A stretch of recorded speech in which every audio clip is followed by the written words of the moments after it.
the shoulder of the 10 West National and Overland. So if you got caught in that driving to work, that's such a nightmare. happening, it's about blames of that. The signal's not too great.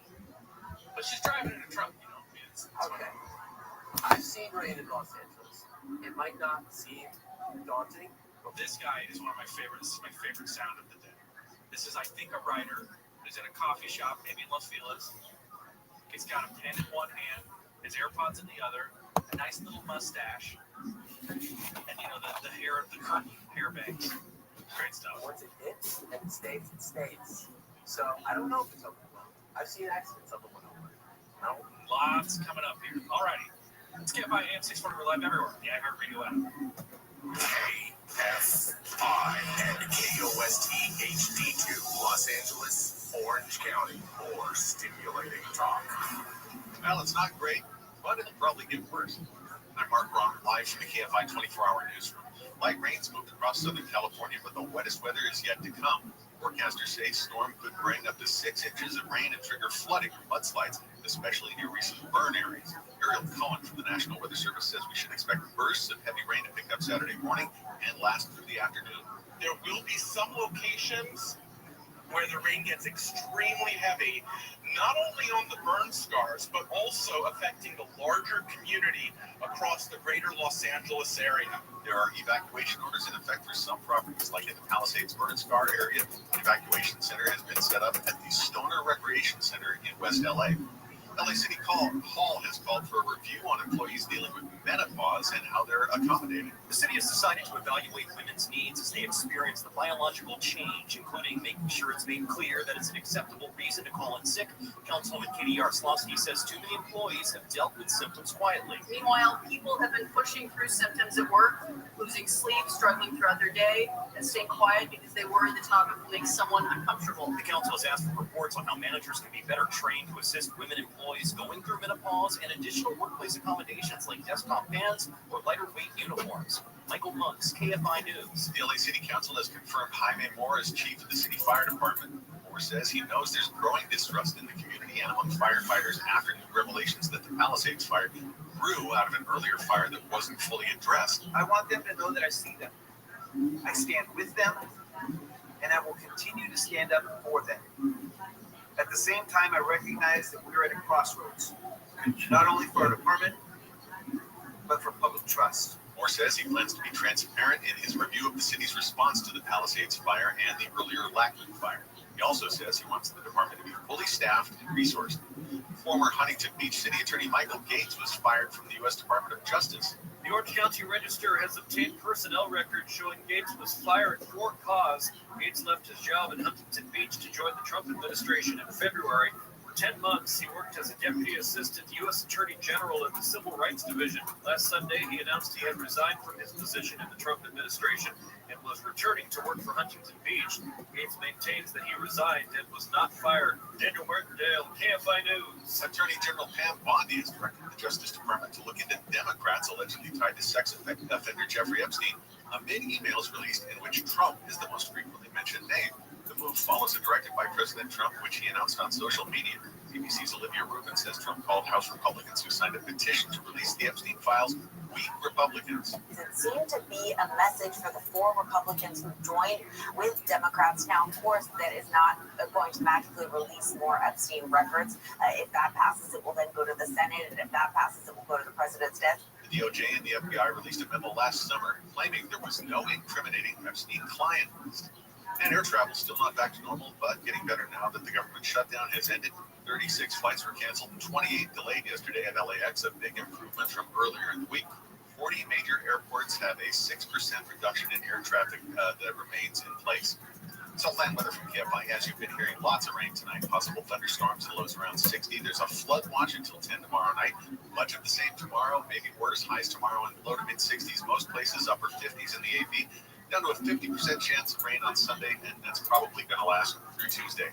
It is coming down, and 63 in Orange, 63 in Villa Park, 62 in Sherman Oaks, 64 in Compton. And let's check with Pedro for traffic. If you're traveling on the 110 that's northbound in downtown LA, you'll see a wreck partially blocking the connector to the 10 headed eastbound and slowing you down from about Martin Luther King Jr. Boulevard. Pasadena 210 eastbound at Madre Street, there's a wreck there that's taking up the carpool lane that's causing a busy ride from Allen Avenue. Still got this wreck on the 105 westbound at Linwood right at Long Beach Boulevard that's taking up the carpool and left lane, causing delays from about the 710. If you're on the 22 westbound in Garden Grove, right at Euclid, a crash there has the left lane blocked, causing some slowing from about Garden Grove Boulevard.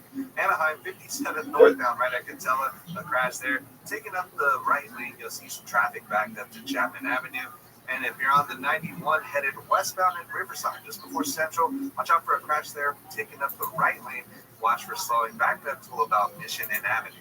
With Southern California's most accurate traffic reports, I'm Pedro Moreno. On this podcast, Incels, we unpack an emerging mindset. I'm a loser. Also, we know In the world of resentment, cynicism, anger against women, and a deadly tipping. Tomorrow is the day of retribution. The day in which I will have my revenge. This is Incels. Listen to Incels on America's #1 podcast network, iHeart. Follow Incels and start listening on the free iHeartRadio app today. iHeartRadio Earth is here with little tips for a healthier planet. Farming meat accounts for 14% of global greenhouse gas emissions, the same as all modes of transportation combined. Help reduce the impact your meals have on the environment by going meatless one day a week. When we all chip in, our world becomes a better place. Brought to you by iHeartRadio Earth and the National Environmental Education Foundation. To find more tips for smarter, sustainable living, or to take action in your own community, go to iHeartRadio.com/earth. The free iHeartRadio app is #1 for music, radio, and podcasts all in one. Discover a new podcast from our library of hundreds of thousands of titles. Here's an iHeartRadio podcast preview. From the creator of The Brain Sessions comes a new young adult mystery. Now, Maxine, I know you like to do your own little mystery solving, but this is a serious investigation. I need to figure this out. Sorry, kiddo, but you lost your curiosity privileges when you lied to me and went running headfirst into danger. Join Maxine Miles as she tries to solve a big case in her small town. About an hour ago, we discovered that Riley Stevens has gone missing. You think you're going to find Riley before the sheriff and Community Watch does? Whoever took Riley, whoever he's running from, it might all be over tonight. I mean, you're acting like this is entirely your problem to fix. It's not even a problem you can fix. And if I don't find him soon, something much worse could happen. But why does it have to be you? Because as we've established, we don't know who we can trust. Riley! And pay close attention to the clues, because when it's time to solve the case, it's up to you. I think I know what happened. Listen to Maxine Miles on the iHeartRadio app or wherever you get your favorite shows. The iHeartRadio app, #1 for music, radio, and podcasts, all in one app. It's Camp by AM 640. We're live everywhere on the iHeartRadio app. I'm Andy Reesmeyer. It's Friday, November 14th, just after 9 p.m. We've got another hour of show here as we move into this unusually strong storm system overnight. Widespread rain all the way till Sunday. Maybe a break in the rain and then a chance for some more rain after that. And hey, after even that, maybe even more rain. So that's a little bit of ways away. We have joining us now my friend and yours, KTLA meteorologist Vera Jimenez, who's monitoring this storm in the KTLA Weather Center. Good evening, Vera. How did you know? How did you know I was in the Weather Center right now? I figured. I know that that's like the most cozy place to be. And the new LAFD fire chief said, everybody tonight should just stay home, cuddle up, and get cozy. And I hope that that's what they're doing. Yes, this is just a prelude. We're experiencing the nice, quiet, easy prelude. I like to call these rains unofficial rains. They're just nice, they're gentle. We're not seeing anything too heavy. And I wish it was this the entire weekend because it's always really good for our water here. But man, what comes tomorrow is going to be a completely different animal. We're going to see some heavy rain, Andy. What can I tell you? I wish it was all an exaggeration, but no. Yeah, you always give it to us straight, which I think is really important because maybe, perhaps, the media has a way of overselling when it rains in LA. But this you're telling me is pretty serious. I was just looking at Santa Barbara County rainfall totals from Aliso Reservoir, looking at 5.61 inches over the last 2 days. San Marcos Pass in Santa Barbara County, 4.7 inches. The KTYE Tower looking at 4.27 inches up there. That's a lot of rain. That is a lot of rain. And again, we haven't even really been hit by the hard stuff. Now, the only caveat to that, Andy, is that Santa Barbara, points north of Santa Barbara, got the heavy rain yesterday and today. Tomorrow, it is going to shift a little bit, and it's actually going to be Ventura and LA County that gets the brunt of it, and then, obviously Orange County. Santa Barbara is going to get it, but they're not going to, it doesn't look like they are going to get nearly as much as, LA and Ventura County. That was what we saw yesterday. Today it looks a little bit different. So because the system is catching the jet stream, it's a cutoff low, that's technically what that means, is that it's not going to have a steering mechanism, so it's just going to kind of spin off the coast. And so essentially think of it as like almost stalling out over an area. And that's why we are going to see anywhere between 12 and 24 hours of consistent rain, depending on what you want. I think one of the good ways to think about this, because it's sort of hard, it's all sort of nebulous, but when you think about this is as much rain as we would get in a whole month or a whole quarter, a whole season over the course of just one weekend. Yeah, in some years, it's going to be as much as a whole season. There have been some years that we barely get anything. So it is very exciting. I do want to say one thing that I think is really important, because, generally when we talk about warnings, watches, and advisories, a watch is the most benign, then it's an advisory, and then it's a warning. Well, with this rain event, they are going to call it a flood watch for the entire event. And so normally I would say, look, they're calling it a flood watch, so I wouldn't get that excited about it, because if they thought it was severe or they thought that it was really going to happen, they would call it a warning. No bones about it. But they've actually changed the watch that's associated to flooding, in that they keep it a watch for the entire event. And because of the way the flooding works, what they'll do is they will wait 1 to 2 hours before they think, based on the gauge readings, that the floods are actually going to trigger, or the mudslides are going to trigger, and then they'll flip it. Then they'll either turn it to an advisory or into a warning. So that is something new that they've done. Yeah, and when do you think we'll see that happen, if at all? Tomorrow. Okay. Tomorrow. For sure tomorrow. I am pretty certain that we will see some, mud and debris flows to some extent tomorrow. It's not tomorrow morning, because remember, the rain starts tonight. The rain it's been raining all day. So it's had an opportunity to start saturating. And so even if you don't get a lot of mud and debris flows with this event, next week, because the ground is already going to be so saturated, is what I am, like, in the back of my head going, okay, you need to make sure you pay really close attention to that. Yeah. Because, once the ground gets saturated, there's, like, where else is it going to go? Right. Well, and I think it's not just the burn scar areas, too, because you're obviously concerned about that, but you're talking about any kind of low-lying areas where there's flooding. Obviously, we're going to see that. Areas of Sunland, where we always go to do live shots, Sun Valley up there, that part of northeastern part of the San Fernando Valley. But also when you look over towards, I'm assuming the canyons, any other areas, canyon roads, Macon Canyon, where it always floods. Absolutely, yes. Yes. So I'm not just talking about, now, granted, the Eden fire, the Palisades fire, and even the Bridge fire are major places of concern because they're so fresh. But yes, we're going to see flooding in the typical spots, along the San Gabriel foothills.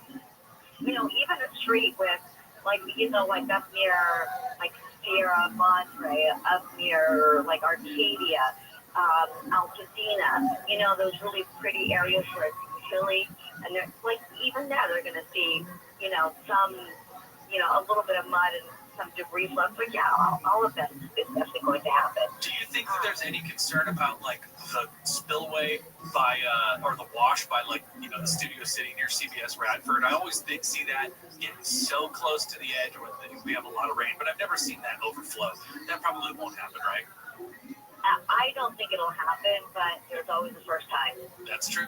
There is always a first time, and I know that is so fascinating to watch. When I used to work at CBS, we used to stand up there and watch it. It was. I used to live right there on Radford, like across the street from the station, and I would go out there all the time, and you would watch, and you would just see. I mean, because it's LA, especially, you just see a bunch of debris. Like, oh, look, there's a trash can, there's a refrigerator, there's a Christmas tree, whatever. Yeah, there's a tire, there's all kinds of, and it was kind of funny but not funny. You know what I mean? You have to make light of things, otherwise, you wind up wanting to jump out of a window because it's so depressing. I know that's terrible, but you know what I mean? Yeah, no, absolutely. No, I get it. Yeah, I think we're all on the same page here. It's it's KF5. We get it, and I think that when you talk about being ready, I am heartened by the fact that the LAPD says that they sent people to the individual homes in the Palisades to try to alert people that they needed to get ready and get out. That evacuation warning went into effect at 8 p.m. And like you said, with the rain coming tonight in the heaviest form, you probably won't see those debris flows, though you say they probably will see them, but you won't see them until tomorrow. So at least they have a little bit of a heads up there to get ready and to get out. But, you got to think, all of that terrain that was impacted by those fires for years is going to be at risk until you have vegetation growing there. And I always think about Montecito and the Thomas fire, and then a couple months after that, or maybe a year after that, when the hill just gave way of the San Ysidro Ranch, and people got washed out to sea. It was a tragedy. But when you really think about that, you realize that these fires are not the end of the story, because there is something else that could happen. In that case, was far more deadly. It's all cause and effect. It's one thing triggering another one. I just want to make sure that folks know that we are going to see periods where we have some very unstable conditions. So there are going to be thunderstorms embedded in some of these cells that come in. And when that happens, you could see upwards of an inch of rain. Now, keep in mind that the threshold is half an inch of rain per hour. And once that happens, that's, where we do have that possibility of, the warnings and the advisories getting issued, because that's when we could see those mud and debris flows get triggered, because that's just way too much rain per hour. And then with the tornado warnings, or not warnings, but like warnings about tornadoes, what's that look like for you?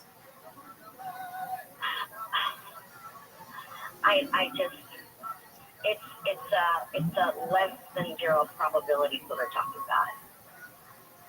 So you think that we shouldn't be concerned about tornadoes? No, I honestly don't think that we should be. Andy, here's the deal. There are going to be, if we do see any, I think there'll be water spouts over the Pacific Ocean.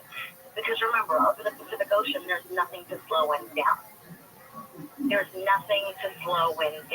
So once rotation starts, it just goes. But on land, over the continent, it's a little bit more challenging, because you have what's called friction. And friction is just basically trees and buildings and light poles and cars and people and things that slow the momentum of the wind. So, if we were talking, if that was going to be a big part of the weather story, we would have wind advisories on today. And I think the closest wind advisory we have is up north. So, is there the fact that they described it as, well, there's a less than zero chance that we could have a tornado. Well, what does that even mean? There's a less than zero chance. Andy, there's a less than zero chance that I'm going to get hit by a bus when I step outside of the parking lot. Yeah. Well, we also got to tell the Metro to stop driving their buses through our parking lot. That's how we start with that. Well, Vera, I'll tell you what. I thank you so much for being here and for helping us through this. I'm way out of time, but thank you for all. No, you're fine. It's my bad, but I think it's important information, and especially if people take this seriously. You're always such a good voice of reason in this, so I appreciate you. We will see you soon at work for sure. So, real quick break. We'll be back with more show right after this. Vera Jimenez from KTLA. Very good. Checking out Mark Ronner, the KFI 24-hour newsroom. Vera is omnipresent. That's your word for the day. Here's the latest from the KFI 24-hour newsroom. Several detainees at the California City Immigration Processing Center, about 75 miles outside Bakersfield, are suing ICE, claiming the facility is unsafe and unhealthy. European Union regulators are investigating Google for allegedly demoting media publishers' content and search results. And today, November 14th, is for some reason National Pickle Day. Eat one, get out of one, pickle something, or have some drinks and get pickled. We're heading to a crash on the 105 in Linwood. That's heading westbound right at Long Beach Boulevard. You'll see it taking up the carpool and left lane. Still pretty busy, backed up from about the 710. And if you're on the 91 eastbound in Anaheim, just before the 57, there's a wreck there that has the carpool and left lane blocked. Overall, you're seeing a very slow crawl from about East Street. And some good news on the 22 westbound in Garden Grove right at Euclid. An earlier wreck there has been cleared from lanes, so your drive is slowly recovering as you make your way from the 57 with Southern California's most accurate traffic reports. I'm Pedro Moreno. On this podcast in cells, we unpack an emergent concept. Also, women cynicism, anger against women,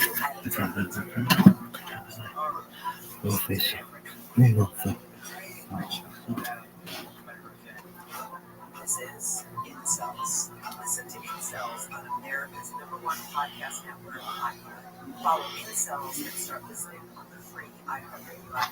This Tuesday? Yeah, because I didn't know. No, it will be Tuesday. Anybody else want any more of this heat? Tuesday, maybe no.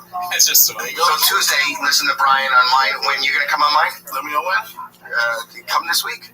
What you tell me? I leave town Friday.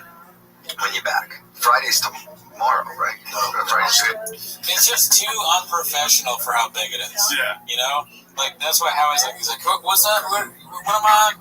How am I on next week? Where are you going? And then there are people walking in and out of the podcast somehow. Like, they get interrupted by a guy. Yeah. We don't even get interrupted by a guy. Yeah. There's somebody else who lives here. You don't see us going, hey, what's up? And this huge podcast, you can't, Howie's bored. He's like, what do you guys talk about? You're stupid? What's that? All right. Is this over with? He's talking about his wife and dinner. Yeah. So this one is posted by El Pochi1. It's called This Howie Guy's Management Material Not Getting a Thug and Just Bulldozing Through 2 of the 1,000 murders currently roaming the earth like a hot knife through butter. Should have put a P at the end. That's from Brendan's pants, and I think that's appropriate. You know what? I love a lot of people wear sweatpants. You wear sweater pants. These are It's making me a little angry since I said the outside. Why do you want knitted wool around your nuts? Why not? What should I be? Black? I don't know, dude. It's not the color. You just want to get to it. You know what? Wait, no, but why? Where did you see? He's wearing a jumpsuit, which is very Dave Chappelle. I'm wearing a jumpsuit. Where's that? No, I'm wearing my own merch. His outfit's actually pretty good. I was checking out the pants. It really looks cool. It's a jacket. Don't check shoes. You can't tell these aren't attached. I thought they were. Sorry, we were in the other room. It was not dark. My bad. I didn't know you were giving me the once over. This is not attached. No, my undershirt and my underpants are attached. It's yourself or like a onesie. I see a legend up here on the stage, and we got Jimmy up here. I appreciate you pulling up, gang. You know, again, lady, we're about to close her down, but I wanted to say hello, and I like your PFP, sir. How are you tonight? I'm good, bro. Yeah, sorry I jumped in late, man. I saw everybody in here. I was like, man, I gotta come support the space. And Tune in as Pete plays on the crime in true Ganger style. A late night knock at the door, a missing car, and a mysterious shadowy figure caught on camera. people called it that, but yeah, they usually have their shit together. From what I've noticed, that. Like, regular dude just wouldn't. You know, oh no, when that was not trying to bang your old lady. So that, for sure. There's over the top, really big things shenanigans. Meaning the jail and just standing there holding. Podcast, science stuff. Join me, Morgan Jam, as we tackle questions. If you're coming up in the speakers, you're like welcome to come up, but you gotta follow the host and the co-host, you know. You have to come up. It's like you have to come up just to do those things. Sorry. No, you're good, by the way. I usually put the rules up on the top, and I'm just slacking over, you know, just trying to, like, I'm gonna just do a quick space today. I'm gonna run all night because we got a bunch of things to do. Or it's like the overwhelming guilt is I've been gone. A bunch of pieces every day. This one here and there. It's all about. Oh yeah, she's always longer. It's not gonna get it's not later. Anyway, Rebel stole every late because they finish up those posts and stuff, and then it's just everybody's like ready to bust because it's not, you know, it's not something that's happening all so long. So it's like, oh yeah. What's the? Have you checked out that post that you put up? I mean, I reposted it and posted it and everything, but did you? Yeah, I mean, I took a little bit of a look at it. I mean, I won't work on it tomorrow, but it sounds like it's a lot of like changing stuff and. There's some leverage benefits to it. With Solana was one of them, and it just seems like you got to do a bunch of different, like, you know what I mean? Kind of, I don't know how to describe it, but you know, signing up for these different things, and then you're just gaining, especially while the market's down, because it's a lot of staking mechanisms. Complex. Yeah, it looks like a lot of obvious which have good payouts like crazy.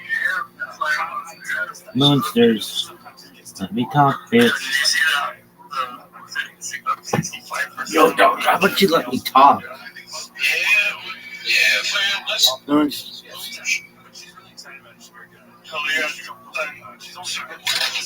You're the biggest celebrity in the world here.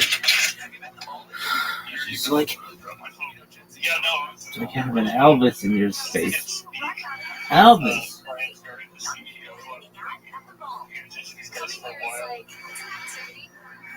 Come on, you little bitch. Let me in. Let me talk. Baby. Baby, baby, baby, baby, baby. Baby, baby, baby, baby, baby, baby. Come on, you little bitch. Gordon Gartrell. Gordon Gartrell. What you know about Gordon Gartrell? Pay me. And when I leave, y'all, come together like butt cheeks.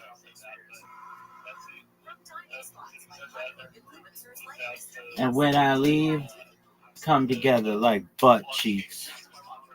And when I leave, come together like butt cheeks. Look at this toe jam. Toe jam football.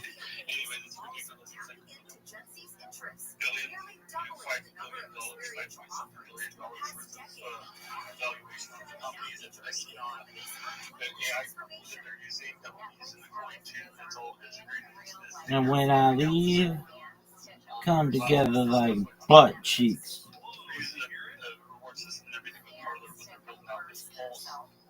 Grits and gravy.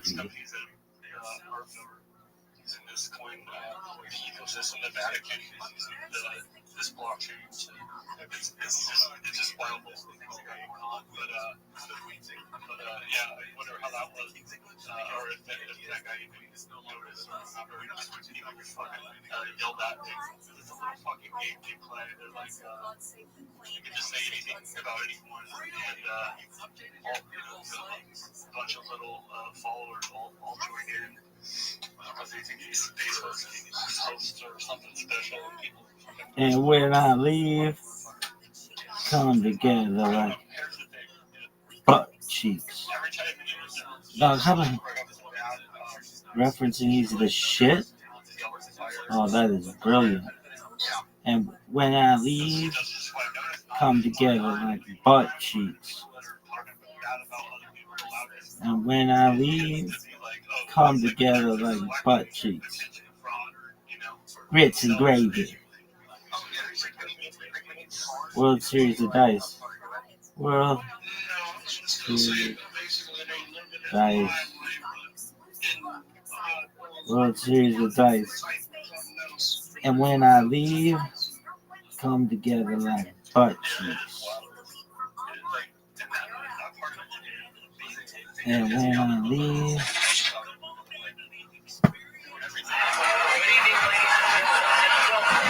Marcy Project here in Brooklyn, New York. Why are we here? To buy weed? Not this time, Bill. No, everyone knows we're here for one reason and one reason only. We're here for the 8th annual work.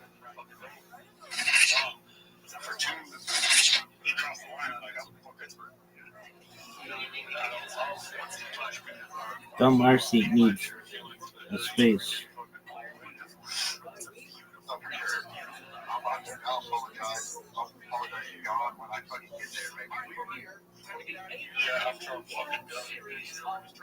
No, I'm just saying, like, it's those people that will, like, park right next to you, and then they'll like, smell it, and they'll be like, oh, who did that? That's how it is around here, man. They'll spread that foot, and that foot, and that ass.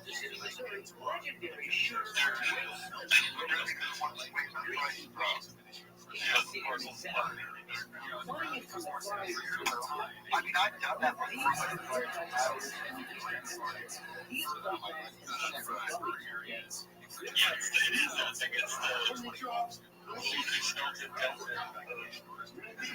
That's Leonard Washington. They say Papa didn't take no mess. A court appointed Rabbi Rothschild.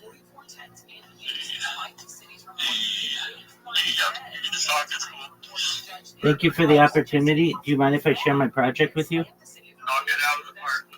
And I will. Thank you for the opportunity. I'm Rabbi Rothschild. If you don't know who I am, you will. I stream my life 24 hours a day, 7 days a week, 365 days a year for world peace. I've been doing so for more than 4 years since the pandemic.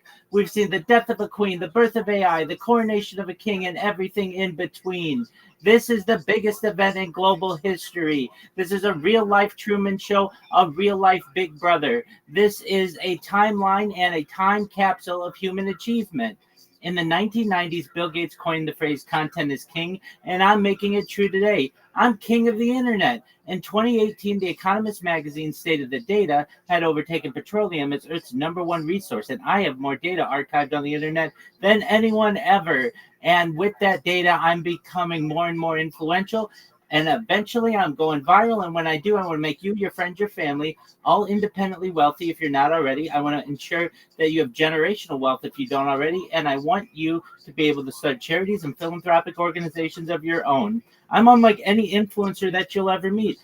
I'm not live on one stream, nor live on 2 streams. I'm live simultaneously on more than 20 YouTube streams. You can watch my life in 360 degrees.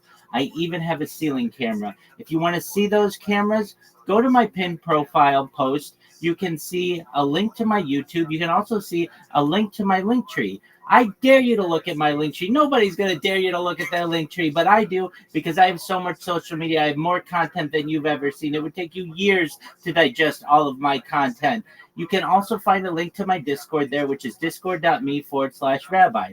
In addition to making you rich and streaming my life for world peace, I'm an advocate for ending world hunger through the use of technology such as agricultural drones, floating greenhouses, saltwater greenhouses, hydroponics, vertical farming, cloud seeding. I want to help end world thirst. I'm sponsored by a cryptocurrency that's worth about $100 million, and one of the things that we do is we build wells and water towers in developing nations such as Nigeria for the benefit of the less fortunate. I'm an advocate for the Life Straw program, and most importantly, desalination technology, where we pump Earth's seawater onto land to make it drinkable. If you are a crypto guru, if you are a social media manager, if you're a reply guy, if you're a shiller, you're a raider, connect with me. Send me a DM, send me a follow. I'll follow you right back. Join my Discord.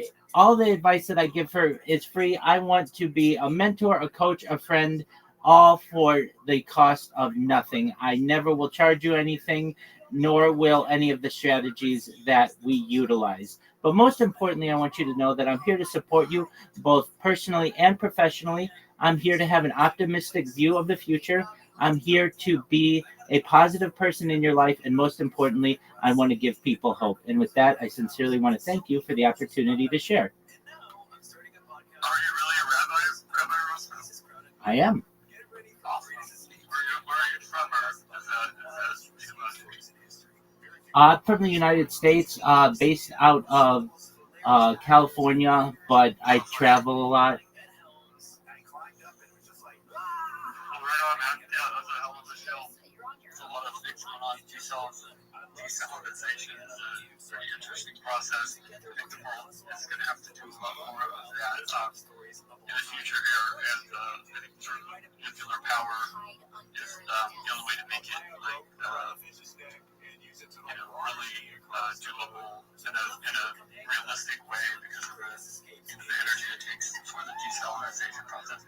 Fire, you know what's up, but absolutely, I'm a major advocate of nuclear energy, both nuclear fusion and nuclear fission. I feel like that's the future. It's essentially a modern scientific miracle that we aren't utilizing enough. Yeah, 100%. My father worked with radiation and stuff like that. A little bit about it. I think it's interesting. It's one of the cleanest forms of power we have. It's more practical than solar power. And I think there should be multiple different types of power.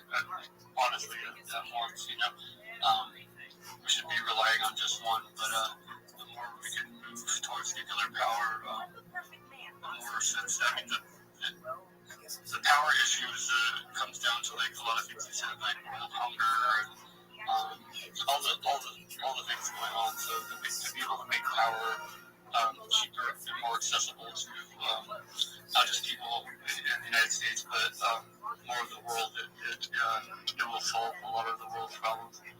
I'm in agreement with you. The earth is 2/3 water, and the fact that people suffer from a lack of water, people suffer from drought, crops fail due to drought, to me is a ridiculous premise in 2025 when this type of technology exists and we have nuclear energy to be able to power it.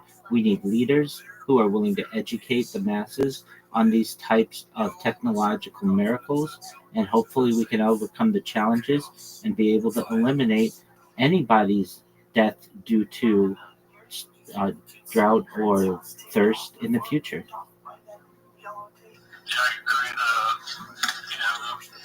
There's a Fukushima thing, which was kind of a big deal, but it wasn't as big a deal as they maybe made out to be. People who are kind of afraid of nuclear power. I think if you're not building on fault lines or a place that's could be super dangerous. These new nuclear power plants, these new smaller ones that they're doing now, are that's pretty interesting. They can, if they need to add power to it, they can add another little plant to the same area.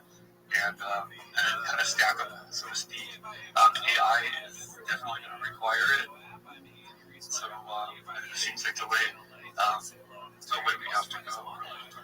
I'm in agreement with you. I'm also an advocate for building nuclear power in more stable locations. There's nothing that says that you can't build nuclear power in Nebraska or North Dakota, South Dakota, Kansas, places that aren't on seismic lines, and be able to essentially power the grid from stable positionings and then just use underground power lines to be able to provide the necessary power anywhere you need in the United States or even the world. No one says that these things have to be built on the San Andreas Fault or fault lines or in the Ring of Fire. It seems like that's where we're building them, which doesn't make a lot of sense to me. We could certainly put these power plants in more stable areas of the United States and the world for that matter to preserve the plant itself and make nuclear fallout less of a possibility. What is amazing to me about nuclear power, though, and if you're not aware, is how safe it is. It's been around for over 80 years, and in 80 years, fewer than 50 people have ever died due to direct nuclear disasters. That would be at Chernobyl. It's about 42. You can look this up on Wikipedia. Fukushima had 2, and 3 Mile Island had 0. Now, there's the argument to be made, well, what about the radiation in the years afterward and such? That I'm not counting. That is really difficult to that is really difficult to surmise. Who's to say that the carcinogens that are put out by coal aren't doing more damage in the long term than what perhaps nuclear fallout happened in those disasters? But that's less than 1 human death per year. And that is an amazing statistic. That's an amazingly safe technology in comparison to the amount of people who just die in the coal industry from mining every year. It's hundreds and it gets into thousands when you look globally. It's a terrible, terrible tragedy when we have such a more efficient, safer way of being able to power, and it's essentially limitless. It's a really exciting future, and I really hope that people begin to allow nuclear power into their lives, into their homes, and not automatically feel that it's an unsafe alternative to fossil fuels? Yeah, as long as they do a good job with securing the spent uranium after they're done. We have the Yucca Mountain facility in Nevada, which is a place that they dug into the mountain. It's like those earthworms. I don't know if you know what they are, but big tunnels that are all reinforced. They drop the containers that the spent uranium goes in before they go in those tunnels, like off of airplanes and all kinds of stuff to try to break them on purpose. And they just made these containers just super.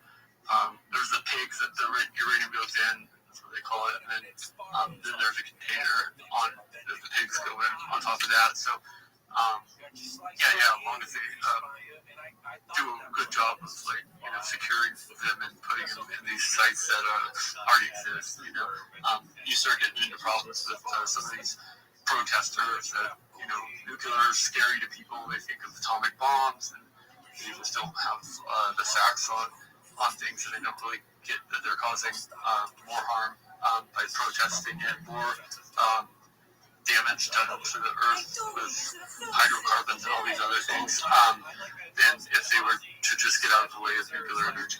Agreed. There's major overreaction, in my opinion, on nuclear waste.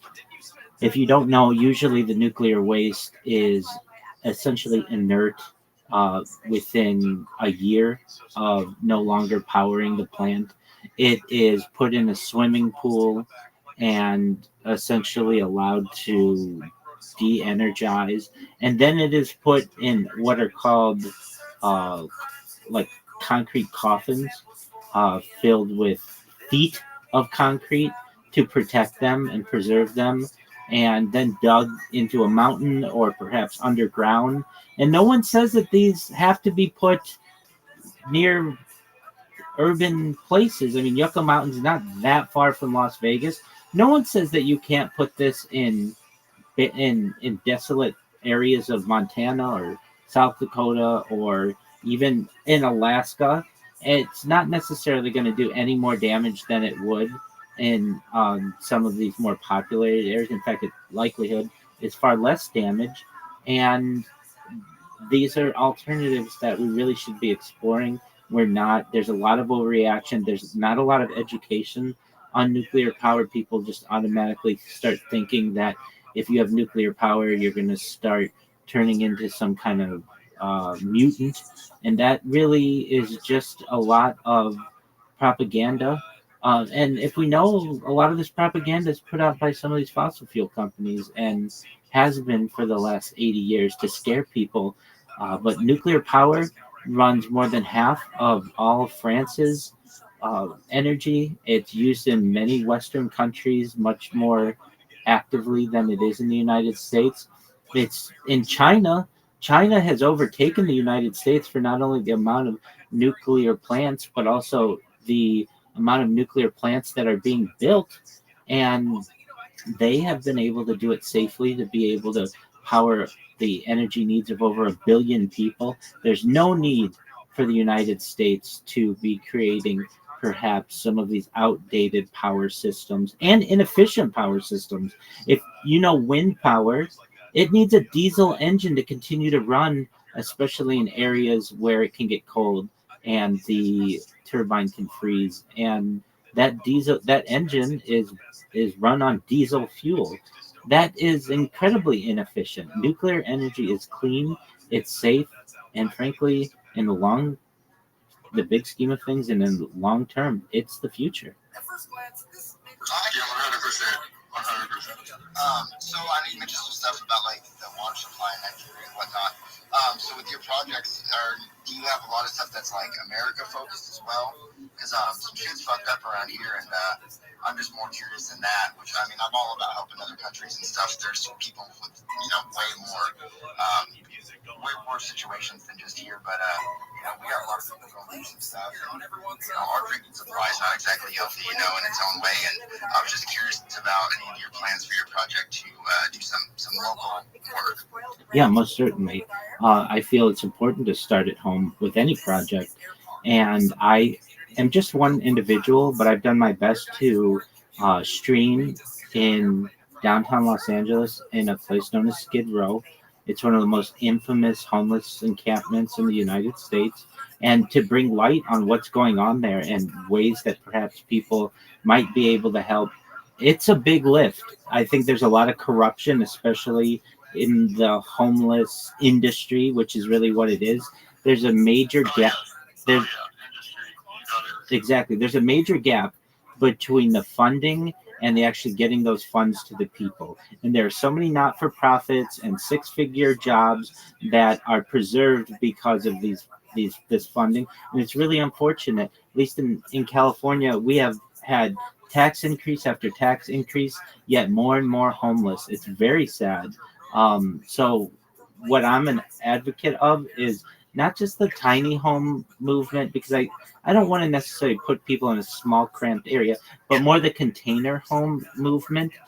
So if you're familiar with this, it's essentially the idea that, at least here in California, we have many containers, these that you would see on a cargo ship.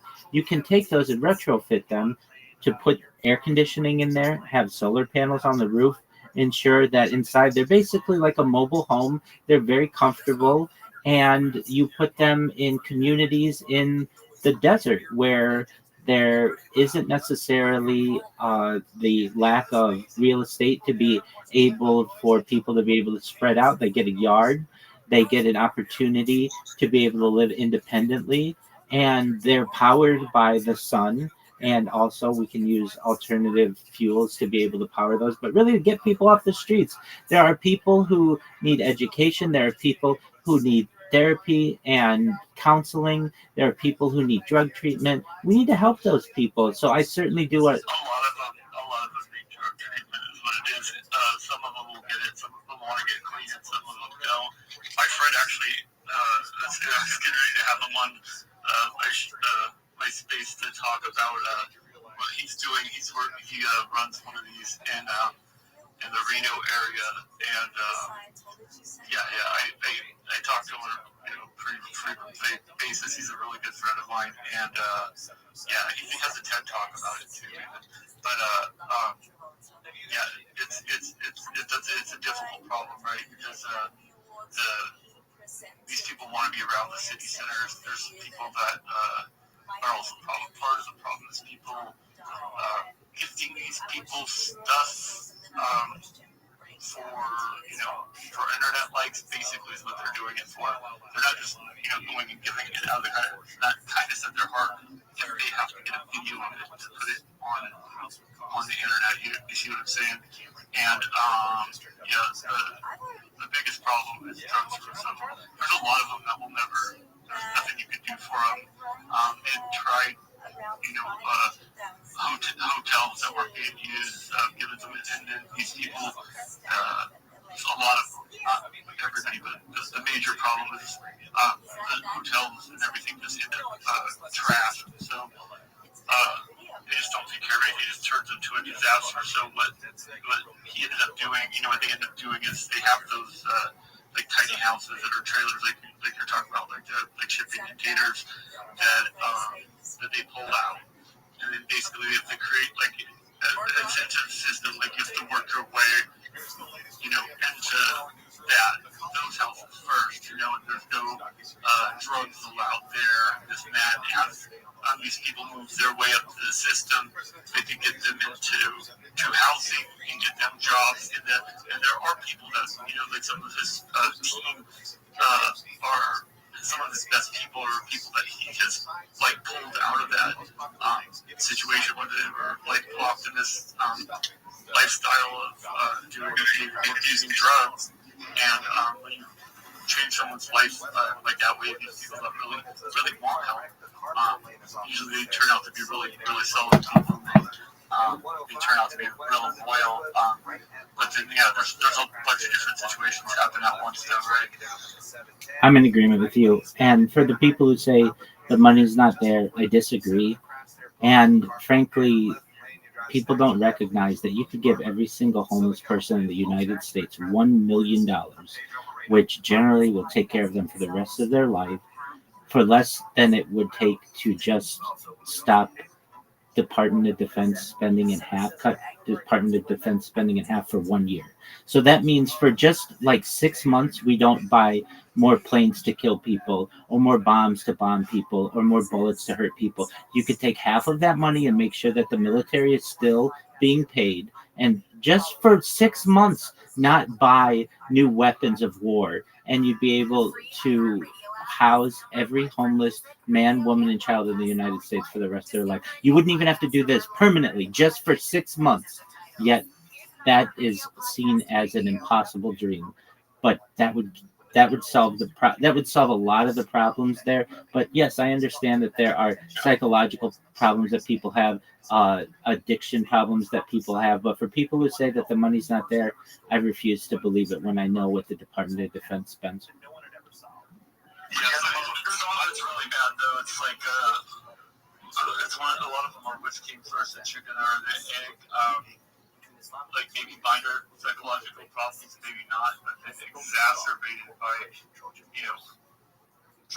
abuse on a ridiculous scale. I've seen some of these people, some videos, and there's certain people you actually cannot help, and it's just unfortunate. But there's a certain group of people that there's nothing you're going to be able to do to help these people. They don't want any help. They don't take any help, but they will collect their social security checks and just spend every penny on it of just getting fucking, I'm not talking high, I'm talking retarded. I recognize that. It would take a lot of getting high to blow through $1 million, though, and there are a lot of people who lost their businesses during the pandemic, or perhaps due to regulation, who just would need that extra boost. And if we were to say to them, look, we don't even have to give you $1 million, but $100,000 to get on your feet. We're going to give you a house in Bakersfield or somewhere, wherever it would be comfortable, where you could have some land and you could live the American dream. 85% of the people on Skid Row would run for that right now. 15% might say, I want to continue to do drugs, or I'm happy with my fentanyl addiction, or I don't want to leave. And I completely understand that we could have outreach, but there is a significant amount of that population that just got hard on their luck. What ends up happening, frankly, is a lot of times people in another city in the United States get on a Greyhound bus. Sometimes cities fund people to get on buses to just come to California. In fact, the city of Las Vegas will give you a Greyhound bus ticket to California for $1 just to get you out of town. And there's nowhere else to go. We're the end of the line. And then people... That's true, and that's not, certainly a policy that... Back in the day, back like in the 50s, because the mob didn't deal with that shit. You didn't come to Vegas and, you're not fucking up the... Trash it on. Exactly. The mob did not deal with that shit. Most certainly. I think there's valid points there, but I think at the end of the day, and I some of this stuff is close to home, like, there's overspending in our government everywhere. And, obviously the military is one of them.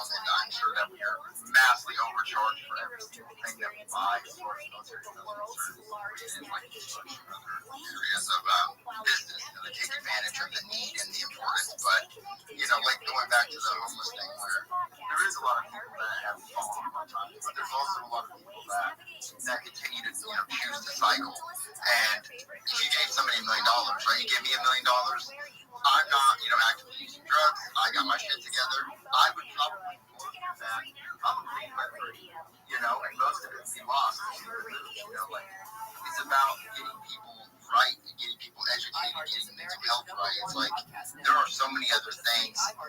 You can't just give people money and it's going to fix the problem. Like there's core reasons why people are homeless and stay homeless. And typically people with children can always find help. Women can find help generally a lot easier than men can. And again, I'm not blanketing everything, but money's not going to fix all the problems. But also, when it comes to like our nation's defense, the reason why we're able to chat in these spaces is because we do have a strong military, and we will not be invaded, and we will not be fucked with. Not to say they don't overspend, but there's necessities everywhere, and it is a political battle. But I think you're on to something with wanting to help people, and like you said, like the tiny home housing and stuff. Great idea. But it's so much more complicated than that. It takes compliance from the people that you're trying to help. And the reality of it is that most people just don't want to be helped. They just don't. They want to, they continue on the cycle because it's actually a really big mental health issue to maintain homelessness and then not try to seek help. That is mental health. We are creatures by nature, and we want to have comfort. We want to have shelter. We want to have food. And a lot of those people, they don't seek it out. I recognize that. I'm certainly not against military spending to some extent, but nobody would invade us within 6 months. We have more military planes, more than 3 times the nearest competitor.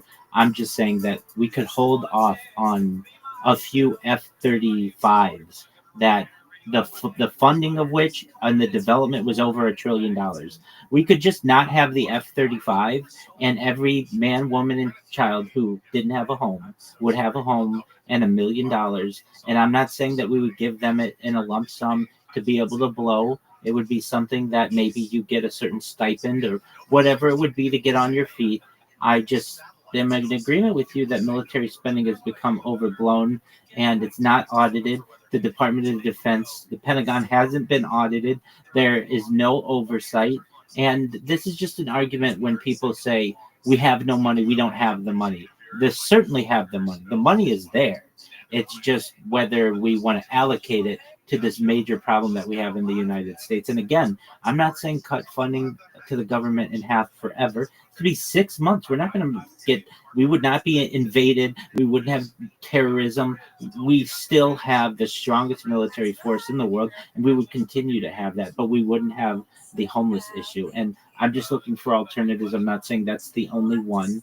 And yes, I'm in agreement with you. There's a major mental health issue.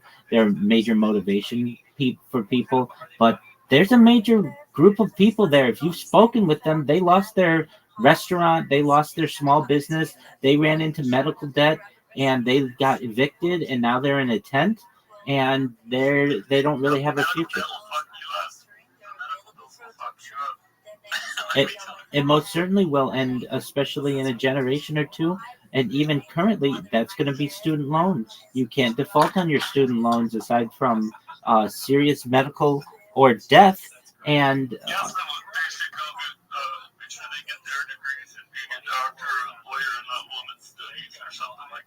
yeah, but even still, there are issues that occur. People get sick when they are attempting to get their degrees, and then they find themselves 6 figures in debt, and they'll never get out. Debt is slavery, and we are enslaving our youth. That's another topic. But in answer to the earlier question, what are you planning on doing to help the world, but specifically the United States? Homelessness is a major issue, and I'd like to address that. That's a major passion of mine. Yeah, man, it's like us too. I think it should be like a vetting process because some people they beg for money as a way of living. For real, they just come out there, pretend they homeless, 10 they down on their luck,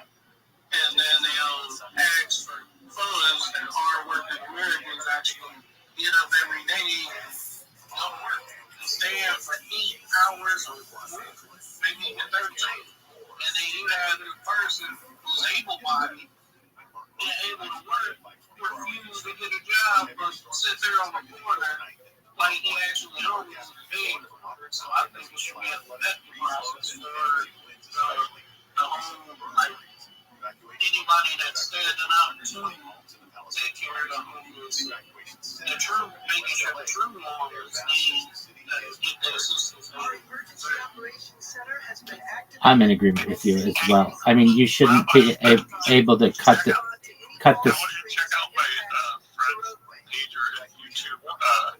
If you could, if you really care about the situation, I think it might be interested in seeing some of what he's doing, though, because he is doing it, And like I said, I was going to have him on the space. I have to fly. I'm in Florida. I have to fly to Vegas in a day or two here, and then so probably sometime next week I'll do this space. It'll probably be a pretty big space because we're going to promote it pretty well. But it'd be cool if you come to the space and come up and speakers and like to hear the conversation that you guys have together.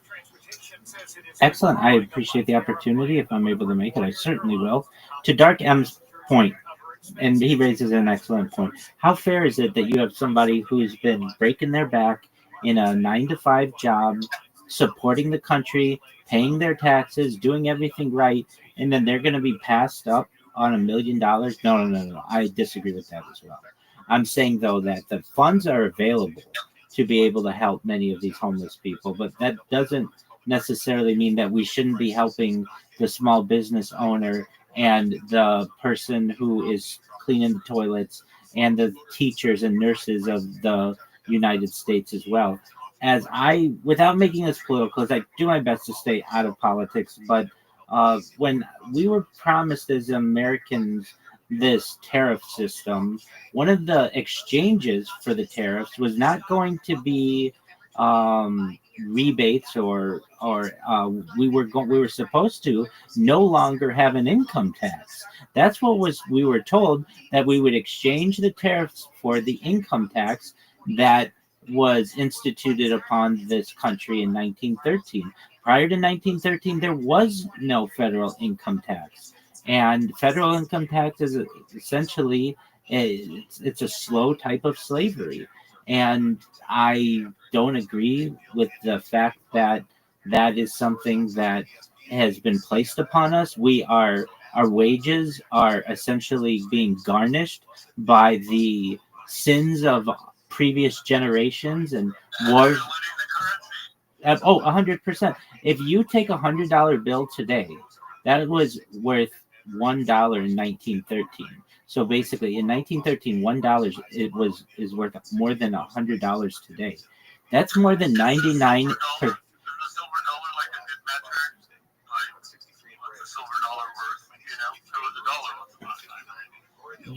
Yeah. So arguments can be made against metals, especially because we were taken off the gold standard in 1971 by the Nixon administration. But just based on inflation, $1 in 1913 is worth $100 today, which basically means that our penny, the penny of 1913 is worth like what $1 is today, and it's even the penny in 1913 is actually worth more than what $1 is.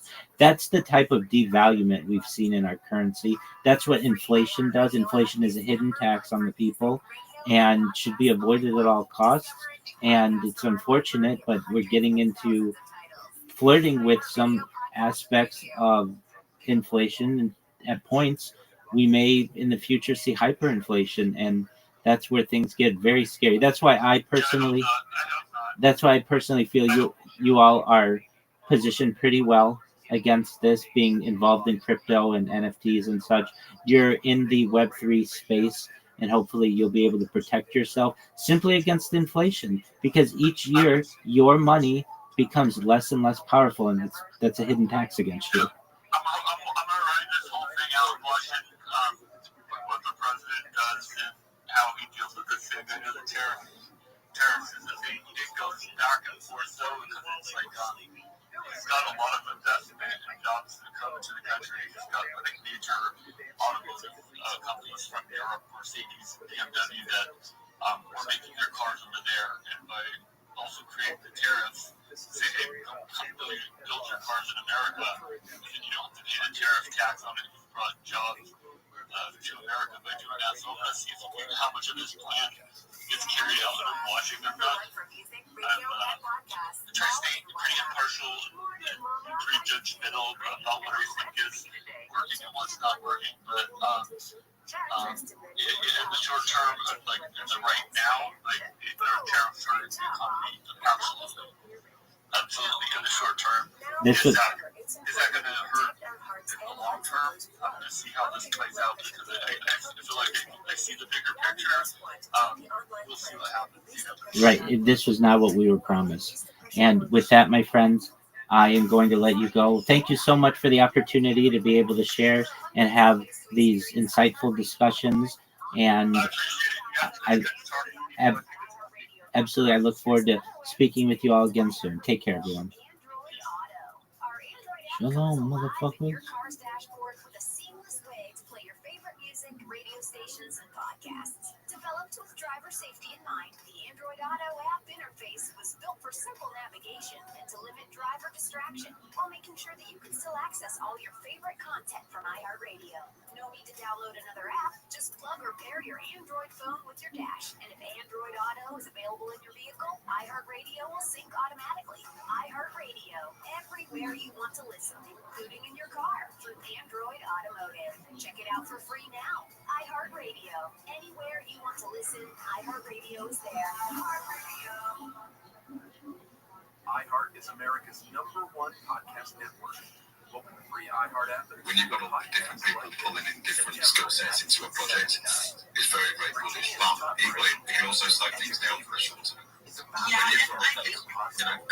right. And I think Michael probably things that I'm like semi-interested, not interested, because I probably didn't jump up and down and be like, oh my God, I'm in, Michael. You know, like, I'm a different person when it comes to business. Like I told Michael, friendship is friendship, you know, and when it comes to business, business is business. Yo, how are you? Yes, sir. How are you? Flax. Yeah, Flax Life. How are you, baby?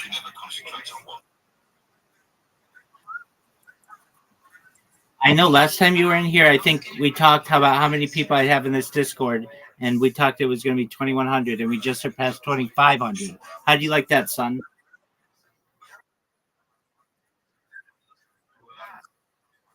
Excellent.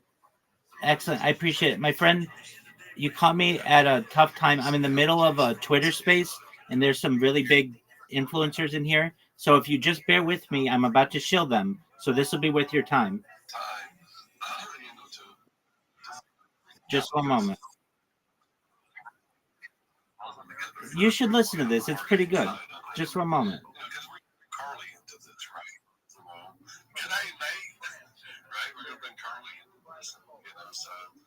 There's going to be a whole team of people that are going to be, out front, doing spaces. All that stuff. So, I know what it was. Michael, I was going into a Zoom call, so I was preparing for that call too. So I was trying to read and prepare for that, and then Michael at the same time. Yeah, so I was kind of like the afterthought.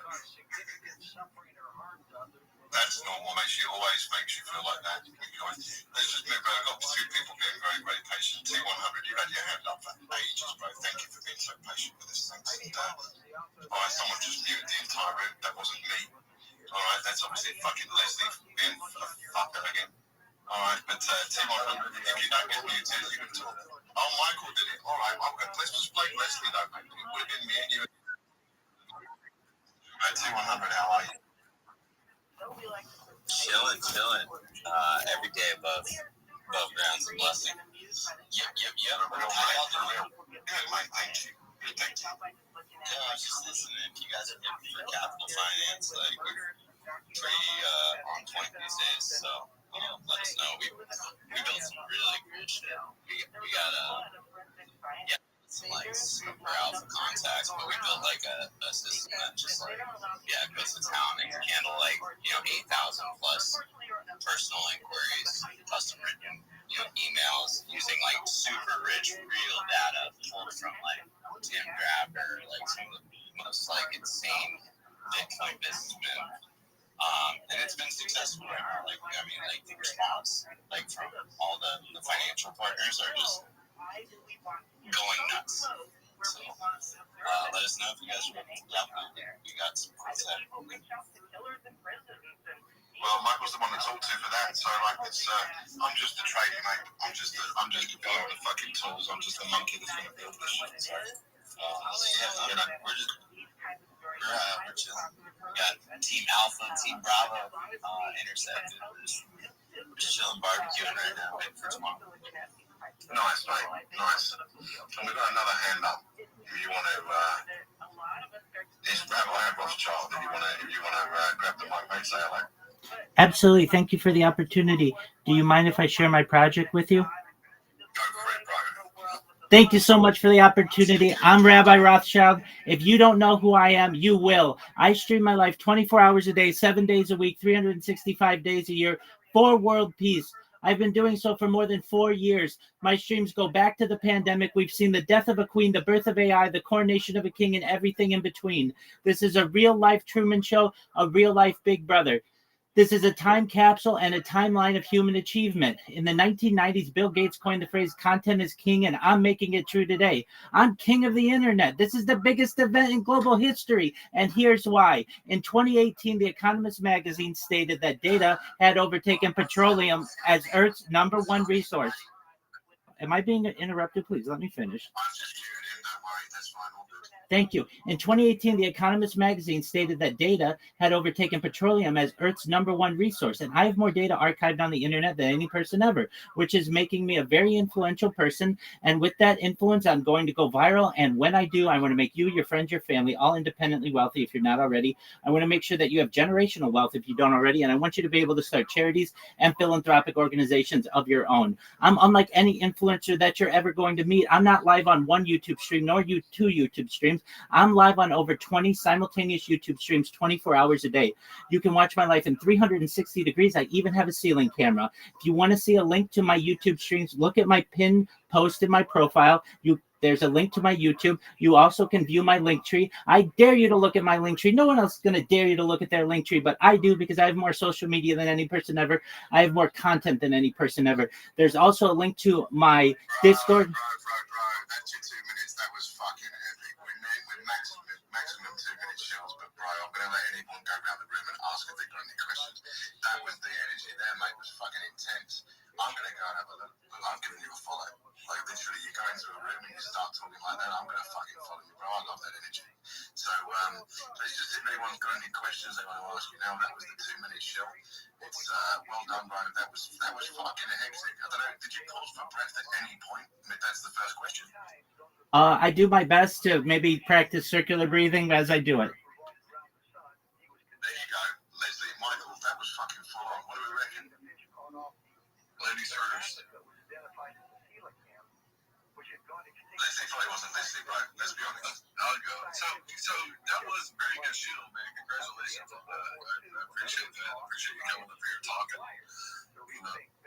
Sharing with us, about your project. It sounds like you said you had like the most content ever on the internet, and you've got your life documented and all this other good shit. But you got 800 followers, bro.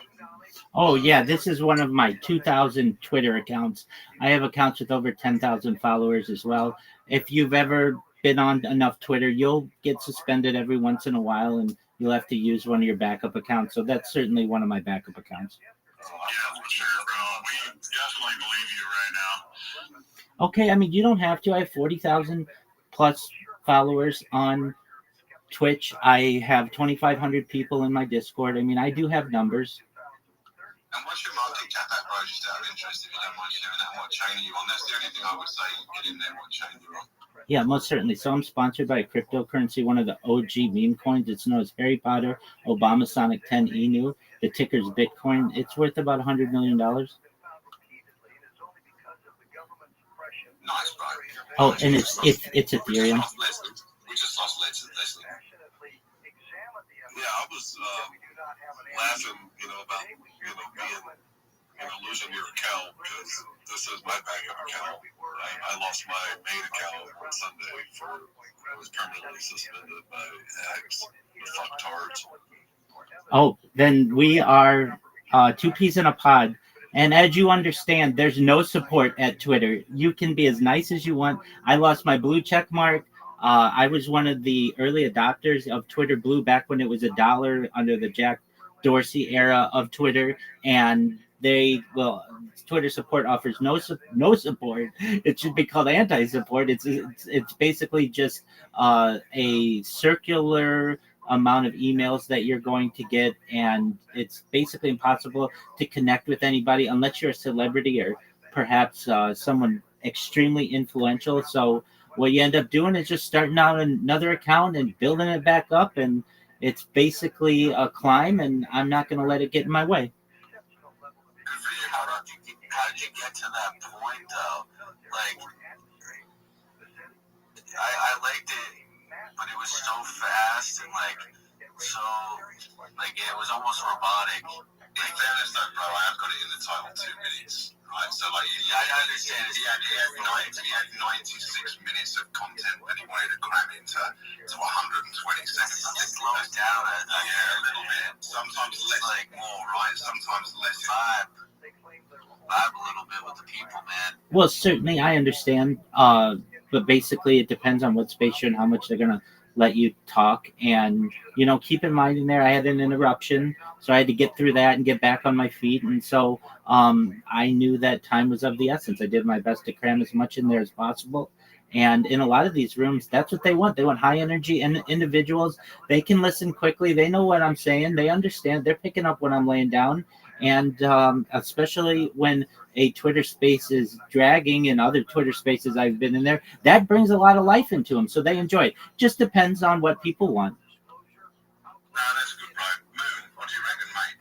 You're always pretty chill with your views on what people are doing. But Moon, how you been, brother? It's been a while. I see you wearing is that your Black Ops fucking night vision, brother? What the fuck's going on there? Tell me what's going on. Oh boy, yeah, we locked in on freaking. I'm with David now, waiting for our barbecue, getting Starlink set up, doing some things in here for the studio. Yeah, we locked in, bro. Shout out Jimmy, I see you rocking your CDO. Yeah, we're good, dude. We're pretty excited to get things going. Ran into some people at the grocery store, bro. It just the narratives that we're talking about kind of are. They speak for themselves. They're captivating, man. We had a line of people at the Home Depot stop what they were doing and just listen to us talk. Like, a couple of people were getting pissed off at the checkout ladies wouldn't do their jobs. They're just involved in the conversation. It's pretty funny. Bro, man. Are you guys connected with my trading boys, too? Nice. Yeah, me and Moon go way back, brother. Are you kidding me right now, bro? Oh my God, this is Moon knows fucking everybody. Oh my God, bro. So my trading boys are connected with my. Oh my God, how did I know this till just now, dude? Oh my God, bro. CBL is connected with everybody, dude. This is crazy. Man, you guys are just killing it right now. Dude, shout out to my trading guys too, bro. So glad to be part of that project, man. You guys are killing it, man. I just absolutely love my tradies. I'm a carpenter and a welder by trade and a firefighter, so I work with my hands and that's what I do, dude. So I love my tradies. And then we got crypto black ops in it. Like, are you kidding me, dude? This is just next level, bro. And then Rusty shows up rocking his long neck legends. So the long neck legends are in the house, dude. Like, this is just the whole community's here. And then we got Shiny Gal in here too. Oh my God, bro. This is a dope space. Trades that get minted yet? Dude, that Secret Santa from the Crypto Black Ops, is that minted yet? Or is that still in there? Did somebody get in there? That's fucking crazy. Did somebody get the second Trump? Oh, no, the second Trump Trump's still there's another Trump on the believe. There's another Mossad agent, I believe. One of the Mossad agents is minted out. The wizard's minted out. You see, we did a snapshot for that. Gandalf went through like a psychopath, minted out so much. He changed his name. His name was King Gobi, but he changed his name. His entire account, he changed it technically to rip that PFP can. Yeah, I know General Kenobi had a gift. Yeah, I can't believe he did. Yo, that is gangster as fuck, bro.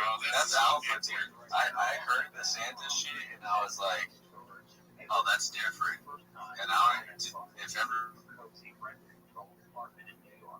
So how about that, boys, eh? Everybody would I just decide to run a random space, and then all of a sudden, all these fucking great accounts come together and have a fucking chat, eh? Sometimes that's always the best way to do it, right? Just set something up, see who comes. So, do you want to tell us a little bit more about what you've been up to, man?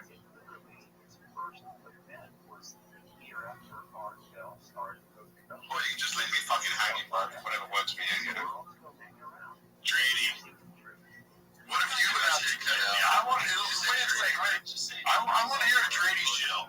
Trading, tell me what you're up to.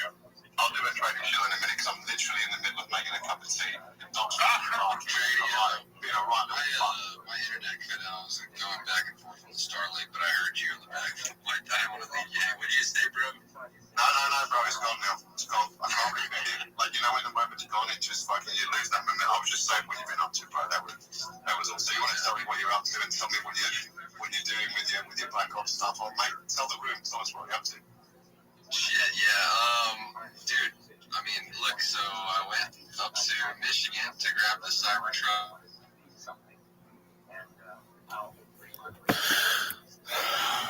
Flags. Well,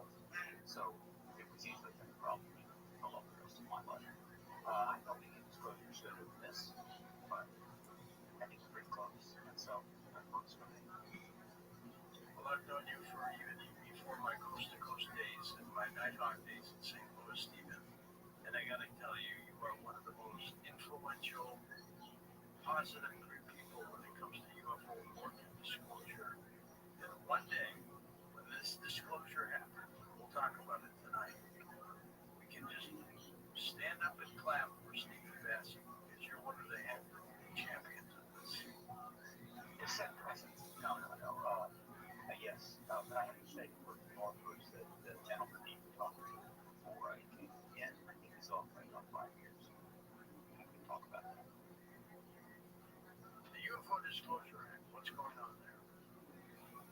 Well, this is one of a whole number of things which is happening that is getting this to a place where we can find the industries apart. And as we ask a number of things to come together to build a scaffolding that would allow a president to come forward and give up disclosure scaffolding. And we've got pretty much 95% as far as I'm concerned. Here's what we need. Okay. First of all, we needed members of Congress to get involved, even speak about it publicly and positively. Jack, Mace, Luna, Burleson, Burton, Gilmer, Brown, Gilliver, Moskowitz. We also needed hearings where some witnesses come forward under oath and provide testimony in the congressional record. Exactly. We also needed the media. It was really good on start. Do the stylists put those together? You do that. It's like a dance. What? A stylist? No, you think I hired a stylist to be on your fucking podcast? Welcome to people. I find on the fighter and the kid. Get me something to wear. I mean, you look pretty good, man. And I usually don't. Wherever you need me. I'm saying you look very good. I know. Do you think Schaub knows who Howie Mandel is? I don't know. It's hard to tell. I mean, he's like, you're Joe Rogan's father. Yeah. He's like, Miley Cyrus's dad. He has no idea. He has no idea who Mandel is. And then this is like the clip of like them talking. It reminds me of movies when the son meets the father-in-law, and the father-in-law just, I have nipples, great. Can you milk me? Like, that's the vibe. De Niro and Stiller. Yeah. just getting shit on constantly because Papa's small brain. But there's no daughter in this scenario. Just Howie Mandel doesn't like Papa, even though he came to do the show. Why would I get an outfit for this shit? This next to this clown carnival T-Fat-K shit in the back. You get the stupid tiger thing. Oh man, we got one more, I believe, from the Howie Mandel episode. It's called Papa Doing So Well, all caps. Posted by Thick Hedgehog 4136. Let's see what happens here. Oh, wrong. If you're hating on them, you're actually hating on yourself. Of course, so you're out of it. No. So that's if they're hating on me and they're knocking me, even though this is easy for me to say, then I'm doing something right because I realize that through social media, you're doing really well. You are. They're engaging. You know you're doing well. You know you're doing. Do you not think you're doing well? I don't know, Howie. You really don't know. I don't know. I know I'm doing well. Where do you come from? Where are you from? Denver, Colorado. And did you grow up with money? No, not at all. Not at all. I'm Netflix great. Can you watch me? He's like, you're doing well. You're doing well. Do you not think you're doing well? Shab's like, I don't know. It's all relative. No, I am. That doesn't sound good. That sounds like, someone who bet on themselves, put it all on themselves, and named the waters, and then got drowned. There's like there's a certain aspect of like humiliation in there, where he's like very self-aware of the subreddit, which you don't see much from Papa, dude. No.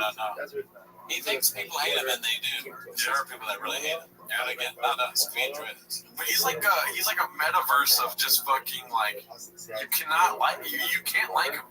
There's one thing about Papa that everyone will not like. Right, and it's different for different people. I know you're not a numbers guy, B, but there's more than one thing. No, I know, but I'm saying at least for all people. Yeah, there's at least one thing. Yeah, but there should be many. Yes. Yeah, he gives his dog back. He may cheat on his wife. He's rude to openers. He's rude to people that share podcasts. He's constantly interrupting people when they speak. He has zero self-awareness, and he's trying to get you to use kratom and nicotine and tiger thing. All these things that are not that great for you. Whiskey's okay. Yeah, but that's probably the safest thing he's showing. I mean, no, suing YouTubers. Suing YouTubers is like, or threatening to do. Oh well, the unique. Is that who he unique or whatever? Yeah, or threatening those comedians that. Calling out joke thieves. He calls out other joke thieves. There's been times where he's called out people for stealing jokes. When he steals jokes, but he doesn't even know. He's walking chicks to his truck. There's at least one thing that everyone will not like. Calling people gay. Yeah, I mean that's funny though. All right, so we go on to the next episode. You said this is like some kind of lifter or like fitness guy. I don't really know. I was meant to look it up. I saw when I was scrolling through on the subreddit this week. I think he's like probably one of those fitness guru type biohack people. So these next clips are from his episode. This one's called Brian Noticeably Tired of Papa's Fish Obsession. Posted by Neil Bench. He's like a liver type. Greg, I'll be in Springfield, Missouri this Friday, Saturday. Blue Comedy Room, buddy. Blue Comedy Room. Now they have the biggest Bass Pro shop out there. The biggest aquarium out there. Look around. Go check the fish out. There you go. Check. Oh, they got fish there. Yeah, the biggest aquarium. I did not know that. I didn't either. Good. It's a fancy. So I'll probably be sleeping there, doing shows at night. Friday, Saturday. 2 shows only Friday. 2 shows Saturday. Brea, I changed. Brea is March 3rd. 2 shows on a Friday. Saturday, I have to cancel. I have a fight companion for the John Jones fight. So Brea is now just. Let me ask you a question. Yes. When you wake up, you obviously do your deep squats, you do your meditation, you read the Vedanta. But do you check your credit score? I check my fish first. Okay. Do you think Brian's like a lame duck? Like they have some sort of contract signed, and he has to do X amount of episodes until he can be like later, dog. No, I mean that's funny, but I think this is all Brian has left afterwards. Oh yeah, he's stuck here, just like everybody in the shop universe. You are it's a punishment. You cannot leave. It's like purgatory for people that make the wrong call. Yeah. If we get big enough, maybe we'll mess up and we'll be in with it. It could happen. We could be ball secret shop soon if we make it. I don't know, because I feel like he just doesn't want to be. I mean, maybe both things are true. He doesn't want to be there, but he has to be there because he has nothing else to go to. Maybe, but they do, like I said, they do so much podcasting that they're going to be tired. Plus, you know, he's living with all the demons and nightmares in his brain from all that stuff. So he's like, probably like, shit, I just got an email from somebody saying I did this. And he's like, how do I get them to go away? And then Sean's like, messing up the ad rate, talking about Bass Pro Shop. I wonder if he's asking him about his fish tank and Carl Bassett companion and all this. Brian's got a lot on his plate. Yeah. He's got to make sure Sean doesn't say something crazy during the thing and whatever Chin's doing, and then they worried about BGL exposing the whole thing. Yeah. This one's called, it's probably fear to assume that this prison guru won't be guesting on Golden Hour. Oh, fair. So he's a prison. Well, I wonder if this is a prison guy then. Just like they're talking about business. Wes, I'm going to jail. Give me some advice. First of all, posted by Rogan and Shorty Pie. Sorry about that. Here goes. What do I got to do? You just, all you have to do is come in, you go with your paperwork, you have your bedroll, your fish kit, you roll up, one of my people will come get your paperwork from you. You probably know it's me because I'm sitting there reading, acting like I ain't paying attention, and they come dump the paperwork off to me, I check your shit. Drop it down on my buggy, he gets on the phone, checks mail loss, and make sure that you're not a fucking chomo. And if you are, you're fucking dead.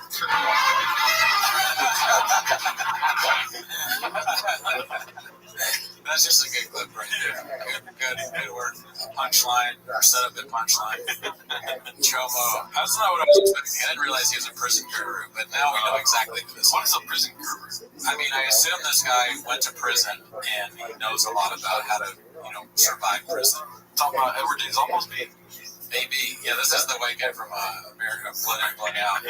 This one's posted by Rogan and Shorty Pie. It's called Careful Bappa. You ain't going for a divorce with some support on it. When you're truly winning in life, you don't have, the problems. Even if, say, my girl wants to argue or something, I said, babe, stop. I'm winning. And she's like, what? I was like, I'm fucking winning. I don't argue with people. That's what losers do. You can go ahead and take that shit and figure it out yourself. Yeah, no, she is pissed, but I just let her be pissed. Oh, that's what you said to her? Yeah. I said that shit to my wife? I'm like, go try to protect your shit. I said that to somebody. I'm winning. If I went, I'm winning, man. My wife would take, I have a cast iron pan. She would strike me with it. Oh, my chick's not real, smart. She goes like this. She's like, you trigger me more than anyone in the world. Thank you. Because she wants to grill me. Let's see. That's like this guy's like a Jack Chet Hanks. Yeah. That's terrible advice. Babe, I'm winning. That doesn't make any sense. That's a worse take than Schaub and his you found TV in the Delta. None of these guys are doing great with their relationships. The best part about Brendan Schaub and watching all these clips weekly is that these feel like just regular podcast. Like when you start watching a clip, you're like, this is a regular, just tuning into a certain part of it, and then Brendan opened his mouth. You know what I mean? Usually when there's a bunch of guys, it's gonna be misogynistic. Hey man, I told my girl the other day shut the fuck up. Yeah. Totally winning, man. Yeah. And then Brendan's gonna be like, bitch. Is that what he said? Yeah. He said, I'm winning, bitch. He said, Yeah, Brenda's taking this advice to heart. Anybody else watching this is the worst advice you've ever seen. Losers argue. What are you talking about? But what about people that win arguments? Why would you listen to the prison guru's advice on your significant other? How would you ask me about Valentine's Day? I was like, winners don't go to Valentine's Day, okay? Bitch. Does that work? No, she gets really mad. She kicked me out of the house. But I didn't listen, Because I got my fish box. She's a chomo, so she's mad now. Alright, so this one's called Perfectly Normal, Perfectly Healthy, posted by Rogan and Shorty Pie. And let's see what this is all about. I'm fully committed to my chick, fully. I do everything. And man, I don't cheat, I don't do anything like that. But my whole thing is I won't call her. She's like, you won't call me. I'm like, I'll never call you. And she's like, that's fucking what? I'm like, you have to call me. And I'm like, and I'll answer right, even if I was in the middle of this fucking podcast, I'll answer if she calls. And the thing is I had too many chicks that I was controlling, or I called too much, or I'm bugging them to where I'm like, I'm not fucking calling you. You call me whenever, and I'll answer, and I'll always be loving. And so you're trying to work on that. Yeah. And I'm not going to fucking do it. And if you don't want to be in a relationship anymore, don't call me. You'll never hear from me again. And I'm just taking the upper hand massively. If you don't call me, you'll never hear from me. Yeah, that's what you fully just, because you were straight up stalking. Yeah. you just straight like, yeah. Hey, like, there's no other goal or nothing for you to check in. There's no goal to me for this. Like, oh shit, I did write all that crazy shit. Nothing. Yeah. Now it's you. I would be afraid of this guy too. This guy. I think maybe there's a little bit of fear going on from this guy. I mean, that is we should. I always want to focus on Shaw on this thing. But this guy, I mean, I'm glad that he's no longer stalking people. That's a very Shaw is right. A very extreme position to take. You could maybe work on it, but it makes sense if it's a huge problem. Maybe he shouldn't call. I almost don't believe him that he's not. Yeah, you know. He should write a book called From Simp to Asshole. Yeah. He could just have said, I had a problem with like being too controlling, so I try and have her call, and I try very sensitive about calling because it was a problem that I had. But it's things like, I never talk to the woman. I don't call because she's got to call me, right? And then when she calls, I'm very happy to talk to her. But until then, I don't talk to her at all. And then it turns into, I don't speak to women because somebody roasted me last week. A woman roasted me randomly in the middle of the street, so all communication with women is ceased. I don't talk to her because I could be killing a chomo, I could be working on my fish box, I could be getting the shank ready. It's like, you're out of prison now. Or do you still need to do this? Alright, so now we move into Food Truck Diaries. Dicey. This one is called Brandon's Redacted Claim of Denver Having the Best Barbecue is Questioned by Curtis Blades. Posted by Lynn Lover. And if you will remember, Curtis Blades' last name is Blades because it rhymes with blades. Alright, here we go. Of the south side. Like, I want to get away from the winter. That's right. I'm not really sure about that. In regards to the, I'll get back to your family, but in regards to the food in Denver, listen, man, I'm the Torrance County. I try food everywhere. I'm a thankful. I try food every single place I go. I'm telling you, the best barbecues in Denver, Colorado. I'm going to blow your mind right now. Yep, I've been everywhere. Benny Cody, if he doesn't take away on the next fight, I'm thinking Brothers Barbecue, bro. You're not a fan. What other barbecue? They've got Brothers. You know how Brothers came about? And I'm not associated with them. It's just my favorite part. I've been in for everywhere. Stop hyping them up, bro. There's a sugar two British brothers who travel around America, tasting all the best barbecue spots, and then stealing their ideas and then making it their own. Oh, stealing ideas. Oh my God. That's what you do, but you just make terrible stuff. It sounds like what this business is doing, this barbecue place, they're also stealing other ideas and making it worse. They're stealing that idea from you, Shop. Look at Curtis Blades' face. His faces are priceless. Not even disbelief, it's just like he cannot. It's kind of like a mix between frightened and laughing. Yeah, he's shocked. He thinks it's funny, and he can't believe that he thinks it's so important. He doesn't want to lie. Yeah, he's like, you got to tell him you're not being serious. Yeah, it makes no sense. The best barbecues in Denver? No, I don't think so. Memphis. I think it's Denver. No, but Memphis is probably the best barbecue. Yeah, maybe. I don't know. I've never had that. I mean, if you listen to Papa Toe, it's gonna be fucking Austin. Yeah, of course. All right, we got another clip from Food Truck Diaries. It's called A Collection of Redactedness from Today's Food Truck Diarrheas, posted by Rogan and Shorty Pie. I'm going to stick into these Brazilian empanadas. We call pastels, but, he said it's like a... A long show. It looks nice. It smells good. Bread is squishy as I thought. Oh yeah. I eat this. They take the camera off so you can't see where the eat. I'm always one thing I got you. Bow and arrows don't like grub shoot bow and arrow with my pops. Oh really, dude? Them stealing their ideas. And then making it their own. Oh, fantastic. Their food is like they don't eat their food is tough. Their food is tough. So why would I have a British guy come here? Fair point. Fair point. Nice. Are you Brazilian? Yeah, I'm nice. I'm not. That's it. See ya. I like country. See ya. I see a lot of redacted.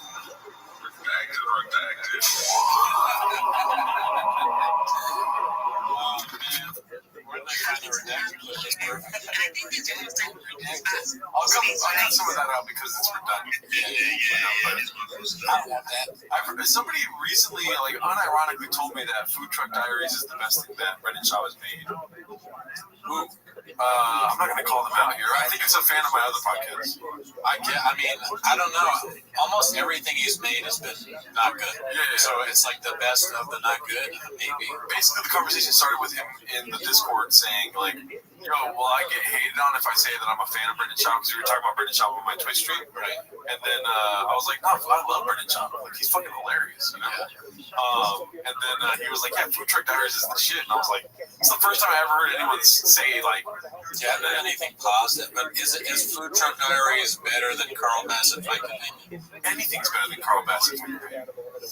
I guess you're right. In any facet. Yeah, because Food Truck Diaries, at least you get to see Shab eat funny. Yeah. He never eats normally.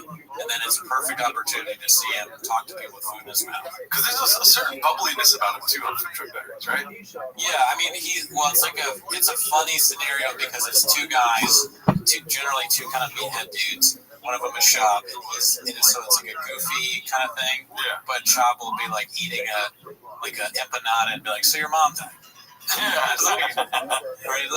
There's Shab's like trying to get something that fell out of his mouth, or he's got a cup and he's doing this, and he's like, so is it true what they say? Like, are you married to Mexican? Did she talk about Mexican? About our Mexican? And that's like a serious question. It's also too that it's just so strange how he eats on camera. Because you know how like porn actors will have sex on camera, they'll do it for the camera, right? Where they'll like do it in a different way for the camera. He kind of eats that same way. He's like, he knows the camera's here, so he knows he has to get the food and go like out of sight. Messes with his brain. Son of a bitch. It makes him This move. self-conscious, and then he does something really strange. He's almost like the Actors Studio, where that guy James Lipton would have certain questions he asked. So Shab has he's got to say something weird about some personal issue that the guy has to ask them about whether their wife is Taco Bell Mexican or Guadalajara Mexican, and then he's going to eat weird. And then also, on top of that, get something wrong about wherever this person is from. Yeah, it's like Denver. He's like, oh, great barbecue dip. No, his associate's barbecue dip. Also, where does the diaries come in? Why is it Food Truck Diaries? That sounds just like a Bob idea, or maybe he stole it, maybe just thought of it, and they were like, yeah, that's a great idea. We'll never know the answers, dude. But, all right, so now we move on to the Golden Hour, which is one of 15 other shows he's on. Right. This one's called Barn Doors Hot Take from the Golden Shower Patreon Preview. The show has basically become three middle-aged dudes discussing movies and shows they've seen during their lives with arbitrary rankings posted by Rogan and Shorty Pie. You ready for a hot take? You know the greatest TV series of all time, all seasons. Okay, well, you're ready? Your opinion, okay. Well, it's fact. Okay. American Horror Story. All 11 seasons. You know what it is? You know what happened? You don't know shit. I just realized you're a fucking brain dead dummy. That's so mean. Yeah. This is his show. Let's keep in mind, this is a Shab show. And his co-host just said, you're a brain dead dummy. Yeah. It seemed pretty serious. I mean, that's kind of like misleading, though, because Brandon starts laughing right after that on the actual preview. Because I watched the Patreon preview because it was clickbaity about Workaholics movie being canceled. And he goes, you're brain dead idiot, you're a moron, you're stupid. Like, he's going hard on purpose. Okay. And it's like a communal joke in a sense. I see. Yeah. I wonder, does he say why he likes American Horror Story the most? They start saying that you don't know what you're going to get with American Horror Story, so like one season will be complete trash. It'll be good. I don't know anything about that show, though. Shab would never know any show.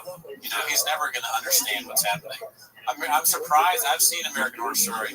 I'm surprised Shab likes it because, you know, it's not the simplest show.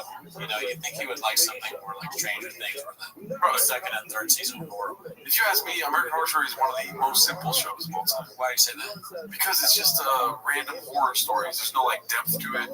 Like, what's the thrill or horror of watching a show that you know is going to be scary eventually? I don't understand your point. It is a horror story show. Yeah. It's like not like a standard horror story show. It's like the first one is they're in I'm saying make it sound like it is, but they're in some sort of haunted house and the family's kind of falling apart, and there's all these like there's intrigue. And Yeah, I don't see shop being able to do that. That shit sounds so stupid to me. You might like it, but me and shop do. So no, but to say that that's the best show of all time, go fuck yourself, dude. yeah, definitely not the best show. That's a crazy thing to say. It's the best show of all time. All right, so the next clip is from the shop show. This one's posted by Dadonk. It's called Kratom takes X2 recommended daily limit before anything he does. Share with your friends, family, grandma, grandpa. Let's see what this is about. This episode of the Shop Show is brought to you by the best freaking energy for your brain of all time. I'm talking about my limitless pill. I'm talking about that Kratom. If you've always wanted to try Kratom, you always want to see if it was for you. I use the concentrated shots. I just took one, we threw it away. I take one of those for any show that I do, stand-up, podcast, whatever it is. Your boys on Kratom. I swear by it. The product is comparable to our energy shots in that it's a liquid you drink straight. The bottle is slightly smaller, but that's because you're getting a more concentrated, pure mitragynine alkaloid extract. Start with a half shot to see how it works for you. Recommended serving size, half bottle, and I exceed that amount.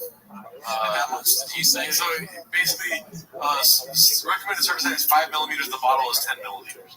So he took the whole bottle. Yeah, in a 24-hour period, take only 5 minutes. Is this even legal to do and like suggest that people take way more than what they're supposed to? Share with anybody you want, your friends, your family, your grandma, your grandpa, your UPS guy, I don't care. What?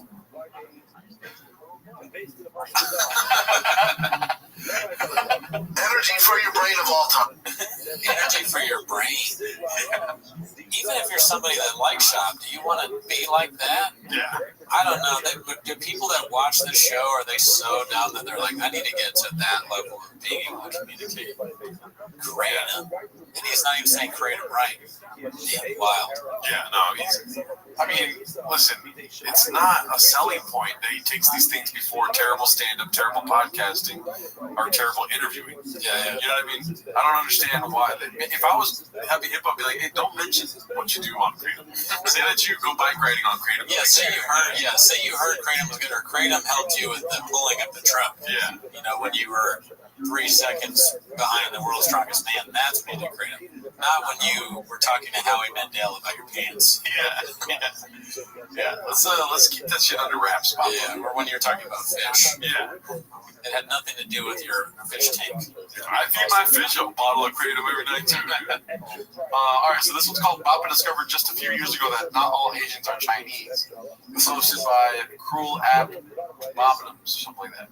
Here goes. And there's just a bunch of different names on there that had nothing. Jesus Santos Aguilar. Boy, I'm getting better, aren't I? Yeah. Tough. Years in the paint. Years. When I went to Australia, I thought everyone was Chinese. Yeah, but you were so offended. You learned super fast that, okay, this is Chinese. And once you pointed out, I felt stupid. I'm just not cultured like that. I don't know. But if you know what you pointed out, I'm like, oh shit, now it's just too easy to do. It was kind of cool to be like, Chinese are green, right? Chinese cool. The difference, like, yeah, dude, it's like. So are they saying he was going up to people and being like, Chinese, right? I guess, I don't know. I hope not. What do you do in that situation if you're the Chinese guy? You're like, yeah, thanks. Good job, Chop. Yeah, I don't know. Dicey for sure, though. Yeah. That is, he thought imagine saying that you thought everyone was Chinese in 2023. Yeah, I mean, it's cool, like, if you had that personal revelation, but imagine having a podcast and saying it on a podcast after that. That's crazy. I mean, I'll give him credit. He doesn't care. Yeah. He'll say anything. In any facet. Yeah. All right, so this was posted by El Gallo. We're at the throwback section, not today. This one's a throwback shop day. Brendan destroys water myth. There goes. Yeah, if I'm at home, I like to stick to just, for the most part, water and coffee. That's weird, bro. I know, but I do like that 60 coffee. Me too. Do you drink a lot of water? You gotta hydrate. Never drink water. Ever? You're a fucking athlete. You have to be careful. I'm not an athlete anymore, But I mean, when you weren't, it's a myth, though. It's also a myth. So if you drink 8 cups of coffee, that still counts as fluids. It's a diuretic, but it's still a fluid. It's a diuretic, which means it's dehydrating you. It's pushing it through, but it's still liquids. You're gonna get kidney stones and stuff. I feel great right now. Although I was getting pretty sick from drinking so much coffee, so I'm throwing up and stuff on sets. Dude, this is a character level, you know? This would be like a genius character. Yeah, I don't drink water. It's coffee, it's the same thing. Yeah. It's like, but it's caffeinated. If you look it up on Google, you'll realize right away. They literally say that the caffeine doesn't count. Yeah. And they dehydrate you. Like, no, it's still liquid. And sometimes I drink so much that I throw up. Why would you do that? Yeah. That makes no sense. All right, so this one's another throwback. It's called Revisiting a Chain's Original. Fat Patrick Finally Snaps, posted by Existential Spices. Steve, hot tip in the street. That's pretty dope. I'll be Big Bob, you fat Patrick. You fat Patrick.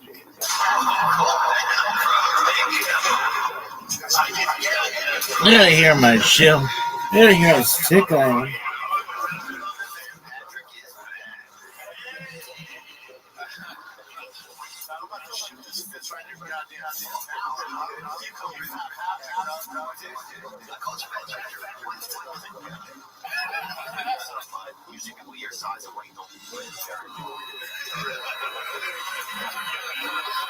It's not recorded.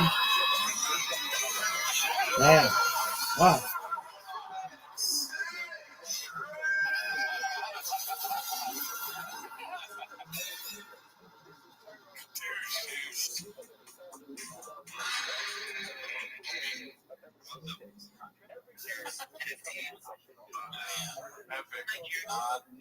I would not want to be shown. Just getting roasted by everybody. Stupid, bad guy, and on top of that, now people are calling you fat. Yikes, it used to be in the UFC. Making hilarious clips and saying your face and getting all puffy and stuff like that. Don't drink water. You don't drink water. You don't know if it's a lemon or not. Who doesn't know? Last week we didn't know. Is this lemon? Who doesn't immediately know that it's lemon? How do you not know immediately that taste? Is this lemon? He's got nicotine in his mouth. Oh, you think it's numbing the taste buds? I'm not thinking that. He said that. He said you can't taste it. Yeah, because he got nicotine. That's the thing, is like, when something like that happens, don't you just stop doing it? If you stop being able to, one of your senses goes away. Because you start being able to eat. Don't you just stop? I remember I had a bicycle and I was biking on it, and it started making my nuts feel numb. I threw away the bike. I wasn't like, I can't feel anything in my nuts anymore. It's the bike. I can't ride it. No. I immediately was like, this is not the bike for me. Well, Shop is a rare breed because we live in the age of information, but all he chooses to learn about is like Blackfish or Disney shows and things like that. He's very well educated in those aspects of life. But when it comes to water or when it comes to, I don't know, just taking a jump, he's showing you exactly how he feels, and as redacted as it is, we get to watch it. It does seem like he refuses to Google search. Yes. Like he doesn't know that water, because that seemed fully serious. It was like, how's he doing a bit? But no, I think he was serious. He's drinking water. Well, because you make coffee with water, I think that's his rationale. Right. But why the kind of person that would know a lot about pop culture documentaries, but then not basic things like drinking water or like what states are in New England, you know, like he doesn't know that Maine and New Hampshire or whatever he said was in New England, or he doesn't know that Africa is a continent, but he knows that like Muggsy Bogues played for the Charlotte Hornets. Yeah. I mean, it's a way to go through life, but I don't know if it's a way to draw attention to yourself. Or should I say fat Patrick? And on that note, tune in next week, join the Patreon, join the Discord. Have a good week. We'll be back. Oh, we're all on Spotify now.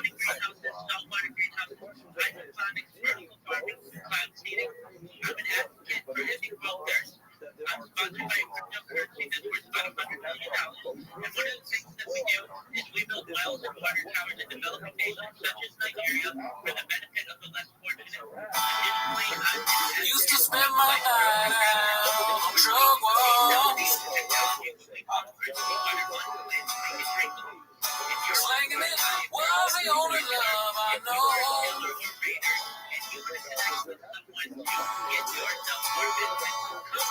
But you rescued me from all the repercussions and brought me back from being too far gone. You're as smooth as tiger whiskey. You're as sweet as strawberry lozenges. You're as warm as the Helix mattress. And Michigan, I stay high in love all the time. Who knows?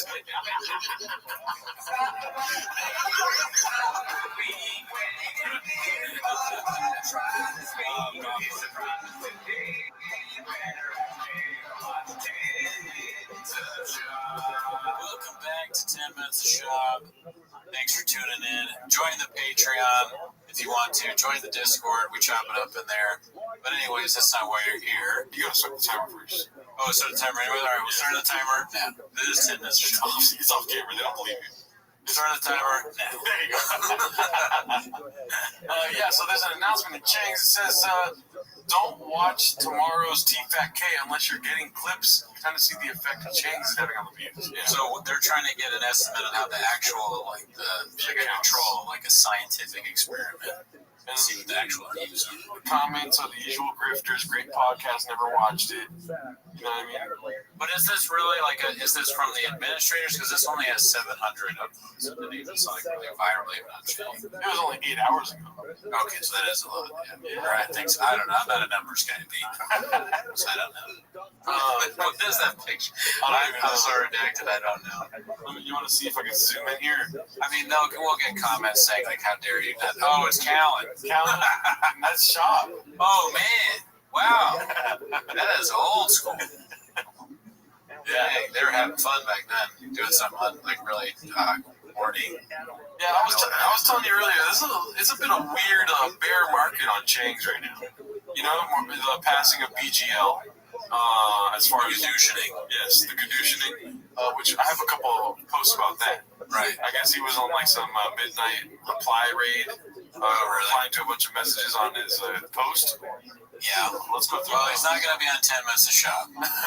Everyone can take a deep breath. Take a deep breath. We're not going to do that. So, oh, look at that. We're super. Okay, so apparently this is a post of his. Did they make an announcement on T-Fat-K? I missed it. You have some great insights opposed to just reading an article. Oh, yeah. I guess I'm not worthy of an explanation. Mr. Mark Hurley responded. Yeah. Dicey. Oh, really, dude? And this next one here, it's I forgot to say who posted these. Rube is Cube. And this one's Ryan Joseph. Ryan Joseph right here. 2 a.m. BGL letting it all out. At Hello Mark Harley, you get fired from Fighter and the Kid. Brennan made a joke about firing more people. Then I realized you haven't been on for weeks. Replying back is Mark Harley saying, "Yeah, you fired people when the person quit. This is trying to reframe that. Painting a narrative, B." Just no respect for him. This cracks me up. That's one of the funniest things that Oathman explained to me about James is the because for a while we were watching the clips and I don't think either of us really understood. Yeah, and his face was blanked out, and then his voice was like this weird thing. We didn't really get it. Like Charlie Brown's school teacher. Both of us basically saying that he's so obnoxious that they had like loves attention so much that they just block out everything he does. Yeah, which is hilarious. And we watched a little bit of that show he had. Yeah, like no, not for the show, not to make any kind of jokes, but it's the worst thing I've ever seen. It made me mad. It's the hardest watch ever. It's real bad. Like his cadence and his thoughts and how everything works together, it makes for a terrible show. Yeah, you mean the people that hate us, they say, and I agree, sometimes we may be a blockbuster. We sorry. Yeah, I don't know about that. But we'll never reach the level of that show. Worst show I've ever seen. Jordan's going through something, okay? It's not a sad thing. Yeah, I told you earlier that I went to Starbucks and I didn't lose it, and that was like a good thing. Right, now you're losing it. You're not losing it at the poor Starbucks lady who was complaining about 10 cents. This one is called Good God Dog, posted by Weird Ad 3611. Another Mark Harley reply. Marge, why did Papa Gadoosh you? And he responded, And but the thing is you never know what to believe. This could all be Mark sabotage, He's like building a narrative, and he's trying to get into Chang's from the inside, greater pages of evidence. It's so weird that they talk like this because everyone's like, you could be Mark, I could be Mark. Who's Mark? But in the end, it's really about just watching the stuff. True, it is. But also, too, you're right. This could be some sort of Ocean's 11, maybe Papa's 11, trying to infiltrate Chang's. And the red herring is Mr. Harley. But this time 11 is the IQ points of Shab and Mark combined. Yeah. And then this one is just funny. It's a guy in the flower horn. It's posted by Paul C2. It's called Mexican Cichlid. I don't understand. Is that something like chiclet or what is that? Cichlid. I guess it's the name of a fish. Isn't his fish's name is something lid? You know more than me. I thought that. All I just know that's the flower horn. That's the flower horn. Yeah. Flower horn fish. But the Pico de Gallo thing, I assume, is from Pop. All right, now we get into some clips, baby. So this first clip is posted by Immoral Knievel. It's called Clipped Around YouTube last night. Found an hour-long video of drunkest man alive. Love the title. Let's see here. Deep fishing we're supposed to. See, so we got footage I've done. I dig it, but if I really interested, sure if that's not food, I think it put too much of it. When you think ocean, I was like, that's why he's standing around this there, some trout, some red. Fin trout, I don't know. He's the little guy, you call him a dolphin. They just walks around the waters. I'm slower vibe. I feel like that feel your vibe too. Everyone's just around fishing. If I could dream of a Super Bowl and then Jordan, Burroughs, TV's popping out, come on, little takes here. What are your thoughts so far? It's almost redneck vibes. He's turning into an old country boy or a very old country man. Yeah, It's like, what are you doing today, Grandpa? Oh, I'm going random free day, so little Josh Terry-ish. Yeah. This is, and I love that it's the Super Bowl time of year, so we get to hear Super Bowl. Yeah, Super Bowl. My favorite Super Bowl. The glass is almost gone. Yeah, much like his little ice. You see that little ice there? It's supposed to be like a big piece of ice in the glass. Yeah. It's just everything's wrong. I want to say that I'm sad for Papa, but Papa just looks sad. He does look kind of sad, but I think he's just drunk. I don't really think he's sad. Some people drink on podcasts or during or before podcasts because it's they want to get loose and they think that they need to drink to deliver the great content that their listeners are looking for. I wonder if that's what Papa thinks, because this is atrocious as usual. Yeah. It's just a drunk, very tired guy in a torn jean jacket, bound pants. Also, too, I always judge a YouTuber's depression by how many Funko Pops they have behind it. And there's 2 right now, dude. Look at that. It's of course he'd have Funko Pops. Yeah. Any kind of thing that people kind of universally think is stupid. Papa's I got that. Oh, I got that. And also, this shoe is gone. Oh, yeah, where's his favorite shoe? No wonder he's depressed. Yeah. His favorite shoes aren't up there. He doesn't even like shoes right now. Look at that gigantic chew hat. They're in his mouth, and there's a giant sign behind him. He really does have a lot of people sponsoring it. A lot of people are on Team Papa. Yeah. Listen. Brothers that in the English language were referred to as twins. Now, Paul Feller, because I'm a Terrence McKinney, and you can see it was all right, if you but you still don't. You just go back up to Terrence McKinney. It's not that culture stuff. It's a little disrespectful because that's revival. It's MMA. It's the worst sport to bet on. I'm off to Naples in February. Please scroll up to ThinkPoint.com. Conference Championship games. The Super Bowl 57. New customers. Wow. Conference Championship thrills. Shop show. SHAB show. Minimum age eligible. He doesn't spell his name first. It's not even the first time. It's not. It's so worrisome because it's like many times he's spelling his own name incorrectly. CTE. Call the doctor. Yeah. This is ambulance point. It's a shop. Maybe we were judging him too harshly, and he really did hear that voice from the Asian doctor. Yeah. The CTE is so bad. CT.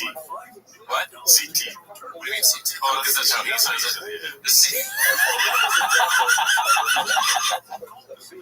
The CT is so bad. Like he, instead of Greg, Sue comes on, he's like, Brendan, this is going to be very painful for you. And what he hears, what's pain your life? You're going to have a lot of stitches. Many stitches guaranteed. Supply. You better hurry up and get on it. Some special January. 20% off supplements, 10% off fitness, streaming fitness, so you can support each other. The best supplements on planet Earth. Paul Craig and Johnny Walker. I like Paul Craig. I said he's my rock. Jesus Christ. Reach for that single, just gets his head beaten. And he said, John Jones, I'm coming for you. I was like, yeah. That's heavyweight. So for having the skill set to submit a just contract, it's not great. So it's just like this. Is there any way we can just go to another game? That, for this complete nightmare of jiu-jitsu season, Achilles heel. I think Gilbert Burns gets on like how. This is now I'm thinking it's less southern and more like Marlon Brando-ish. Like Godfather. Has anyone ever said that before? I don't know. Come to me on the day of my daughter's Kedushin. Maybe I ask you for a favor. Maybe I ask you for some off brain. Instead of doing songs, we're going to do movie scenes now.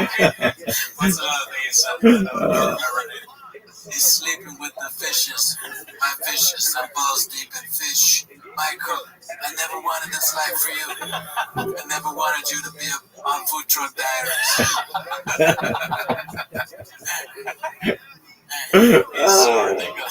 I take it back. Those pants, I'm going to be totally honest, I kind of like the pants. Yeah. Well, I mean, a broken clock is right twice a day. You know what I mean? Look at this athleticism. Oh, like Head and Shoulders, or someone doesn't come along and give that dude a sponsor. I don't know. Did I have a picture of him with his hair? You travel a lot? Yeah, look at his little. Oh yeah, it's just it's ridiculous. You go to the bathroom? I go to the bathroom like 12 times a day. Really? Yeah. That's all I have to say about that. But I appreciate the compliments from him. It's very nice. Dude, that one round, I forget what round it was in, and then he goes right into it, and Figueroa gets to a guillotine, grappling, man. So, what's that? Now Figueroa going up to look at this one. What you want to see him find out of those guys? You're going to get, so of course, and then you go 35. He's actually, here's what's crazy to say. He's not to clean his body. You just see in his face. He looked Yo, dog. This motherfucker so sick. Look at this move. This is athleticism. He doesn't care. It's not even, that doesn't even seem like a speech impediment at that point. It's just like, this is the way it is. Yeah. He's changing the English language, not unlike William Shakespeare. Yeah. This one's called The Numbers Guy B. Baby, I'm a dancing queen. Baby, I'm the sickest motherfucker of all time. Maybe the sickest person ever. 900 likes that have 300,000 followers with 1,000 likes. It's the ultimate idiot approved gear. Oh my God. Get your North South jersey. It's the ultimate idiot approved.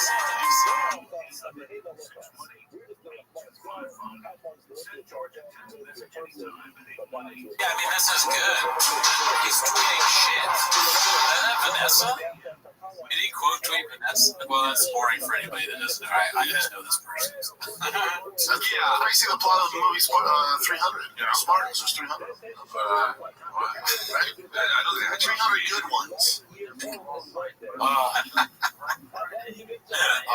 What is it called? Getting ratioed? Yeah, he's like getting ratioed by not getting likes. Ratioed is when somebody like responds to you and gets more likes, right? Yeah. He's just getting ratioed to his own tweets. He's getting ratioed by the number of followers he has compared to the amount of likes that he gets on his tweets. He should get more, but people are just following him and being like, This next one's posted by Brian Anderton.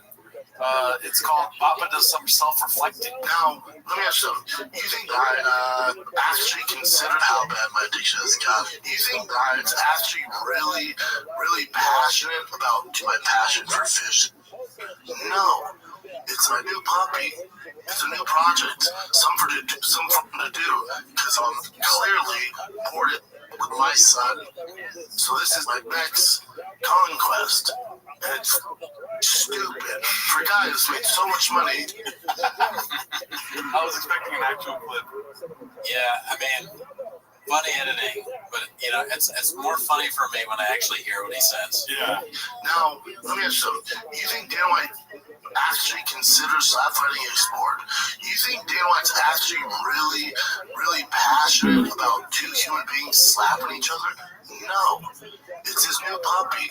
It's a new project. Something for him to do. Because he's clearly bored with the UFC.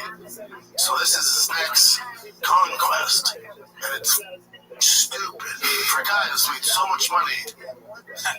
It's interesting coming from Shab, because Shab gives back dogs like they're freaking things you return to Target. And I think it's important to point out that one was posted by Penny the King Kaju, called Maybe a Bad Analogy There Be. Most people care immensely about their new puppy. Oh, yeah. I probably saw that and got subliminally in my head. But yeah, exactly. Very good. Great point. Did you see this clip where he's talking about Ariel? No, I have not seen it. It's posted by Tundle Tobogan. It's called I Didn't Do Anything to Ariel, threatens to beat him up. I didn't do anything. You're acting very innocent. You're not a little old you right now. You're being the cheat. Yeah, here's my whole thing with it. If you want to squash the beef, whatever, if he has beef, that's fine. I dare you. I dare you. Come on, Sean. You won't talk like this in my face. Walk outside of New York. Come on. Stop looking long. Oh, yeah. That's a classic. Yeah. I remember. Like, what? Yeah. He's drunk out of his mind. He feels good. Back then, before he got nuclear bombed by. How do you think that got? Or was the response to this the one where he's like, how did football go? How did comedy go? Yeah. Or was that before? I don't know the chronological There's events. so many Caduceus of Shop by Hero Wani. It's hard to know the chronological order. All I know is that Ariel seems like, you could understand the words that come out of Ariel's mouth. Oh, yeah, he's very well spoken. Ariel Hawani doesn't talk like this. You know what I mean? That would be funny if Ariel Hawani responded. He's like, Shab, guess what? You suck at comedy. That's how you talk. That's how you sound when you talk. All right, so this one is, we're back to the old classic long titles. Not ready to read this title. It's posted by Top Foundation 6313. It's a quote, working in ditches, parentheses, blowing your back out, to put cement on top of a sidewalk, end quote, is essentially the new P.F. Chang's. These two spineless have zero self-awareness or self-respect. I'd be more proud of my son if he's working in the ditches, blowing his back out, putting cement on a sidewalk. I'd be much more proud of my kids if they're doing that thing. Slap to my buddy.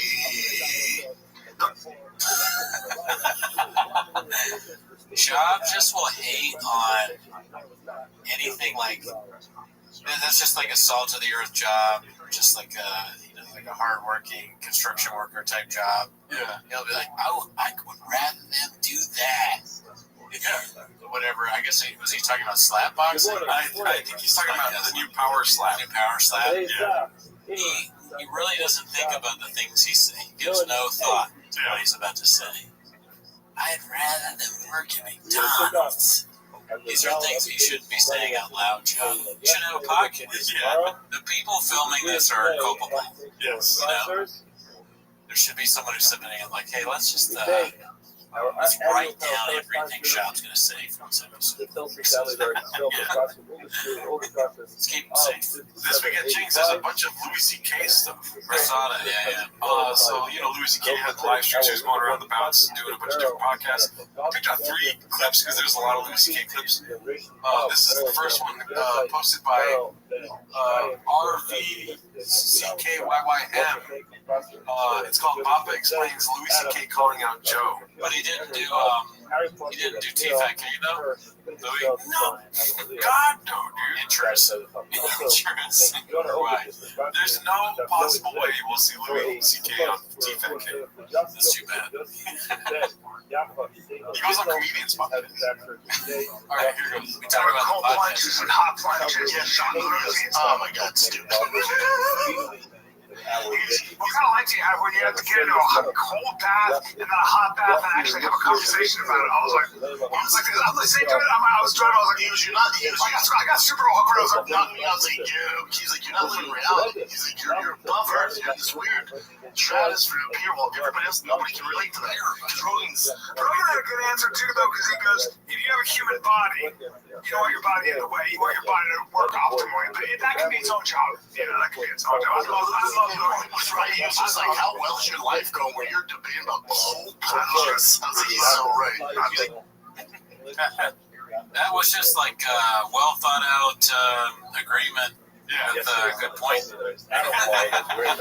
That's the most, what's the word, clear and accurate job I've ever seen. Louis is bringing out like maybe Louis is like the anti-kryptonite. He's the muse. Louis C.K. is the muse for Shop. I'm sure we'll see some poorly crafted, stolen Louis bits in them too. So that's something to look forward to for Jay. Speaking of being the muse for Shop, this next clip has something about a similar story that Louis C.K. tells about Shop. So it's called Brenda Has an Oddly Similar Story to Louis, posted by Brenda the Sloth. Let's see what this is all about. But I started flying right away, and the airports were all empty. And everyone was allowed in the lounges, and everyone was getting upgraded to first class because the planes were empty. And for a while, it was part of the protocol. Before the flight takes off, they used to say, they would give you the safety stuff, and then they would say, you can use your seatbelt detaches, you can use it as a weapon. Oh, Jesus, you can use your seat as a shield.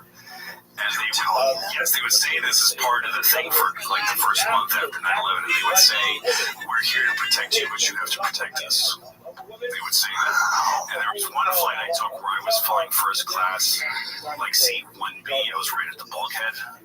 And this other guy sitting in one seat across from me, the captain came out right before the flight, and he kind of squatted between us. He said, listen, fellas, this was a red eye.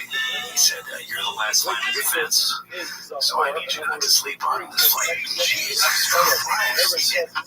I need you not to sleep on this flight. Defend him. Yeah. But of course, there's part of it that's like, oh, guy, so I'm like, oh, yes, sir. I was excited. Here's how I know I'm sick. I like Louis stand-up. I think he's a great comedian, right? The reason I know I'm sick is because I would rather have heard Shop tell that sort of story. I want to hear Shop's attempt at whatever Louis just said. That's because it's so crazy. That's how far I've gone down the Shop. I want to see him mess it up. Well, I don't think you got to wait long, man, because I think he's... Yeah, I've seen it before, but I've never seen this. You're on the plane. I fell asleep for about 4 hours to do the red eye because my son had his first football game at SoFi. So I had to make it on time by 9 a.m. So I take the red eye. And as soon as I fall asleep, I'm waking up and people, help! We need help! I'm like, oh, what? I'm sitting first class, they run up, like, what the? Run up in my head, I'm like, oh, it's ISIS, whatever they have. Oh, I pop up, there's a guy next to me, taller guy. I'm like, tell him I pop up. And then they're like, he's having a seizure. I'm like, oh, thank God. And then I sat down, he goes, God, if something weird going on, when you on the flight, I'm like, God, I don't play that. I ain't gonna let ISIS take over this plane with box cutters. More than box cutters, Bubba. You can pop those heads. I'm gonna twist the necks, guys. Twist the necks. Yeah, I'm gonna become super viral like that more on the hatchet. Yeah, Baba the hero, he saved that little boy from the car thing. Of course, the next step is to kill a bunch of terrorists. Yeah, hey, you guys like Moana? Whatever it says to the kid. Hey, you doing okay? I'd love to see Baba in like an action movie where he has lines. Like, there he is. Yeah. Yippee-ki-yay! Or yippee-ki-day! Well, so good. This is the last Louis C.K. clip. It's posted by Fun Amoeba 850. It's called Theo Von getting candid with Louis C.K. about the burdens he walked away from and is at peace with himself about it. No more sunglasses every other week. Proud of you, bud. There is people. You can find a loving and out self path through anything. But if you're dependent on, if you're like, I don't feel good if I'm not a Hollywood A-lister, you might as well. Yeah, that's not a good way to live. Yeah, man. It was so interesting to hear some of that because I've had spots in this past couple years of my life where I chose to do certain things. And I'm like, no, this doesn't feel right, but I feel like I need to do it for money, or I feel like I need to do it for. And once I got out of some of that, everything much more in place. I've gotten a semblance of human. North South, how you living, baby? It's been pretty fascinating.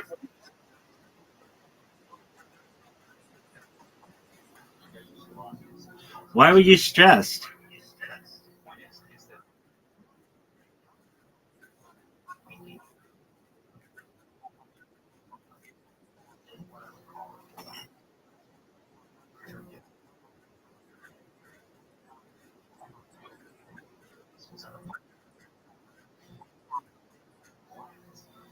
Okay, so you uploaded a YouTube video.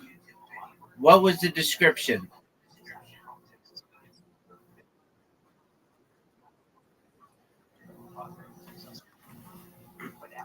Did you send me another video?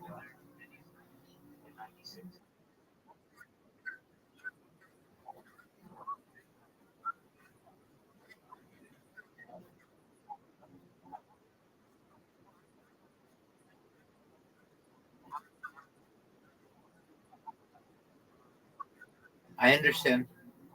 You ask Grok that, and Grok will optimize it for you. So you say, Grok, you ask Grok, what's the best description for this video for YouTube for selling clothes? And then also put in there, give me hashtags as well.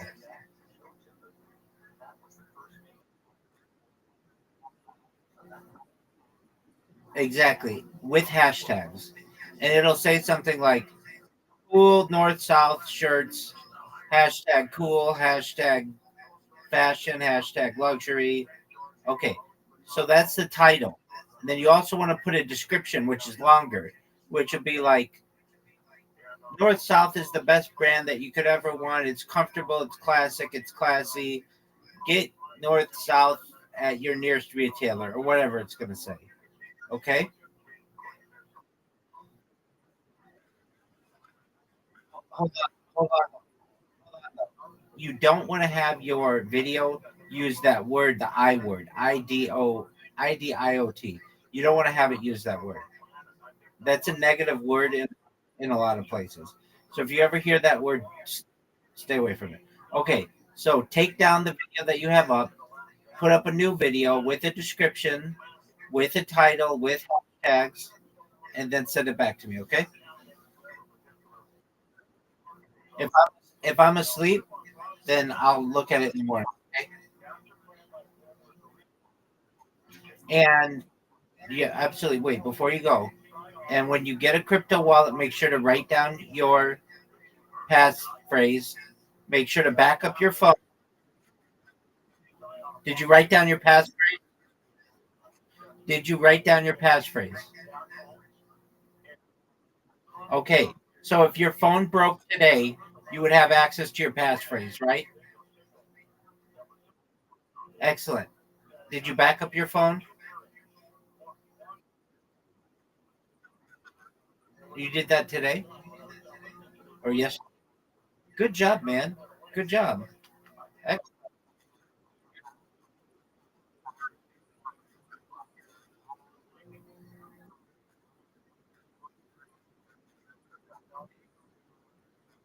Hey,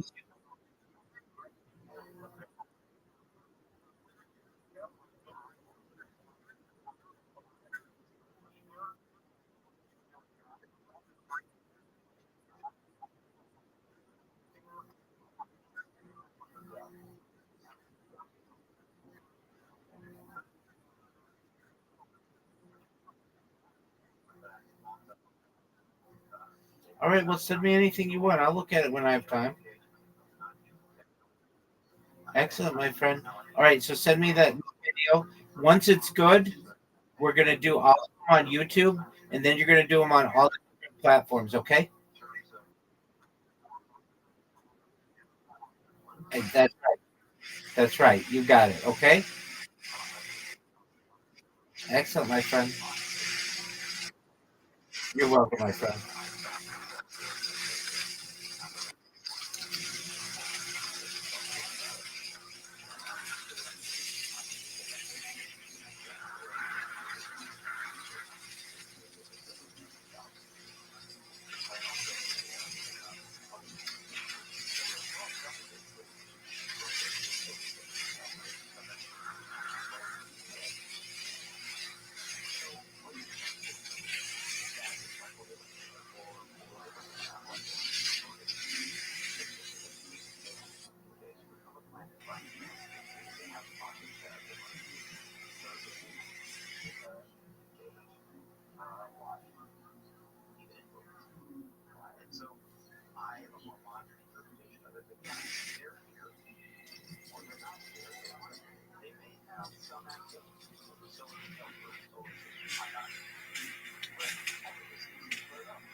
What do you think of the Roswell case? Solid. Was a cornerstone, solid document, not carry, many others. Whatever for vast amount of research, it's absolutely solid. Incredible story. I got a call sometime this week from a person. His friend and a father witnessed some of the Roswell stuff, and he talked about three bodies and everything else. He said it's absolutely true. But with Glasser, I think openly is somebody they walk on green light, put up that press release and shake the world. They did not put up that press release and have been able to get on top of it completely. Things would have been different. They would have been even more difficult than the Roswell must have been. But that simple act, yeah, we've done something. Don't worry. I think we've done something. That's not that. What do you, one of the keynote speakers at the Life Expo this weekend, what are you going to talk about? Oh, yeah, I'm going to talk about the things I've talked about tonight in more detail and make a lot of money. Because this subject right now is really, people don't need any more lectures about it. They need help. They ask questions about what they want to know and they're concerned about. So, I mean, they have lots of questions. Don't be on panel. This is all good. Hey, your first watching the show. Listen to the show. Come on down. Join us. Do our next go. Website. You think aliens live among us, Steve? That's a major question. It's possible that one place in particular could hang out if they wanted to live in it. But the great question about the calculate that they own a reason. Don't want to know. Did they hang out in storm? I don't think so. But I think he wants this eliminate in order to be the ones. Start a little longer. This is problematic. I think this is not true. And it works because the idea that really wants is upset like they should. And so until that really gets solved, I'm not, you know, Tomorrow night, Richard Sherrod, our weekend host, will be talking to a father who worked there and saw alien bodies. We'll be talking his dad. We'll be talking about that as well. But we're going to come back in a moment with Stephen Bassett and take final calls right here on Coast to Coast AM. Coast Insiders, the new version of the Coast to Coast AM app, is now available for iPhone and now Android 4.0 and above. Listen live or on demand, anywhere, anytime. Go to coasttocoastam.com and download it today.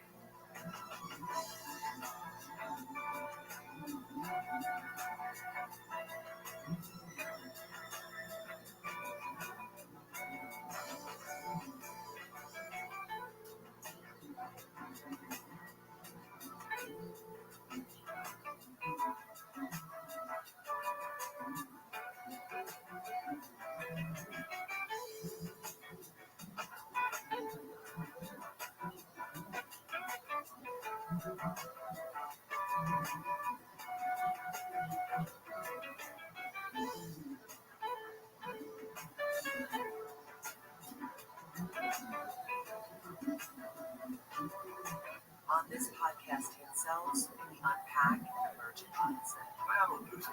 Also, let me know the name. In the world of resentment, cynicism, anger against women, at a deadly tipping point. Tomorrow is the day of retribution. The day in which I will have my revenge. This is Incels. Listen to Incels on America's #1 podcast network, iHeart. Follow Incels and start listening on the free iHeartRadio app today.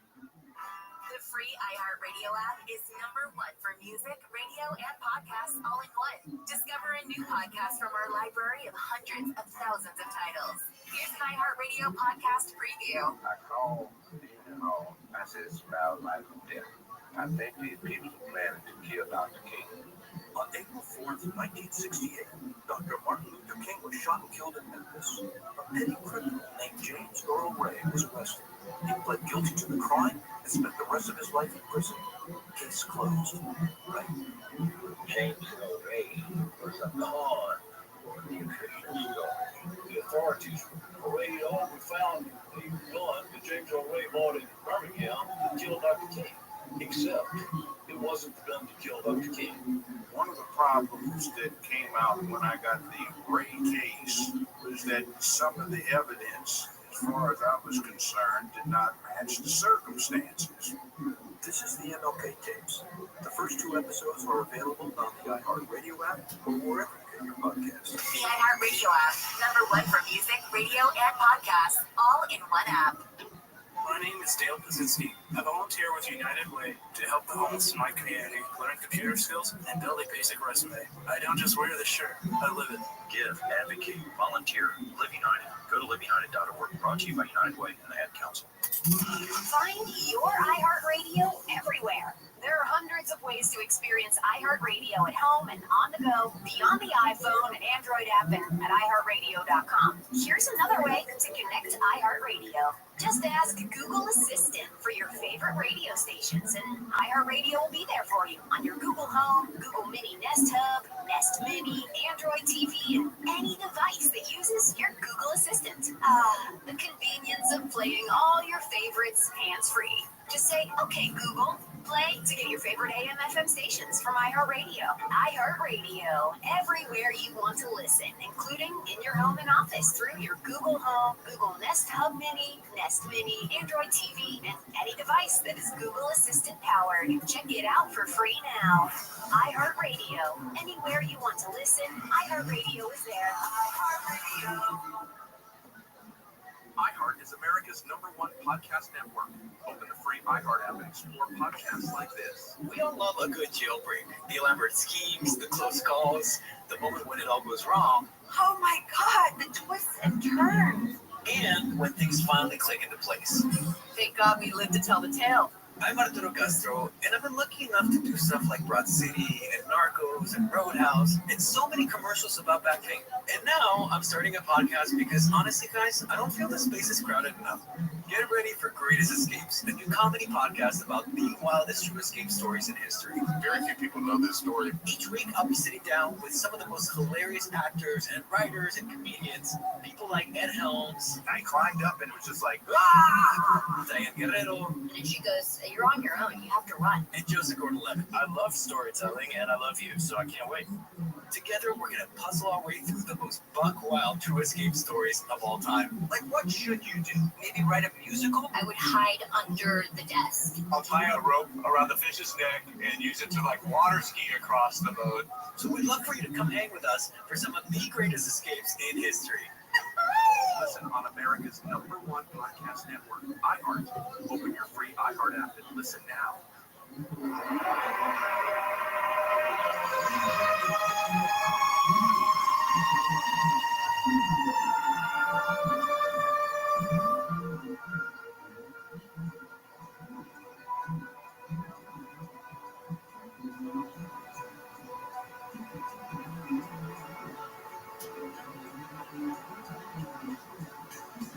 Some velvet morning when I'm straight, I'm gonna open up your gate and maybe tell you about Phaedra and how she gave me life, how she made it in. Some velvet morning when I'm straight. To talk to George Norrie, call the wildcard line at 818-501-4109. The first-time caller line is 818-501-4721. To talk toll-free from east of the Rockies, call 800-825-5033. From west of the Rockies, toll-free, call 800-618-8255. Send George a text message anytime at 818-298-6521. From the gateway to the west, this is Coast to Coast AM with George Norrie. We'll be back with final calls with Stephen Bassett in just a moment on Coast to Coast as we talk about UFO disclosure. Next hour, we start with open lines on Coast to Coast, including a weird story hotline. I'll tell you mine when we come back later on Coast to Coast AM. Gina Salvati in for Tom Danheiser tonight. She's also the editor of the Whole Life Times digital magazine. She'd love to send you a free copy. How do we do it, Gina? Thank you so much, George. We'd love to do that. It's very easy. Everyone is welcome to email me at Gina, that's Gina, @wholelifemagazine.com. WHOLA. You got it? You got it, George. Thank you. Thanks, Gina. And of course, have you signed up yet to become a Coast Insider? It's a great deal at 15 cents a day. Hi, this is Jerry, Fairland, Texas. Loyal listener since 1996. I love being a Coast to Coast Insider because I can download shows to my phone and listen anywhere in Texas. From our Gulf Coast beaches to the mountains of Big Bend. Hi, I'm Pam from Denver. I've been a Coast to Coast Insider for many, many years and love it. I get to listen whenever I want and get to tap into Art Mel's show vault. You too can get these goodies. Become a Coast to Coast Insider today. This is Jack. I'm a Coast Insider and I love the show. I can replay the show from the night before or anytime with the show archives. All of the guests are very informative and super entertaining. Sign up and become a Coast Insider today. You'll be glad you did. Sure will. A couple of ways to sign up. Our website, just go to coasttocoastam.com. Right at the top of the home page it says Insider. Click that and you're in. The other way is go to your store for your apps. Look for the Coast to Coast AM app. It's free. Put it on your phone. Through the app, you can sign up as well. If you're in Canada, you can sign up now too, so take advantage of that. Now here's something for you men and women to build up your testosterone. Recent research is showing low testosterone is affecting a larger portion of men and women at all ages. Addressing hormone balance, including healthy testosterone, is crucial for maintaining overall health. Introducing George's Super Tea, not a drink, but a 100% natural capsule, faster absorbing for a amazing results. Here's Dr. Ellen Levin, product creator. Naturally, as we know, the body produces testosterone on its own. Georgia's Super Tea is a powerhouse. Now what is it? Like this. This, like this. The good itch. Energizes the mind, better mental clarity, better concentration, less stress, enhances your sugar metabolism. This. Goes on, boosting desire in both men and women. We're talking about natural, sustained energy in This. all aspects of your life. All with our EDS enzyme, our secret sauce to maximize nutrient absorption, helping the body get the most from every dose. And Dr. Malay is all natural, correct? 100% natural product. It optimizes the Look at this move. that you already have. Athleticism Oh, is dog, I feel like finest. you made the right call. Oh, yeah. Seems much happier. Could have made it earlier if you asked me. Yeah. Get as far away from the subreddit as Dog. possible. Look at this move. I bet you can still deal ones like I'm in somewhere thinking. Well, this next one is posted by Rogan and Shorty Pie. It's called Too Much Papa Behavior, and this to list all but one happened in one continuous string. Hey, actually, a lot of people have been hitting me up about psoriasis because you were talking about it, and I had it, and they want to know what I'm doing. I'm going to tell you this: you can go to Dean Garner Nutrition. It changed my life. So a lot of it is your gut. They think it's your gut. Fifi Ganoon at the Cleveland Dermatology Institute. They've got That's a lemon. That's a lemon on the left, or is my teaspoon sauce? I'll check. Fifi Ganoon. Did I just hear that, man?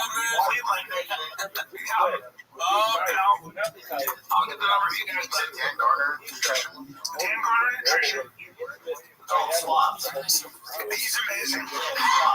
He's a genius. Team Garner right there. No more. Coach Garner? Yeah, right there. Genius. Now, he's great. And then a lot of those crocodiles, when you feed them like that, they get very big, sir. And this will get the taste for They also keep growing. Crocs don't. You are one pathetic loser. Why does he keep throwing food on the ground? Some guy has to come in and clean that. I'm done with this thing. I'm just going to put it on the thing. Puts his fingers in his mouth. Okay, Mr. Whole Foods. All right, so this thing's called I guess all the allegations were false. Chris is back on a star again. Posted by our good Yo, what up, big dog? Kicking ass, taking names, baby. Every day's a holiday, every meal's a feast. How are things in your neck of the woods? How are you?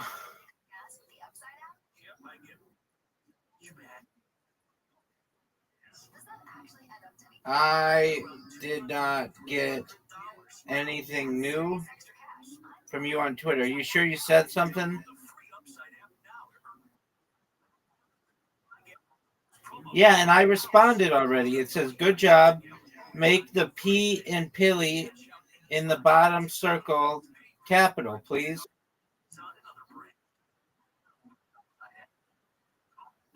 Yes, sir.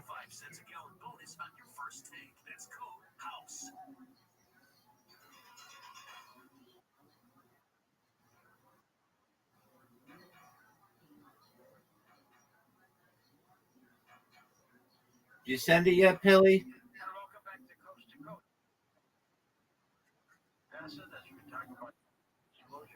No, dog.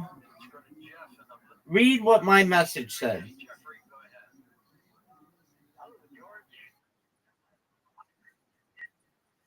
Stop. Pilly, stop. Okay, read what my message said. The one that says, good job.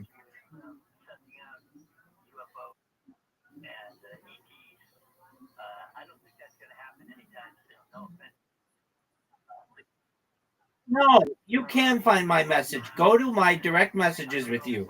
You just sent me a message.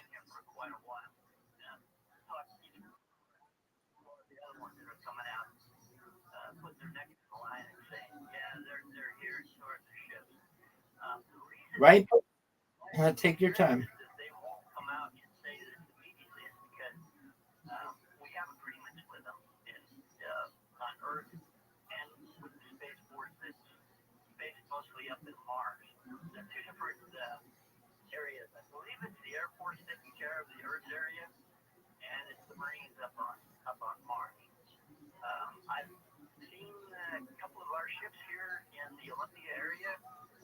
One of them was in 1996. It was a fighter, a single wing based off the Horton 229 that we captured from the Nazis during World War II, anti-gravity, and it flew under Fort Lewis. And I probably just stuck my neck out over that, but it happened. I've seen the groups that I've talked about. I've only seen three specific groups. The Draconians, I saw two of them. Graves, one which I took a shot at with my pistol at one time because it got too close. It was undercloaked. And another one that was undercloaked in my backyard that I demised. I got rid of it. And it collapsed right where it was at and got sucked up into a spaceship. They're vulnerable when they're cloaked. Any of them are, including the crab. So if you can use your mind to attack them in that way, they can do it. The other group is the Pleiadians. They are the ones that have been here the longest. They go under a whole bunch of different names, like, I just call them the Galactic Federation. But they're working amongst us, and they live here. They are Yes, sir. three groups. I will, but why can't you read it? And they're quite dangerous. Okay. What's the last message that you see that I sent you?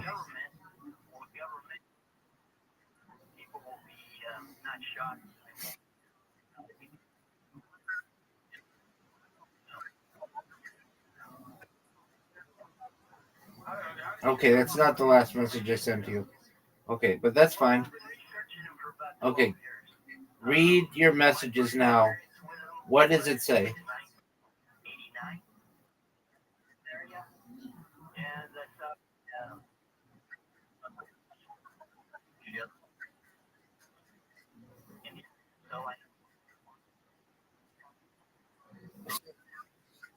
Excellent. So it should say linktree.com/capital PILLY 007. Okay? You're welcome. Hold on. And then, because I'm going to probably be asleep when it's done, I'll give you the next thing that you're going to do. Did you download the Grok app? Do you have, hold on, do you have the Grok app downloaded? Okay. And then what I want you to do, I'm going to send you, I'm going to send you an example. Don't make your YouTube account, don't upload anything to YouTube, but just before you go, okay, go look at the link I just sent you from someone named Durago. Look at his YouTube. And I want you to make videos like Durago using Grok. So take a look at it, watch them. They're like 10 seconds each.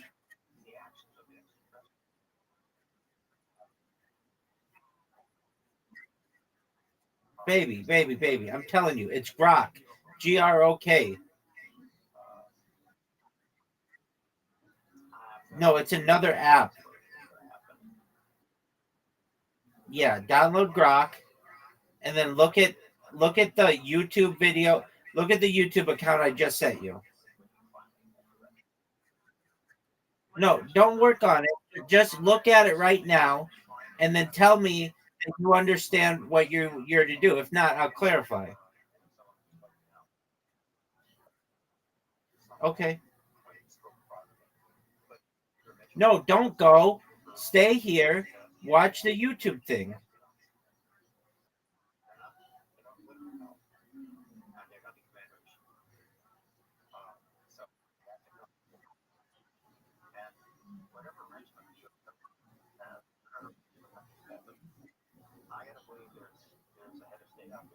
1 billion, and it comes down to who's going to be first. I say let's do America first. Let's go to Jack in Lakeland, Florida, east of the Rockies. Hey, Jack, go ahead. Yeah, I think you heard Jack Nicholson said you can't handle it. That's true. That's right. You can't handle the truth. Yeah, right. Hey, we had a cabin up in Hampton, Canada, back in years ago, and there was always UFOs going over the lake. I think I talked to you once about they would draw water out of the lake. And my mother went in the woods one time and disappeared for 6 hours and come back. And she said she went for a ride around in one of them. And apparently she said that the inside was sort of like a pearlescent look. And she said the little grays were like vinyl skin, and they kind of walked around with her in there. She doesn't know how she got in there, how she got out. My mother was like, probably a good Toy Story. I don't know if I believe it myself. But she said that there was humans in there, tall people, and she saw a National Geographic on one of the, like an insect in one of their walls, which is unusual.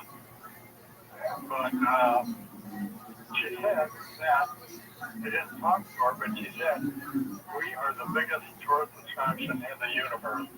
Everybody wants to come here and see us. Some of them are driving Fords, some of them driving Chevrolets, different vehicles, but this is a place to come, and they can't believe how we conduct ourselves. We're so civilized.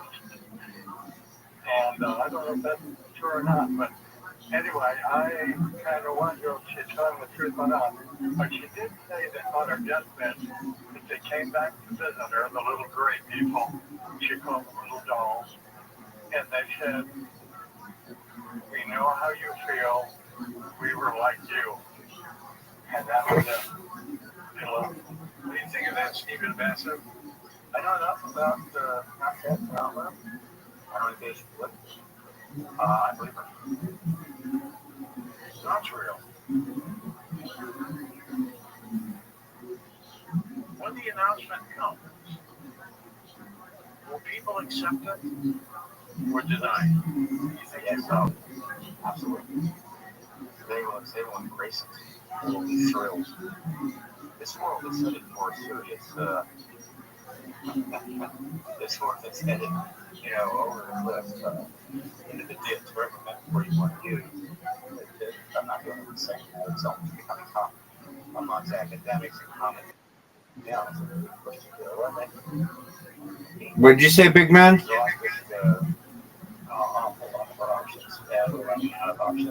Paley, what'd you say? Paley.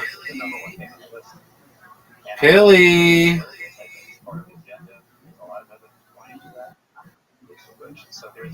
Hold on. Repeat yourself.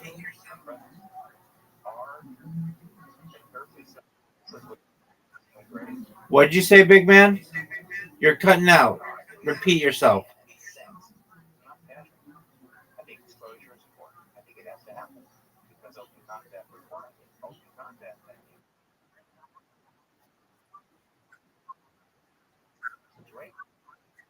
Yeah, that's okay.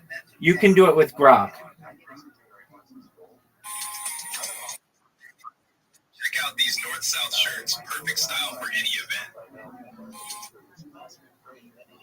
Okay, so you know what to do. You're going to make 10 of them. You make 10 of them, and you send them to me, and I'll tell you which ones to use, okay?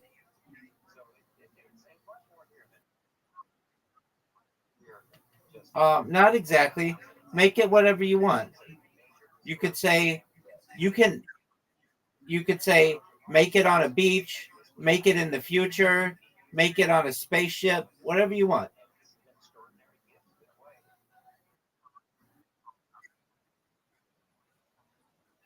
If you want, yeah.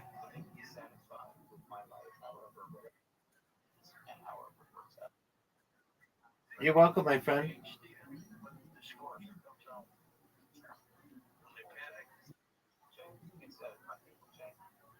It changes everything. Now the trick is, will the right people get out there and do what is necessary? direct that change in the right direction. We've got to fix that. We've got to readjust how we conduct our affairs here, or it's going to be over. If the people call what we've been doing, pick a country, many of them, but all of them, major big countries, is madness. It is absolutely madness. I mean, I could spend all night talking about one ridiculously crazy thing after another that either Russia's doing, or we're doing, or China's doing. We're spending trillions of dollars to defend ourselves against each other because apparently we're all about to take each other out.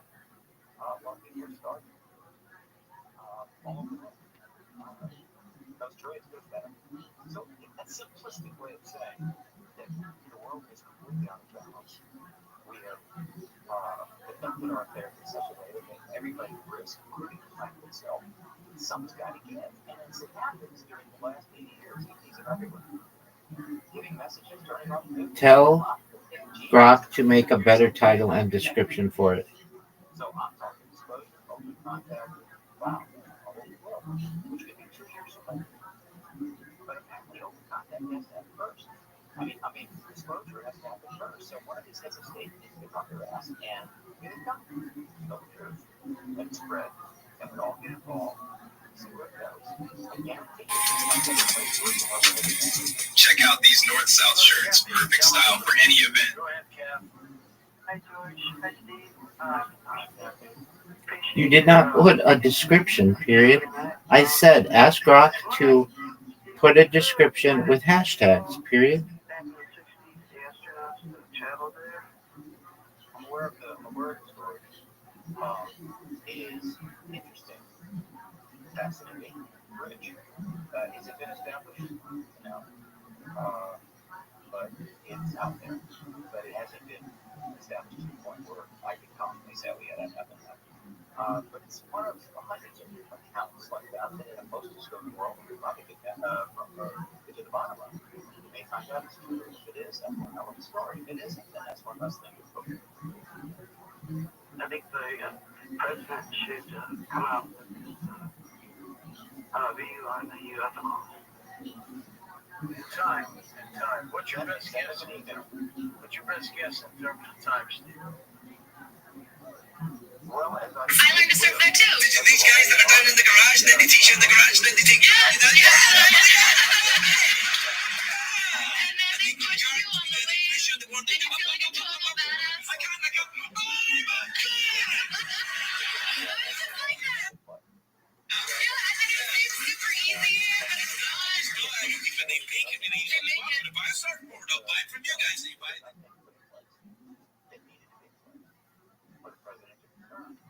There's a few of those little shots inside that bill, but good enough. So that it can happen tomorrow. Quite simply, but I say that I'm not now, but I say about Bush now. Reagan now. Harvard, definitely. This one, yes.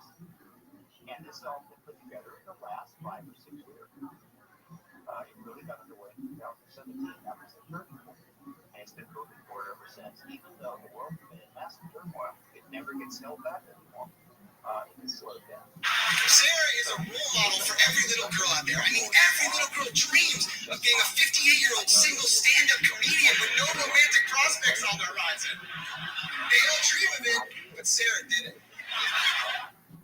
4, 5, 6 years under the mounting events that took place that media covered the way this is going forward. I'm sorry, been around this town too long. This is a prize that is simply not going to sit on the table and not picked up much longer. It's just Stephen Benson with us. He's speaking at the New World Expo tomorrow, New Living Expo. His full information is at his website, linked up at coasttocoastam.com. Up next, open lines on Coast to Coast, including the weird storyline, I've got one.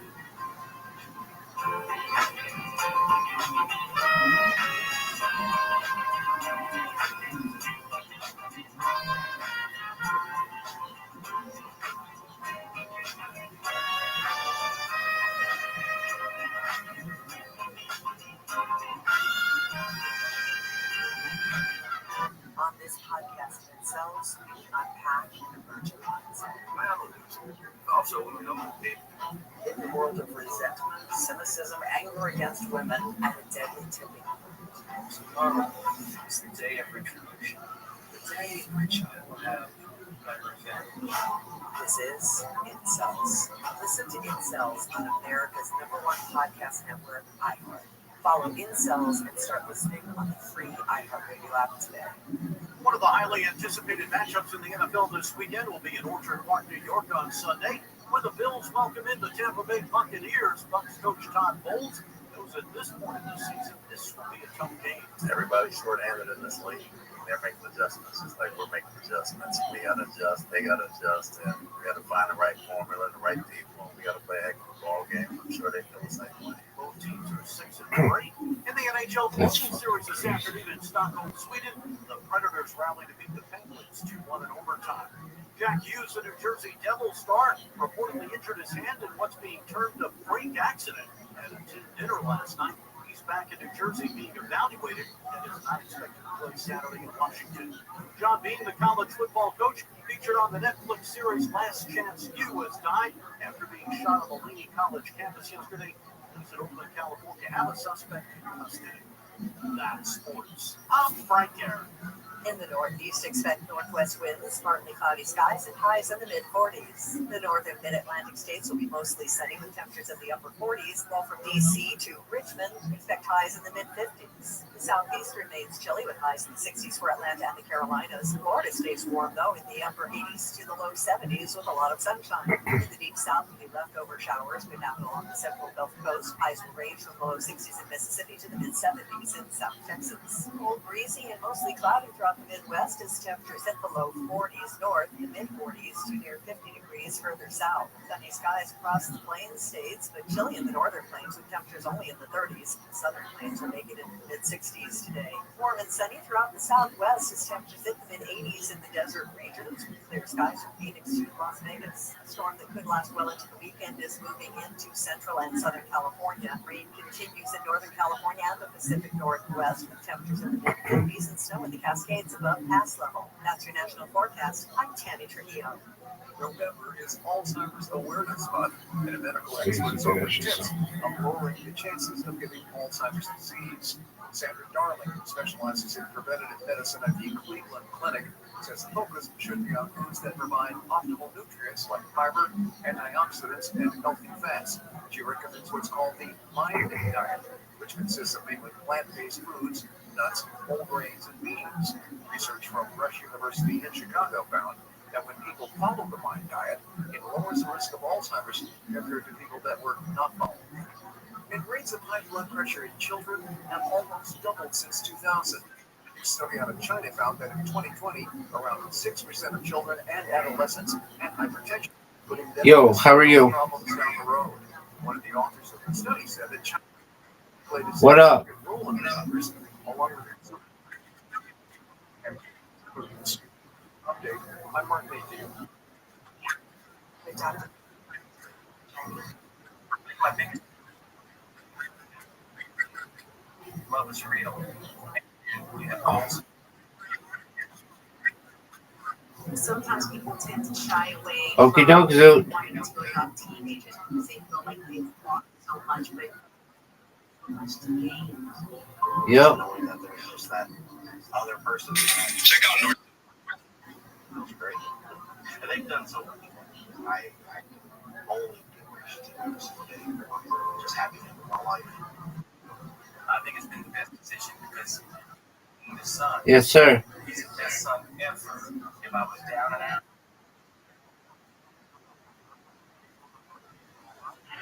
No, I don't think it's humorous at all. Visit adoptuskids.org to learn. Message brought to you by Adopt US Kids, Department of Health and Human. Check out North South. We're style. North South. I get a house and never feel your feet. Kid, I think it's sad. you never plan your life around here. Yeah. Never let your dog get clean their feet. Like the house.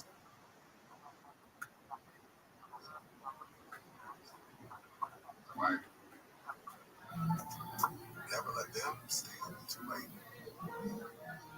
and never let them run wild in the grocery store. Zoot, are you ready to lose? So when you see Okay, but I'll be asleep. 1 in 4 hot car deaths happen when a kid gets it can't get out What are you gonna do, Zoot? before you leave the car. All right, Zoot. Sounds good. Brought to you by NHTSA and the Ad Council. I'm the thread that's already inside the house, in the closet, under the bed, in the car. But I don't want your money or your TV.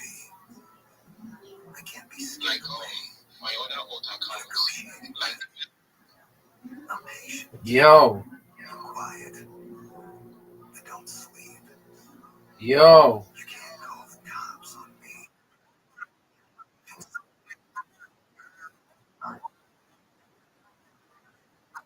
And as long Yo, what are you saying? securely, I'll be there. Protect your family.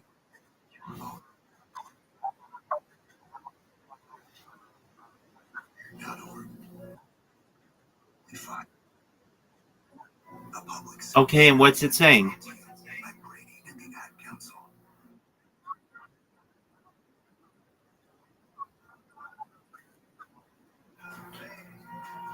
Dog, I keep checking. It says no description, and it just says north-south in the title. That's not what I want you to do. It should tell you something like buy north-south apparel. It's the best clothing in the world. Hashtag clothes. Hashtag luxury. What is Grok saying to you?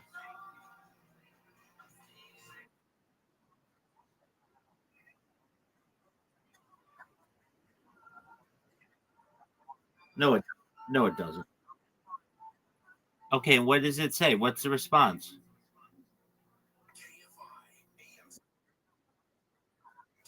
No. You say to it, provide me with a title for this video for YouTube.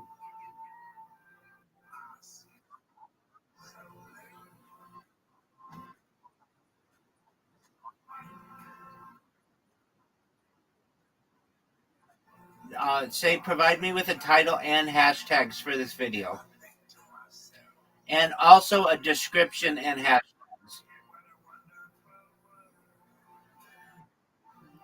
You want to say, please provide me with a title and hashtags and a description and hashtags of this video.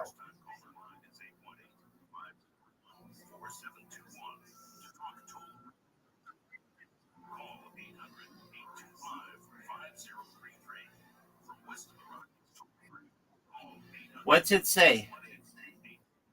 No, motherfuckers. This is the worst.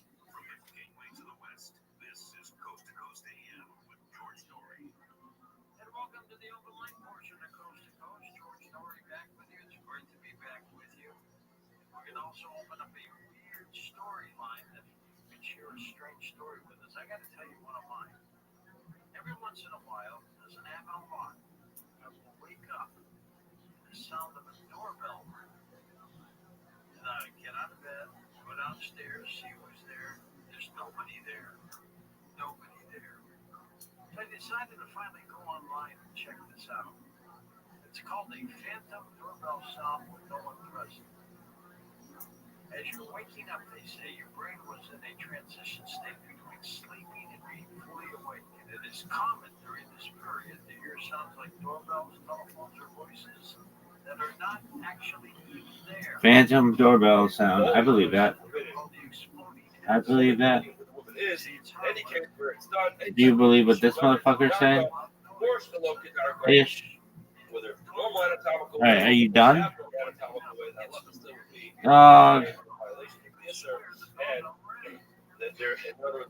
This shit sucks. Okay, some of the Ravina, the welcome. Ravina asks the following question. I'm an American Zachar, so when it comes to the halachas of Are you gonna stand? basically Perhaps. today's bit is for there's basically three levels of view. There's what's called the shikasa, where it's just a touch of the human body from one to the next. Then there's achnasas avers and achnasas kol atara, and then there's the gemara view. So the neshika obviously is the initial touch, and then there is the part where it starts to penetrate, and then there's the full penetration. Look at this. What that is, either it's the initial touch or it's Motherfucker so athletic. He's a West Side pimp. East Side gangster. West Side pimp. East Side gangster. West Side pimp. East Side gangster. West Side gangster. East Side pimp. For a person to violate Motherfucker almost waterboarded himself. West Side.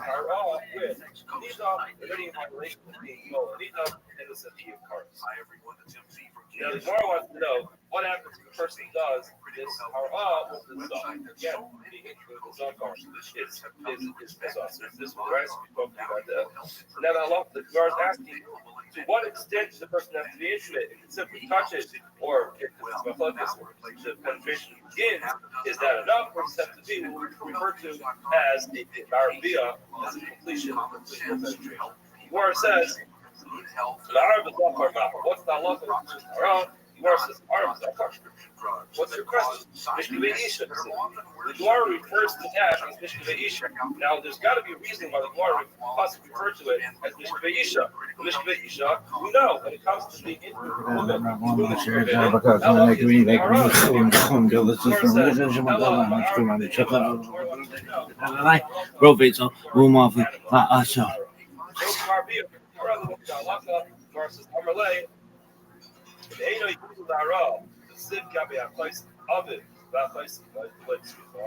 the pasuk says very clearly that place of it.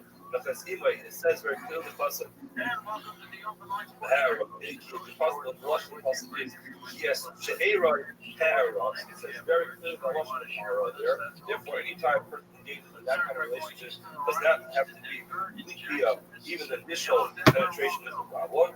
So then, why does it say it? All right. In other words, the Gemara needs to say when it comes to all Mishkevei Isha, there's a hekesh which compares it. That's very clear.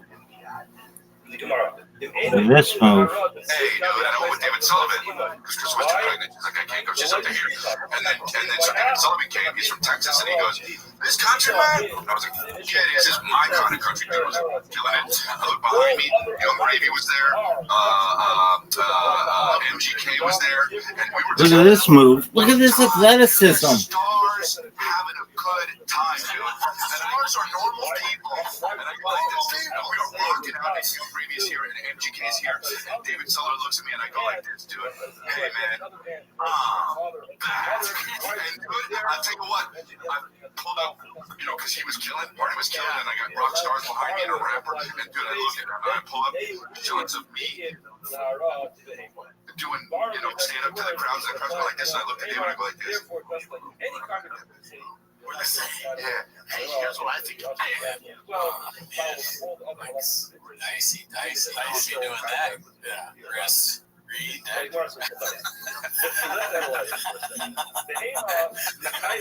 For the last clip here, posted by your Uncle Mike, it's called Apologies for the Old Ditch, but I feel like more people need to see this. This might be the cringiest I've ever seen from Brenda. Borderline creepy, honest water. Hold on.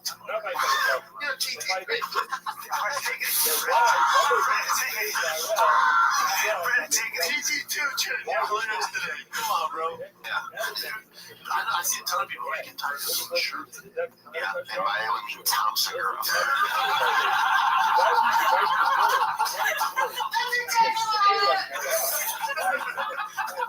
You sound like right there. Tom Segura, whenever you factor in it, you. I don't understand what's happening. I think maybe we should say terrible labs. Maybe. Oh, yeah. Terrible fake labs. Yeah.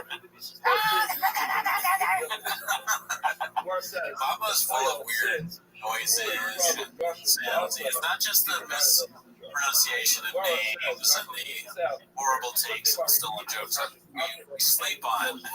The strange noises he has from time to time. That's exactly what I meant. Is that what I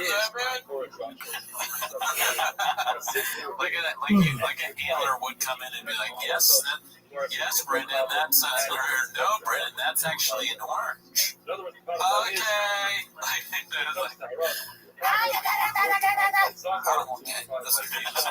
Theo got out of there. He extricated himself. Louis, you go on this podcast. We gotta try to get like a petition signed for Louis to come on TFK. I would love it. I think that'd be hilarious. Louis C.K. talking to Shaw, trying to like intellectualize things, and Shaw being like, "Yeah, you're right. I never thought about it. It might be good for Shaw. It might be a good influence on both of them." I want to see Louis drinking that Tiger Thick whiskey.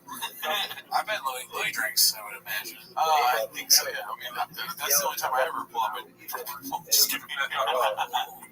Dicey, we're getting dicey. Yeah. Anyways, thanks for tuning in to another episode of 10 Minutes Shop. Join the Patreon. We'll be putting on some Rigo Poppy stuff later on. And enjoy the rest of your week. Bye. Later. What's dialogue? Is that going to be a problem? Underlay, what's the Rosh's response to him about it? In other words, that's the simple understanding. There's a bunch of different ways in this that I gave my dog away. You got a fish instead.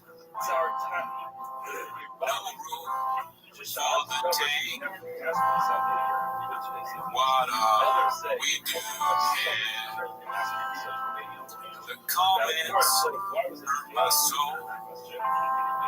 Even though I've never seen, try to drink it all the way.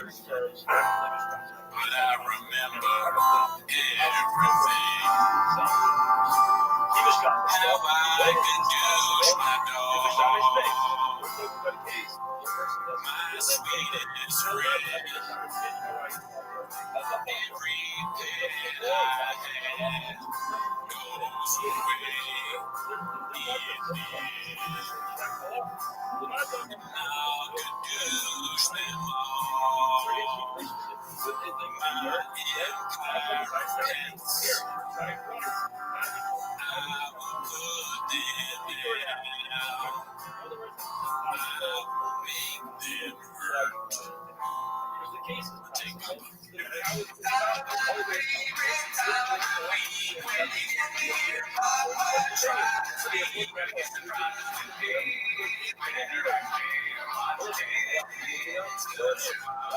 Welcome back to 10 Minutes of Shop. Hope you had a great week.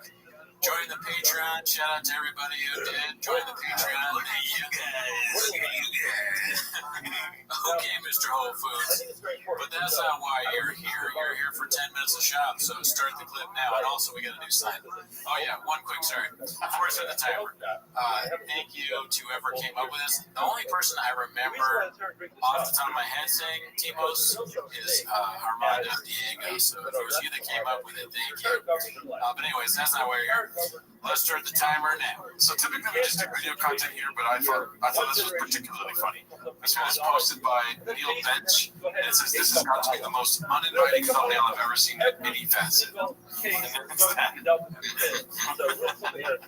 at their face. I'm so sad. They've been through it, man. They just read, looks like they just read some comments. They just checked social media.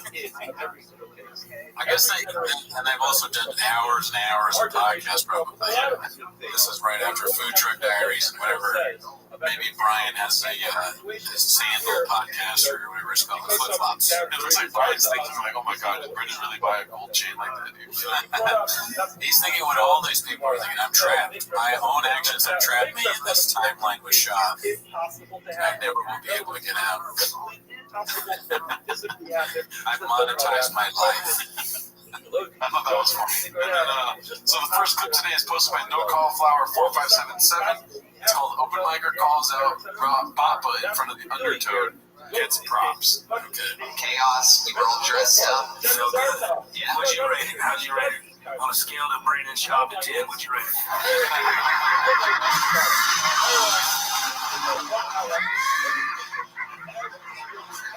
For a guy that's been doing it, how long you been doing this? 5 months? 5 months. That's like a crush by 1,000 paper cuts. I will say it was. I give it 4 Brendan Shaw. There he goes. I'm not gonna be on. He's gonna work it up again this Thursday in the secret show. There's a new minute from Uncle Laser, and like that to the fucking we go. Yeah, man. I mean, Papa is a good punchline. That we've seen that. We use Papa as a punchline frequently. Yep. So good work, open micer guy. Yeah. Funny stick flicks. All right, so this next one's posted by Your Nude Gene, which by the way, we're back at the original studio. You know what I'm saying? We were at my apartment for a little while. Oh yeah. We're back in my house, so we're very close. GP. So I think like there was probably one comment that was like, "Hey, I know I'm being blockbuster here, but I like the old view better." So for that one guy, here's to you, bud. Here's to you, B. This one's posted by You Nude Gene, whatever. It's a lot of letters. It's called Brendan Slopfish. Being on the fish, my dish is kind of way worse. It started off with 1 30-gallon tank, and then it reignited my passion for fish since I was a kid. I used to be balls deep in fish as a young boy. And then you just open up Pandora's box into this fish world, and it is deep. I like the little added feature of the hats. Cleveland Indians hat. Hat's very good. Yeah, he has the Chief Wahoo hat, which is probably, I think they discontinued it. You can't even get that hat anymore. So he must have had that in his head treasure trove. He's balls deep in fish, I guess. The gold chain, the flannel shirt, dude, it's all good. It's all good. That is a crazy thing to say that you're balls deep in fish. And then he's like, dude, I wonder if that was on purpose, man. Like the ocean and the Papa's always thinking. You know, his comedy's on another level. Yeah, he has that. I wonder if one of the clips you're going to pull up is the one where he talks about how to be fish anymore. He's a real comedic genius. Oh, we did that a couple of episodes ago. Oh, we did? Yeah. Man, dude, I'm redacted. I hate to be extreme here, but I don't eat fish anymore. You order calamari around me, especially after I get an octopus named Eddie. If you fuck with it and you eat Eddie, affiliate of mine, I'll fight you. The Irish, I am balls deep in the fish.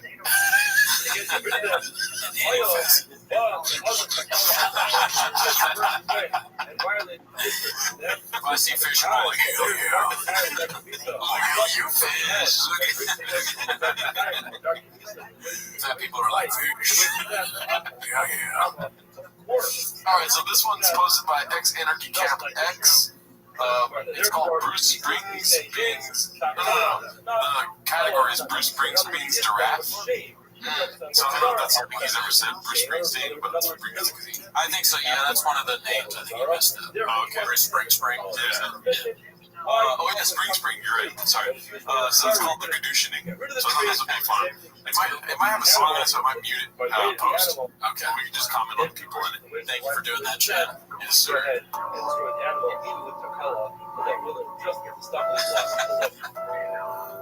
roommate? Yeah. He can do shit through a window. Evan the Baird, I don't know who that is. Like, probably an old podcast person. Special K, don't know who that is. This might be from the era that you didn't watch. Agent A, no clue. Yeah, you got a fella said cats. He's been getting rid of dogs left and right. That's what I was listening. Yeah, turn right. Josh Wolf, stand up. I don't know that guy. Catherine would. We'll have to ask J about that. Derek Poston, he wrote some of the Gringo Poppy, apparently. That's it. Harris. Why that? In other words, why can't you just say? Malik B. Hey, man. That would not be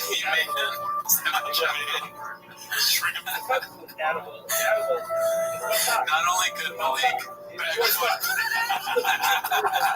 he does backflips on stage. Great actress. Never seen her. Great actress, never seen her.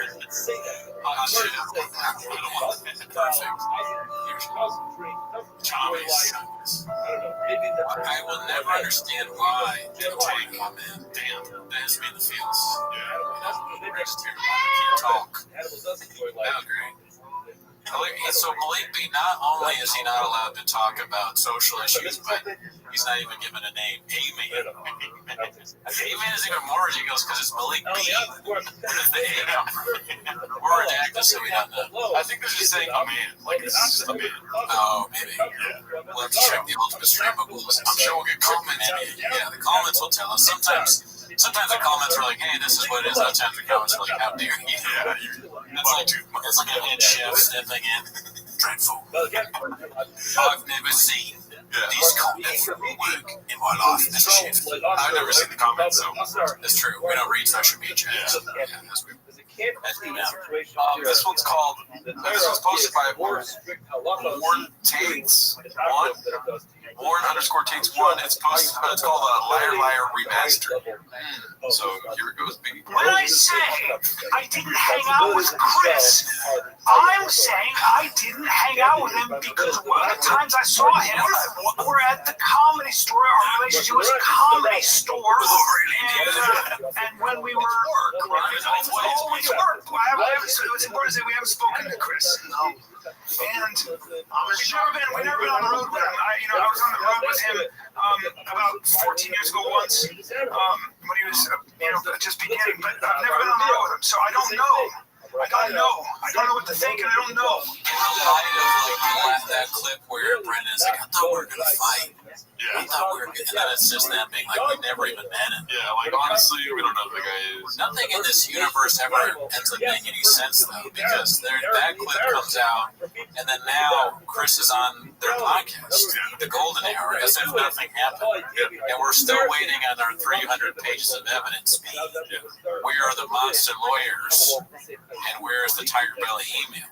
It's like, there was that one, I don't know who did it, but they had the skeleton instead of waiting on 300 pages of evidence. It's pretty good. All right, well, this one's posted by, love him, Rogan and Shorty Pie, dude. Oh, yeah, classic. I mean, this show can just be called 10 minutes Rogan and Shorty Pie. Yeah.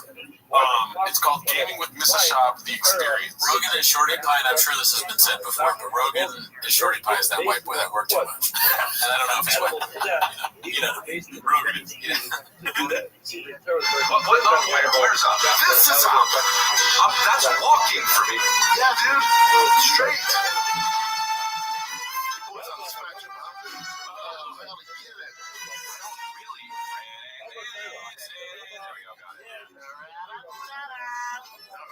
Like a real Twitch and we can use the hours. I needed to convert it to radio. I know you're really into it. So I'm going to whoop their ass.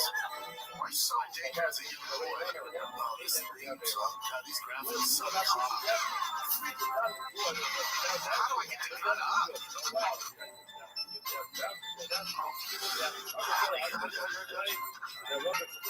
I don't even understand. It's so funny he's wearing the hat. Yeah, he's still got on the Wahoo hat. Wahoo hat and talking about saying the N-word, not the best of looks, right? Also, he's not that much older than us. He doesn't know GoldenEye. That's crazy because that's like this is the only thing that we would do every day in any facet. That was the #1 game. You go over to whoever's friend's house, or if you had an N64, and you play that. Yep. 100 beat. All right, let's see what else happens. At your boy. How do you select the guy? Do you have a Twitch? This is not the same.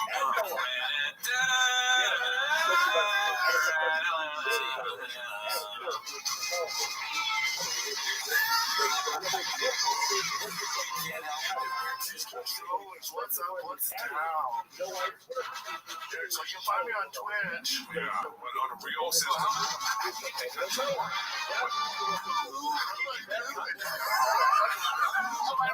No, dude, you're not. Oh, my dad is always laser focused. Dr. Pepper, I play GoldenEye, bitch. And it's rain off the I have daddy issues with man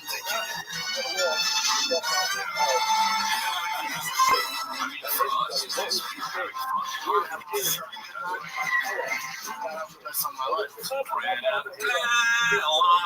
Shut up! Pause it for a second. Oh, it's not ready yet. I mean, I wonder if he's not even playing. He's so stupid that they just say, they're like, all right, just pretend like you're playing. Because like, I remember when I was a kid, I was really bad at I think I had the clarinet.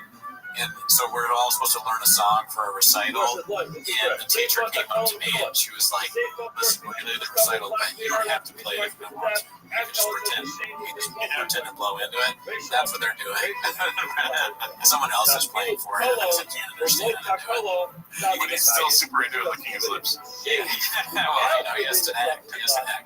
Do you think are they doing a Twitch? Is there a Brendan Schaub Twitch? No, I believe that's just the YouTube TFK episode. Or Golden Arms. Because Brendan Schaub Twitch might be kind of funny. Oh yeah, I would love that. Yeah, they gotta start pulling clips off that. Let me see, playing video games and not understanding, or like playing a basketball game and saying football stuff.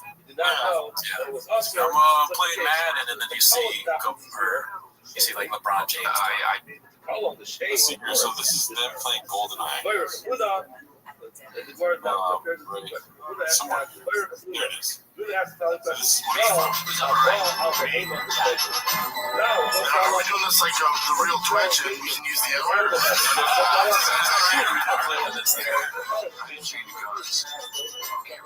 This theme song, God, these graphics so Anyways, the Schaub is the king of references. So it's them on GoldenEye playing GoldenEye. Wow, GoldenEye or GoldenEye. Content beat, yeah. So this next one's called Smart Move. It's a clip of Brendan Schaub talking to Martin Norman. It's posted by Eternal Postal. And the people talking, I mean, look at Reddit. Reddit's just a big sewing circle full of dweebs and dead cells. And next thing you know, they start clamoring, and then boom, you got a hit. Agree, man. No, I think it was smart, brother. Have you seen your Reddit? It's fucking terrifying. People are nuts. I stay off of it, man. I stay off of it. I stay off of it. Hopefully, do you read them? Do you read all that shit? I have, and boy, I had to turn my lights off, close the blinds, and get in a field position for 3 weeks, and it's so painful.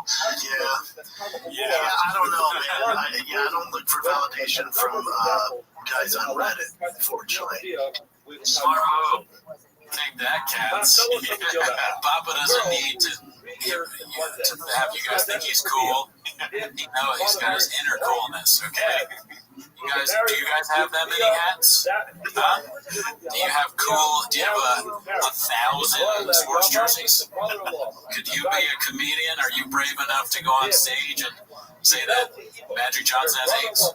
Okay? In between all the 7 podcasts you do, and you write a comedy. Yeah, do you have, Rogan and Shorty Pipe, do you have 12 podcasts? Would you be able to eat a taco weird? Yeah, think about that. Where you at? PF Chang's cooking orange chicken. Yeah, you're freaking homeless and you're a cat. Okay, why would we even care about you? That's such a great thing. He's like, they're homeless. Why would I even care about that? What are you, the mayor of Los Angeles? Be cool, Brendan Schaub. Be cool. All right, so this next one. Listen, I don't know if Brendan took extra alpha brain this week, but there's not a lot of Brendan clips. Right. Okay. For this week in TFK. Extra alpha brain or too little freedom. Oh yeah, sure. It's 25-day cleanse off the. Right. He might not be sleeping on his Helix mattress. Maybe he's, spending too much time with this new joke. Maybe he's trying on the undies. Never check your social media. Never check your social media before bed. Yeah. Because of the comments. So that being said, this one's posted by XIIT and Sam Hyde and Nick on Bert Kreischer and LA Comics. So you have to be careful. They can't ever let Bert Kreischer see these guys' video clips because he will die from laughing. So we have to shield. Because Bert Kreischer's a fucking loser. We have to shield Bert Kreischer. Sad pussy. Can you look up Bert Kreischer laughing real quick? We have to shield. I fucking hate LA comedians. I don't need any friends. I don't need to make friends. I don't want to talk to any of them. I don't want to go on their fucking shows. I don't care. Suck my dick. We have to come to Providence, Rhode Island. You want to hang out with us? That's cool. Providence, other than staying in your fucking lane. I don't care. It's like a bizarro version of me and you. I'll be like, shitting on some random comedian. And they better not see this. And then you're like, you do a whip it. You're not sober anymore. Come to fucking Island Park. All right? Island Park. If you want to fucking see me, there's no parking here. I don't know how you're gonna get here. But I don't need any goddamn friends. HLPV. Come to Providence, Rhode Island. I don't know. I think Sam Five. Do you know anything about his co-host? I have no clue what that is. I know that they have a cool set. That set is pretty cool. Yeah. Yeah, whatever. But also, too, it's not a whip it. It's a oxygen tank. Oh, what does that do to you? It just, you can buy at Walgreens or something. It's just like a little hit of oxygen. It actually, like, we should probably try it. Dude, we should try it out for Wreck with Tweeties, because then it'll clear your mind. You think better and stuff. Okay. It's funny that we're just doing a thing about CHA, but there's been so much, like, references to drugs. Like, we found out about Kratom, and, like, everybody, like, every week there's a new comment. Like, Kratom's actually really good. Kratom is bad. And then now we're gonna have oxygen people coming on the thing. Listen, I don't care. I don't want to know. Don't tell me about oxygen. I'm not interested. Brandon drinks 2 Moscow mules and dresses like a leprechaun. Yeah, that was for my work hour party. Most of the time I'm completely sober on this thing. Or am I? Alright, so this one's really that's probably the quickest clip we've ever had on here. But somebody got video evidence of Papa getting rid of Tank in front of his harrow too. So it's posted by Puke Tornado. Pretty cool name. Yeah, that's good. Alright, let's see. This is really fast. You might miss it, but let's see. Okay. You saw that? Hulk Hogan out of Lexington. Oh, it hurts me a little bit, but that's very funny. That's Tank. Wow, they have video evidence of it. That's wild, right? Caught red-handed, dude. Yeah, if you look at the proportions, it's like a man that's like roughly 6'2", throwing up a dog in the throat. It's like too big for kids. Akane Corso. Yeah. The right way to pronounce it, Papa. You gave me shit earlier. Well, show me the Merriam-Webster, dude. All right. Their dog names in Merriam-Webster. How did you know how you say it then? Because the guy on YouTube said that, like some dog trainer. Oh, people on YouTube are always right. Don't read the comments, B. Whatever, man. Look at you. My co-host is a goddamn rattlesnake. What do you think of Hulk Hogan? Do you like him? Yeah. I mean, I don't like everything about him, but yeah, I liked him a lot as a kid. What about Hulk Hogan versus Jessica Drew? I mean, for wrestling stuff, like, I wasn't really aware of Jesse the Body Ventura. I really only knew Hulk Hogan when I was a kid. I only knew Jesse after he ran for governor, Yeah, he's pretty funny. Yeah. He said something about, like, Irish people. He's like, they're all drunk when they build the railroads or something. He got in trouble and made me laugh. Alright, just wanted to check in with that. This next was posted by Fake Own It. It's called Just Some Primal Urges Me. Here we go. Okay, what happened? Thanks, buddy. Omar took a look. We're going back to that again. Well, no, it's just small talk. I'm going to be bodybuilding, that's all. And you got some strong hands. And I'm going to keep my hands to myself. He's like touching his thing. That's okay. Go ahead. This is shocking. A glance. A comment. You got some strong hands. Concerning adults.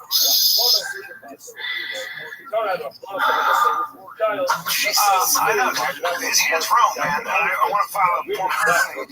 It's taken me a while to come to the conclusion to understand this. I believe that the Me Too movement is one of the most important movements of my lifetime. Because for the first time in history, it gives me recourse against the abuse of power. And that makes the law place. And that is not a political statement. That's just fair play. When it comes to being a little strange, Brian's gonna keep me busy. This is some weird shit. I didn't know the second video that came up as a hit. I've seen that video. I didn't ever see the first one. We're talking about consenting adults. Yeah. That's so weird. He really has never thought about planned out anything in his life. This Brian guy, he's just kind of like content. There's just going to be horrible things like this every time. Yeah. Anytime a scandal happens, there's going to be a video of Brian being like, whatever the thing is, doing it. It's so crazy. Yeah. Anyways, so this is the last clip of the day, which on the subreddit, if I'm in the Kin subreddit, I find it hilarious whenever it posts NSFW. It's just literally not NSFW. You know what I mean? But you know what happened with John Jones, right? Recently? No. Well, Francis Ngannou was kicked out of the UFC, right? Not kicked out, but he just didn't resign. Yeah, that's what I mean. Because they didn't give him enough money. Yeah. So now they're setting up John Jones versus Cyril Gane. Oh, I know that. Yeah, so March 4th, John Jones Cyril Gane Heavyweight Championship. But this is called, I know you're trying to use emphasis brand flakes, which I believe means Brendan, but maybe get someone to walk you to an ambulance after the pod. Hosted by, guess who? Rogan and Shorty Pie, dude. Rogan and Shorty Pie needs a handler, dude. Here we go. If Francis on one leg can out-grapple Cyril Gane over 5 rounds, what do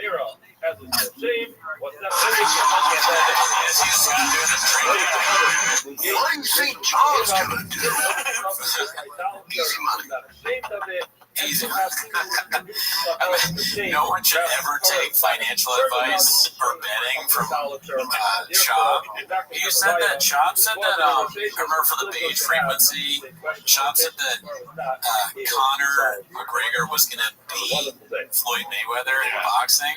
That's the craziest thing that he said, maybe. Well, that's also when he got in a fight with Nate Diaz. It was over that? Yeah. Well, he was trying to convince Nate Diaz that he won at least 3 rounds. Oh, jeez. Yeah. And also Mario Lopez. Underwear Lopez. Yeah. Shout out to Bone CK. He's in the beige frequency stuff. He's been commenting on the Discord. Also, shout out to Elephant, right? Elephant Graveyard joined him and Ryan Joseph were on the Ryan Joseph, one of the live streams. Hopefully, we're not darkening their names. Like, don't put. We're not one of our guys. Or Greg guys never met them. Also, too, I wanted to say to the audience before we finish here that one of these Thursdays we're going to live stream the Gringo Poppy on Twitch. If you guys would be interested, leave a comment below letting us know. We're going to set that up somehow. And one last plug, the Patreon, pretty soon we're going to do the Gringo Poppy. I'm going to just basically do the Gringo Poppy at different venues in LA, record it, all that. So that'll be on Patreon for a while if you want to see that. Do you have any shows coming up? Look at you guys. I do have some shows coming up. So we also thank the Burning sponsored by Leo Rothschild in honor of this upcoming marriage Superior Eastern Arrival tonight. This is the story of the one. As a lineman, it's his job to keep the power on. That's why he chooses Grainger for professional grade products and next day delivery, so he can rise to every challenge. Call, click, or just stop by. Grainger, for the ones who get it done. Another hateful comment. What are we doing here? But my tattoos are blockbusters. I must be rejected. But you see, it's not me. It is my family. In my head, my kids are dead. With Tiger and Boston and their face on my arms, in my head, they are zombies. In my head,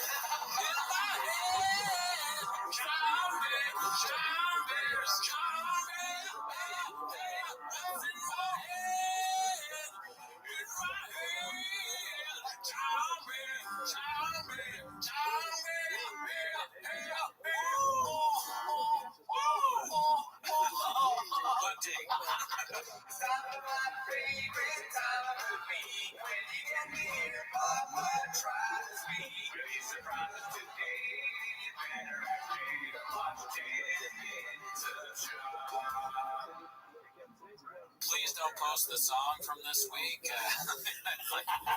We do it because YouTube loves it and we have a fun time doing it, but it's not always Netflix. And this week, maybe Blockbuster. And this week, we might not even post the song. We'll probably post something, but we'll see. Anyways, that's not why you're here. Welcome back to 10 Minutes of Shop. So join the Patreon if you're interested. We're putting new content out on there, not shop related. But that's not why you're here. You're here for 10 Minutes of Shop. Start the timer. I never heard somebody call it Patreon. I call it Patreon. I just go back and forth, you know. All right, first of all, we wanted to give a shout out to Mr. President A Banana. He posted our song and made a little music video too, dude. Yes, thank you. Very cute. I love it. Yeah. Took some freedom and I took it down. Happy hippo. Half brain and whiskey sound. And I saw my reflection in the merch covered table. Till my drunkenness brought me down. Oh, you're in the sky.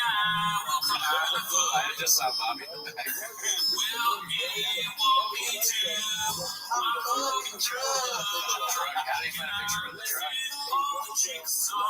Trash Tuesdays. Is it true that little Esther? This part I feel a little I like the lyric, but I want, do not tag me on her Instagram. So don't tag me on her Instagram. Oh my God. I don't, please. Look, he's smiling. I'm laughing, yeah, nervously. I don't want that. Stop. This is just a joke line. There's no rumors or anything. It just sounded funny.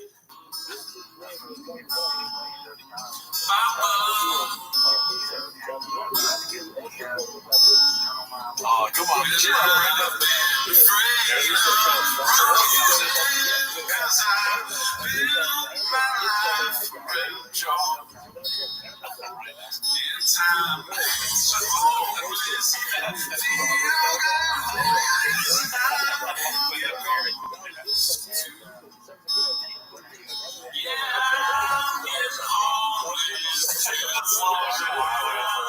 It's just done so well. President A Banana.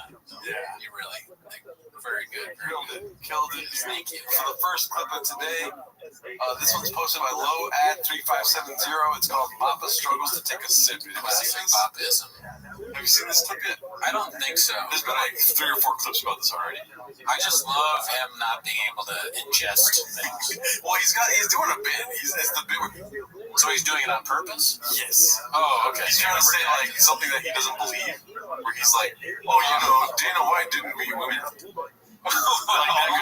Only he's the guy that gets that thing. Yes. I mean, nobody else does it, as far as I know. All right, here we go. All right, I think this is probably the biggest news over the last couple of weeks. Jake Paul. Dana's bigger, but yes, that's true. So yeah, but you know, that's what news outlet you are. There's so Jake Paul signing. He really does kind of look like Joe Campbell a little bit. Who's Joe Campbell? You know, on the Camel the camel from the cigarettes who's the big. Oh yes. He's got that bottom lip. Papa, the comedian genius. Facial tour. Next clip is called. There's so many clips of him doing that coffee sip thing this week. So I kind of just got that one out of the way. Okay, Mr. Whole Foods. We watched Gringo Poppy this morning. We rewatched again. This one's called "You Get Everything Wrong, Don't You?" Posted by Rogan and Shorty Pie. Oh, the guy from Tanks reached out to me. The head host reached out to me. Austin, let's get you a tank. He's from Tanks. Shoot show. Tanked. It's off here now. 15 seasons. Really? You get everything wrong, don't you? I mean, just forget it. Tanked? My brother and my nephew were like, he said Nebuchadnezzar or something. Like you Yermeyer. They were over so hard. Yeah, that's funny. All soccer fans were like, what the fuck? No, wait, what were we talking about? What were we talking about? That's the best part. What were we talking about? Shit. No Messi and fucking Messi. And Ronaldo. Else like that, you and me don't know shit. And the other guy. I don't know Bolsa. And the French guy. American. The French guy. Mbappe. All right, wait. What about we were talking about something else before we got into this shit. Point is, I'm bubbled up. I Restream. Did you say pause it? Yeah. Oh, I thought that was Chin saying pause it. I thought that was the clip. What are you saying? Dude, what he sets it up. He goes, "You get everything wrong." And he's like, he doesn't really rebuttal, and then he gets 3 names wrong. It's odd. Do they do that on purpose? I don't know. What's Pulisic supposed to be? Pulisic. Okay. Impulsive. But what I don't get is why does it just don't talk about soccer? Yeah, it's almost like they're doing it because they know we think it's funny. Yeah. I don't know. It's offensive, apparently. Niedermeyer. Well, I'll tell you what, there's a lot of papas in the comment section call me Geraldo. Hey, your name is hard. So there's going to be a little bit of... We don't want any other way, Papa. Let's play the rest. Okay, the rest is just vibes. Like, I don't know what else is on here. What do you got? Wait, what are we talking about? See? You always play the... It's always golden. That reminds me of, like, the clip where he's like... what is it that he's dating Miley Cyrus's dad? Dating Miley Cyrus's daughter? Classic. Alright, so this next one's called Papa's Story About Getting Molested by a Kid with Down syndrome. Have you seen this yet? It sounds vaguely familiar to me. Let's check it out. Trigger warning. Posted by I Downvote Geek Days. Down it. Little kid, when I was 9, I got molested by a guy with Down syndrome. Don't laugh, Brandon. I'm not laughing. Why'd you laugh? It's just... It's such a curveball. That's a difficult. Dude, I got molested by a kid. I got molested by a kid. My visual, no, I'm telling you, I was the visual. Right? This is what I'm saying, dude. This made me so infuriated. That is wild. Yep. So he just heard that from Lee, and then he, oh man, go play the rest of it. He was like, I don't know, he worked in the athletic building, and he had a twin brother who also had Down syndrome. He was older, and they were gonna let them go and go somewhere else or something. Yeah, it's not like a dim syndrome. He found a way to make it like meaner, more offensive. He had dim syndrome, But I was like, oh yeah, he's so nice. He knows to rub my ass. It's like I'd be sitting there, he'd always rub me, and I thought he rubbed everyone. I was like, oh, he not rub you guys. Like, it's bad when you can hear the buzz of the lights behind what he's saying. It's like. So what do you think? He's just completely making up, or Bobby Lee's story reminded him that this happened to him? I think he thinks it's funny. Okay, right. Yeah. It's not. Yeah. I mean, it's funny when Bobby Lee tells it, but it comes from a real place. I don't feel like he really got, Does he have a joke to go with it, or is he just saying that the guy rubs his ass? I mean, does he ever have jokes? This real probably not. Yeah. And also, he was Asian as shit. He thinks dim sum is just an Asian dude with Down syndrome cooking. I almost said that after the dim part. I don't want to be like I'm like, no, what you did is more organic. I don't know. I'm up on charges. I'm thinking about it. Yeah. First thing from the story on here. No, I've told this before. I've heard maybe when Bobby was like, oh my god. It's so ridiculous, though. Yeah, Brendan really just thinks like any kind of somebody with anything that makes them different is funny. Wheelchair, mental disability. It's gold, golden, and you have to bring it up. He's like, I got molested by a guy with Down syndrome cooking fajitas. You ever hear fajitas? He's stealing all the jokes in the one. All right, so this one's called "He Threatens to Starve the Fish If People Don't Buy Tickets." That'll work. It's posted by Logical Scientist 2221. Get your tickets right now at thickboy.com. If you don't get your tickets, these fish don't eat. That's not cool, right? So let's make sure these fish eat. Yikes. Is it that desperate that you can't afford fish food right now? I mean, when you vlog every day, you say some things you regret, right? Right. True. So, these fish don't eat. The next video is like, these kids don't eat. Brian can't get more sandals or whatever, flip-flops. Yeah. All right, so this clip is called Uncle Joey Makes It Crystal Clear He Does Not Speak to Dalia Callan or Brendan. Posted by Ryan Joseph 82. If you guys think I give a fuck about who's doing theaters, who's involved in a fucking child porn thing and all this shit, you people are fucking crazy. That's the last thing I want to hear about. I don't know what's going on out there anymore. Half those guys don't even talk to me anymore, and it's okay. I talked to Tom this last week. I talked to Bert from time to time. Theo checks in with me from time to time. Ari's my fucking brother. Duncan's my brother. Red Bear's my brother. Joe's my brother. Besides that, maybe we don't need the like highest quality mic on Joey Diaz because you hear all the clicks of his mouth and everything. Dang, you're a little homeless with Joey, huh? Yeah, just a little observation. Shots fired. This reminds me of us on the subreddit. This is like, I check in with Happy every once in a while. Haven't heard from Ryan Joseph.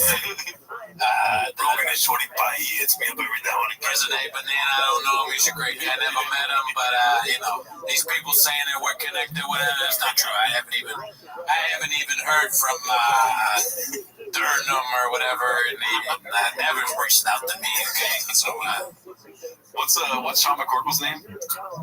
Big. What is it? D's Nuts 5,000. I mean, I talked to him the other day. He checks in on me. He checks in on me every now and again. Thank him. I really couldn't tell you what the fuck is going on. That is exactly how I feel about this James. I really couldn't tell you.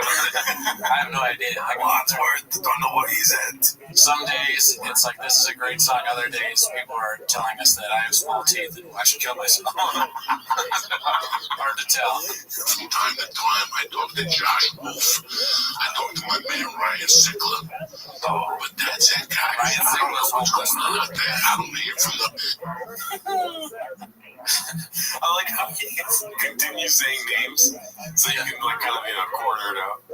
Yeah, I mean that Jim just going over all the names is pretty funny. I don't know any of these guys, but I know the names. Yeah, if he went on for like 20 minutes, like Luke Schwartz, yeah, it could have been that comedy list. Yeah. This is bad. They should have never revealed the JFL names. Yeah. All right, he is in the category of best new guy unwrapped.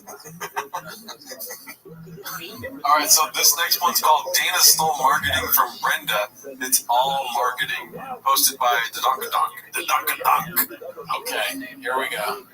You know what's crazy about Dana? So, he does the fucking Friday video. I don't know if you know that. So, they definitely take that from me, marketing.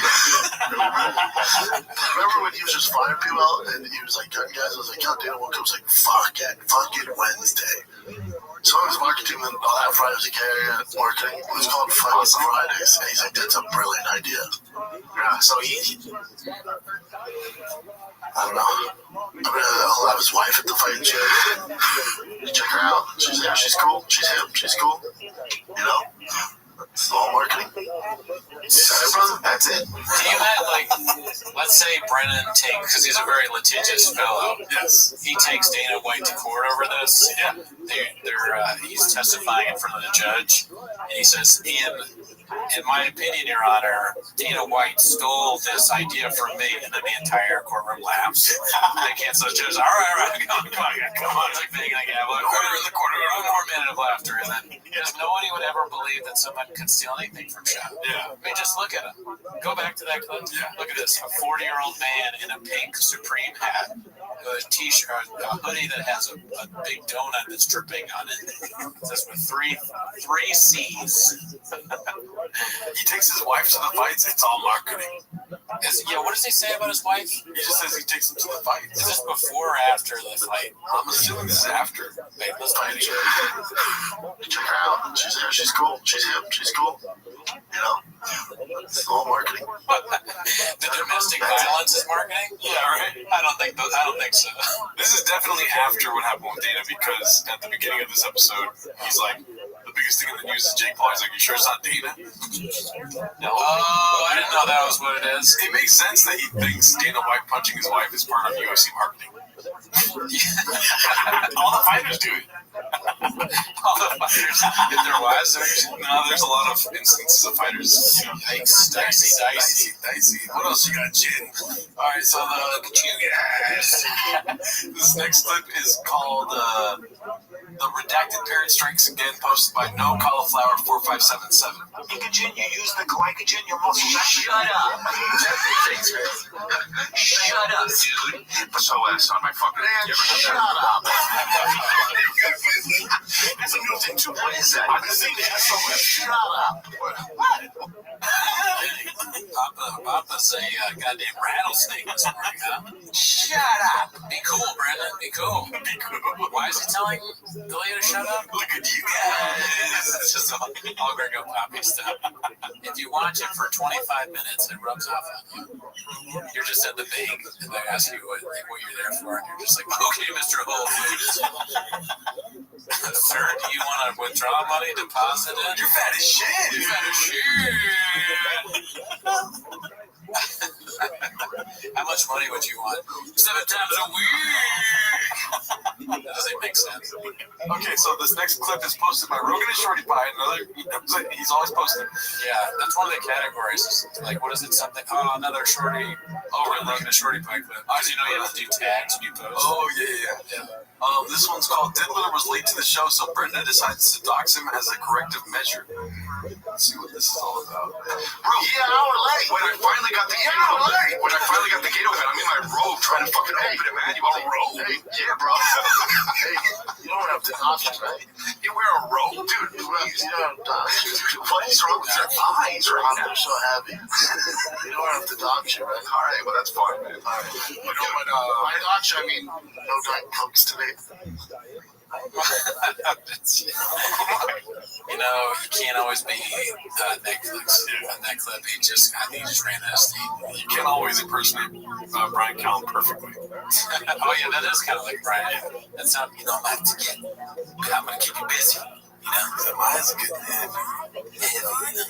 I'm always walking around with flip-flops just in case, you know, in case I need to put them on my feet. He always talks like that. He doesn't say in case I gotta put him on my feet, in case he has to fight somebody. In case I gotta fight somebody, you know, I'm always ready. You know, I'm like in there, you know what I mean? I'm like there, you know. Alright, so this one's called Papa Not Understanding the Trolls, posted by Thick Hedgehog 4136. It's so traumatizing. You might be right, well, there's that, like, what they killing, because, I mean, it's so fucking terrible and tragic and ruins families and lives. I don't, the serial killer thing, I don't know why I'm drawn to, because then on the other end of that, like, really bad, like, trolls or haters, like, just vindictive, like, really nasty. I turn a blind eye, I can't even understand that. That's the same idea. So the same way we have somebody to move that, I don't understand it, like, and I don't want to understand. Yeah. I assume they have their own issues. That's why they're directing the hate towards us or to whoever. I don't understand it because the same way I guess I understand why that piece of shit in Idaho killed those kids. I don't understand it because those kids did nothing to him. But also when it comes to like me or you with me, it's like, hold on, you guys basically want me to live on the street with my wife and children because I do free podcasts and stand up? Well, no, it's legit to me. But I can understand. There are people. And it never works out. Wow, that's a lot. There's a lot there. I mean, he does have a point, though. Serial killers are pretty much the same as writing comments online. They killed 5 people, sad, like, terrible tragedy in Idaho is no different than what Rogan and Shorty Pie is doing. And he will be held accountable, taken to jail. I mean, there are probably people that are, well, there definitely are people, I'm sure, that are way too crazy and take it too far and want Sean to be homeless on the street. I don't. I'm enjoying this, as we've said many times.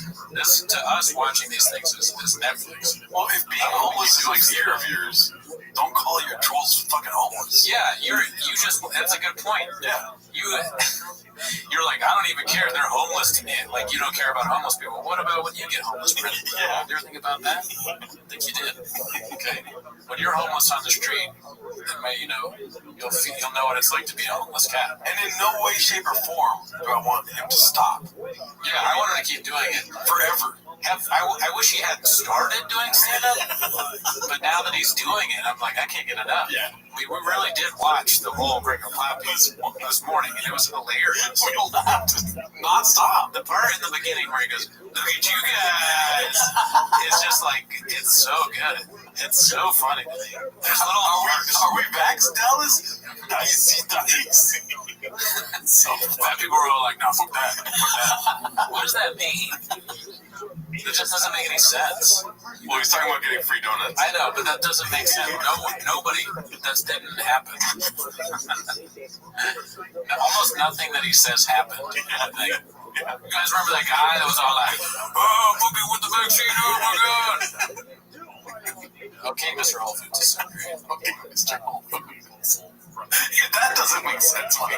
Yeah, I don't. Yeah, what does that have to do with nacho cheese? Because right before that, okay, Mr. Whole Foods, the guy's like, you're in your figure, and you're all like, there's nacho cheese. Okay, Mr. Whole Foods. Do they have nacho cheese at Whole Foods? I haven't been in a while, so I don't really know. It's like the last thing they would keep in stock. Yeah, I don't think so. And also, he said nacho twice. He said you put your nacho in nacho cheese. He's really self-conscious. What it is. I mean, because the whole thick thing is because I guess he's a little chunky. Fat as fuck. He's fat as fuck. Each other. And he's just this giant thing that's this thick. I don't think taking like a pop culture freak. Well, maybe he just really identifies with thick. I don't know. Yeah. I don't want to hate on that, but it's a lot. You know, I mean, I would wear these ironically. Like sometimes I wear the thick boy shirt that Walsh bought me. But shout out to World Record Pod. But if Brendan's watching this, if he ever gets a chance to see this, I want him to know. I want you to move into a bigger house, dude. I want you to get a better studio. I want you to get nicer cameras. I want to see you in 8K, dude. I have more podcasts. I said you're doing like 6 or 7. Make it 12. Those are rookie numbers, B. Yeah, those are rookie numbers. Whatchamacallit? You got Food Truck Diaries. You got Carl Bassett Fight Companion. I want to see a San Jose Jack Johnson tandem episode. San Jose's Jack Johnson experience. Yeah. Start doing stuff about ghosts. Some ghost stuff. Yeah. Do some stuff about cult. The stuff I don't even like. Like I hate those cult shows. Talk about cults. I'd love to watch Brendan talk. Well, you know that Brendan likes Ghost Adventures or whatever. What is it called? That one show? Ghost Hunters. That'd be great. Amazing. That'd be great. Shop's like, so are the ghosts like gay? Is there a possibility that like, are these ghosts like maybe they're trying to secretly like touch my ass? Also, do more sports. Stop just the MMA thing. I want to see a basketball, football. I don't even watch football. Talk about the broadcasters in all sports. I mean, there's probably some sports where they're not getting the best range. You know, they're really, we get it. Talk about the NFL and NBA and all that stuff. What are your thoughts on Charles Barkley and Shaquille O'Neal? So, I mean, he is right because he doesn't understand the trolls. We want more. He really does not understand the trolls. Yeah. More content, please. Yeah. Feed the trolls. Yeah. And don't listen to the ones like, kill yourself, stuff like that. That's stupid. Yeah, do not do that. No violence. It's all about, fun and love. This one's, next is okay, no, that was like 20 minutes. This one's called Papa Doesn't Like Rings, New Menu Ideas, posted by Slippy Pia. Play fertilizer because you gotta get rid of all the weed. I hate to be extreme here, but I don't eat fish anymore. Wait, why did it stop? Oh, what? And if you feel it. That's fucking super annoying. This is annoying too. You order calamari around me, especially after I get an octopus named Eddie. If you fuck with Eddie, affiliate of mine, I'll fight you. This is so annoying to me. Like if Sasso ordered that black squid calamari, they ordered that scope. Yeah. So you want to eat cod? You want to eat? No. How can I? How could I? You're so fucking annoying. Would you eat a flower horn? Yeah, what? Flower horn? I don't know what that means. I'll eat anything in your fucking tank. You know, flower horns are natural fish. I don't give a fuck. I'll fillet it and eat it. And then you know what I do? I'll fillet it and I won't eat it. I'll be like, I'm not hungry after I got it all filleted and lemoned up. Yeah. Lemon and parsley. You know me, I like a good joke, right? Yeah. Stop. I'm gonna tax you. I'm fun, right? I'm fun. Yeah, my tax you. Why? I'm gonna tax you. I do have fish now, man. It's different. I'll eat fish. You might as well say you're gonna eat my kids. May as well say, why is he putting his kids in danger all the time, satirically? I mean, he has the thing he can do, just in case that happens, put his wife right in front of him. Oh, you're right. Ryan kills his wife. Try to eat my kids, I'll use my wife as a shield. They're talking about this is like, I think, I'm guessing, because he just got the fish, Yeah. And the other clip, he was saying tank. I kept thinking about tank. We never got justice for tank. And he's just talking about the show called Tanked. I guess it's different. It's not even the same name. This guy really doesn't care. Why do you care about this fish more than those two dogs in our beloved tank? I used to believe you could separate the art from the artist. Yeah, this is the thing. Yeah, no, this is a bit far from that. You can't just take away a dog. I like fish. Yeah, fun time, right? Fun time, Charlie. Yeah. Talk about fish. Yeah. It'll be fun. Really? It's not funny to me. Fun time, Charlie. Talking about fish. Fun time, Charlie. Is that the name of the fish? Fun time, Charlie. No, I think he called himself Fun Time Charlie. Oh wow. But who's Carl Bassett? Who's Fun Time Charlie? Who's Samuel J. Jack Johnson? Oh, a lot of nicknames me. Yeah. All right. So the next clip is called "Some Deets on the Big George Fight," posted by Rogan and Shorty Pie. Don't really know what this one's about. Let's see. Speaking of fight, how about our boy George? He went to the how about he went to the fight set, the Congress City fight. Our boy George. So, Keto George, you guys know him from King of the Sting, lost all the weight. There he is there with his stomach melting. Stomach melting. But I know what you're saying. That's a positive thing. It's about don't put a nice issue, right? I know that's Jesus Christ. What are you doing? But Keto George lost his fight via submission to a guillotine.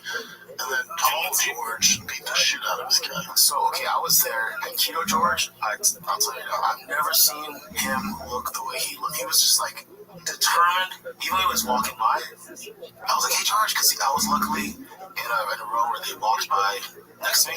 He was just like, give me a wink.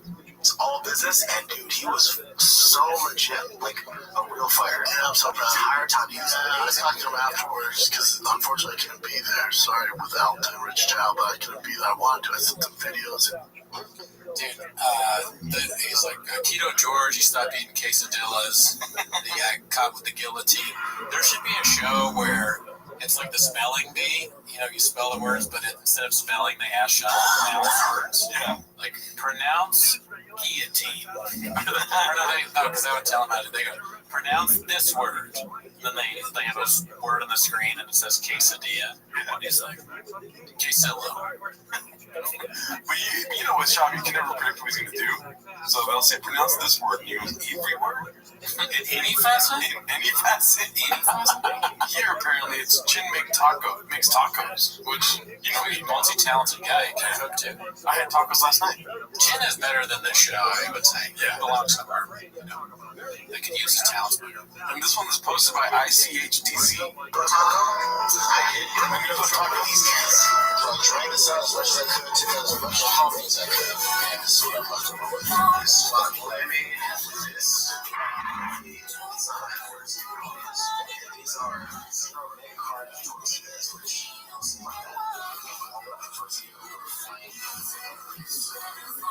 talk from my friends. I need to cross his fingers. Nice. Right. This is what it looks like before it goes down. The turkey sucks. Yeah, it looks okay. Here we go.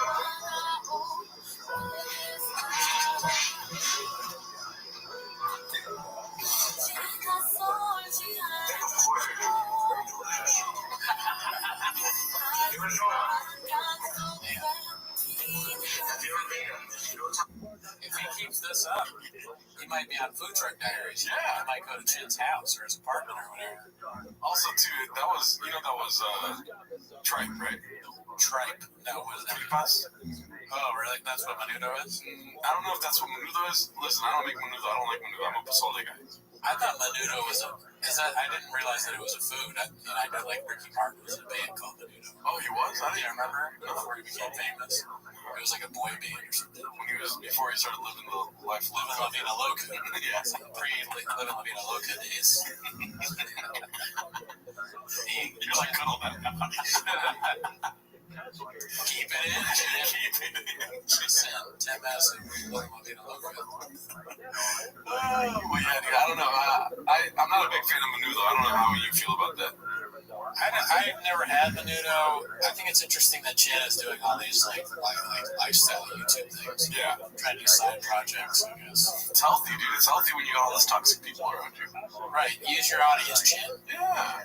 I mean, that video was kind of boring, and it looked like he was going to burn himself at one point. You know, you got to fail before you succeed.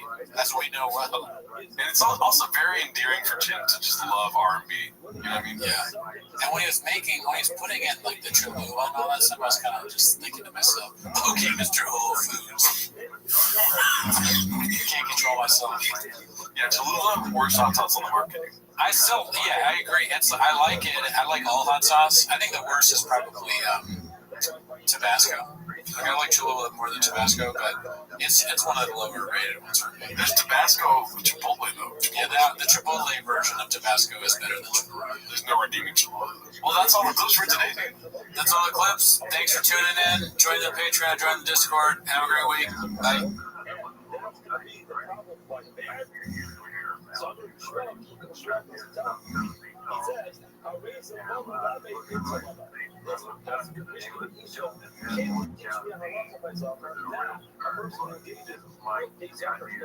Guys, thank you for tuning in. This is the first ever 10 Minutes of Shop interview. We're so lucky and blessed to have on the CEO of PFJ, Sean McCorkle.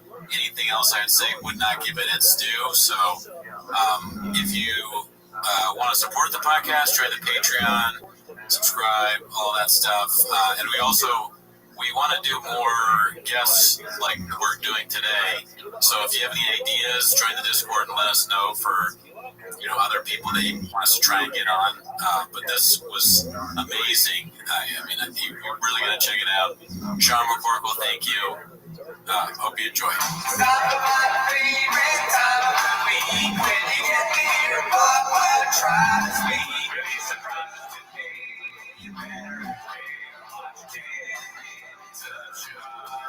How much you know about the show? Have you ever watched the 10 Minutes of Shop thing that we do? I watched about 10 minutes of it, literally, just to see what you check your views. Because I get people sometimes that want me to do a podcast, they have 7 views and 6 of them will watch it themselves, you know? Yeah.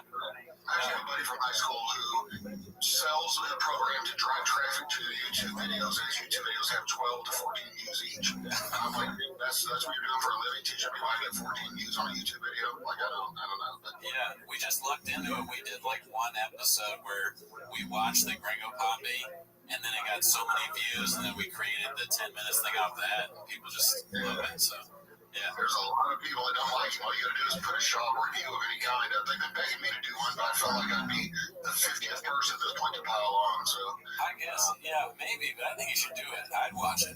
I mean, we've been watching a little bit of your stuff. I mean, yeah. So, yeah, with Shop, I had a question for you. The first question I had was, so he is always eating stuff while he talks to people. He always has something in his mouth.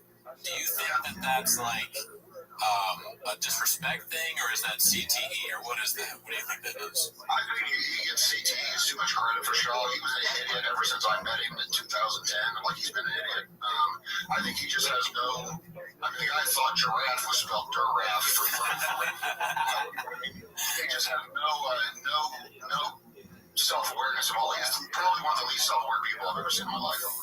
He actually doesn't know that you shouldn't stick your tongue out as you're eating before every bite, and that you shouldn't talk with your mouth full of food falling out. Like, he doesn't understand. Like, just standard human behavior. He doesn't get it. So when you knew him back before all the controversy and all that, was he known as somebody who would misspell things or say words wrong and all that? Was that like that's always been Shop? No, if you look back at some videos, you can see that he was that guy, but I don't think anybody, I think it took the homeless cats to figure that one out. I would notice, it was so funny when I found the whole Reddit page. It's kind of one of the things when you think you're alone, like, you know, like where you're like, you think you're the only guy who's pretty sure Bill Cosby's a or something like that. Like I always thought, man, like, Shop, you shouldn't say a lot of stuff like wrong. I noticed like he would say like mountains of Rushmore or like things that didn't make any sense. And then the more I'd see of him, I'd think like, God, man, why did Rogan unleash this curse on the world? You know, like, you know, the platform, you know. And then he was always, he's just always annoying. And then when I started reading the stuff on that Reddit page, I was like, I found my home. Like, it was like, they're all saying the exact things I've always felt. Like, I can't believe these people notice this too, you know. Like, and then that many people had noticed it, not just me. You know, was no more famous than he was. So. Yeah, that's kind of like what we had. I mean, I assumed he was bad at stand-up because everyone hated on him, but I wasn't like one of those people that's like, oh, am I the only people that think this? Because I had the opposite. I went on Reddit and I saw like 100,000 people think the same thing that we do after watching the Gringo Poppy. What's your favorite bit from the Gringo Poppy, would you say? God, dude, man, I don't even know. It's hard. I actually, despite, I guess, my persona, I actually have like a soft heart. I'm empathetic toward people, so I find myself feeling sorry for him when I watch it. It's like we had a kid when I was in high school. They 1 year played basketball in high school and college and stuff, so we had this dunk contest, but they lowered the goal to 9 feet because I was one of the only guys that could dunk. And what kind of dunk contest I did good with when I dunk? So they lowered to 9 feet, and this kid that isn't on the basketball team signs up for it, and he can't reach the rim, but he still attempts his dunks like every time. He's not or anything, or like we were. And I was like, everybody's laughing because he'll toss the ball up and do like a 360 and then not even get it 6 inches within the rim or whatever. And he just kept trying, like he did all 6 rounds. And I felt like I don't know, it's really terrible when my brother brings it up at class reunions too, like he'll still bring it up to the kid when he sees it. But I remember when you're in the dunk contest, that's kind of how I felt with Shab, you know, or whatever. Like I would want to hate him because he's always ran his mouth about me. Before I ever said a word about him, he always had something to say about me, and I never said anything back. Like even I can tell you guys, if you want, at some point, the first time we ever met each other, he almost got his ass kicked, or at least punched in the face. Please tell us. But, yeah, the first time I got flown out to, they were going to do this show, Spike TV had bought this pilot, and it was going to be, they were just copying Tosh.0, except they were going to do a fighter and a comedian and have them comment on videos. Other than that, it was just Tosh.0 with fight videos. So they sent me the videos, and they sent me the script, they wanted me to read with the jokes, and I was like on the way out, I'm reading it, because I only had like a day or two's notice. I had known the guy that wanted me to audition from the Strike Force days. He used Jeremy Lavin, he used to run a lot of Strike Force, I think. He was Strike Force Reflection. I had met him in a couple of events, and he knew I was kind of funny, so he wanted me to come out and audition for it. So I'm reading the jokes on the way out, and I'm like, I don't even want to be on camera saying these, because I wouldn't want someone to think I came up with this, because this isn't funny. Like, this stuff that I wrote isn't funny, you know? I mean, at all, like, not at all. So I'm watching they had like 4 or 5 fight videos, so I write my own jokes I want to do if I'm going to do it, but I want to do, you know, I want to be on camera saying what I think is funny. And I come out there for the audition, and I'm in the middle of doing my jokes, and they're cracking up. So I'm like, wait, that's not the script. I'm like, well, what if I can do them? I'm very shaded, and you know. So they're like laughing. I'm with me and a guy who, that's a whole other long story. I was trashing him in the cable guy for 20 minutes, and after I trashed him for 20 minutes, he goes, he's my best friend, actually. I live with him. And I was like, well, awesome. But so I'm in the middle of my audition. All you also hear a door slam like open, and I hear like somebody going like, oh, good, just like real loud. Like, and I'm like, like it threw me off, and I look up, and it's Shab and Callan walking in, and dude, you would think that they were Kim Jong-un walking before the citizens of North Korea, the way they walked in, how cocky they both were walking in, looking around like everybody was going to applaud for them or something. You know, there's only like 10 people there.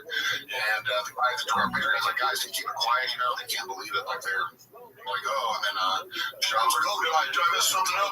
Like, laughing, you know, like, just being an idiot. And so I'm sitting there, and I just like, when I hear him, I tell him my jokes, and they start laughing. I hear him say, oh, this guy, like, he realizes it's me, you know, and it's the first time we'd ever met. And so I stop in the middle of the audition. I'm like, oh, so you got something to say? Like, in the middle of the audition to him. And he was like looking around, and I said, I'm talking to you. Like maybe there was someone behind him I was, you know, talking to. And I said, you got something to say? Say it. And he was like, he just started looking at his Gucci boots, you know, just looking down, didn't know what to say or whatever. I said, yeah, that's what I thought. So then my audition was kind of ruined because I wasn't in a good mood anymore, you know, like it was like some good thing I wanted to smack him. Shab, plus Adam Carolla had made me and Stephen Bonner take boxing lessons from him right before the thing started. It was very awkward. You know, he was at Adam Carolla Studios, and he brought out mitts and gloves and wanted us to, like, get mitts with him. And I was like, I don't want to do that, man. I'm good, you know. Like, I'm in nice clothes, I'm all sweaty and stuff. And Bonner gets talked into it, and it was like the funniest thing ever because Harry was telling Bonner, you know, a well-trained fighter, what he's doing wrong. Adam Carolla is. So, you know, I don't know how that worked out. So, but yeah, so Shab, Callan comes, then he reads with me, and then Callan starts like cracking up, saying like or just starts saying about how big. I'm like, man, the size of your hands, I'd love to be your size. I bully everybody, and I can tell like Shab's getting jealous, like his girlfriend's talking to the guy. And at some point, I said one of my jokes, and Callan was like, man, you're really funny like that. And Shab is just pure hatred all over his face. He can't believe it. And so we finish, and I get up, and I'm just staring at him all the time. He's doing his thing, and it's terrible. Like, he's, nervous or whatever, trying to do it, because he thinks I'm going to beat him up. And so they asked me afterward, instead of hosting the show, would I rather just write the jokes? They said they could pay me. It was like $4,000 an episode. I said, absolutely. Like, all right, I got jokes. I'd rather do that than fly to LA anyway. I don't really like it out there. And so, I guess the whole thing was they paid a shot with Callan to do it. I guess the whole thing never got picked up then after they sold their audition or whatever with their joke. So they dropped the whole thing. But things like that would happen. I would hear, like, hey, you got a show? I was talking shit about you on Rogan's podcast. And I'm like, what? No. Somebody would send me a clip of Shab on there, like Rogan was saying how funny I was, and Shab was like, yes, is he still alive? I heard he died, like, or something like that, like trying to just, oh my God. Yeah, the same thing when Rogan said it was funny, you could see it was like Shab, like someone's dad was telling their kid that they love another kid more than them, or whatever he said. It was like, I was saying that about you. I misunderstood it. Yeah, so he's saying is he still. Shab's probably seeing, like, every time these people say that, he's seeing you instead of him there, like you as the fighter. You on Rogan. He's like, and of course you don't like LA, because LA is North Korea with a beach. Right. It's the phoniest. I can't stand out there. I've been out there 100 times. All times I had to be there for something. Never really I wanted to go, but I can't. Everybody out there's so fake, man. That whole setup is crazy out there. See, it's hard to be authentic out here. But what were you going to say, Jordan? So you mentioned that you kind of feel bad for Shab watching the Gringo Poppy. Like, the more I find myself watching the Gringo Poppy, I have some, like, reverence for it, and it actually is, like, a good special to me, only because of how ridiculous it is. Do you see, like, the cult classic following of it, and do you fall in line with that? A little bit. I like it's kind of like one of my favorite movies of all time is Harley Davidson and the Marlboro Man, because it's so bad, like, it's awesome. It's like I'm big with Roadhouse too. Like, I watch Roadhouse every single time it's on. A lot of people are probably like that, just crack up. Saturday Night Fever is the most unintentionally funny movie that was ever made. If you guys haven't seen Saturday Night Fever, watch that sometime. It is meant to be serious, but it's the funniest. Like, it's the funniest thing ever. So yeah, he can be unintentionally funny, but not funny just laughing at him, not with him. Like, it's and the fact that he thinks, I always told people I don't dislike Shab because they're like, oh, you're just jealous. I'm like, dude, Cain Velasquez would beat me in a fight easily. Like, Luke Rockhold is better looking than me and richer than me. I can name 100 fighters with more success for me. Why am I only jealous of Shab? Like, if I'm jealous of somebody, why is it only him? I don't like Shab because he thinks he's Richard Pryor. Like, he really thinks he's the same definition of Richard Pryor. It's impossible to be jealous of Shab at this point. He's so embarrassing. Like, he's failed, like Alani said, he's how did fighting go? How did the podcast go? He's failed at everything. I don't even mean that in a mean way. I feel kind of like you. I'm sympathetic to it. He's just so bad at everything. But it's funny, every time you start to feel bad for him, then the whole, like, walking in my truck thing came out. And then he's like, oh, he's cheating on his wife. Like, I knew he was doing that. I haven't told my close friend because he doesn't even know, like, people that know him very well will send me stuff like, hey, Shab's doing this now, like, laughing, They were like, dude, you're ugly what Shab said today. But they were like, hey, Shab's looking for a counselor. He's trying to beat an addiction to the jack-off Asian massage parlor. Fingers on the butt, too. Digits in the butt. That's why he prefers that. It's like 90% what he says is true, and then he realizes, like, when he was like, oh, there's some guys out there, what do you say about Rogan? He said he was slinging dick, Like, after you see his face, it's like, like, I should have said that, but yeah, every now and then he tells on himself because he's too stupid not to, So it's like, I got jacked off at a massage parlor once. Just kidding, guys. Like, saved it. Like, yeah, I would Brad Pitt. No, just kidding. Like, he doesn't know, like, how to get himself out of it. But yeah, he just every time you start to feel bad for him. After the whole Gringo Poppy thing came out, when I saw, like, mainstream people, just even Steve-O was trashing it. Like, dude, Bobby, like, when I started seeing everybody making fun of him, I thought, I'm not gonna paddle anymore. I feel bad. And then he just does something else, like, that much more ridiculous. He's gonna sue everybody over the walk with my truck thing, or whatever. Like, he just tops himself over and over again. What do you think about, there's this new thing where he keeps returning dogs? Like, have you heard about that? I know of one dog he was real proud of, and then you just never heard of it again. Like, he never brought it up again. I have a friend, I've got a guy I used to grow up with, and he's the most fake successful person ever. He'll take a picture next to someone's Rolls Royce and put it on Facebook, and just got it today, been dreaming of it my whole life, and my kids that don't really know him will be like, dude, that's awesome, that's amazing, and they're all his nuts or whatever, and then he'll like a week later, he'll just quietly delete it and never bring it up again, never take another picture of the car, never anything, and then he'll take a picture in front of a house and be like, just closed today, and but I always call him out on Facebook. I'm like, dude, how did you buy another car with your Rolls Royce? And I'll post, I'll screenshot stuff and post that. Didn't you do this? And he'll delete the whole post real quick, and I'll respond to it. But that's a lot of what it reminds me of. Like he just, I don't know, he's too good to be true, man. I gotta shout out Rolls Royce there because you said Rolls Royce and shout out Rolls Royce there. Shab was getting dogs that were unsafe for his kids too. Like, is it a Cane Corso? Cane Corso, yeah. Cane Corso, however you pronounce it. I mean, you have kids, right? I do, but they're grown. Yeah, would you get a Cane Corso and have them around when they were younger? Is that something that you would do? I've actually got American Bullies or Pit Bulls, but I would not even now. I don't let my kids around them unless I'm there. Like if my kids are grown, I don't let anybody around them.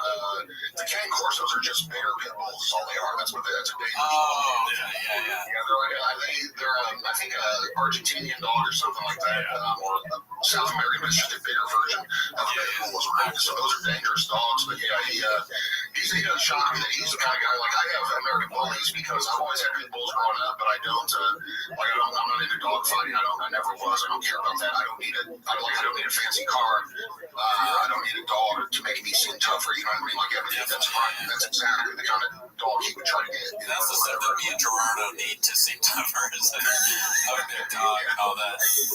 I feel stupid asking you about this because you are the CEO of PF Chang's, but do you know about the Chom base thing, or do you have a take on that? I haven't heard it. No. I've actually recently flipped my car on Christmas Eve. Almost got hit by a head-on bike. I got to head out to Germany and had like a failed bank procedure. I've had it over 3 or 4 weeks, man. Like I've had so I've been out of the loop on everything shop or whatever, just because of all this stuff that's happened. But no, I'd love to not to put the spotlight on me and my problems, but I'd love to hear about whatever it is. Well, first of all, glad it didn't turn out awful for you. And sorry to hear about the failed thing.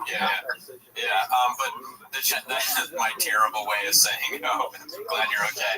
But the Chombies thing is Shab got a tattoo on, I don't know if it's his arms or legs, but it's like his kids as zombies, so they look like they're dead. Surely. So people have been calling it Chombies. And I'm just like, what is that? I don't know if you've heard. True, because that sounds like, that sounds like some shop would do that. There's video of him. He's like proud. He's at this tattoo shop. It's another thing, like you were saying, it's some cool tattoo guy. He's trying to look cool. He's like, I'm here with numerous maintenance. You see that? You see that? Dude, that doesn't even look like his Yeah, one of them looks like a girl. I thought they're both boys. Yeah, that's what I was saying. I was like, I didn't make a daughter. Jeez, it's even more redacted than we thought. Oh yeah, it's right next to his little Boston Red Sox or whatever. It's not his little Red Sox or his little Sox tattooed the baseball or whatever it is. He's such a trend jumper. He jumps on every trend. So his favorite team is whoever won last night. Yeah, we've talked about that, like not specifically that, but the hats. He has so many hats. Like his house must be just full of hats. You see the little brains on it though? Why would you have brains coming out of your kid? I've got portraits of my kids on my arms, but they're not zombies. It's just I got to meet and hang out with Theo Vaughn in San Diego, I think December, maybe November, I don't know, a couple months ago. I was out in San Diego for a wedding, and I saw Theo Vaughn was performing. So I hit up one of my buddies that knows him. I said, hey, did you ever want to meet Theo, take my buddy and his girlfriend, and my girlfriend back and meet him backstage? And he's like, yeah, so he hooked us up. So I got back there, and Theo's just like he is on podcasts, like you know, like same guy you would imagine. And so we're talking to him. First thing I said to him, I said, hey man, I want to hit you with a proposal. I know it's kind of inappropriate, just me. And I said, but I want to hit you with something. I can tell he was like, oh shit. shit, man. You know what I mean? Like, you just did a show. I can tell you, I like to talk about, business proposal. I have four. I said, that's what I figure. You've got a huge following, and you're like really funny, and like you got a huge audience or whatever, and you have a podcast. And what I thought is, I'll start a podcast with you. Like, me and you will be on it, and you can bring all the jokes, and you can do all the work and do all the funny stuff, and I'll just sit there and repeat everything you say, like the punchline, I'll just repeat everything. And I said, I would call like the king of the bear. And so I realized you already did have a shop, so it would be him and his manager-in-law that they went from how we're going to tell this giant dude who already asked if he could meet him. Now he's trying to get him with doing a podcast there because he thought it was that serious. I realized you already did have a shop. You already did one that you were the only reason anybody was watching. And he cracking up. He goes, he's got a tough road ahead of him. That's all I can say about Shao. And I started cracking up. It's tough business, especially when you're not funny. And then he started laughing, and his manager started laughing. You can tell he didn't know how to talk about Shao at first. They didn't want to say anything because I was messing with him though, but it was so funny. Like even when we left, he was still kind of a little confused on whether I was serious or not. So I kept saying stuff like, "Hey, brother, we do a podcast together," and I just kept saying because I made a video a long time ago. They got banned from it. I'm sure I'll get sued or something. Got banned from YouTube or got removed. But I noticed that this before I even knew about the Reddit page. I noticed that what they usually call the Reddit page, by the way, is it just Chang's or the Reddit page or what? Like, I don't know what the name is. I'm always asking people, do you know about the Reddit page? Like about the subreddit's called The Fighter and the Kid. You're a team thing. That's what they say, Fighter Kid subreddit. I'm kind of, I'm behind the times on technology. I didn't know what Reddit was till I found that subreddit. That's like me. I really didn't get it either. Jarno knows more than I do. Yeah. What is the one that you're on? I'm on a subreddit called Too Musty to Hide, where it's girls that are covered with clothing, but they have really large breasts. So you can give me advice on that. So the hits, I don't know, because I went through your AMA, but I don't. Did you ever talk about the roommate story where Shab throws him out of the window? Do you know about that? I know about that story, yeah, for sure. He was bullying the kid and eating his food, and the things that's funny. Like he told the kids, we got to keep in mind with Shab too. Almost every story is a lie. So even when he tries to tell a good bully story, he sounds like an a-hole. You know what I mean? Like he can't help himself, but like I have no doubt he probably. Like he didn't stick cigarettes up his butt. Well, he's probably stuck cigarettes up his butt before, but not so his boss would smoke, and he's probably just managed to do it. But he always tells stories that he can tell, or just stories that he heard or someone tell. Joey Diaz is the same way. That comedian Joey Rogan's friend, dude, he tells stories about his life that I heard when I was 5 years old from my mom. No, that didn't happen. You didn't know Joe's a gay guy, and the gay guy said, "There's two things I'm good at: sucking dick and fighting to beat you up." I heard that joke when I was 8 years old. Like I didn't. And I'll confirm that Joe Diaz's friends are like, dude, nothing he says is true. Like every whole life story is a lie. Like everything's a lie. It's just a collage of things he put together, stories he heard. But that's how Shaw is. Like, I used to work with this kid who had Down syndrome. I mean, people think he was the one running the magazine. You know, like laughs. I'm like, dude, that's not funny. Even if it were true, that's true. It's not.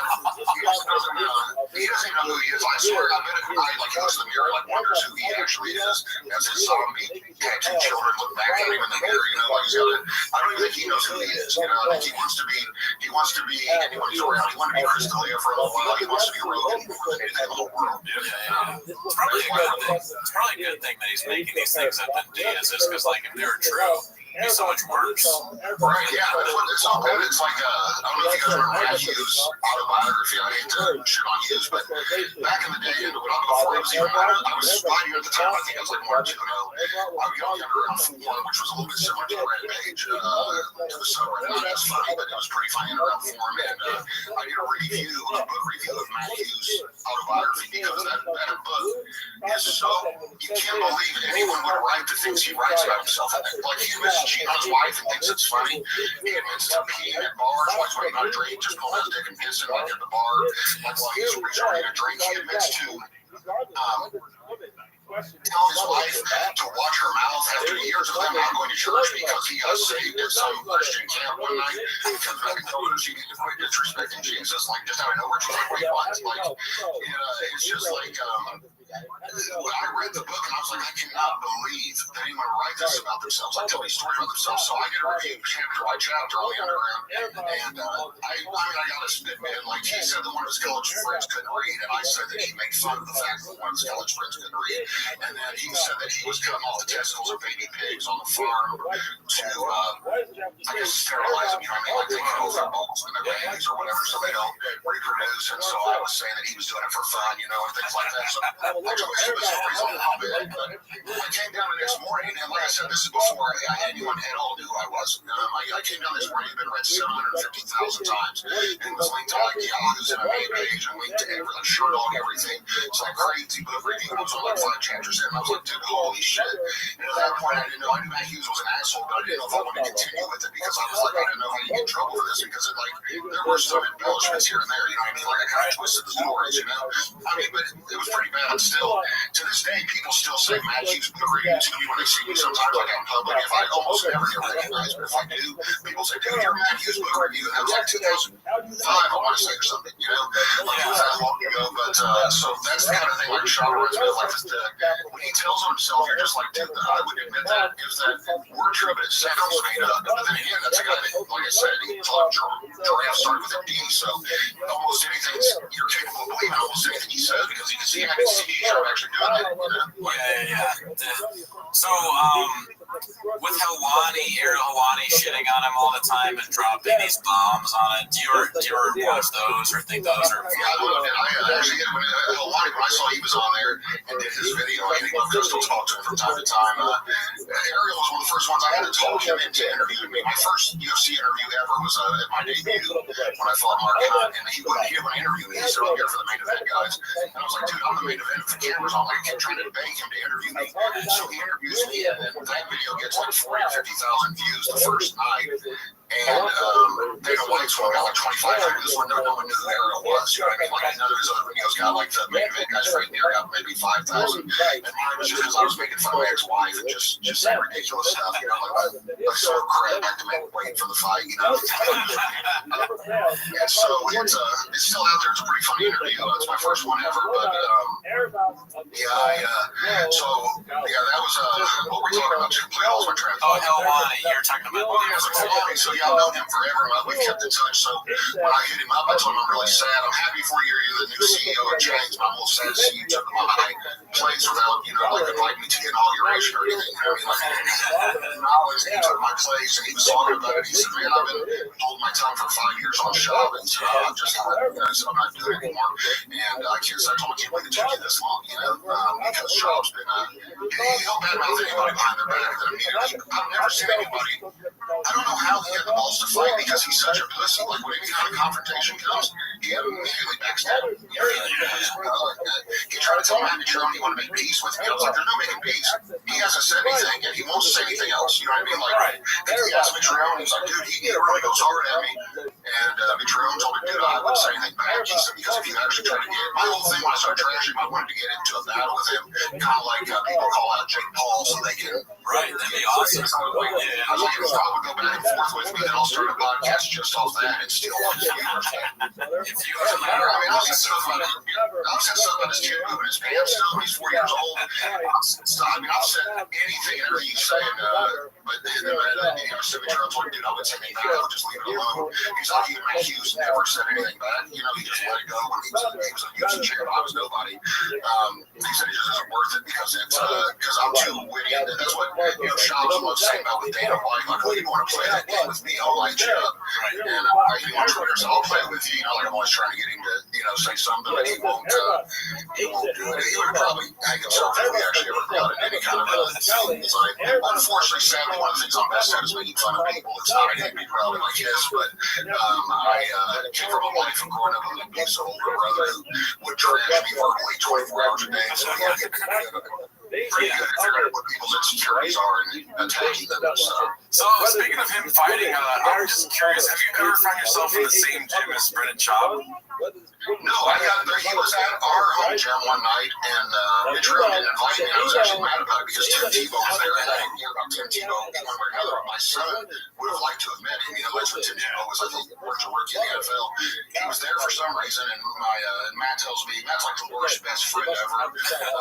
He really will tell you he'll pay you to come out and train with him in Vegas, and you'll go out to Las Vegas, and not only does he not pay you, he never shows up to pick you up and won't return your calls. And you're just in Las Vegas for 5 days, like he's connected you before. And I'm like, dude, I thought we were training, he won't return my calls. Like, oh, I'm not even out there. I went to, Florida for the weekend. I'm like, well, you told me to come out here, so that's how the Matt was like, you should be in the gym last night. I had a Tim Tebow out there, or whatever. Your boy would probably like to meet him. I was like, well, I would have liked to get an invitation, if I knew you guys were doing that. But then he said Shaw was there, and I said, oh, it probably wouldn't have turned out well because I trained in UFC, let me fight Shaw forever. When we were fighting, I told him, I told my agent, he was like, I don't know if that's the best matchup for you. I was like, I just want to punch him in the face. Like, you know, I lose from here. I just want the opportunity to punch him in the face at least once. I don't blame you, man, because that thing you said about when he's like, is he still alive? That would really piss me off. That's like a real shot at him, for sure. He told Mitch Rowe and Josh Barnett were on. I don't know if you guys saw that thing. Mitch Rowe and Barnett were on his little fight companion. Yeah. There's a whole clip where Barnett says, McCordle's the funniest guy ever. And they're running. And I know I'm friends with Barnett. Shouts face. He goes, well, why does he do something? Why does he do stand up? And Mitch Rowe's like, I just don't think he wants to do it. And I said, I don't think he wants to travel and do all that. And he's like, so what is he, like the funniest Uber driver in Indiana? Like he's always got something funny to say, or something it's funny to say, but then he won't engage. He just like he does with Phil one, he just throws a little jab in there and he goes. No one laughs. Like silent. He says the Uber driver thing, and they're like, They just wanted to be on the show. I told him to make sure he told him. I said he's like in a meter. I said make sure he knows I'm still punching him in the face when I see him too. I told him a long time ago when he runs his mouth, I was going to punch him when I see him. And whether he would beat me in a fight right now, I don't know. Maybe I've got that back, but I don't think he'll fight me. Like I think he's not afraid. He is terrified of me for whatever reason. It's kind of one of the guys. Brock Lesnar was always great when he was the bully. When people were afraid of him in a fight, like Frank was afraid of him, or second fight or whatever. But when a guy's not afraid of him, he can't do anything. You know what I mean? Like you can't do anything with him when you're not afraid of him. And that's how Shaw gets a lot of confidence. If he thinks he's the alpha, he can bully somebody. But if even Hawaii stood up to him, he kisses it all Hawaii fast. He's always trying to. He's afraid of Hawaii now. Like it's.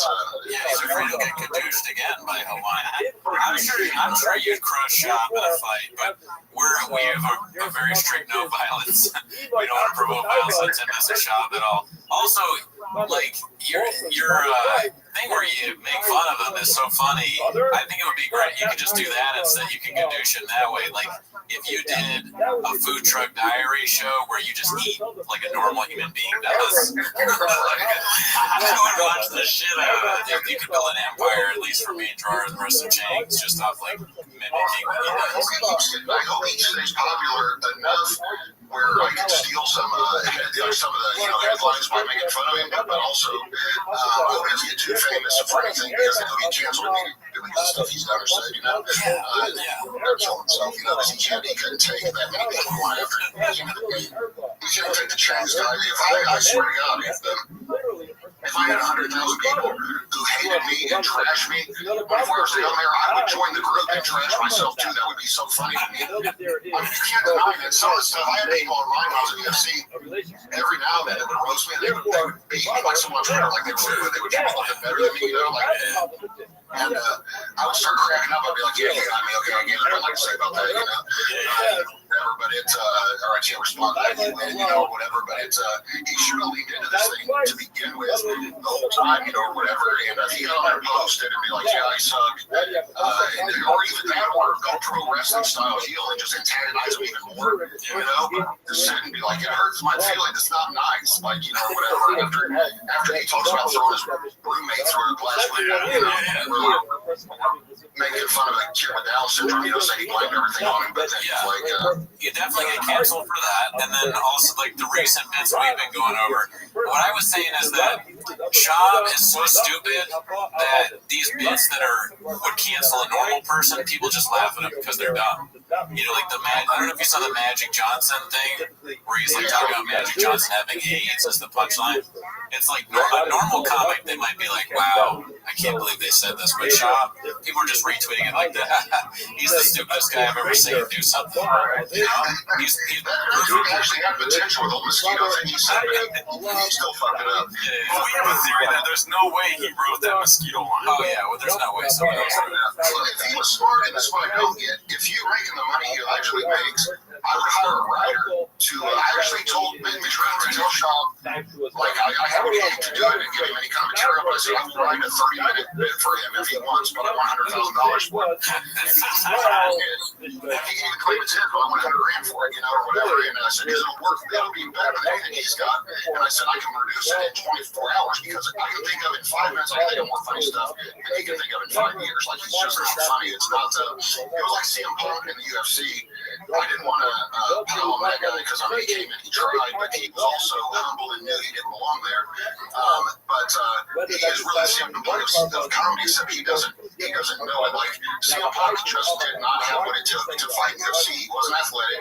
He didn't have the background. He didn't have the toughness. He didn't have the athleticism. He just didn't have. He's too old. You know, he didn't have the body to do it. He just didn't have. That's what Shab just does not have what it takes to be a comedian. He's been writing Rogan's coattails. When you're on Rogan's podcast, 30 million viewers a week, he's been on there like 200 times or close to something like that. When you get that kind of exposure, I mean, that Lex Friedman guy was on Rogan twice, and then he had a podcast with 300,000 subscribers.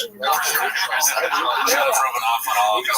We do it all the time. Go watch the show, yeah. But no, he was a show. This is live in the all the time. Yeah, it's part of podcasting. No, just pretend like I am it.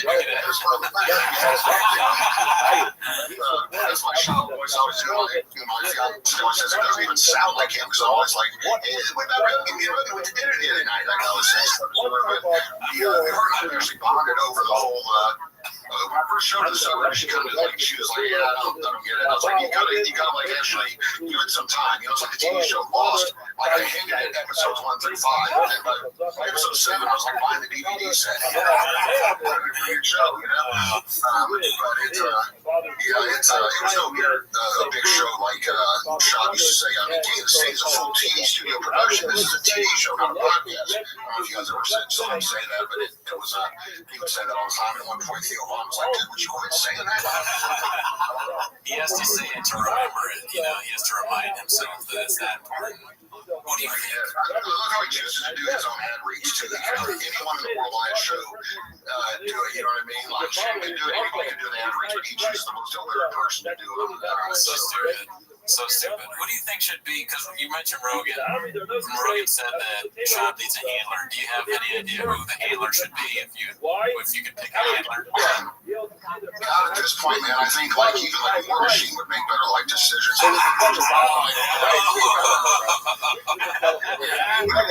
If he would pick anybody, I mean anybody just to ask. I mean, I think that's what happened a lot of times when he was there with Rogan, and I'm sure it is. What's funny is I know too, when Rogan moved to Austin, Shab was moving to the same month. Like he told his wife, like, yeah, this is what we gotta do. And she's like, listen, I'm not, I know this from inside source. She's like, I'm not moving because she wants to be famous too. She thinks she's like famous or gonna be famous. Or the Kardashians, she wants to be in LA. Even though she allegedly was born in Mexico, but she wasn't, but that's all not true. She was born in Hollywood. Yeah. Go put her in the hearts. Girls like her, she dated some, I think, a professional baseball player or something. Like she just was weird. She just kept falling in love with people that were kind of famous. It's weird. Those girls that only date NBA players, it's like, wow, you just keep meeting NBA players. That's crazy, you know? Like it's just you keep falling in love with them. Yeah, what are we doing here? Right? He told you want to move to Austin, and I had heard through a very good source that Rogan told me, but who's going to hold down the fort in LA? Like I need somebody out here to spot it away. Because like, dude, I'm not moving to Austin having Shab stay living in my house 24 hours a day. You know what I mean? Like when his son was born, I don't know if you guys know that his son was born 6 hours later. He was doing a fight companion with with Rogan, like, didn't you just have a kid? And he was like, oh yeah, but she's in the hospital still, but she's fine. So they're like, he went to be a fight companion right after his kid was born within a few hours, you know, which I'm sure, I would ask my girlfriend, like, what would possess a woman to put up with that kind of behavior, you know what I mean? Like, things like that. And she said she probably knew what she was getting when she got into it, like, knew that that's just him. And, you know, like, some women do that. They know that's just part of the thing, you know, like, part of the, he's a well-documented good husband. I mean, there was a clip of him saying that he put his wife in front of the bullets. There's a new clip that's like, if someone's going to kill your kid, he's like, oh, I put my wife in front of the bullets. Right, I saw that. He's dead serious. That's what's so funny. The funny thing was, too, his whole story about being a hero and he had to say the kid was fat, like breathing out of that thing to the rescuing thing.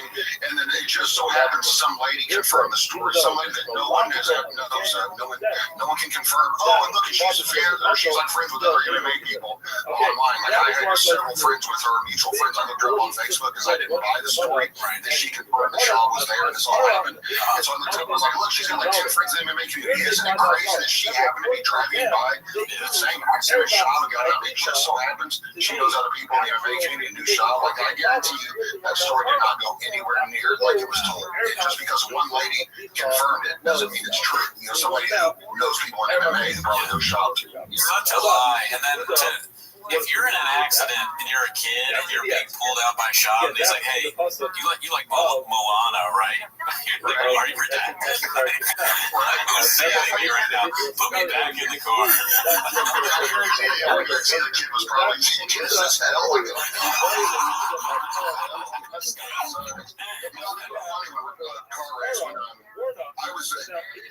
I was trying, but I bought a very nice car in my life. Even when I had money, I retired at 28. I was a millionaire. Like, sold my business, retired at 28. Got divorced and all my money was gone. But even back when I had money, I never had a really nice car, right? So I finally, first time in my life, a few years back, I was like, I'm gonna buy a nice car. I'm tired of paying for repairs, fixing it every 2 months, you know, like doing this. And I put in transmission in one. I was just like, I'm just sick of this, man. Like, these unexpected costs all the time, you know. And you got to rent that car while that one's gone, you know. And so I buy an Escalade that's a couple years old. Paid too much for it, but long story short, I have put over $10,000 into it in 2 years. I have to do a transmission on it, and the brakes on it, the start, things just keep going wrong with it. Somebody had hit it, left it dead in the front bumper, and then just left like hit and run like a little bit. So I go get that fixed up. You know, more than 10 grand in this car. I go take it, have that guy fix it. I pick it up. It's a few weeks ago, I pick it up, and he was like, you know, we got to go ahead and paint the hood. If you want to bring back that's all that's left on this car, you've about done everything there is, and it's perfect. Like now, you know, but the hood's a little faded. He said, you're already painted. I had a paint left over from doing that front bumper. So my girlfriend, I got in that wreck. A guy almost hit us head on this country road going like 50 in the snow down here, you know what I mean? And so I swerved to dodge and come around this bend, you know, and I just sent our car flying. And so it flipped, like my car flipped, and I actually, like, we hit some woods in a ravine, and like I was down in these woods when my car tipped over almost midway between on its side on the roof, you know. And I'm sitting there, all the airbags are deployed, and we're sitting there, and she's crying, like, freaked out, like, when we finally stop, and everything's there, and the car's smoking and stuff. And so the first thing I said to her was, well, I guess I won't be getting the hood painted. As I was sitting there, upside down, like, hanging there, that's the only thing I could think to say. Probably did way better than Shab did, rescuing those people saying that. She probably laughed a little bit. She got something like, what? I was like, that trying to calm me down. I was like, she ended up climbing out, and which was a disaster, trying to climb out the window of the car when you're my size. But, yeah, and then we had to jump down into these woods. It was this ravine, like, because we went down further, so you just jump into some bushes. I was afraid the car was going to catch fire. But it's funny the stuff you think or say, because I actually was, as the car started to flip, I actually remember thinking, I guess I'm not going to be paying to fix that to make this good. I actually thought that as we're going to ride, you know, whatever. Whereas shop these things like this kid's awfully fat. His wife said he's a hero too, because he pulled a kid out, came to some woman, and was like, I'm getting the hell out of here. I don't want to, I got a reservation for a Restream. I don't want to be here for the cops, you know what I mean, or whatever. Like, what a hero. Like, a guy. Yeah, so that probably never happened. But so you and your girl are okay. You and your girl are okay though, like no. Yeah, she's got a couple broken snapping fingers from she's trying to open the door and it slammed back down on her and like fingers went in. I hurt my neck in it, but it's so funny. My insurance company, I pay my insurance a year ahead of time because I just don't feel like messing with the quarterly billing or the monthly billing, you know. And I don't trust real skeptical people with direct withdrawals because I'm calling people double billing me before I'm doing, direct withdrawals on my bank account. So I don't know, I'm paranoid. So I paid a year ahead of time. So I find out my insurance agent right in the middle of doing the Rabbi Rothschild podcast. I get a text from him and said, hey, I tell you didn't have coverage on that accident the other day. And I'm like, wait, what? Because I just destroyed my car. I still owe like $15,000 on the car or something like that, let alone what I'm going to lose, what it's worth, how much it's worth, and we're injured and stuff. And I was like, what are you talking about? That coverage? He said it last year. Bill, I said, you didn't send me a bill. So I tell Adam, put on the podcast, he was sorry I had to go, or whatever, like right on the podcast. I called my agent, I started going off on him, man. Like I started basically for his life, whatever, like that. You're going to just take this, and this is going to be like a $70,000 hit for me, you know what I mean? Like, I'm not going to take a $70,000 loss, and that's it before I even hurt, that's like medical bills and stuff, and I was able to go to Dan White, see them, I knew address when I moved, and he goes, well, it's still kind of your responsibility to pay your thing. I was like, it's not, I told him, it's your responsibility to chase down the check. If I send one to the wrong address, you send the bill the wrong address, and he goes, well, yeah, it would be mine. I said, okay, well, I sent it to the wrong address, so go chase it down. I got coverage, whatever. I threatened him. I told him I was actually going on Release podcast in 3 weeks. I was going to make it a 3-hour commercial. I was podcast. I just told him that. Just told him I was going to make a 3-hour commercial for how much he sucks and how much Jerry sucks. This is a company I've been with since I was 16 years old. So 30 years I've been with him. No claims, no accidents, no anything. Never paid anything late, never paid anything on time. 30 years. They're telling me, we're not covering you. Sorry. You're covered by 3 days. Whatever your bill is supposed to be 3 days ago, whatever. And I was like, never received it. But was Sean's dad on this company or something? So you can try to sound like I think his dad, I don't know, I always wondered if his dad didn't go into opening straight comic book stores, because I heard the one that was in his mom's closet was very successful, like that's the kind of stuff when he told that story, it was sad that guy, I think his name was like Rick Glassman or something, or Glassman, I don't know that thing where the guy is just flashing shop to his face. For some reason, they're wearing like astronaut outfits, or I don't know, for the COVID, it was COVID.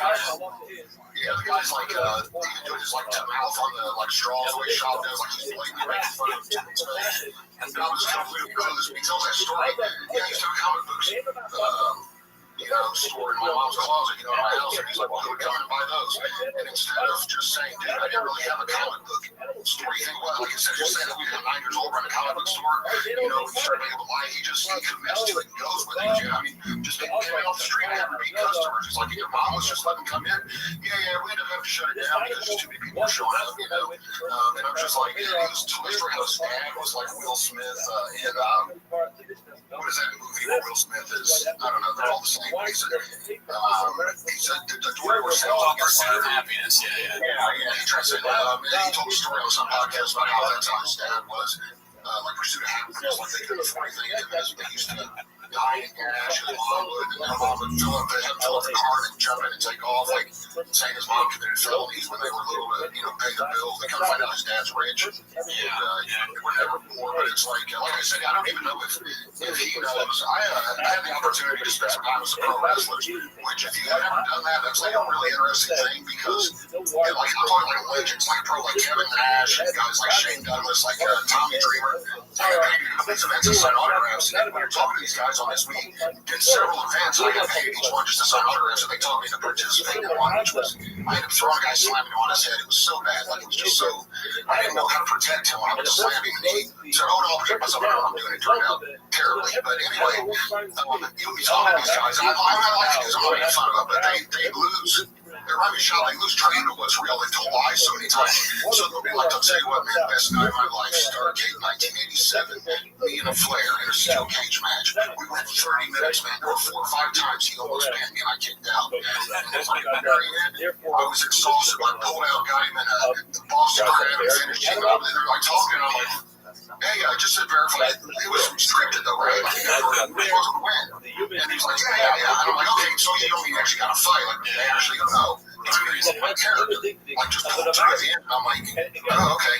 So I was getting really confused. If you start listening to him, I'll tell you what, man, there's nothing to read for when you're 15 minutes in a match and you see this other guy being gonna quit. And I'm like, are you talking about like amateur wrestling? Or like, no, I mean like at WWE when I was there. I saw that whatever, you know what I mean? Kerry Von Erich wasn't gonna quit, and I'm like, they lose track of what's real, what's not. It's a job, because I think he's lied so many times. It's possible to tell a lie so many times that even you start to believe it. You feel like that's the way you remember the story. So I'm sure that makes sense. He's like a very redacted version of like Hulk Hogan. He's a very stupid version. So I have a question for you, actually. So, seeing how the trajectory of Brendan Schaub's career is going, what do you think is in the near future for Brendan Schaub? Whether it's like the next Walk Me to My Truck moment or Chombies, like these classic moments in Chaubisms. What do you think is next for him? I would say, man, I had heard through actually a couple people, they said they were begging Schaub, like his management company, when Showtime didn't want him anymore. He says he left Showtime. Showtime basically said, dude, we're done. Like, after the special here, we don't have any interest anymore. They had basically his management company had been like, hey, let's forget about comedy. That's like not your thing. Let's try to get you more to I don't even know who you would compare it to. Like, oh, God, who was the kid Slater from, Saved by the Bell? Slater? Mario. Like a guy like that, or like Ryan Seacrest, like somebody who hosts things, like events, you know what I mean? Like trying to get him on, like, like how he did with the Mayweather fight. They're saying, let's go more that way. Like try to do you more like a sports guy, or, host like he did the E Awards, fashion. Like, so let's try to go that route, because obviously comedy isn't your thing. He's like, my dream since I was 5. Since I was 5. So, he's not giving up on his dream. He said, I told him, I'm not giving up my dream, my lifelong dream. Like, dude, you were supposed to be an NFL player, lifelong dream. And he never, by the way, he never played in the NFL. He barely played in college. He played a year and a half at Colorado as a walk-on, so he didn't have a scholarship. As a walk-on, he played like 6 plays total. Like, that's what, like, ever. So he didn't have an NFL contract. He talks about how him and Nadrome were the 2 NFL guys from Tough. Like, no, playing, that's like saying I'm an NBA guy because I played college basketball for a year and a half. Like, I was never an NBA guy. But so he said he was giving up his dream. So I think, man, honestly, it's obvious that Rogan, I don't think, has mentioned Callan or Schaub once or twice since their whole little scandal thing came out with Callan being a rapist and all that. Rogan's the kind of guy, I know him, I like him, he's always been cool to me. He's also like, Joe's going to do his best for you. You know what I mean? So he's a lifelong friend. If you get accused of something, you're going to be like, well, see you later. You know what I mean? Or whatever. Like, and so he's got a whole new group of friends in Austin that all live there. Like, I think he's been hanging out with Mark Norman, the guy now all the time, and Harry, whatever. Ari Spear, He's one of those guys, so he's been hanging out with them. We got like a new group of friends that all moved to Austin just to basically suck off the nipple there, That's what they all did, but Michael Schaub's holding down the fort. But I mean, all his numbers are going down. I think he will. He's like in a self-destructive path regardless. Last I heard, his wife was trying to have another baby and force it to be a girl. Like they were trying to do some kind of genetic alteration. Maybe that's where the zombie idea came from. Like he was talking about on some podcast saying that they're going to pay this company to guarantee their next child is a girl. And I'm like, dude, that sounds to me like you're just going to get abortions until. But I think, from what I know of people, I know how she is. She's about as loyal as probably one of those tank Corso dogs. As soon as the money stops, she's cool. I guarantee as soon as the money stops, she's on. And I guarantee she wants another kid. She's trying to pull the same shit my ex-wife pulled, where when she thought we were going to get divorced, she was doing her damnedest to get pregnant again. Like trying really, really hard, because it's just another, kid to add on to the child support, or whatever, like more money to the tip every month. And that was what, so I could know that's what the plan was. But he's going to have a terrible fall when you don't have it. Dana White said it a long time ago. When you don't have Rogan to carry you anymore, you're not like you don't have enough talent to take it on.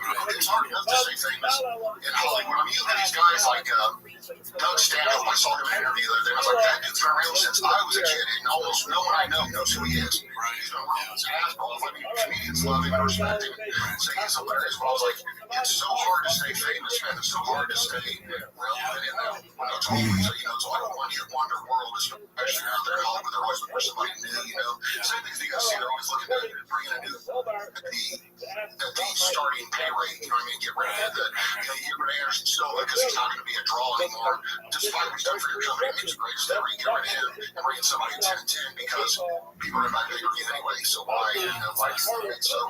But I think it'll end, whatever it is. I think he'll. I would say if he was female, he would end up being a stripper.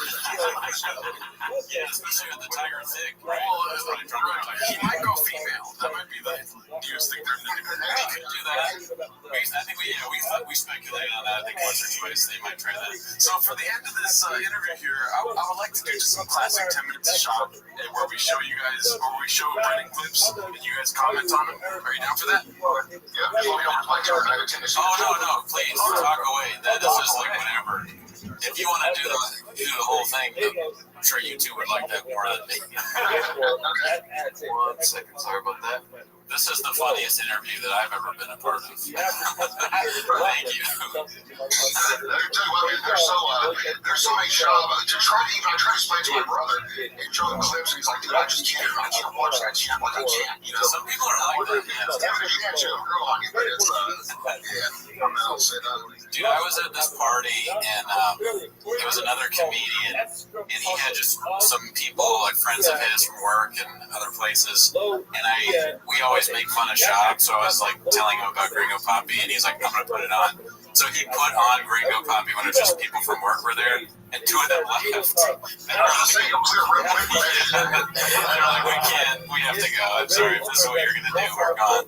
So now they're going to I love it. I'll act like I'm a fan of Shop and tell my friends, like, dude, I just do hilarious, watch this clip. Not my friends, because my real friends know, but like people that I just meet, and they want my approval, like people want to be friends. So I'm like, watch how funny this guy is. So I'm like, send them a clip, and they're like, yeah, dude, that was funny, but I can tell they don't want to tell me it wasn't funny, because they think I really think it was, and so I just keep messing with them, keep sending them. Well, maybe that's how this thing, this guy's hilarious, he's funnier than Norm Macdonald. Like I said, a clip, and I was like, yeah, I mean, it's pretty funny, I guess, like even the people who want to be my friends won't, you're losing respect of your friends because you're doing this bit. They're like, fucking Sean likes this guy Shop. I don't know. Alright, so I got a clip pulled up here.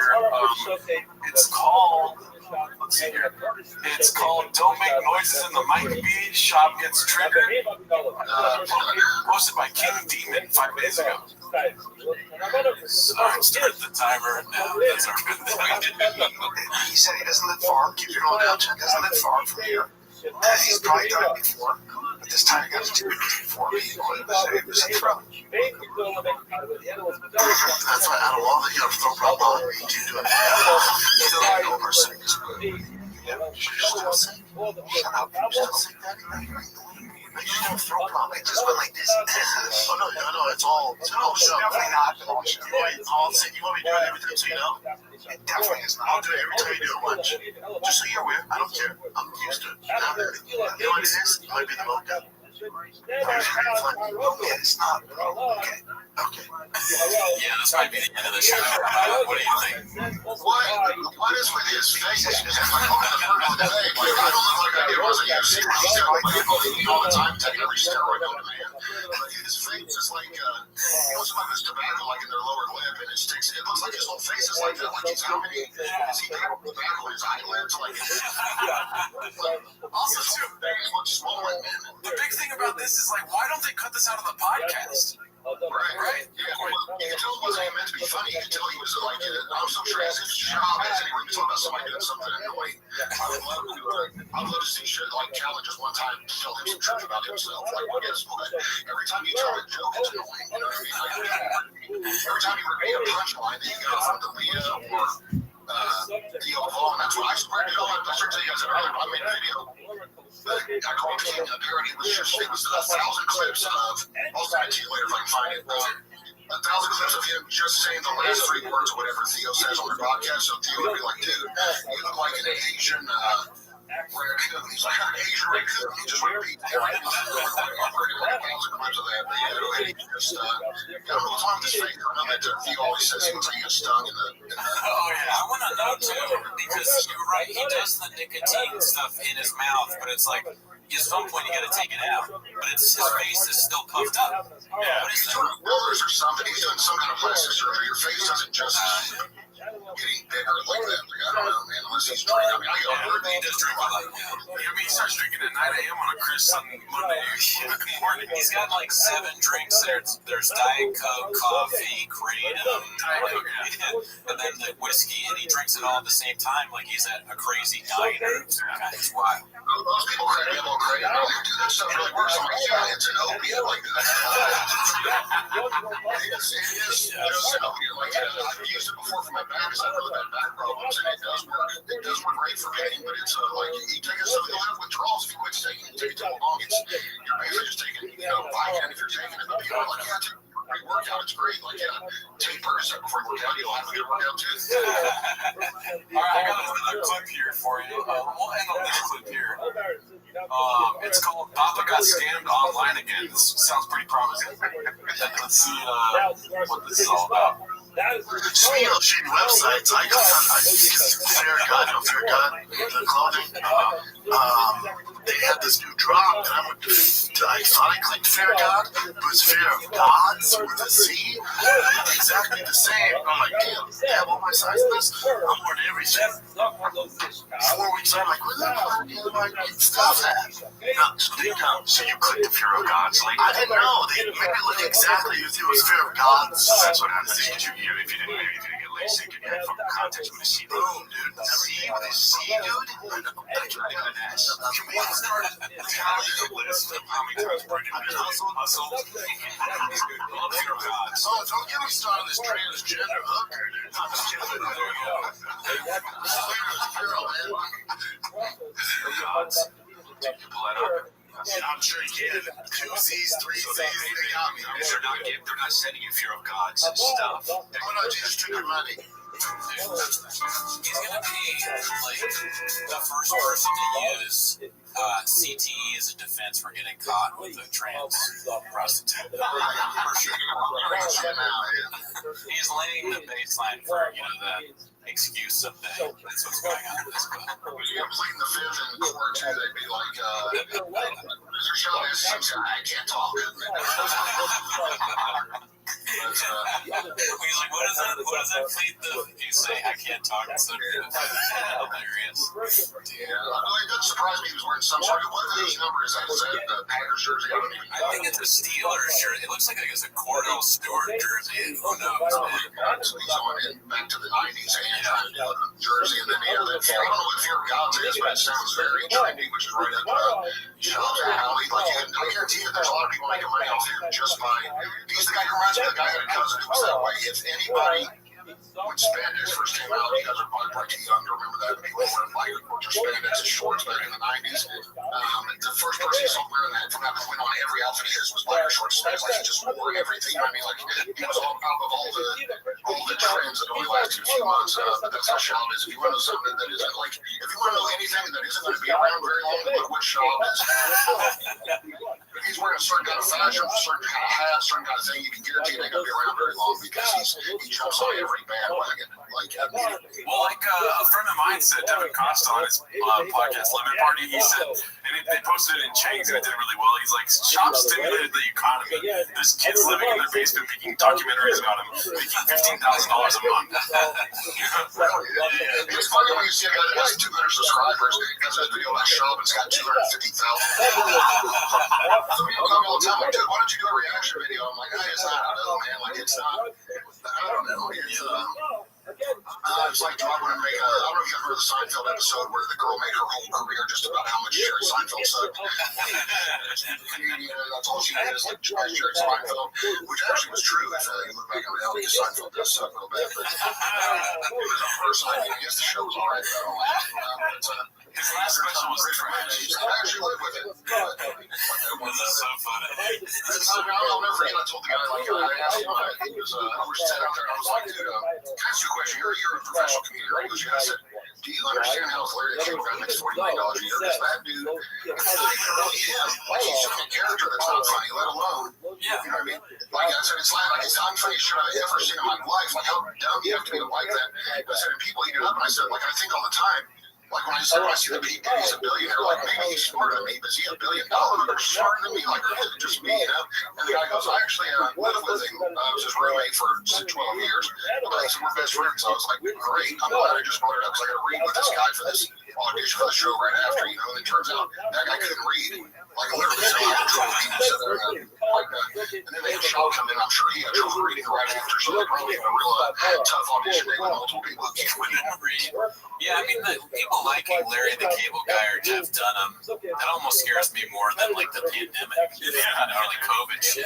It's like, what? How? It's, I don't know. I wonder, that's why I keep thinking, how did I not come up with a way to monetize? Like, all I had to do was make a shirt that said who farted and where, and go on the stage and pretend like I'm a redneck. I could make millions of dollars. Like, I don't know. Like, I don't, all you have to do is be on Joe Rogan's podcast 250 times, and he'll tell you to quit fighting. What's so funny is when Rogan saw, I don't know if he has to do that. When Rogan saw his special being filmed or whatever, he was going to tell Shop not to release it. He was going to be like, dude, this is going to go bad. But he said to somebody, I don't know if it was an interview or somebody told me this, but he said he didn't have the heart to tell him, well, you got to retire from fighting, and then, 3 or 4 years in his comedy, oh, you got to not release that special. He couldn't go to him 2 times in a row, you know, so. Rogan's just like firing him from life things. That's what I'm saying, yeah. That's why when you let other people make your life decisions, you can't really blame anybody but yourself. But that's another thing. At the time, I was mad when Rogan gave him the pretty much when he should quit fighting. I actually tweeted him on Twitter, even though I didn't like him, and said I wouldn't take advice on my fighting career from someone who's never fought before. You know, and that's why I know Rogan. I like him, but I just like that was ridiculous. You shouldn't do that publicly. You're going to confront him, and then later on, I realized. Rogan said the reason he had to do it, that was the only way Shaw was going to listen. He had been telling him for years, like he was telling him, like for at least 18 months, you're not going to make it. You just stop. You're getting brain damage. You're getting knocked out. You don't have what it takes. You know, like he said that was his last attempt to get him to do it publicly, like an intervention, you know, or whatever. Like unless you've been knocked out 4 of your last 5 fights, like viciously, like you got to stop. But then I understood why he did it. But yeah, you want to send Shaw that he didn't say anything back to me, like did you reply to the tweet? And I was like, okay, so I'm throwing you a bone here, trying to be like, you know what I mean, like, because I thought it was kind of a dirty move by Rogan at the time, but yeah, even then he wouldn't reply to me because I probably hurt his feelings about his Gucci boots or whatever. Yeah. So one other thing I saw in the AMA, you wrote like a poem. Where did you come up with that? Yeah, you were like, roses are red. Do you remember doing that? Roses are red, violets are blue, or something like that? Yeah, it was probably something like Rose Red Eyes or Blue Brand Shop Sucks or something like that. Something similar to that, yeah. Like, I don't know, it just, I wish I could say I knew how people always ask me like where I come up with the stuff. Because I used to have some pretty funny tweets before I got permanently banned from Twitter. But, oh man, I've been banned for at least a year or two. It was, I think, at least a year. It was during the pandemic stuff. I was trolling people on there, and I would find real racist stuff that someone of another race had said about white people, and I would retweet it. But then I would comment on the retweet, and I would say they said to switch white with black. So I would get some, you know what? I recorded this. You guys have. I like the term for service, so I took part in the same conversation, and I would switch the words white and said it again. So I just kept doing it. And eventually, I was permanently banned. Even since Elon Musk came out, I'm still permanently banned, which I have like 10,000 followers. If I was like Shell, I would have 900. Got 1 million followers on Twitter or whatever it is. 4 likes and 3 responses on Twitter. That's classic. It's almost like you're buying followers. You get no interactions at all. You know? Yeah. What about your name on Reddit? Get off these nuts 5,000. Did that come somewhere? I understand how my girlfriend at the time was trying to explain to me, and I was like, I just don't get it. Like, I don't. If she was talking to chat room, I would have understood. Like, I thought it was like Instagram or something. I thought people posted pictures. You know, I was like, I don't get it. And she was saying I needed a username to sign up. So I was trying 60 variations of my name, you know what I mean, or whatever, and nothing. I couldn't get anything You know what I mean? Like even just Sean Cordell saying Sean Cordell 1, 2, 3 is taken. Like all these things, everything I would remember. And sometimes all these nuts, it was like it was taken. I was like, holy shit, so like 5,000. You know what I mean? Like I was like, literally, that was probably my 30th attempt to get a name. And I realized. I don't know. I try to not use the same password. It gets really complicated anymore. Like for stuff, and then having you got accounts. You know what I mean? Between social media, and then I got an account right. The same password as I use for my Facebook. If somebody figures that out, then they can get on my Facebook. So it's like you have to reset my password like 3 times a week on everything. I have to keep going back. My favorite part is when I'll put a password in, it says it's the wrong password, so I'll set to renew my password or redo it. It'll send me through it. I'll set my password. I thought it was your current password. It's your new password. I'm like, I just tried the password. You said it wasn't it. I don't know what the deal is, but it was just something I just made up. I was trying to come up with something nobody used. And I still don't really know how to use all this. I click on it, and it just takes me to a page that isn't even the Fire Kid page. So, like, I just I haven't spent enough time on there. I usually just go on there to watch what people say. I'm not kidding, man. There's on that page, it's amazing. Like some of the videos they put on there is about just 7 minutes. You know what I mean? Of him, and I'm like, God, that must have taken 30 hours to get the stuff they do. It's really impressive, yeah. I mean, it's crazy that they do it. None of us are well. It shows you how much Shaw must suck to take people. Like, everybody has something different that motivates them. You know, like some people fear a failure. Some people are motivated by, they want to disappoint their parents. But most of the cats, I think, are motivated by hatred of Shaw and his stupidity. I think really what it is for most of them, I've noticed, is there's a lot of people, there's a lot of guys on there that would love to have, let's say, maybe not a wife like Shaw's, but a wife that supports what you do, how she does blindly. It's like, dude, why are you going to cheat on her? You know what I mean? Or whatever. She's out of your league anyway. You're half retarded or redacted, sorry. Like, you shouldn't even have a woman, let alone anything that you're going to cheat on her, go to these Asian massage parlors and, like, openly go give her a girl your number.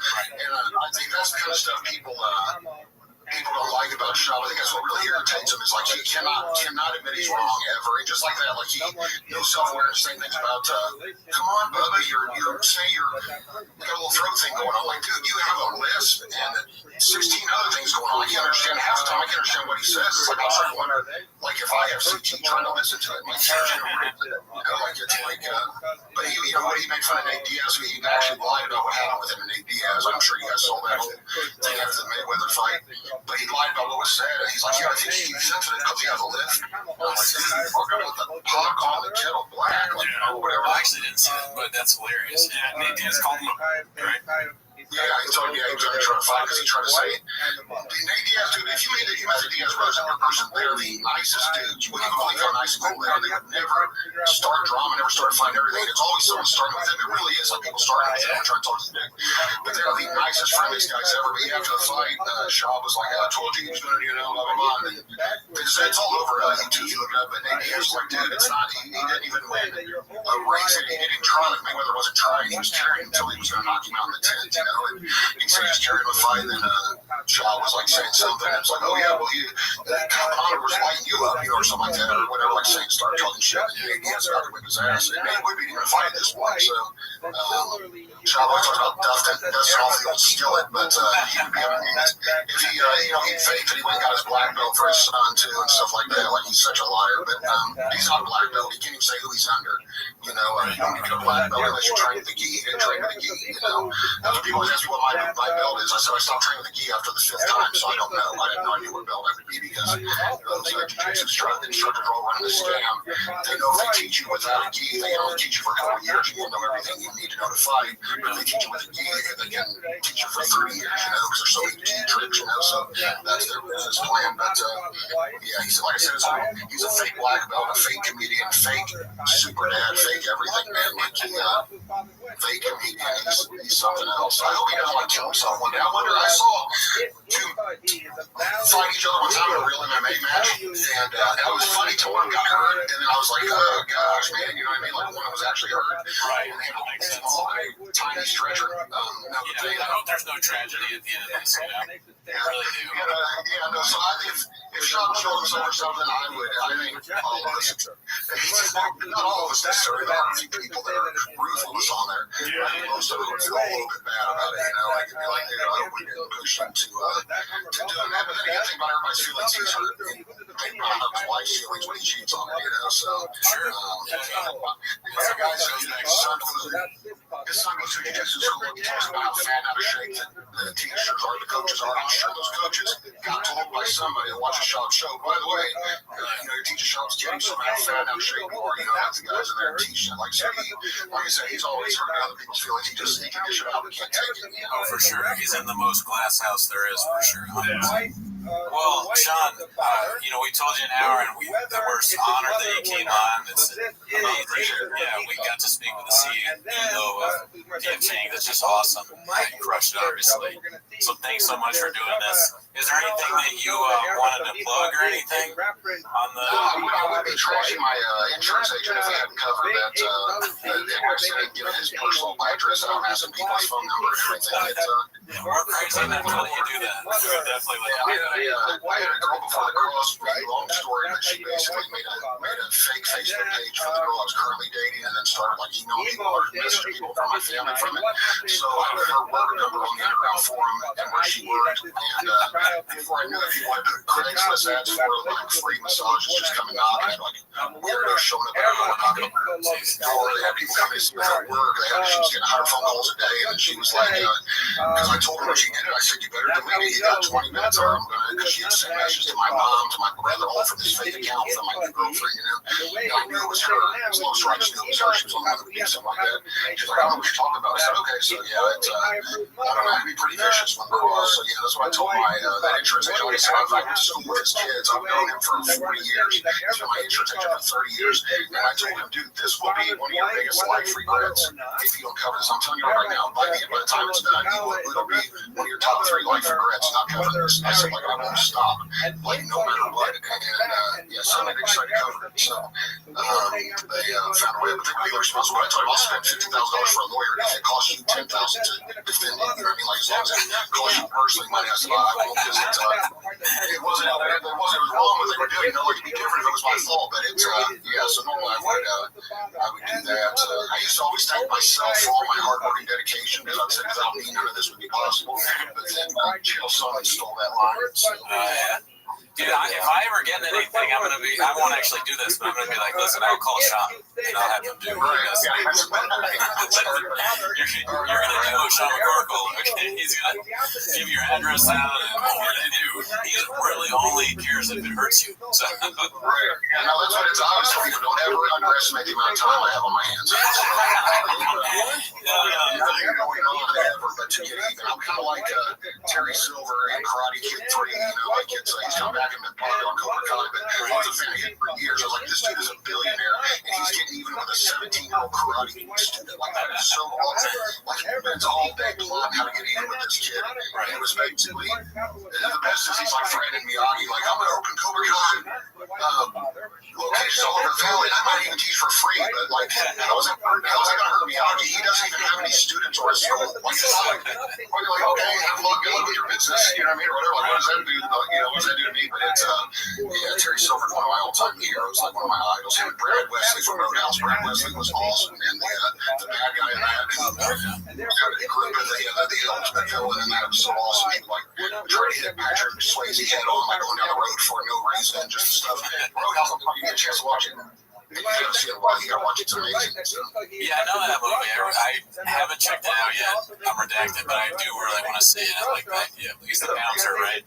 He's like the bouncer. Yeah, he's a bouncer, and there's this guy that runs the town. Who's I guess he would be a mafia guy. I guess like a Godfather. I guess, but he has a bunch of the most ridiculous bad guys working for him, and they do. It's just it's too good to be true, man. It's like it's so fun. So, but it's supposed to be serious. Like everything in it is supposed to be dead serious. But that's what makes it so funny, you know, the fact that it's supposed to be serious, but it's definitely, I literally have probably seen it I bet I've seen it 100 times now. I watch it every single time it's on, like from beginning to finish, because you always notice something new. It's kind of the exact opposite of Brendan Schaub's comedy. Like, you watch it 1,000 times and never find anything new or funny. So the opposite of Roadhouse. 7 times a week. Yeah, you can watch it 7 times a week. Oh, man. All right, well, Sean, thanks so much, man. Thank you, man. It's a pleasure meeting you, man. Yeah. All right, I'll see you guys on the subreddit. Yeah, James. Maybe on a smoke break, we'll hang out on a smoke break. See you, man. Thanks. All right, that's it. Thanks for tuning in. I want to thank Sean one more time. I mean, you're the whole reason the Friars are able to run it all. So, tune in next week. Bye. The wife of the father, Rabbi Rothschild is talking about having relations with the father. Okay, so that is the answer for how Yehuda knows it. Now, we reference the Yehuda making their Shabbat the Gemara is going to bring up Raisa that supports Rava's answer, and we're going to get into this whole thing in a little bit more detail. Okay, so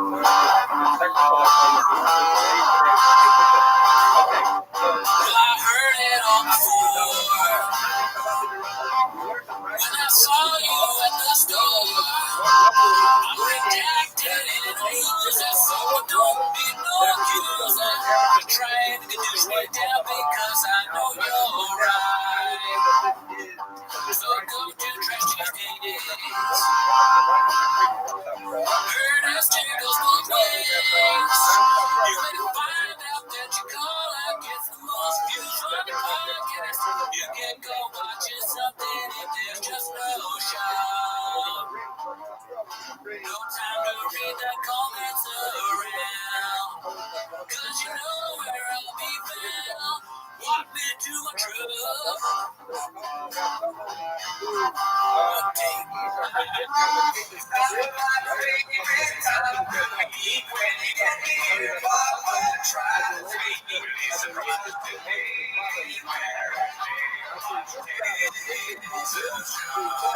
Welcome back to 10 Minutes of Shop. Join Discord. We also started a Patreon where we did a 10-minute segment on not reading the comments on social media. So if you're interested, check that out. But that's not why you're here. You are here for 10 Minutes of Shop. So start the clips. All right, well, Happy New Year. And this next clip is from Houseless Gato. It's titled, What's Going On With Your Dog? What's the night? You pair them up right. It's crying dog.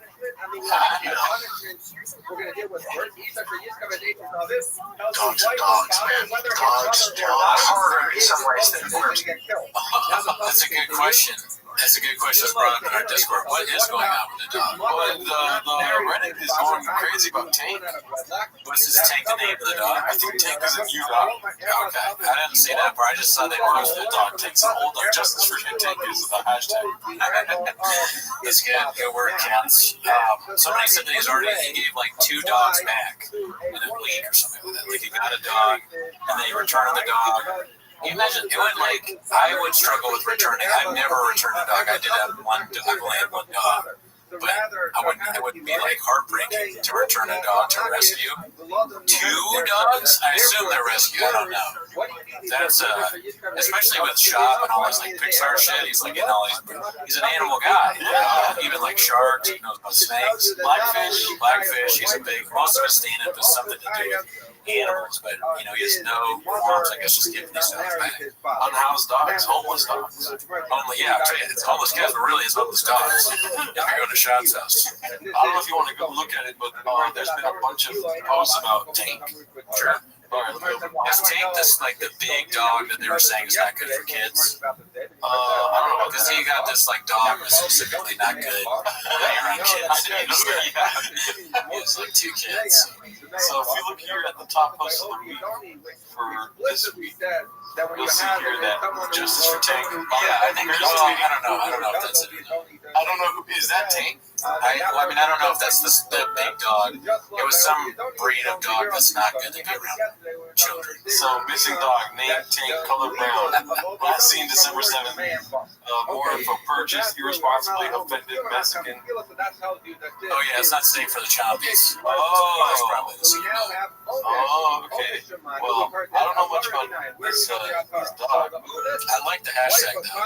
Yeah, maybe this This episode should be Justice for Tank. We want Justice for Tank. Alright, so this next clip is titled Brendan Schwab once again mentions his subreddit, calls the people on the Reddit awful. Ouch, but who's that by? It's posted by Quite Retendus. Boy, have you met people? They're awful. They do awful shit. Yeah, it doesn't matter. Not all people. Yeah, not all people. Have you ever been to my subreddit? Keep going. Yeah, no, but it's awful. Awful shit. So, boy, have you met Just puts in, he's like, yeah, my subreddit, yeah. You know what I've been through. I like how he does that, and then everyone's like, oh shit, he's going to talk about this? And then I'll pause. Alright, anyways, back to what we were saying. Man, he left us wanting more. Yeah. It's almost like he watched our video we did earlier about blowing up the social media. Leave him wanting more. But yeah, man, that was really good. I was like, ears popped. Right in and listen to the show, but then that's it. Just a little taste. He's the master of that. Black Muslim. Alright, so this one's pretty popular. This is my favorite clip of the week so far. Oh yeah, I heard about this, but I didn't watch the clip. Oh, you didn't? This one transcended T-Fat K. He calls Neymar. Yeah,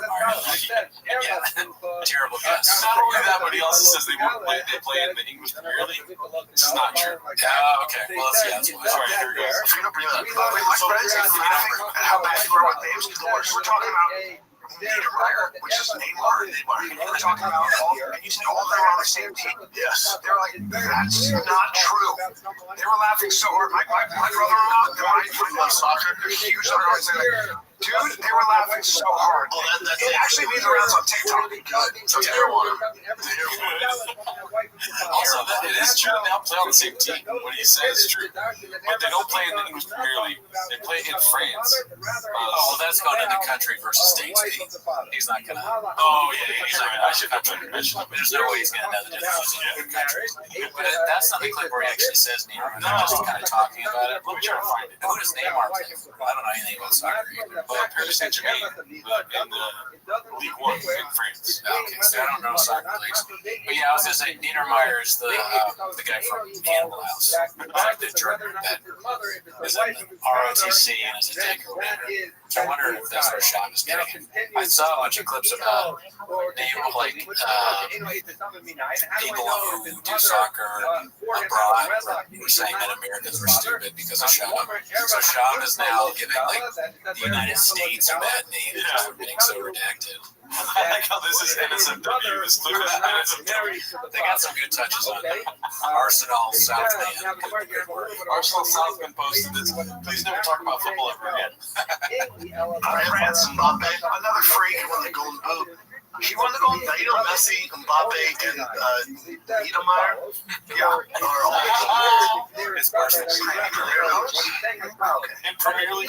That's so funny. He said Niedermeyer. I don't even think it's a Niedermeyer. I think it's a Niedermeyer.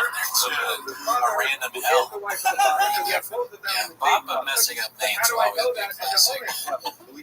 Money maker. That's probably the best part of what James what they have on James. Alright, so this was posted by Dodonka, a popular poster in the subreddit. It's called But Do You Do Wear Women's Clothing? Your body doesn't look like that anymore. You're better now. I'm going to say all this shit now, Dad. Carnivore diet? Dude, you look like 20 pounds? Dude, I love that you're great. You got on a fucking raincoat, dude. There's paint on it. Dude, this thing is so New York, man. When I was walking the streets of Howard, I was just walking down Howard Road, and I felt so artsy, dude. I know. Because here's the thing with you. Here's the thing. I have a fanny pack, and then I'll say, you let me know, because you're Mr. New York. When I was walking, I was wearing this, right? I have the tighter jeans on, I get the shoes, I get the fanny pack, I get the diamond necklace, the what, I'm like, am I getting beat up? And when you look at you, even if I know you, you just tell like something's off. Like I look at you and I just see nothing behind the eyes. So I'm just like, this guy has been hitting the head a lot. But you do wear women's clothing. Yeah, that's the thing. It's a fine line. No, but it's not a fine line. It's just mentally, it's like I'm like looking at it, I'm like I could beat this shit up right now. His ankles are out, dude. So I think you keep people on your toes, which is what I like about you. Yes, I'm on my toes all the time. I'm like, he's got a fanny pack, I'll kill him. You know, it's in the fanny pack. You know, all sorts of cool shit. Too much Adderall going on. Yeah. I think some people have been taking Alpha Brain when they shouldn't. Yeah. And it's not helping. But then, Shaw completely misses that that's an insult. Yeah. He says, but you do wear women's clothing. And then Shaw's like, it's a fine line. No, he's saying that there's no line. He's saying that you dress like a crazy person. You have like a big raincoat that has paint on it. Yeah. You should explain why there's paint. Are you painting something?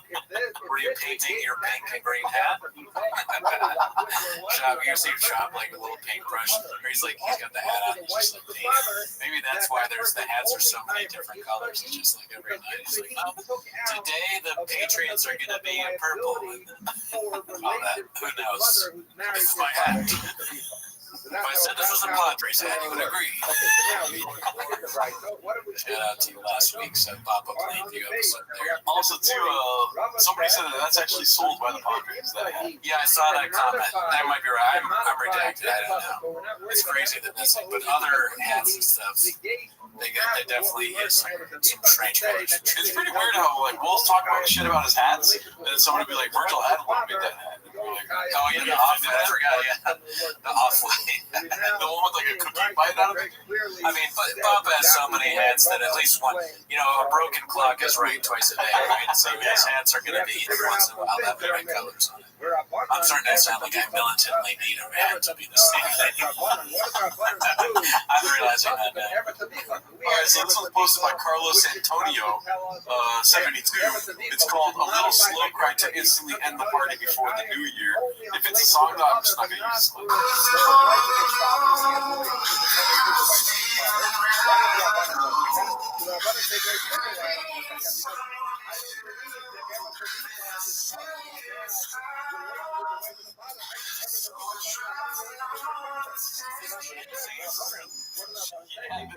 Singing, not bad. It's actually way better than me. Is this Big Boy content, or is it just channel? It's just his Instagram. So he just sings. I mean, I wouldn't post myself just singing someone's song, but not bad. Not bad. A lot of pain in the voice. Yeah, you think he's gonna broken up recently? No. This is making me think like, what else? Oh yeah, that's why. The pain comes from having to watch vlogs all day without getting to work on time. But yeah, I mean, this makes me, this makes me think. What else you got, Chin? Yeah, dude. Oh, really, dude? Yeah, he took it to he understood the assignment. He's like, what else you got, Chin? He's like, I can sing. I got something for the bitches. A lot of people that watch these videos say that we should do a Chin R&B song. Oh, yeah? Yeah, I haven't even seen that comment. Yeah, this is a while back, but it was when Chin dropped his last hit of R&B music. Okay. Well, I don't know. Let it Chin. Let it Chin. I got somebody talking dumb stuff. Let it Chin. Let it Chin. Also, too, if this is Let it Chin. Let it Chin. Did Papa talk about soccer right now? Let it Chin. You should edit out the part where I say bitch. What's it called? If this is cut out of the episode, it's because it's a song. Yeah.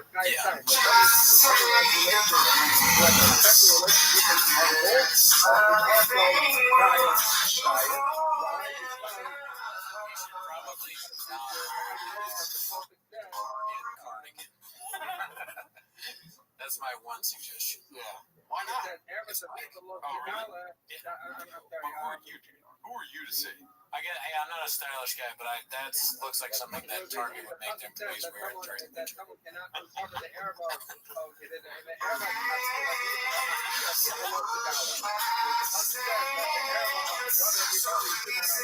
But if you close your eyes, he looks fly as fuck. You mean he sounds? He looks fly in your mind when you hear his voice. You know what I'm saying? Right. If you say so. Watch, close your eyes.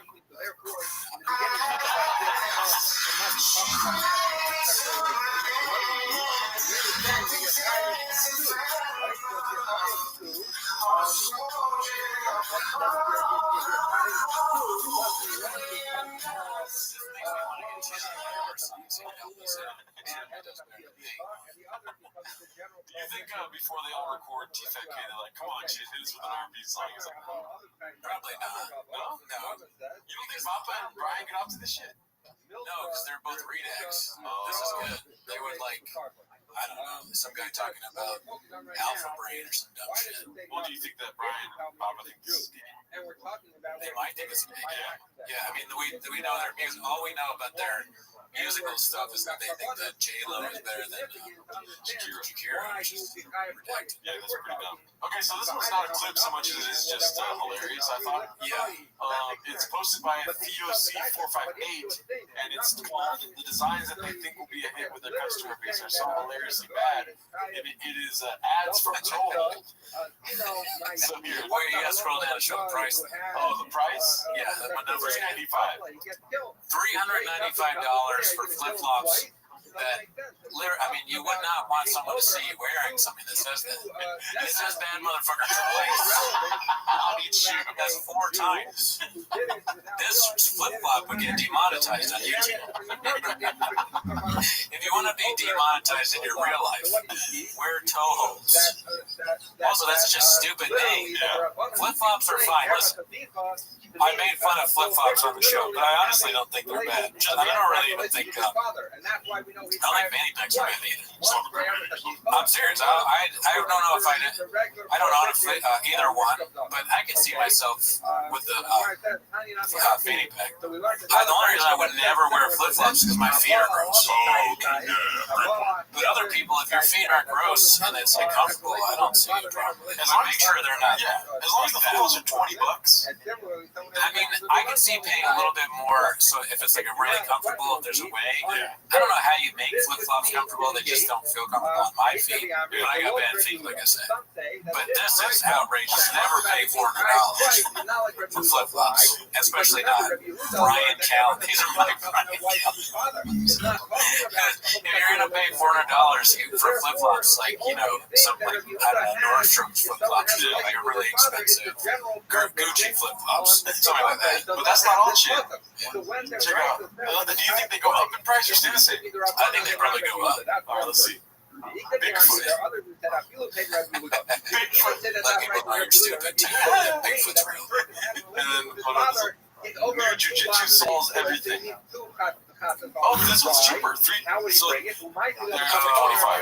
Is that like a thing where it's like jiu-jitsu, you wear flip-flops around the gym? I know you gotta take off your shoes when you get on the mats, right? Yeah. But do you wear like flip-flops so it's easier to take them off so you can roll a bit? I don't know. And alongside that, we have a terrible ad-lib commercial by Callahan for his $500 flip-flops that can't get wet. Posted by Rogan is Shorty Pie. Here goes. Is that Brian Callen? Yes, it is. What do you do with flip-flops in your back pocket? First of all, not just flip-flops. These, my friend, are total flip-flops. Best flip-flops on planet Earth. It's raining. I don't like wearing my flip-flops in the rain, even though I should. Meanwhile, I keep them in my back pocket in case you gotta slap the shit out of somebody. Don't like using my bare hand. But I do like walking barefoot, which is why, again, I always have a pair of toe holds in my back pocket where I can reach them. Have a good day. Can I get my flip-flops away? Short answer, kind of. Water is used to shape leather. When you use you get leather wet, it won't hurt it, but it increases its elasticity. It shapes itself. For example, when your flip-flops get wet and you walk in the straps, they'll stretch and stay in that new position. Best to keep them dry and be. Rogan and Shorty Pie should probably work for SNL. Yeah. I mean, the talent to find this thing on their website and match it with the ad, hilarious. When they said, hold on, is that Brian Callen? It's like, who is this? The cops? Normal now, when someone recognizes him, it's like 50-50. Somebody said, oh, I loved you in The Hangover versus like, hey, you're a fucking redact. You know what else is sad about that clip is like, it's just somebody filming it on their phone, but he's this big celebrity. He's been on TV, and he used to have a huge podcast. It's like the way we would do a promo, where we'd get out to the street, and I'd have lines that I maybe forget. That's like what they did for Brian in this thing. It's the decline of his rise. It's kind of sad to watch. Yeah. I was just thinking about that while we were watching the play. And then the added embarrassment of Everybody knows that water is bad for you. I know that. And I don't know anything about fashion, but I have a leather, or I have a faux leather jacket, and I don't even wear that. You probably can't because it's fake. I have no idea. I know I wouldn't. Those flip flops, buying them, they're gonna keep you busy, because you're gonna have to explain that you bought Brian Kelly flip flops to people. All right, so this next clip is posted by Mineral Sky 2305. It's called Russell Peters Lose My Number B. It looks like some behind the scenes action at TFK here. Here from we get here a podcast and everybody else is on vacation. Yeah. No, I listen to my show those people, those social justice warriors, whatever, like fighting for whatever. It's like, but you're tweeting it.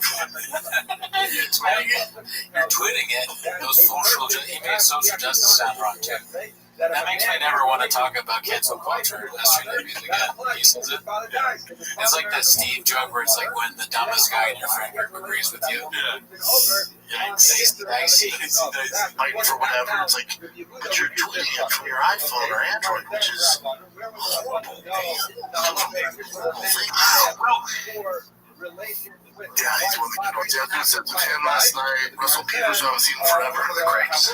He's a car guy. At least he's talking about cars. I haven't seen him all through the pandemic. He was doing like we were, all through the pandemic. I'm like, dude, I've seen him open door doors for stuff I haven't seen in years. Give a big hug. I'm like, talk to me. What cars have you got? He's like, you're gonna hate me. Like, he's like, dude, through the pandemic, I realized like what am I doing? He's like, I got older, I got married, we're messing around, I got sold my house, moved to a new house, like downsized. He's like, all those cars, he's like, I have it all. I live 2 cars now in. Oh, wow. Okay, well, nothing to talk about, so I'll see you later. He's like,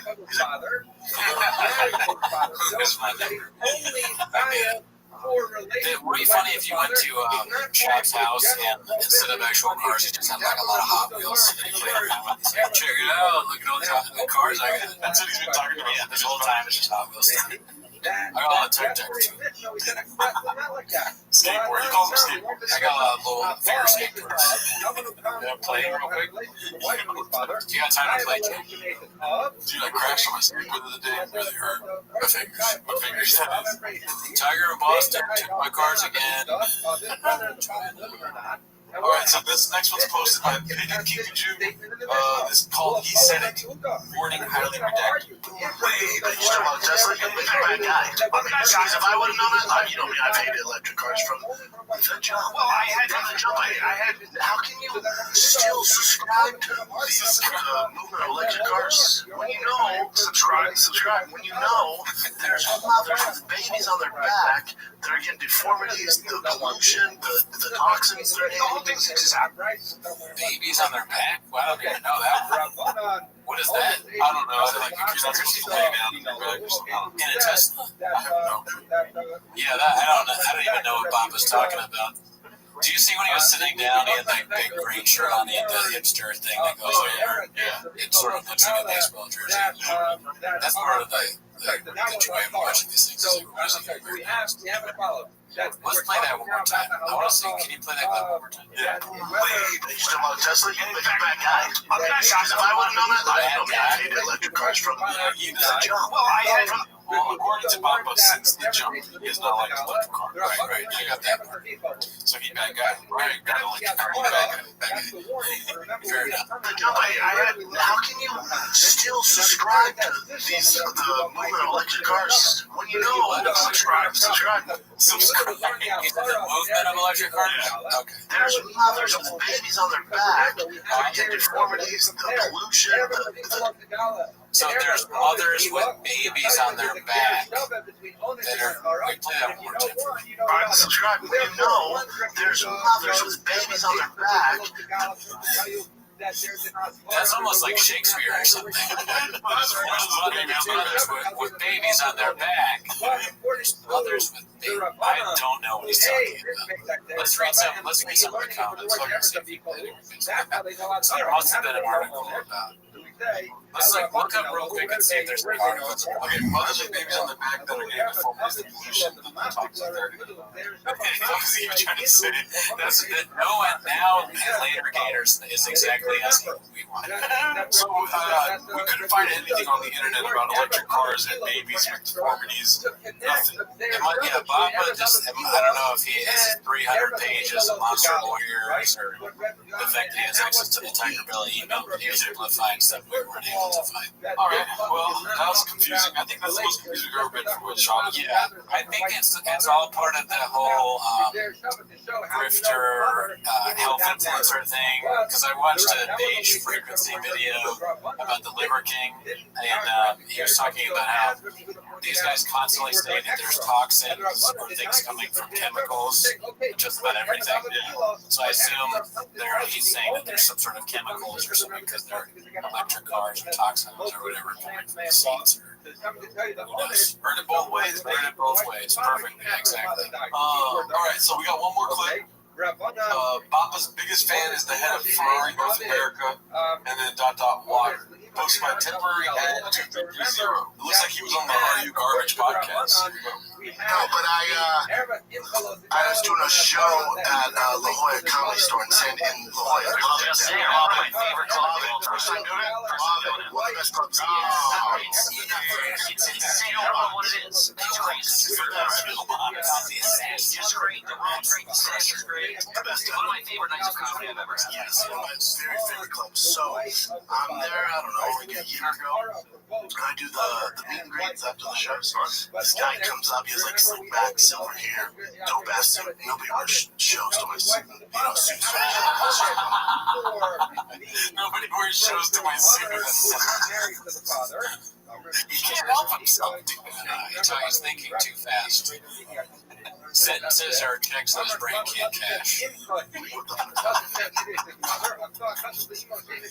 talking to me. He goes, "You're a car guy, right?" I'm like, "Yeah, big car guy." He's, "Oh, what's your favorite?" And I go, my favorite car ever made is a GT2 RS. He goes, "Oh, those are cool." Yeah. He goes, "You have driven one?" "Yeah, I own it, man. It's my favorite car. I'm never getting rid of it." He goes, "You have driven a Ferrari?" "Yeah, Ferrari is front engine, though." I'm talking about it. And that's my favorite, man. He goes, "That's a shame." No, yeah, they're cool though, but my brother, he's all, she goes, "Oh, cool, man." And I go, "But, I'm waiting to get on the list." I heard it's like a 10-year waiting list. He goes, "It's fucking tough, man." All right, say less, dude. He leaves. Again, I asked to be on that list, I don't know, 7 years ago. I'm driving down somewhere in San Diego. My brother's in the car. We're in my Bronx, and I get a call. My brother, "Hey, it's Ferrari North America." How many different cars has he said in this night alone? Does he have more hats or cars? Obviously more hats, so I just had to say it. A lot of cars. Yeah, those shit ton of hats. Every city moves a different hat. It was funny that he said he had no truck, and then actually put him with a truck or whatever. Definitely is true. What if he said he had no hats? You want me to my hat? Anyway, it's Ferrari North America. You got allocated Ferrari. You got pushed to the front of the line. You got allocated Ferrari. That guy was the head of Ferrari North America, and he was the biggest fan. He was just a biggest fan of Shab? That can't be right. That cannot be right. What's the top comment on this one? Alright, let's see here. So, top comment. It seems like most of V-Shop's biggest fans also don't subscribe to social media. The numbers ain't adding up, guy. I don't even understand what that means. Was this like when he said that someone at Specialized Bikes was a big fan and got him a collab and a free bike? Then Specialized had to come out and say, "We have nothing to do with Big Bike." That's so funny. Companies have to literally come out. They're like the YouTube comments are like, "Listen, I don't like Shop, but I also don't like it." So, they're the same. Everyone has to distance themselves. And Shab hasn't even really done anything that bad. He's just so stupid. But they're like, "We can't have anything to do with Big Boy Nation." Oh my god. The CEO gets a call and he's like, "What? Big Boy Nation said that we..." So that's all the clips for this week. Yeah, that's all the clips we have for this week. If you're in Los Angeles, on Wednesday, I'm at Apocalypto at Permanent Records doing stand-up. And on Friday, I'm at the Glendale Road. So check out, if you're in Los Angeles, check out those shows if you want to see me do stand-up. Bye. Now we know that halacha is the Torah tells us that if someone had relations with it, they not only does he get killed, but the animal gets killed. So the Mishnah inquires about this. It's an interesting halacha. He said, what did the animal do wrong? I get it. The man said, okay, what did the behemoth do?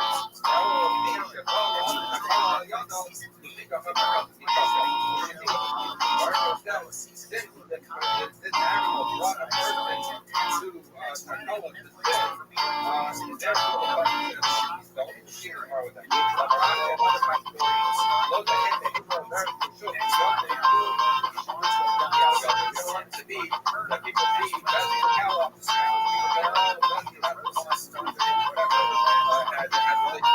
I wasn't hopeless when I met you. Forgive me now, I was straight. But when I woke up this morning, found myself on TVK. Ready show was all purple, and people were everywhere. Trying to go to the one nation, but nobody was even there.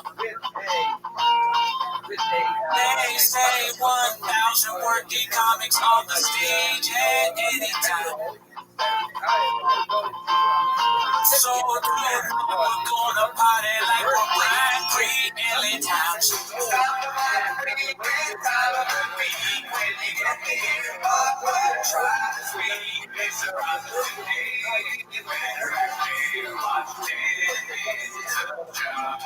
Welcome back to 10 Minutes of Show. Thanks for tuning in. Hope you enjoyed that Prince thing. We're about to start. Yes, New Year, so we wanted to give you something to be excited about. We hope you guys got everything you wanted for Christmas, and make sure that you go and get your Planet Fitness gym membership. They're going to remind you on New Year's. Just want to remind you first. There's going to be some repercussions if you don't follow those resolutions. But you didn't come here for that. No, you came here for was 10 minutes to shop to start the clip. Clips. All right, so I pulled a lot of clips. I pulled some of the ones from this last week, but also some classic bangers I never got to in the span of our show. Let's start with some of this last week. This one's posted by King Demo. It's called Callan saying what we're all thinking. You have a base full of fillers beat. Here goes.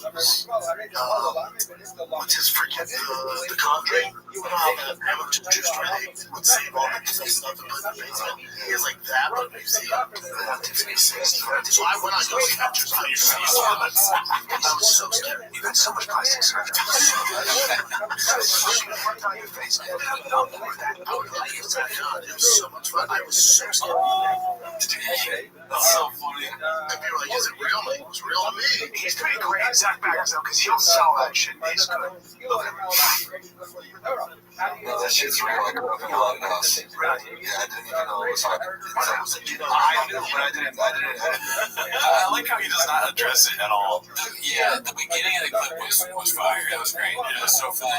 It would be funny if Callan just leaned in and making fun of Shab now, just with real cutting insults. He's been watching 10 minutes of Shab. He's like, you know what? I'm gonna turn it out. I'm gonna shit on Shab. I'm gonna start to go with last year.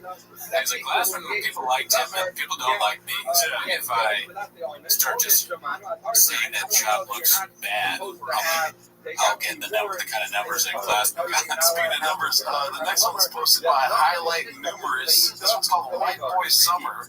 Because Chet Hanks. Yes, because of Chet Hanks. So let's see what this is all about. Is this for this week? Yes. I like that they have Chet Hanks on White Boy Summer and style, but it's been like it's way past when this is when they can get him. He's out of the news cycle. He's done with Z-Way or whatever. That's where he did that show. Like the chick that tweets all the time. No. Remember what that switch was? Yeah, basically it was just I had been partying my ass off for all the fucking White Boy Summers, What, 3 months? Yeah. How long's White Boy Summers? That's what it was like. It was about 3 months. Cocaine. And the good thing about cocaine is, see, with alcohol, you can be an alcoholic for 30 years and wake up with no resume. It's a slower burn. Blow is devastating very quickly. It's like, where'd my house go? So in that sense, it's pure shit, right? Talk to us about cocaine. I don't know, but I would never do it. Obviously, fentanyl. Yeah, it's cartel. There are kids on Amazon you can use. Okay, Chad, it's turned to you. What was it? Was it more inspiration or was it fear that caused the loser? Well, I mean, basically, I knew that I really had to get my shit together, so I was preparing to fucking, go to rehab and clean myself up again, but without any intention of like staying sober, just to like get myself back on my feet, right? Take a little break. Well, I had a show out in Vegas. I was supposed to go out for a night, a live show. Yeah, I was supposed to go out for a live show. And then he asked me to check myself in rehab.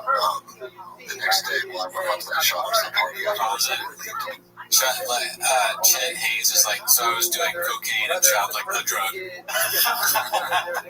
So I was walking down the street wearing shoes. Does Chet Hanks do music? Yeah, he's a musician. I saw him actually. I went to Valentine's Day a long time ago before he was famous. I was out in Santa Monica, this bar called The Trip, and I ran into him in the bathroom, and I thought he looks familiar. And then he went on stage and he was like, "Hey guys, I'm Chet Hayes," and this is I think he goes by Chet Hayes. What? Yeah, is that what he No way. I think it's Tom Hanks' son. He is Tom Hanks' son. I think his name that goes by is Chet Hayes. So he was like, "I'm Chet Hayes," or Hanks, and I remember this is my band. And he was playing with some band, and then Tom Hanks and Rita Wilson were there watching. So I sat next to them and watched his band. Oh. I'll be redacted. I'll reconsider redacted by people for saying this was actually pretty good. Yeah, I was very drunk, but I just kind of drank-ish. Oh, okay. And drank over a band. Do you think Tom Hanks is almost as funny or not? That's a good question. I guess we'll find out. Maybe we'll find out from this clips. Tom Hanks watches these clips and he's just like, I thought he was great. He's on DFK. Oh yeah, Tom Hanks is mad. I thought I raised my son better. This is what makes down. I didn't sleep, I didn't eat anything. I was just fucking going like for 3 days and 3 nights, literally like 72 hours. It doesn't sound fun at all. Yeah, by the end of that, I was just like full on fucking. It's not fun. You know, it's with each other. Were you doing drugs 7 times a week? John's like super insensitive. I was in a pit of addiction. I really missed my mom. All right, well, were you like keto, bitch? What? Speaking of addiction, my wife loves hot Cheetos. So are you dating? He's trying to put it. So you are dating Mexican? She Taco Bell Mexican or Guadalajara Mexican? It's you just lose your mind. You know what I mean? Just like on yourself, not just open up for people.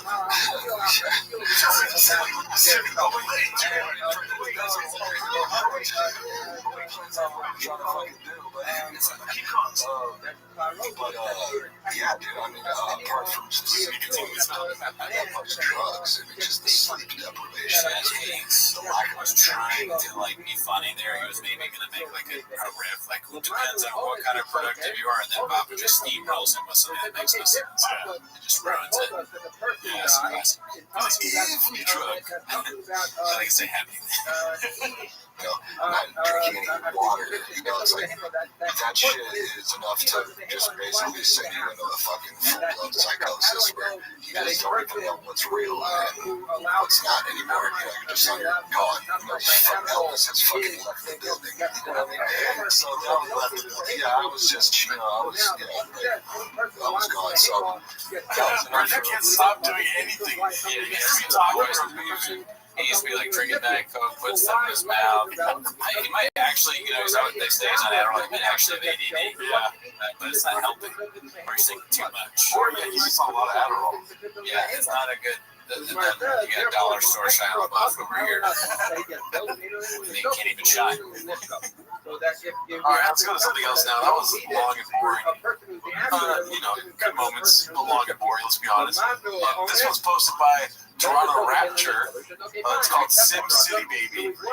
Wednesday morning. I just pulled up to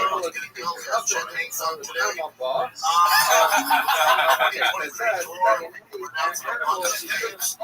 First day gets great markets from January 2023, bringing the new year in the right way. We kick it off in Las Vegas, Nevada. So much is, you can never tell how long these clips are going to be, because it seems like it's going to be very short, but then it's like a long clip of him doing this, which is crazy. It's crazy that he's talking for a whole minute, talking about how I just pulled up at work, but then also nobody forced him to wear stuff like this. Like nobody at gunpoint was like, you got to put on these glasses and that hat. Where do you find a pink and green San Diego Padres hat? He must have been a lot of times at Lids, or like he's either going to the mall or just ordering hats all day long. When he's not podcasting, he's got like 8 hats in his cart. I mean, listen, I'm not a fashionable guy, right? I'm going to tell you that, right? But he got a cream sweater with a green hat with a pink match on. Too much matching. It's all matching? Yeah, kind of gay, dude. Yes. I mean, how often does Shaw proceed to check out? He must be like constantly ordering clothes. You need to write more material. Bob really did. What he does when he writes materials, he writes a city in a circle and then he brainstorms out of there. I imagine him with like a giant pencil, like a little can. Big dice on the table. There was my It's also a colored pencil too, it's not a regular pencil. He has like a working room where he does his material, but his wife has to come in and take out his toys first. So he comes in, I don't remember what his wife said. Let's say it's Jessica. Jessica, you left my dragons and the dinosaurs are here again. You know I'm gonna play with those instead of Ryan. Or it's not even Jessica. Tiger boss. Tiger, I told you. You can't leave your toys out. Daddy has to write a new Gringo Pop. Alright, Axe Chain of Flavors. That would be epic if he came out with Gringo Poppy 2. I can't wait. There was a thing that said he's going in his new tour and it's like recording or getting ready for a new special. I'm legitimately excited. I am too. Yeah. Especially after watching some of the specials that came out recently. Not gonna name names. They weren't too good. No, but I keep thinking about the Gringo Poppy. I know. Yeah, there's a joy. It's like I don't understand the movie The Room. I never got it. Why people like that. But Gringo Poppy, for me, that's my room. Like I could see myself going to the Hollywood Cemetery and watching it with other people, other like-minded cats, if you will. I think that'd be fun. I don't know if I want to put this on wax, but he's performing in Bakersfield in February. Oh yeah, we're gonna go. That's a long drive. Well, actually, you know what? I drove it to do something else. It wasn't too bad. 2 hours? Yeah, get some Dutch bros. All right, let's go back to the. So he says, So he's at work, and that's all we know so far. It's been a minute into the clip, and he's only said I'm at work 3 times. He's doing a vlog. Just went on sale. The first show's been sold out. 5 shows total. Don't get your tickets, Vegas. Tampa Bay, Florida, Tom Brady jerseys. Dust off those Michael stock jerseys. Even with throwback Steve Young, Tampa Bay rookie jersey.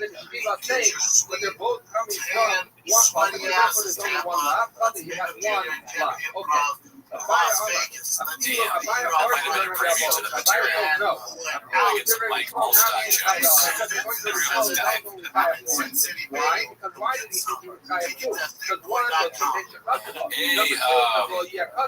You guys in Tampa, you remember Mike Holstein? How come running backs, fullbacks aren't white anymore? How about, like, where's a white fullback? Right. I mean, that's all I got for that. All right, let's go to the next one here. It's called Thick Hedgehog 4136. Or that's who posted it, rather. That's the user. This one's called Why You Lying Rinks. It's easy to consider, like a lot of people say. I was talking to a guy who was yesterday, who is the broadcaster and played for 18 years for the World Cup. How would he Played know? for 18 years. How old you after the count? What's that? I'm having a hard time finding it. No, he I'm done with the broadcast. finals, but he means like Brian, I have to he talk didn't call finals. He called most of the Forgot the finals. No, I said his name. I don't remember his name, but he played for 18 years. I'm not saying So it's a lie. Go ahead. He called you. The way you know it's a lie is somebody doing well in their career is calling Brian. That's not Joe Rogan, you know. Nobody would risk their career calling this lunatic with his stupid sandals. Plus, even if they didn't want to risk their career, nobody wants to call somebody who's going to be like, hey, I got to talk to you about sandals. You know, I have these sandals. You're going to want to wear these sandals. Can you talk about my special on the World Cup broadcast? No, Brian. No. Gol para Messi. También Brian Callen. Qatar would be a good place for Brian, you know. I would give him as much shit as an extracurricular Oh, I activity. would love to see T-Fat-K on location in Qatar, dude. I guess they probably wouldn't break any rules except for the constant drug and alcohol use. They would have a bigger fan base for sure. Hey, call him gay really quickly. Of all his friends, he was at a party for years. At my friend's party. He's English. There he is. JP. This guy really? No. I'm calling full shit. I'll buy it. Keep going. That's it. Yeah, but hold on. Sports out there. Derek Ray. Check in the lie section of Google. No, that's not it. All right. I'll find it. Broadcasts that don't exist. Imagine not editing this out of the podcast. Yeah, they're showing everything. I guess respect to that, unless it's like a built-in bit. Yeah, but I feel like it's not. I mean, he's obviously like virally blowing his nose the whole time. If they're trying to lean into like their roles, that'd be interesting. Yeah. Papa just continuously doing stupid stuff. I don't think he's smart enough to do that. Yeah. But Brian may be able to lean into like being the evil idiot. Yeah. Who knows? It's just ridiculous to me that they don't go anywhere. He's not even telling a true story. Yeah, he's just saying something about a broadcaster you talk to. You think maybe it's a soccer podcast? No, hold on. He does it in baseball? Sir, Does he play FIFA a lot? Sir, he's there. Did he win the World Cup in FIFA, buddy? For somebody that's really dumb and can't talk English, he jumps on people so fast when they look like idiots. Yeah. He's like, now you're like me all of a sudden. How does that feel? Not too good, huh? Not too fun to be dumb. Let me see. Where are the Oh, Fernando. Is that him? Mustache? This is the pod called Catalyst Stool. And opening. It's Guy Lombre. Go ahead. Let me carry on. Let's pretend that this is legit. And he said, probably is it. It's a British one. Just look up English work on BBC.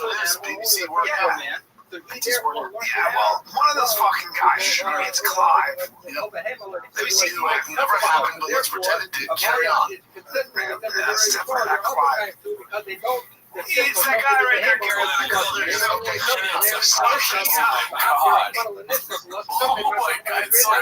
doing, Chan? Yeah, sometimes you gotta wonder what Chan is doing. He edits, right? Edit a little better. Cut this out. Yeah, cut it out. Oh, otherwise, the brilliant chefs, he was Highland members, another one. Now it was somebody else. Yeah. All right, so this was posted by Highland Numbers again. That's what I was drinking. Bappa and Rinks talking about cocks. Let's see what this is all about. Ready? Do you remember? I'm always fascinated with because so much of this is so much of this is film moment. We came out of the class a couple minutes ago. Did you say coke? I thought it was on my car. Me too. I was there from here. I was a cock. This is a cock act. I went down some dark places. That's right. You take my program, giving up cocks are us. It's only good as you quit sucking. I'm sorry. Sorry. You open up and now you bring cock. I'm so sorry, dude. Do you remember? Because I always believe, like, when you actually make that decision, right? That real decision to go sober. Like, there's that. That's going back to experience.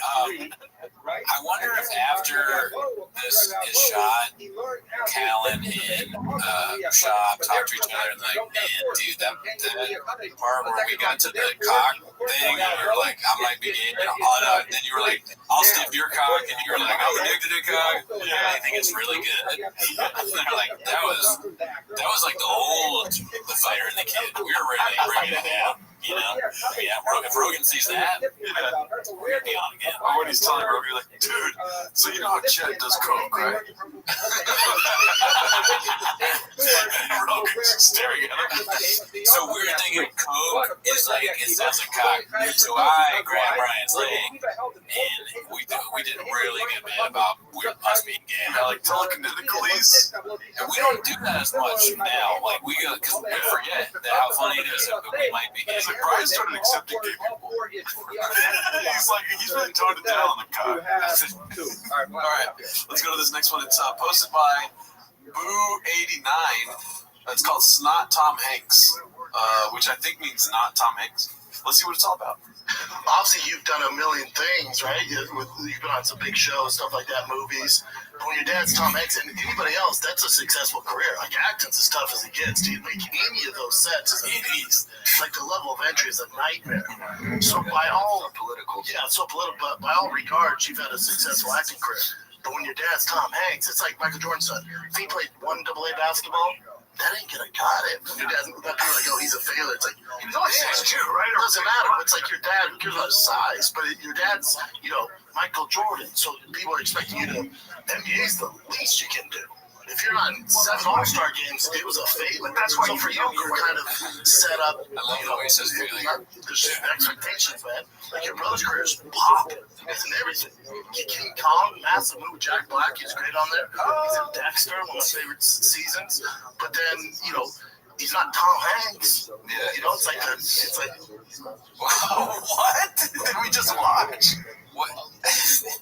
Hey, I'm a little bit speechless there. But failure, he says failure like the college Baylor. It's like a combination of both. You're not Tom Hanks. You're not Tom Hanks. You're not Michael Jordan. What the fuck? I mean, imagine going on a podcast and being compared to your father. That's the most traumatic thing that could possibly happen to a drug addict's life. That's maybe his relationship with his father. Yeah, it could be very rocky if he was like an addiction. And then you have Brendan Shaw being like, "You're not your dad." Over and over again. He's the bad voice in Chet Hayes' head, and it's like it's coming from Shaw. You're not your dad. Like, you didn't do anything really good. You're not Michael. You know Michael Jordan's son didn't do nothing good. You're also not that good. He's gonna go on stage and be like, "So the other day I was talking to Chet Hayes. Guess what, dude? I mean, he's not Michael Jordan." The crowd's like, "What?" He forgets he's supposed to say he's not Tom Hanks. He's not. He never played basketball. But like Chet Hanks, the son of Tom Hanks, yeah, he wasn't even on a high school basketball team. Isn't that funny? I like how he has to tell him over. He's all not. Tom Hanks has a basketball, he's dunking, and then Chet Hanks is all, I can't dunk. It's infuriating how he got the first time he said it perfect. Like, you already made a terrible point to make. Yeah, you don't need to make. But you already made the point. But he, in his head, was like, I don't think he understands that he's not Michael Jordan. I mean, Tom Hanks or Michael Jordan. He's a failure. You're a failure. You did cocaine. You could have done movies. Yeah. You gotta be Tom Hanks and cocaine now, like Pablo Escobar style. Chet Hanks confirmed homeless after just that clip. Probably homeless as fuck now, right? Let's see this next clip. It's called "Social Media Ain't Real." You're doing great, Papa. Cheers. Posted by the real Mr. Versace. Social media, I tell people this all the time. Ain't real. It's people posting 15-second videos, maybe 45-second videos in the entire day, and we assume that they're doing okay. Social media is not real. He was clearly hurting like a mother trying. I feel so sad that he did this. What are they referencing? I think probably that guy that killed himself, the dancer TikTok person. But it's funny because Shab is we just saw him do a vlog where he's like, I'm out here in the studio. I'm doing great. I have all these shows coming up. Hopefully he doesn't kill himself. But I mean, that's like this. But it's real and you use it. Yeah. I mean, who knows? He's like, the only real thing about social media is when I post TikToks and stand-up clips. I'm not on social media, but I do have a vlog for every time I come to work. Every single time he gets to the podcast, what up, B? I'm here.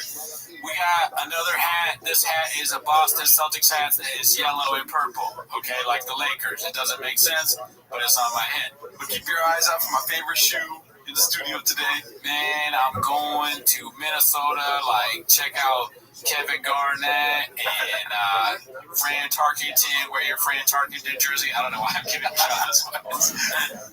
All right, so we were looking forward to this clip. This one's posted by Abbreviation News 8616, and it's called "It's My Job to Create Nothing Out of Something." Yeah, and prepare yourself for this because it is one of the funniest clips I've ever seen. We already watched it.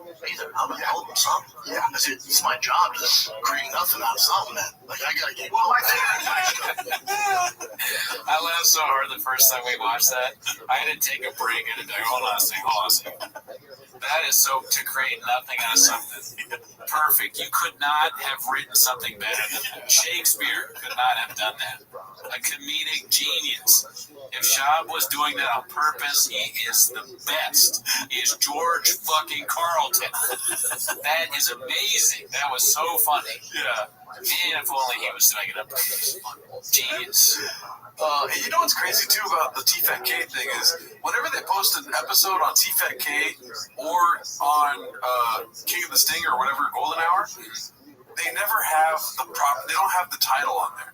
It just posts with like just the name of the podcast. And then somebody goes back later and puts the title in. It's like, who the fuck is running all this stuff? He's looking for a new social media. Are you saying that Thick Boy Nation isn't doing a good job? It's so infuriating how terrible everything is, though. Everything. I have a feeling that Shab and Callan and whoever else is running this, they're kind of cheapskates, and they just try and get the cheapest person or whoever they can sort of get, hey, can you do this for me? And then we get you exposure. Yeah. I have a feeling it's that kind of thing. I bet it's not a very great job environment, because he's always blaming his staff for things. But I've heard to the contrary. I've heard that he pays well. Okay, yeah, I could be wrong. Yeah. But obviously things are going downhill too, Exactly, yeah. But as a producer, as a producer, it's just the thing I've noticed. It's like they'll post a new episode, and it'll show up in my YouTube feed, and there's one of those big lines, and there's no title to it. And there's already the thumbnail with the title in it. But it's like, who's doing this shit? I like to imagine that Shab is posting everything himself and is forgetting certain things, That would be so funny. I mean, definitely not. That's like the monkey with the computer, the keyboard. He just slams against the thing. That's Shab posting. I want to tell Shab. They would have somebody tell Shab, "Oh, you did it. You posted it." But then they posted it. No, it was you that did it. Good job. Get out of the computer room. Okay, I go play with my toys now. I go Red Company with my toys. I go drink my Diet Coke now. Does anyone have a Red Bull? I just finished my Diet Coke. I want some orange juice.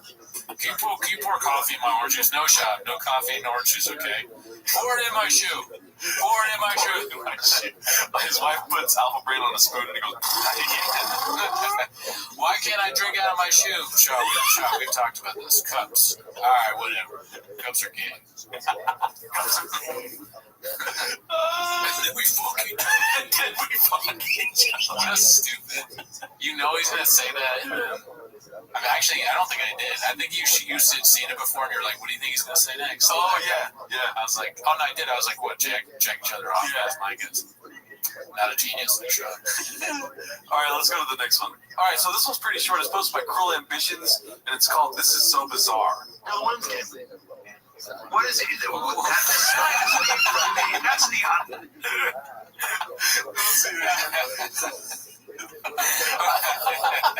don't even know what he says. When's game? What is it? That sign is made from the. That's the fun of the women's soccer. Oh, really? It looked like he was doing like a Will Ferrell elf impersonation or something. This should be in an ad for Starbucks. Get your Starbucks today, and then it shot doing that. You can be funny at Starbucks. Starbucks helps people with mental deficiency. Donate. Every time you get a Guadalajara heart scarf at Starbucks this season, you'll help someone like this. What is it? That sign is made from the. Yeah, I'm sure he's making fun of women in shop. What is it? That sign is made from the. Is there any more obnoxious move of like, oh my god? Yeah, is that an elf thing? I've never seen elf. I don't know. I don't think so. I mean, any of the people on the women's soccer team, if you took them out, and I don't know much about women's soccer, but I assume any of them would do probably, if you had a bunch of different tests of mental capacity or physical or almost anything, they'd probably do better than Chuck. You know how he loses that might even be one of the clips he loses the race to that guy Chappelle Lacey, and he's like, on my leg. You know? And there should just be a TV show of Shop losing to people and things. I'd watch it. Yeah. That's essentially what many of these clips are. He's losing a conversation. Shop can lose anywhere. Put him in an elevator and he will find a way to lose. It's like not even a competition, just an elevator ride. Shop lose. What we're gonna do? Shop will lose 7 times a week. Oops. All right, so now we get to the part of the show. We're going a little longer this week, where we watch clips, specifically clips that are the top from the last year. Oh wow! From the year 2022. But there's a Venn diagram where it's the top of the year, but also clips that we haven't seen already on the show. Get to our favorite top of the year, where we get to see Papa call you a queer. And you know the best song of the year is CR Guitar's theme song he did for us. Shout out CR Guitar. Also shout out Haphazard for sharing our song. Thank you for sharing all our stuff, man. All right, great guy, never met him. So this one is very popular.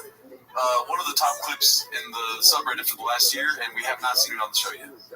But Steve-O and Teddy Hinchcliffe ridiculed the Gringo Poppy, described Brenda's career as death by 1,000 self-inflicted paper cuts. Posted by Sprout Cobain. Really easy, no airport. In Arlington, where Gringo Poppy was filmed? Wait, is that where that was filmed? Is it? The Dallas Improv, Arlington? I think so, yeah. That's where Gringo Poppy was filmed. You probably know better than I do, but is Arlington not Dallas? I don't think so. Arlington, I think, is its own city, yeah. So Dallas is different then. Was that a setup? No. I'm asking. He wasn't in Dallas then. Dallas. That's a good question. I don't really know. What is it? Is Arlington the capital of Texas? No. What is? All right, so I cut all that out because we didn't know what the capital of Texas was because we're redacted. Well, we just found out that Arlington is not Dallas. Some might say that most redacted. You're just like Prince. I'm just like Prince. Hope you enjoy this show. I want to be redacted. All right, let's continue with the clip then. The back to follow. He's laughing like we do on clips, guys. It's like,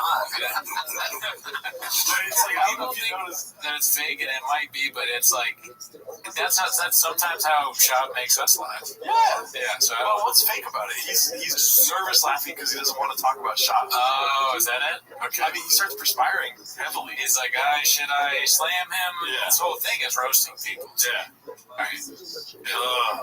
Dicey for Tony. Here goes. Oh man, how do you know that? How do you know that was filmed there? I was fascinated by the entire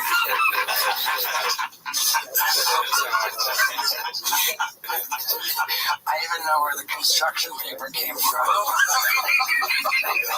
Everybody's thinking the same thing. It's just like Walsh said it was fascinating. Walsh talked about the stucco, the guy cutting out the stucco.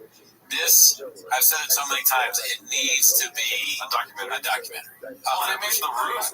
They might make a recreation of the Gringo Poppy, like a fucking. I want to make a recreation. Yeah. I want to like reshoot it and do it. Like there's this Lars von Trier thing where he recreates movies. I want to do that for the Gringo Poppy. But that's aside. But in the future, when Timothy Chalamet is 40 years old, you know what I mean? Timothy Chalamet gets shredded, dude, and then he starts drinking heavily. He's like very method with his acting. Yes, he starts taking Alpha Brain, Angry Hippo, whatever the thing's called, and then he fucking goes to Arlington and shoots the Gringo Poppy. Becomes Oscar nominated. That'd be good. But he's stuck in the role and he becomes redacted. You know, Daniel Day-Lewis could do that because now they have CGI and they could make him younger or whatever. I've abandoned my Barbarito.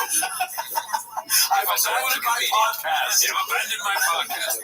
If I said I was a comedian, you would agree. I can give you all types of Mexican jokes. I can talk about Pico de Gallo. I'm just like doing a pen. I want to see Zendaya with fake implants as Brendan Schaub's wife and Timothy Chalamet as Brendan Schaub. That's probably more marketable than my Daniel Day-Lewis. Very good, very good. Very good, Gerardo. There's that scene in There Will Be Blood where he's like, I'm a businessman. He's like, I'm a numbers guy. I drink your Tiger whiskey. I'm a numbers guy. I will drink your Tiger. I take your Tiger with some kratom. All right, let's finish. I killed Jay. Jay is dead. We are a family business, just ask Jay.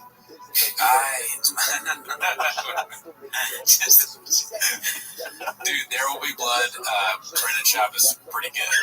That should be on Jenks. It'll probably be on Jenks next week. Daniel redacted view. What are we doing here? If Daniel Plainville's like, I'm angry at the other oil people. Can we, you remember the scene where they try and sell him or buy something and he puts the napkin over his head and he's just like, oh, fuck you. Oh, fuck you. And it'd be funny if he put the napkin over his head and he was like, what are we doing here? His son's all nervous. Like, why is he doing Gringo Poppy? This is real dark. This movie started so dark. His deaf son comes up to him and he goes, what are we doing here? And then he says, oil bean. Oil bean. Dude, an interview with Daniel Day-Lewis on TVK would be great. You're like a fucking gay actor, right? Yes, I am an actor. It's like, you're a cobbler, right? You make shoes? You got a favorite shoe of the week? So you're like a method actor, right? What if you had to play a gay guy? And you would love cock. Would you blow Ryan right now? Have you ever played UFC guy in a movie? What are we doing here? But all that to say, it is a moment in history that should be replicated in the future. Yes, someday. All this. You know, there's going to be a character for Haphazard in the credits. Haphazard was a man posting on TFATK. Cut it out.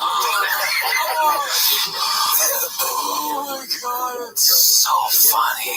Yeah, we all are. We're all very fascinated about it. It was fascinating. I mean, just like, I'm particularly close to that because of the known for other things coming into stand-up, like, first special on Showtime, you know, and then like putting out the second special on your own, 35 minutes.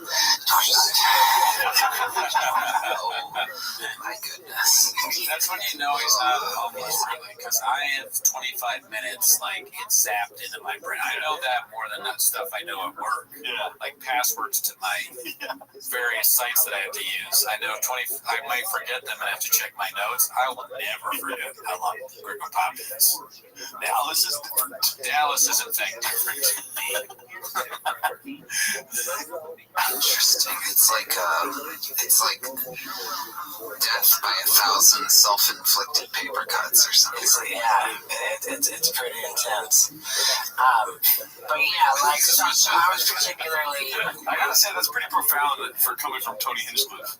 I don't understand it. What imagine dying from paper clips. Oh, because he did the cuto. Is that a joke about the cuto? What was the cuto? Like the putting the Dallas stuff up?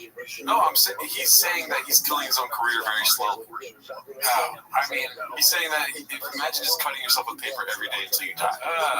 That's horrifying. I know.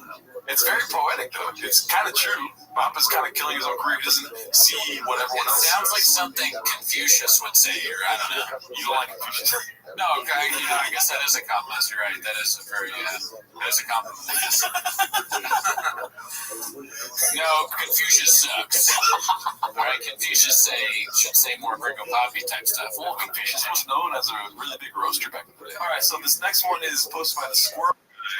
I'm pretty sure we haven't seen this one, but I know it's a popular ass clip. Oh, okay. Do you have send that clip to Jen? Clint, do you have that chip? You play the whole thing. When you got that chip. When do you have that chip?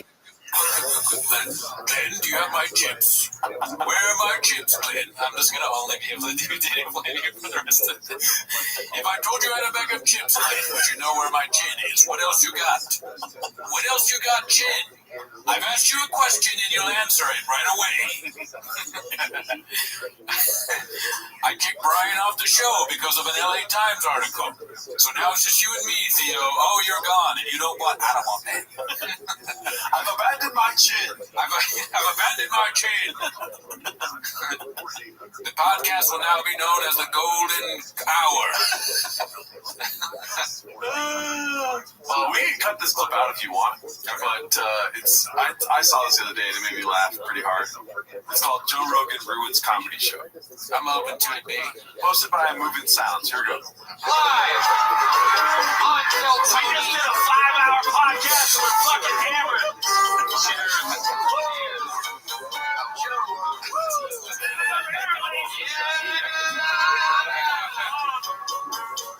One of my heroes! Suck my dick. One of my best friends! I will buy you a fucking house! Let's go! Let's go, guys! Let's go!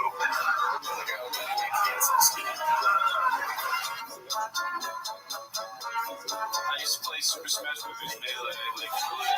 Wow, I don't know anything about that. Yeah, that's like we're surrounded by nerds!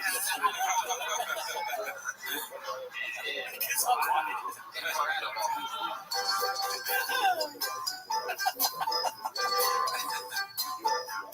And when you want it to be over, it's never finished. Christ, you're drinking a gallon of whiskey today. Not even lying. It's a shocking amount of whiskey.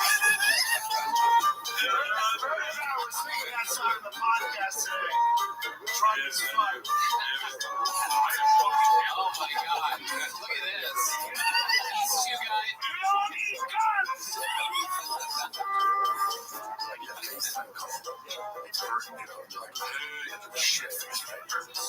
This is Texas where there's only 1,000 of these people that can do it. Richard, where were you at this level? Only 1,000 at a time. Dressed up like Woody from Toy Story. exactly. I've been in China for a while. Oh, okay. Hell yeah. I'm in school, baby. Dicey. Learning Kung Fu and slinging dick. How long did you spend there? I wonder who's slinging.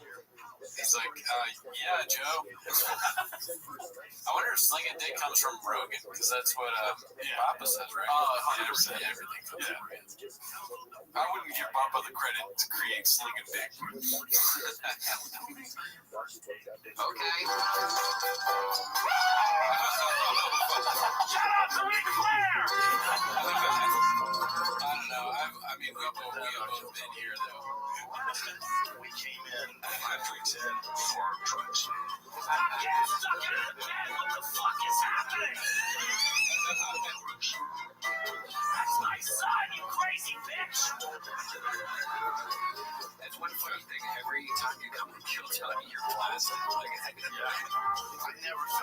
over. Guys are forming, just watching. Sorry. I should have been blasted. You can pull it off.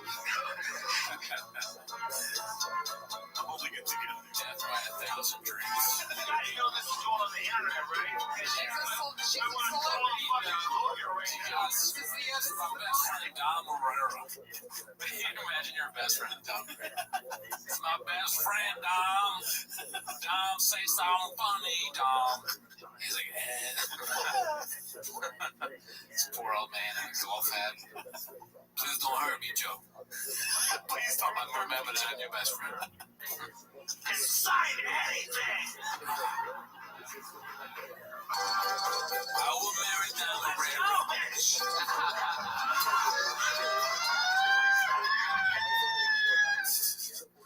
Oh my god. It's the longest thing of all time. That's crazy. Yeah. All right, sticking with the same themes, we're going to go to a clip posted 11 months ago, long before 10 Minutes of Shop ever started. Before Brendan had the great idea of watching Rigo Pop Up. And by Brendan, I mean Cootie. And this one's called The Crushing Inevitability. Wow, I said that word without fail. Yeah, it's a tough one. The Crushing Inevitability of Decline, posted by Larry Fong 11 months ago. So let's check this out. I mean, like filtering the face. She's dating a girl now. She's dating She's daughter.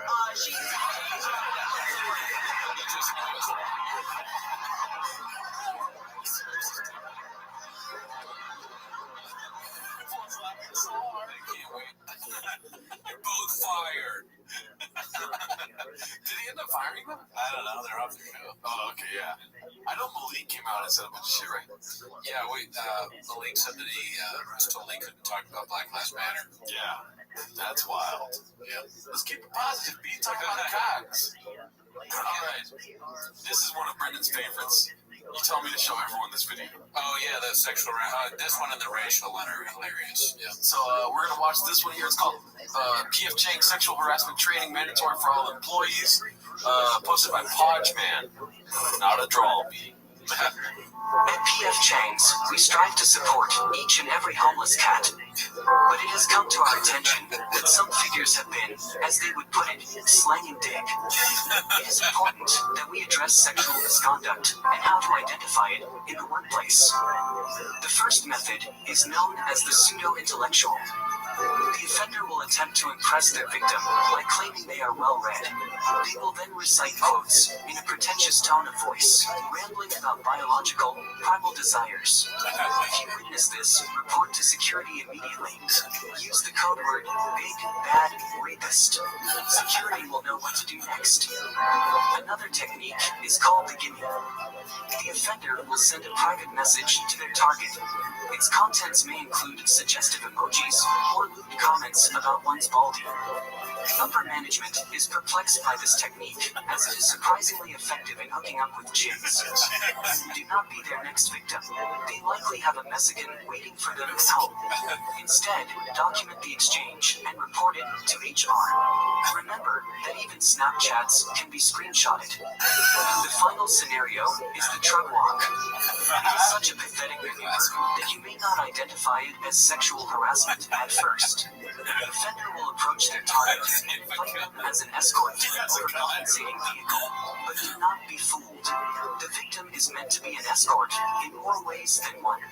If you or another is asked to walk to somebody's truck, this is the one where they gets you can embarrass them later on social media. The offender might not read the comments. Many of these offenders are ambiguous in their sexual preference. You should assume that they are safe from a thorough gadooshing. To prevent an encounter, we suggest that all employees work on their 100-meter dash. Although the predator may pursue a runner, they will give up quickly. With all that in mind, stay safe, keep up your work ethic, and remember, you do not matter. Damn.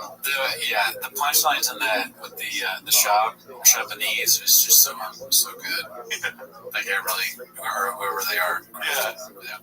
So we're almost done with the year review with the clips that we've missed. Sorry, this is taking longer than usual, Brendan. I know you got places to be. You're a numbers guy, right? Yeah, I'm a numbers guy, B. You know that. This one's posted by Ultra Coin. It's called The Gringo Poppy, the greatest bomb of all time. Daddy is a numbers guy. Here goes. It is official. I've decided to leave Showtime. You know, I've been with Showtime for 5 years, and what we've done, we've built some cool stuff, man. History. And it's nothing but great memories. And like I said, this isn't a negative thing. This isn't a bad thing at all. This isn't a bad thing. 2022 is going to Not a be bad a different boy. So I'm doing I well. just think at the end of the day, I can do all this. And I said, man, if you're going to do this yourself, go all the way. I'll make it on myself, man. I'll make it on my fan base. Team out. I can do that myself, man. I can do that myself. So, just make it on myself. I just figured out I want to have my own team, do things my way. I decided to take control of my own business and do it all by myself. Hope I made you guys proud, man. The Poppy is the best thing to do. 1.1 stars. Best you can do. I know it, and I can't wait for it. I can't wait for it. Gringo Poppy is the worst special I've ever seen. Gringo Poppy. Poppy special, right?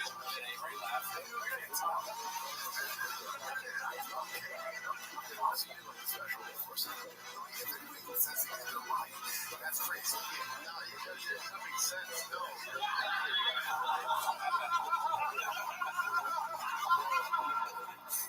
What do you think you do? I think people would be surprised. Really? You think so? I think you'd be surprised. I think you have one foot out the door.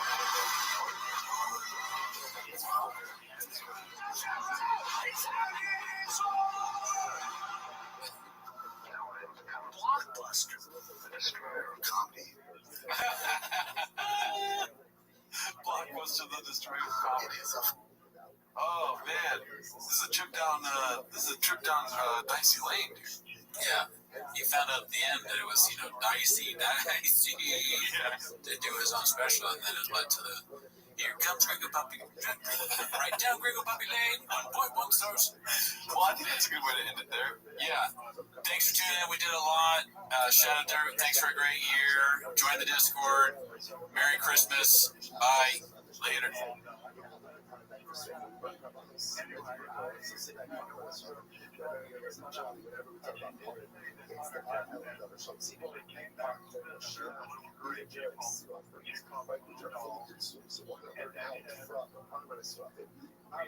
Walk me into my trance. Walk me into my trance. Walk me into my trance. Y en mis trocas chupar mi verga. Bring in the holidays with Christmas at Chang's. I wanna take you on a Christmas drug one. It's all about merch. You a Christmas drug one from the backseat of my truck. 300 pages of Christmas wishes from some of our favorite chefs come together on one Spotify playlist. B is gonna be Netflix. Are you alright? What a fight! All is bad, worst pain your life, but your lip needs a shop. Many stitches guaranteed. Racist Asian voice. Racist Asian voice. Racist Asian accent not included. You ever get Crocs in your stockings? We got a good song for you, B. Just XJ. Crocs are lame, Crocs are lame, Crocs are so lame. Crocs shoes are gay and Crocs shoes no slang. Tiger and Boston will never wear them. Now the croc-cating has begun. Crocs are lame, Crocs are lame, Crocs are so lame. Croc shoes no and Croc shoes blow. Blowing and sucking, no Croc shoes in here. In the dicey air. Dicey dice time is the right time to throw them Crocs away. Must be wholesome fucked up time to go walk into my dicey sleigh, including some bonus tracks deep in the mix. Rick Hardy, the black snake, is an evil eyes made out of coal. Break Hardy, the black snake, was the viper snake, they say. He's a great white shark with an evil heart, and we came to life next day. But that's not all, folks. There's more. Here comes Gringo Puppy, 1.1 stars, right down Gringo Puppy Lane. Nice. I'm dreaming of some digits in my butthole. Simply getting fingered at my house. Fryers burning at a PF chain. Orange sauce nipping at your nose. Dicey dishes being cooked by a shell. Do you want a hot chip? I'm down. I don't want that. That's a no. It's time for my favorite time of the week. When you get to hear Papa try to speak. With these surprises today, you better actually watch 10 minutes of show. All right. Welcome back to 10 Minutes of Shop. I hope you enjoyed our Christmas special, Christmas at Chang's. We put a lot of effort into that. A lot of great songs there. Walk me to my truck. There he goes, one of the classics right there. So shout out to everybody this year. Thanks for joining the show and making it a hit. And Yeah, we love you guys. we love you guys. You're welcome to join us at the Carl Bassett Fight Campaign anytime. So if you ever want to meet San Jose Jack Johnson, We're all in the Discord. he's on the Discord. All right, but that's not why you're here. You're here to watch 10 Minutes of Shop, so start the timer now. And one quick note before we start the timer. Yeah, you just started the stop the timer. Yeah, stop the timer there. Rick Glassman basically already did a full 10 Minutes of Shop on this entire episode, so we're gonna. I don't know if we had to like find other clips because basically everything is just shitting on them. So. That was a dense 10 minutes. Yeah. We watched the whole thing ourselves. Yeah. We were like, what are we watching? 10 Minutes of Shop. Everyone on the Discord was fainting and shit. Yeah, people kept saying it's great. You gotta check it out. So, anyway, so start the clip. So for this first one, it's posted by Lulz EXD. It's called "It Took Him 5 Seconds to Contradict Himself." That is genuinely impressive. Posted 6 days ago. Here's the thing. People with fast cars, especially big guys with dope cars, one thing people do, it doesn't matter if you're any of size, you go, how do you fit that thing? It's like, oh, that's your takeaway from this dope-ass car? Jeez, I can't believe you fit in that thing. Yeah, okay. That's the takeaway, huh? Twin turbo Lamborghini, Aventador. He's racing it. Is he racing it? At the track. Oh, that's not Aventador. That's the smaller one. I can't. Again, it's not even hating on big guys in sports cars. I just can't. I can't believe he fits in there. No, Baba, no. Oh my God. Oh, really, Div? Oh my What are you doing? Oh, man. He doesn't acknowledge it. He doesn't acknowledge it at all. I gotta start with the way he looks, though. It's like a new look, What is this? This is like Lyric Hyperion Coffee guy in a Shop outfit. It would be funny to see Shop dressing up as different kinds of people. Construction worker Shop, Silver Lake Shop, Hollywood Shop. I feel like he saw Dahmer and he was like, man, everything he did was dicey. He definitely watched it. He talked about watching Dahmer and he's like, you know what? I don't like all the murder and all that stuff, but the glasses, it might be good for me to say that big. Whoa, really? I'm big, so I can't drive a nice car? Fuck you. But also, man, some of these big guys, dude, like, they shouldn't be these. He's like, how does he finish it? Oh my God. Alright, let's go to the next one. That one, I was waiting all week to show you that one. That's great. Good job. Well, first of all, thanks to the cats, dude. Thanks to the cats posting these. That was fucking hilarious. I never did. What fucking show was that, dude? Yeah, that must be one of his many podcasts. It's not T-Fat-K. It's one of these 1,000 other ones that there are. And he was also on this other show quite a bit this last week. I think it's called Dead Talks. But I was like, I legit thought to myself when I first saw these clips, like, did Papa start a show called Dead Talks? You never know. He's got podcasts out the wazoo. But this one's called, some might say, the paintedest of narratives. Should have added a B right there. And then posted by Rogan and Shorty Pie. Brandon, thank you for being here, man. Of course, man. It's pretty badass to have you sitting next to me. And I do want to ask, like, I've hounded you to try to, invite you on this podcast, and you graciously said yes. Was there anything in particular that interested you? Because I feel like usually people have a willingness to do it. Maybe there's some interest in the conversation almost, or whether it's It's like, yeah, people were commenting on how he doesn't look very good in this show. He was pretty swollen. He just, he had a big lunch or something. Or maybe he put the pouches in both lips or both cheeks this time. Drinking that Diet Coke too, BG. Yeah, drinking that Diet Coke after, you gotta have that Diet Coke after you get the kratom. Your answer, none of that. I'm open-minded to all topics. So, obviously, the title of your show, I know it's going to be about death and stuff like that, which is I'm always down to talk about. So many people helped me out when I was coming up. So, I get that. It's just my thing to do. Oh my God! I don't know if you have one listener or 700 million. I don't know. I don't care. So many people helped me out coming up. So many people. So that's what I do. Oh, really?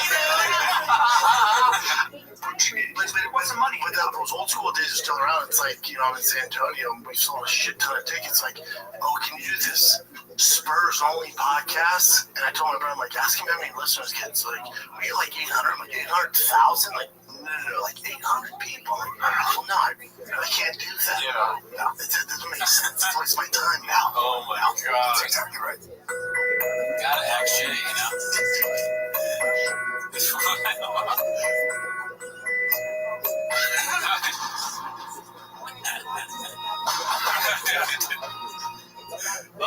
All that was not necessary, but it was very welcomed. It's kind of messed up to say, I don't know if you have one listener or you have a million listeners, but what he's saying there is you don't have any listeners. Yeah. You should be honored to have me on. When you have Shab on your pod, you gotta know that there's gonna be tons of clips of him saying dumb shit cut up, and that's what most people are gonna watch. Him just being a moron on your podcast. But in the moment, the guy talking to him is probably like, "Oh, this is nice. Dude, I have one listener. He'd call on the podcast." You know what I mean? Shab's like, I looked up your numbers. I'm a numbers guy, and your show sucks. But you're one of the few people that doesn't think I'm a moron. So here I am. I have stuffed my mouth full of stuff. I look terrible. What did I do last night? Alright, so this one's another one from Rogan and Shorty Pie. It's called Dolphin DNA. Are you joking or coming out of the comic book store, Papa? Kids, you ever seen Shark's Tale? I know of it. So Shark's Tale, if you've never seen it, it's a kid's movie. Will Smith is in it. He's always describing kids' movies on podcasts. It's the kind of, he does have kids, so I'll give him that. So maybe he's watching movies with kids, but I feel like it's not that. And I feel like Shab, that is the level of movie that he's watching. I feel like he's so busy, and he has kids, yes, I understand that. So he's only watching kids' content, and so when he goes on a podcast to talk to grown-ups, he uses these references from kids' shows that he feels like everyone watches because he watches it all the time. Because he has kids, he thinks everybody else has seen it. But Pixar executives do probably have to show their films to kids that are at the level of intelligent Shab has. Brendan doesn't get that one. We gotta, change that. The shark, we have to explain that sharks can't talk in real life. So Did he actually? He slaps another fish. Yeah.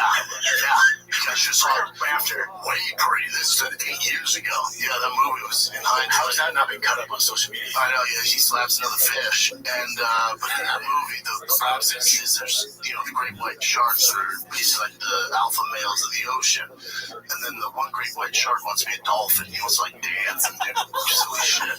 I'm that great white shark. I look like a great white shark, but in my teeth. He wants the dancer out of be a dolphin. He called Greg Hardy a great white shark too. Remember? He's evil. He's a great white shark. He's a cobra. He's a black snake, viper snake. He's a big strong man with a baseball bat. Man, Papa, you're wild. He's like a very dumb Rogan. I love Brendan Schaub so much, dude. He's awesome. That's so great. He he should go out on like an Australian Steve Irwin type show. Yeah, it would be great. Him out there with the Australian guy has on all this stuff and the camo and the backpack and everything, and Chop's just there in that with a Diet Coke, high on great Alpha Brain. Alpha Brain is losing stock with me. Oh my god, dude, this is awesome. You know how dolphins dance? I'm the dog. What? All dolphins. He was like, damn, silly shit. I'm that great white shark. I look like a great white shark, but in my DNA, I'm a dolphin. I'm gay. They're one of the only gay mammals. Yeah, you know that?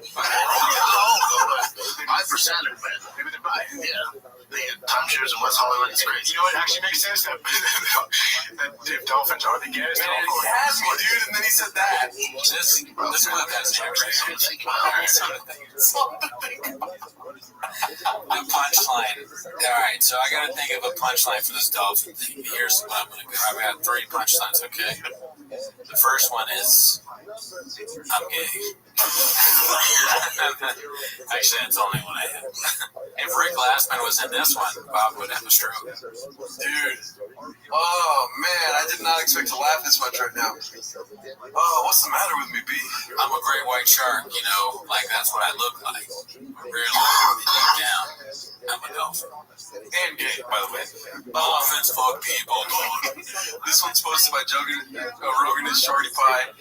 Wife's great, but use her as a shield, though. I want to watch this whole episode. I watch these clips now from Dalia and Chop and all that. It makes me want to go through all of my jokes and be like, all right, well, that's about animals. It's got to go. I don't want to look like that. That's about documentaries. Can't put that in there. I've never met anybody in my life who I'd die for. You know what I'm saying? And to steal Ryan Reynolds' line, he's like, I thought I'd be willing to die for my wife, right? And I thought she was the most important thing. And those 2 babies came in this world. I would use her body as a shield to protect those kids. And he ain't lying. My wife's great. Yeah, same thing. Use her as a shield.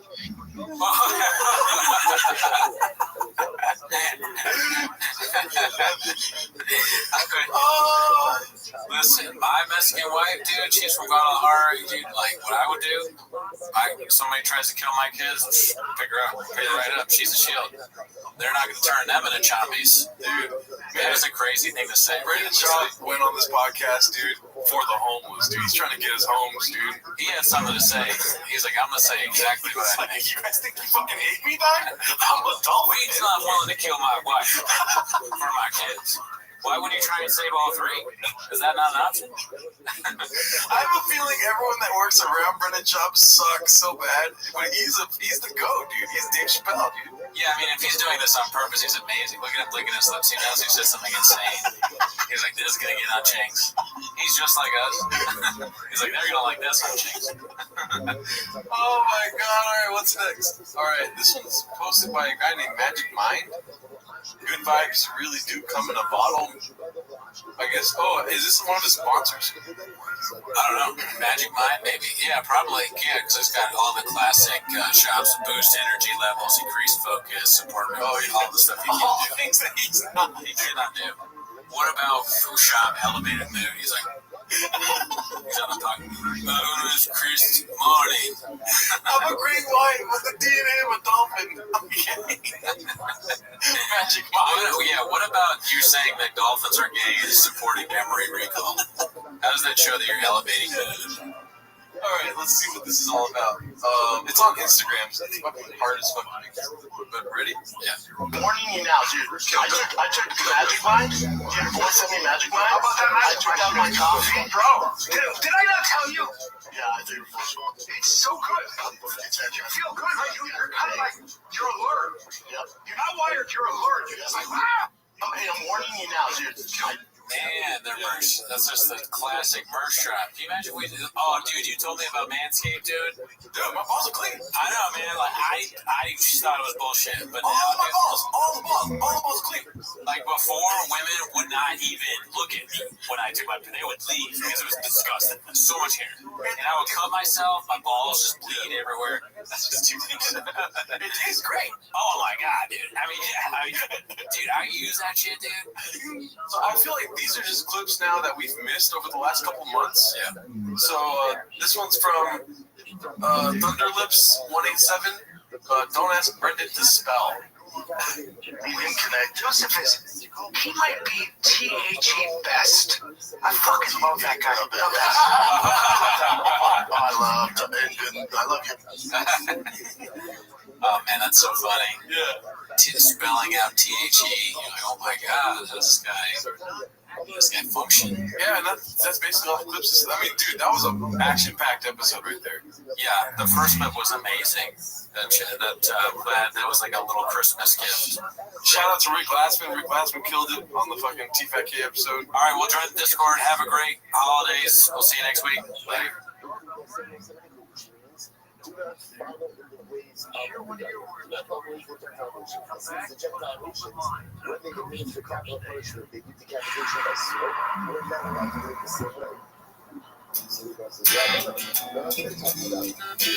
Ain't no trouble when she is gone.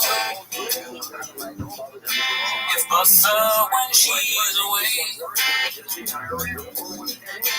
Ain't no trouble when she's gone. She's always gone too long. Anytime, just exchange. I wonder this time where she's gone. I wonder if Esther goes both ways. Cause ain't no drug walk when she's gone. And I know this might sound gay, but I love Trash Tuesday. I know, I want drug walk.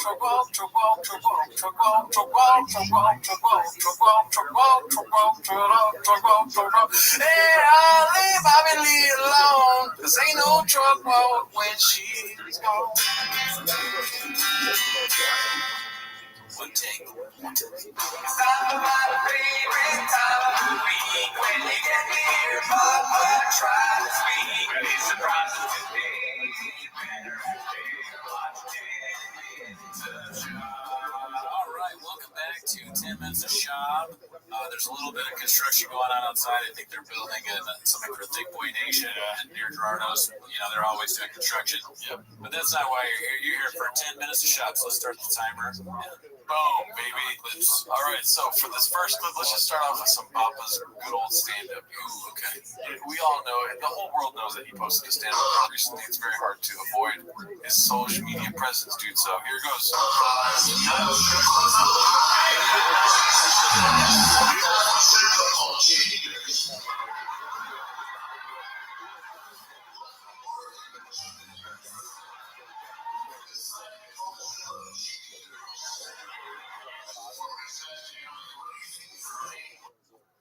I love that his friends won't tell him when he's wrong. You know? Yeah. He's constantly wrong about things, and he must have pitched this to somebody, saying, this is cheaters. And maybe he didn't think of it, but if he did think of it, he's like, cheat, but it's really cheetahs. A lot of people pointed that out in the comments. They're like, he's so stupid, he doesn't. And then also, they misspelled strip club in the text of this. Do you see that? Strip has like a... It was like a strip, like CHP, has like CHP. I'm trying to put 3 C's in strip club, yeah. All right, here it goes.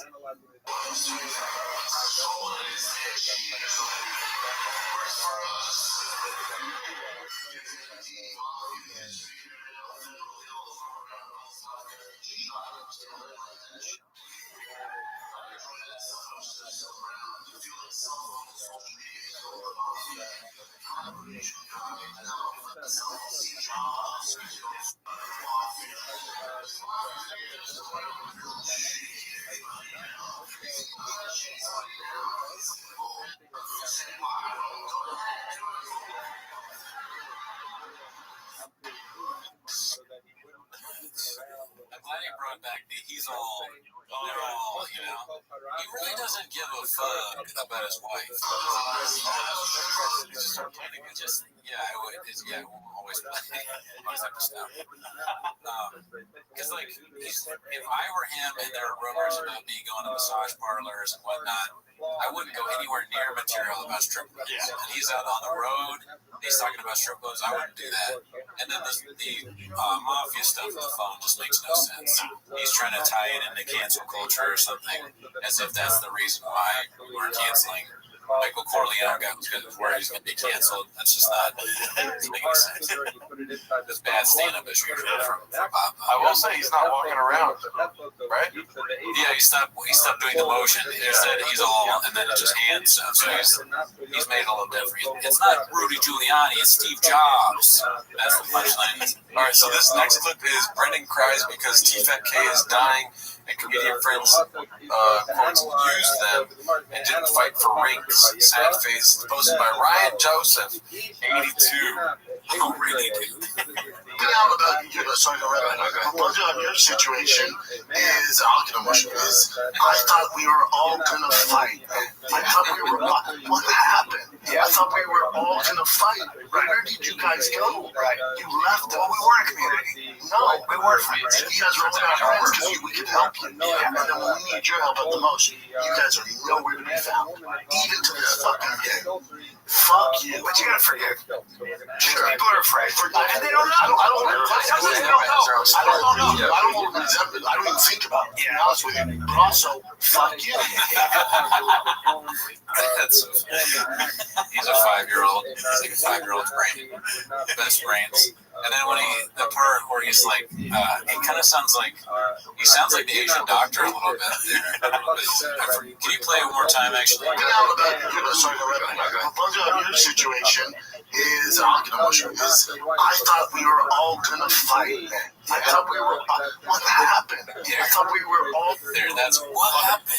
Who's paying you now? Guaranteed. What happened, Mr. I thought we were all gonna fight, guaranteed. I thought we were gonna fight, but you're dead. But your friend. That just reminds me of that. And what is he talking about? They're all gonna fight.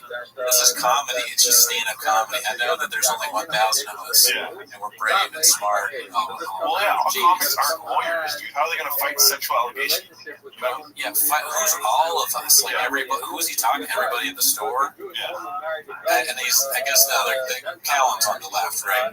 Oh yeah. I mean Callan's on the left, right? I confused myself there. And then is the Leah on the other side? No. Who's the? Do you know? It's some random guy. I don't know what his name is. Random guy. I thought we were all gonna, as if there was some game plan to. He is saying, you know how when Louis had the thing come out and they said that his manager was telling women to be silent. Yeah. He's saying that he thought that all comedians were gonna do that. So, if you're gonna do that, you should probably keep it secret, Papa. Yeah. Idiot. We're all gonna fight. Alright, so there's been a lot of throwbacks on the channel, like I said last episode. Right. This one's a throwback to the Ultimate Casual B-Schlub changing the narrative. Posted by Dude Even Double Leg. I watched this last week and I thought it was hilarious. D-Man, I love the bad look because everyone was matched up. They weren't giving anybody. He's like, dude, give me fucking Diego. He just won. And Diego's like, I can't. Why wouldn't he ask for Nate Diaz? That's the fight. No, it's not the fight. You're casual. That's not the fight. Yeah, you're such a casual. So he's talking about Conor McGregor with Nate Diaz. Yeah, I've seen this. There's a great clip. Look at the dog. Looks like he's like, please make this. He's like, why do you have this guy on your podcast? I'll do anything to get out of this. I can't have the take me back to Peru, dude. The dog's agent is mad that he's in this thing with a show. Sorry, and then fights doesn't poison the number right way in the middle. That's not the move. His team should have been smart about it. What do you think they should have done? Fought Nate Diaz, the trilogy. Oh my God. His chance of winning that fight are way better than beating Dustin Poirier. This fucking dog who's been in the game and lives, eats, and sleeps fucking in the lightweight division. Should find another guy who's had time off. Okay, so that seems insane to do that. To call that guy casual and then take his take. But devil's advocate, if we're on media as much as somebody like him, do you think we'd have mess ups like this. Yeah, dude. Maybe not like. I think I definitely would mess up. I mean, But the thing is, I know you're trying to play devil's advocate, but with Brendan, dude, like, he goes, I thought we were all gonna fight. I'm like, fuck you guys. But no, we gotta forgive. Yeah, you're right. It's like, he doesn't have an opinion, or he goes, he goes both ways. Both ways, dude. Yeah, he's just so stupid. Yeah. Oh man. All right. Well, this one's from the highly anticipated Calabasas Companion this last week. It's you know all about that, right?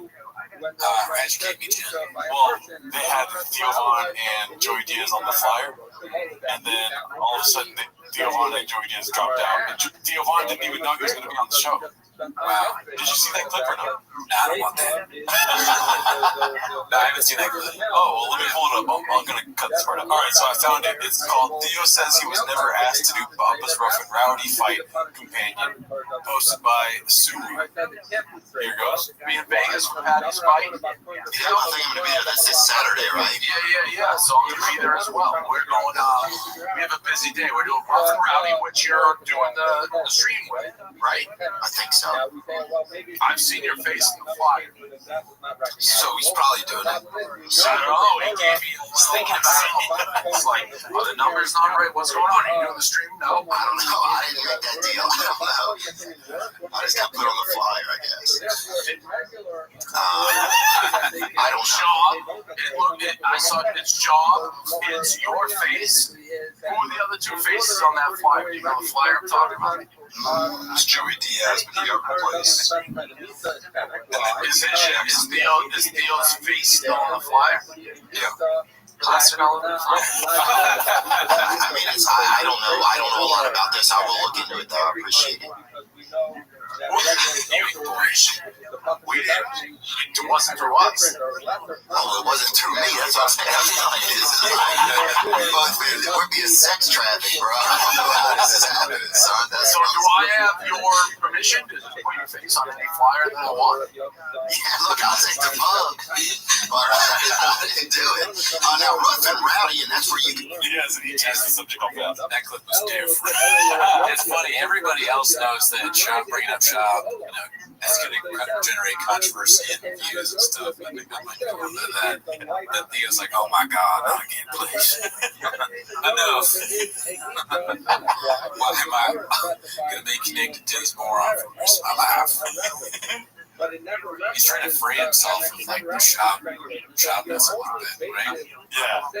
So this is why Joey Diaz isn't on the companion. Posted by Rogan and Shorty Pop. All right, just catching up on all this stuff. Barstool Sports, Rough and Rowdy, and Calabasas Fight Club, Sick Boy collab, and we have a channel. It's just so many dumb meathead guys that get famous like this. They always have so many different tags. Like, we're here at the Bros Fest, Collab 9/11, with Skate Fest, Skate Punks are here, and Chicks Need to Shut Up is in the back. They're like Capo Chico Liquors, affiliated with Affliction, affiliated with, warshorts.com, and touring with Ben Pixels. Oh, dude, I almost forgot. Yeah, Ben Pixels is here too, man, handing out copyright infringement claims to everybody. Original lineup. And it breaks my heart to say this, but don't worry, I'm making it up to you guys. Joey Diaz cannot leave New Jersey. His book is dropping, and he messed up his schedule, so he can't come out to LA on that Friday and make it happen. So I called up another big dog, going, all right, Joey, I'll figure it out. And we have Donald Cowboy Cerrone filling in for the great Joey Coco Diaz. Hey, that was good. The Coco part at the end. Yeah. I mean, credit. Let's give credit where it's due. That was not bad impersonation of Coco. All right, so I kind of created a narrative. Painted a narrative for you. So who's replacing Coco Diaz? Donald Cowboy Cerrone. And this next clip is called "Cowboy is Certainly Having Fun," posted by Unlike Garage 8135. Now, it's one of the pale girl, or the pale like the pale girl, yeah. She got the number 3 for the win. Looks like he wants to win. I've never had so many girls grab my dick. They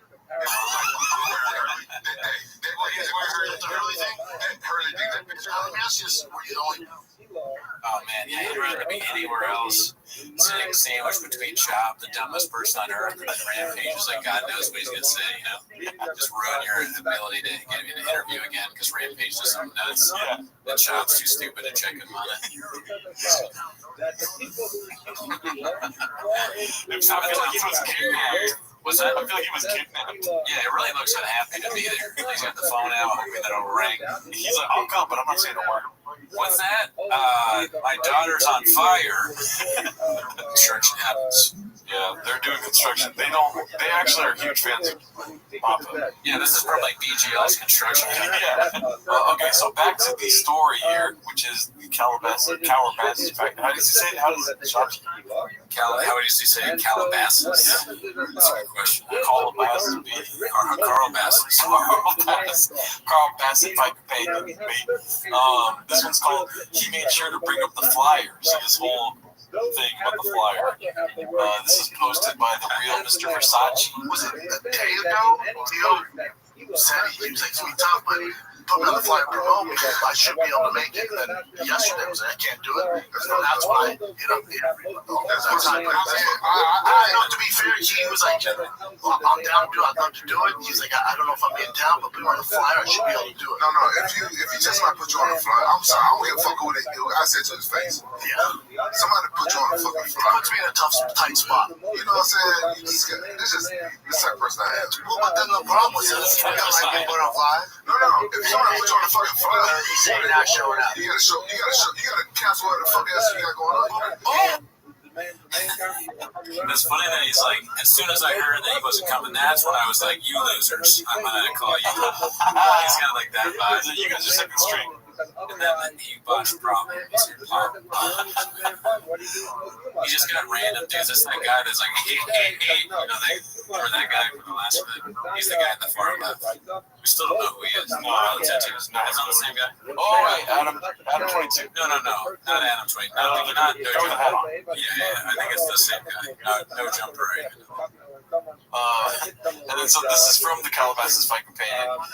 It's called Get Rampage and Apron, Mr. Schwab Long Cut, posted by Genghis Kant. That fight nigga's wrong.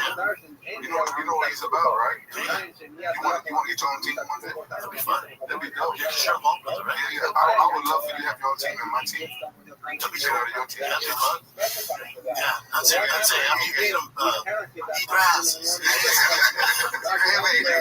Fuck that. When it comes to that, I'm competitive. I love that. If Mr. Squad get his own team, I want to swap. Did I say it wrong? Shop. Fuck, I'm strong. Schwab and Shop. Can I say something? He has a very unusual name. I'm so over here. Schwab. Shop. Fuck, I keep saying it. You think you're going to fight now? What's that called? Hell no, he making too much money. Brendan? I'm calling Brendan. You've been doing that your whole life? What? His name harder to say. Big Brown's like, when you first got started, was that like something you did your whole life up? No, I didn't grow up funny. I grew up playing football. How you say his last name? How'd you end up? Just natural. He's like, I grew up selling comic. I was a businessman. I sold comic books and a business kid, you know. That's what I did. I didn't start fighting until I could reach my roommates. Until I threw a guy at him. Falling into fighting. Falling into fighting. Schwab. Charles, the guy who fucked up was Charles Schwab. Yeah, that Charles Schwab was like the financial. Can I tell you something, brother? It's a hard name. There was just Quentin. That's tough. Come on, it's a lot more Quentins than Brendan's. I think Brendan is a more common name than Quentin. And then really people call you Rampage. So awkward, dude. Yeah, he didn't look at him the whole time, and he kept saying his name right. And he also has all this monster stuff on all of a sudden. You notice that he didn't have it on before Monster Shirt, Monster Hat. On these shows that they just come in and they're like, all right, put on the jacket, Monster Shirt, Monster shoes, put on the monster glasses. They should just keep putting stuff on them. sponsor bandana. All right, guys, sponsor stuff. Put it on. Notice how Cowboy didn't say anything the whole time. Cowboy's just silent. He does not want to be there. Calling in favors me. Life rips. Alright, so this next one's called Spit It Out Scoop, posted by Rogan is Shorty Pie. Became more active as a, I mean, you're the mayor of New Jersey. I mean, you're the face of New Jersey. Did you kind of give you? I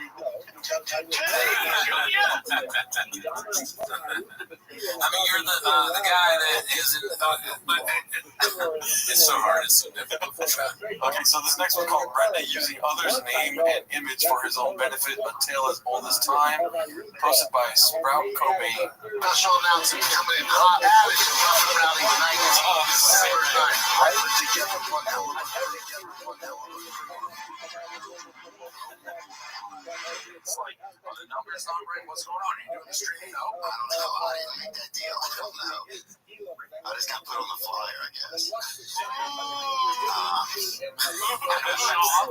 I saw it's Sean. It's your face. Who are the other two faces on that really new flyer talking about?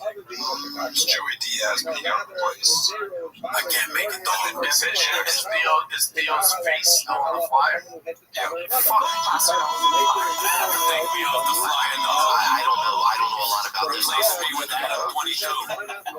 The guy from No Junkie with the prostitutes or whatever. We did. It wasn't through us. Hey, can you replace me with that guy? Can you replace me with that guy that has all the tattoos? Damn, big it. If you replace me with Rampage Jackson, he gonna call you Schwab. Rampage Schwab. Hey, Schwab. Hey, your name's stupid, man. We're being sex trafficked, bro. I don't know how this is happening, son. That's So do I have you. Why is Killian Murphy or whatever that actor in this? I don't know, dude. This gets me stranger and stranger every week. Alright, so we all know it, but this one's called Walking Contradiction. Okay, so you know what that means in English, right?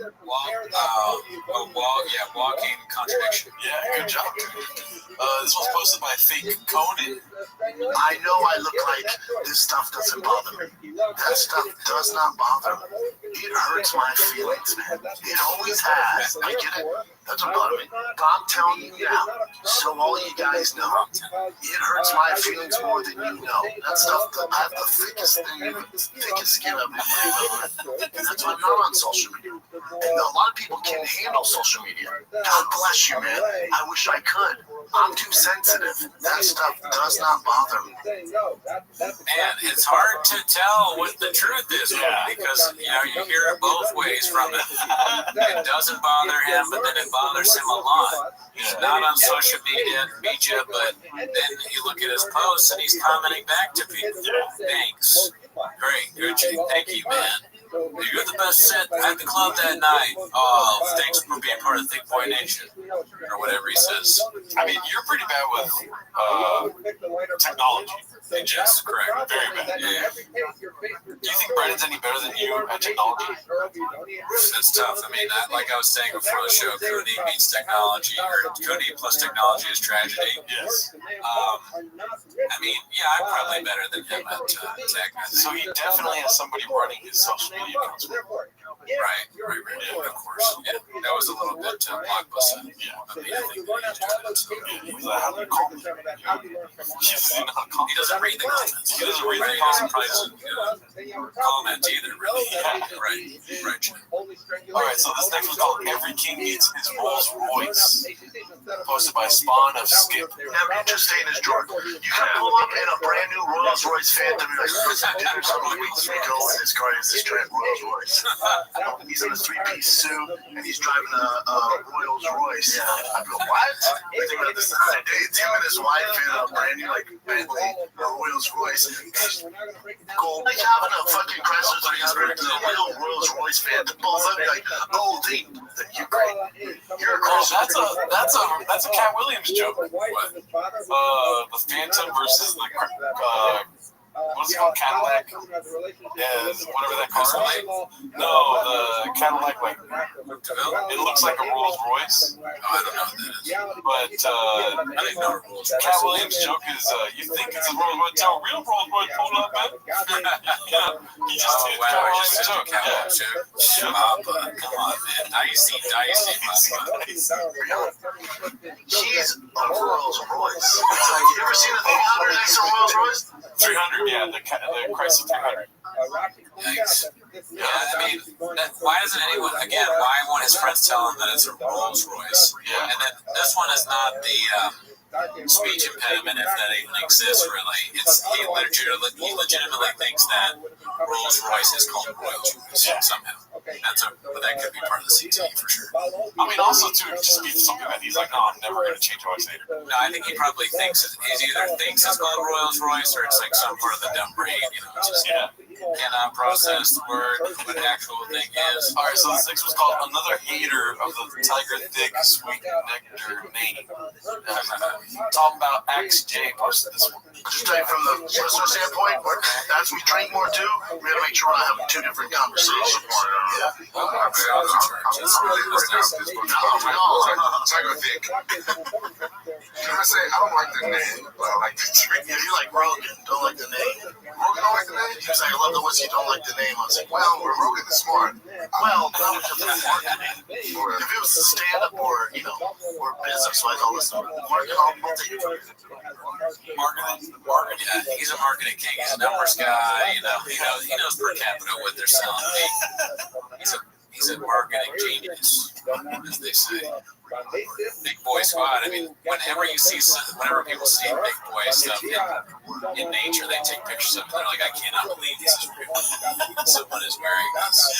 I wouldn't even wear my big boy shirt to the gas station. I did. You did? Yeah. One day when we were recording and I was wearing the shirt, I went out and about and I had it on. All right, so this is the last clip for today, or throwback. Second clip, lip read, or lying read that gets called out by Misha Tate.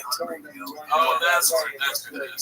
Posted by Do You Even Double Leg? I mean, that's a problem, right? I mean, I think that happens very much to me. It's not a problem for me because I really don't fuck with it at all. I post, I get out. I post what I That's good. Yeah, that's amazing. I don't see anything.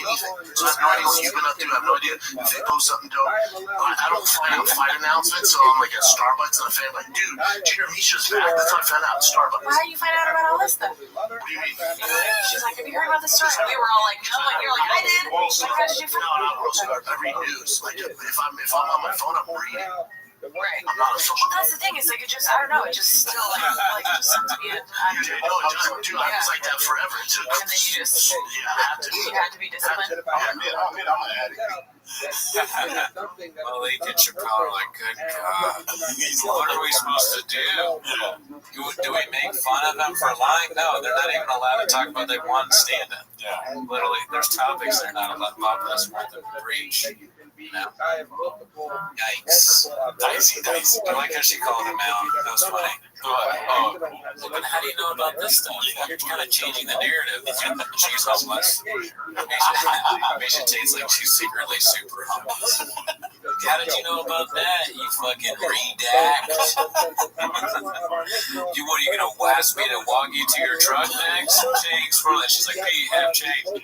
She takes off her shirt. She has like a big Ariel Hawani face on her shirt. Yeah. That could have been great, Misha. You missed an opportunity. All right, well, thanks for tuning in, and we'll see you next week. Hope you enjoyed the song, enjoyed the Discord. Bye.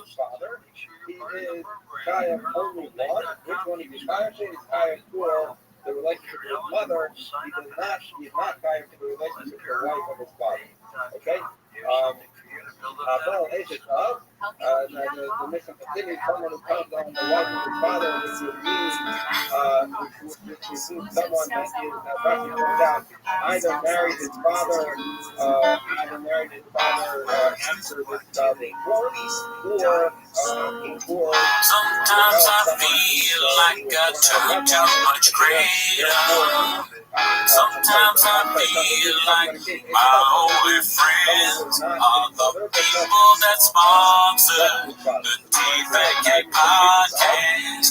stupid as I am, I plug all this stuff.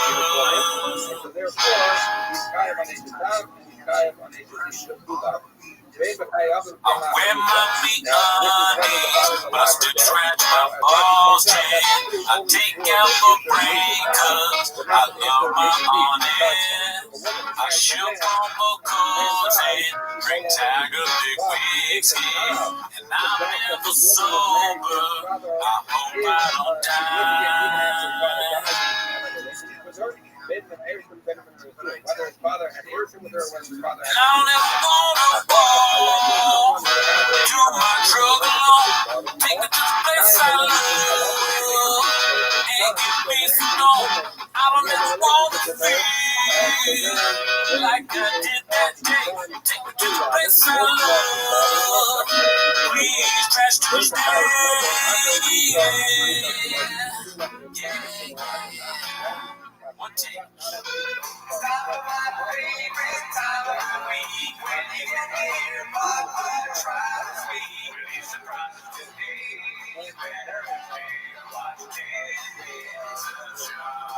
All right, welcome back to 10 Minutes of Shop. Thanks for tuning in. Join the Discord. But you didn't come here for that. You came here for 10 minutes to start the timer. First of all, shout out to the Discord, shout out to Sad Kanye. I know you're going through it right now, dude. Yeah. Only know it's Sad Kanye's. What's the name of someone on the Discord? Alright, so we're back at it again, dude. This one's posted by Air Pumper. It's called Toe Holds and Tiger Thick are too high and to discount. Just two business moguls talk about their empires. Alright, here we go. I'm learning so much. Like, and also, your whiskey's quality. That's piss. Yes. And it takes a lot. And the same thing with, like, because I kept hounding AG about price. $500, $350. But he was like, listen, there are 550 steps in one of these flip-flops. We have a small team of people that make my hand. They are not for everybody. If you don't want them, it's okay. I don't want that. You represent people. You may have a smaller customer base, but we have more than we can handle. So if you keep turning out fucking quality like that, what we do is we get these customers that obsess and they order. This is like a really lame version of the Ian 1 documentary. You watch the Ian 1 thing? They're going over history of Ian 1, which was great. I had no idea that was the history of that. So check, there's a plug for Ian 1. But he's like, these flip-flops, dude, like $550 a pair, or go into making them $550. They're the best flip-flops that man has ever worn. He's talking about flip-flops. I don't want to sound like a homeowner, but he really sells flip-flops for more than $500. That doesn't make sense. We're probably misunderstanding what he said. But it's just that guys probably shouldn't wear flip-flops at all. Everybody hates flip-flops. Constantly shit on for people that wear flip-flops. And Brian Callen not only wears flip-flops, but is so overly into them and talks about them. There's all those clips of Rogan being like, come on, shut up. Yeah. Like, enough. I'm not going to wear your shitty flip-flops. Flip-flops, you black pussy. This is Callen's last, like, this is his last battle. Like, he's going to die in this hill, this flip-flop hill. He needs this. More than one, more than two. That's not true. I don't believe that at all. It just depends on what kind of business model. I think quality over instead of mass. But yeah, I think with our whiskey, it's a higher price point. So like that, Bourbon Outfitters is our.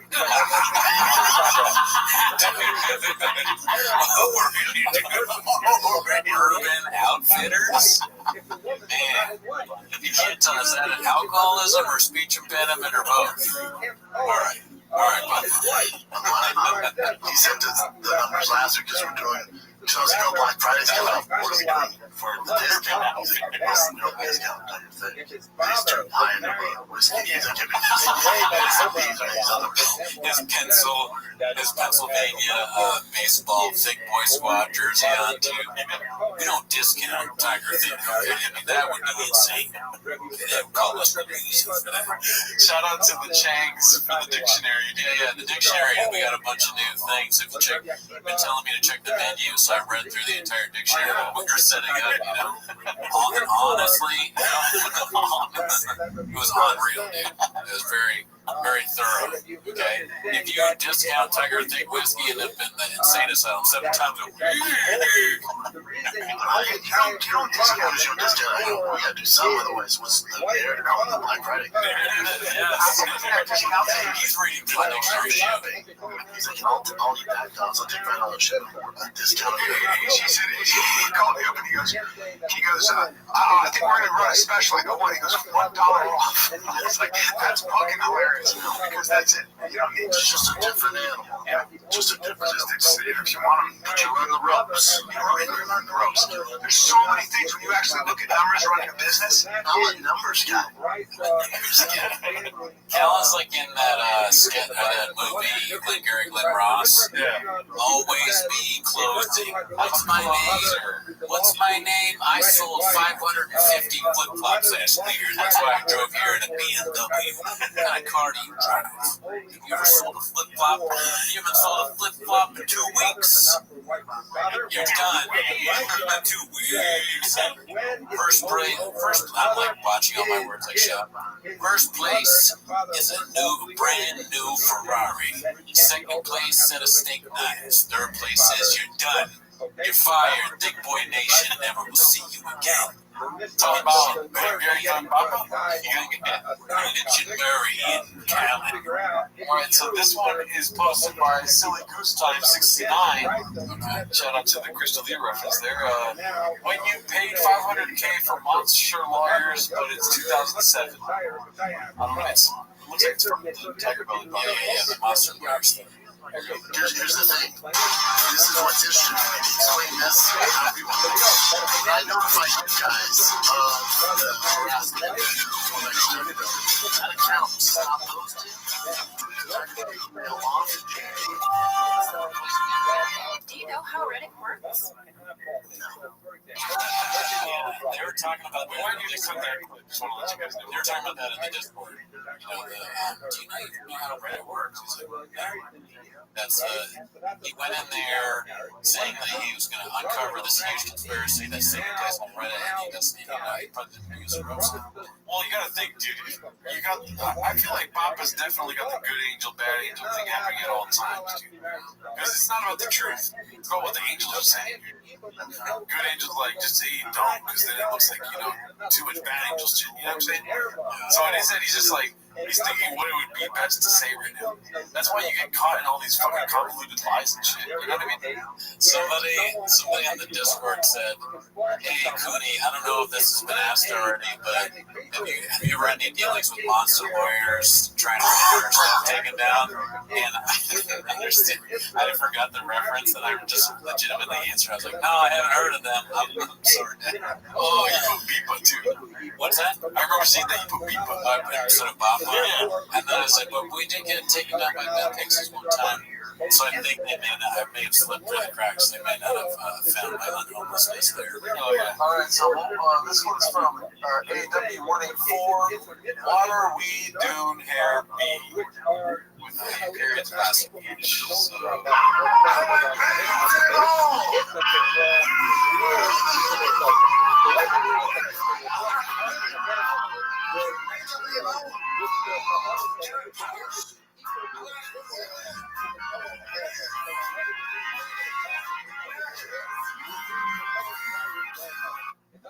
Standard meathead comedy. What is that in reference to? I don't know.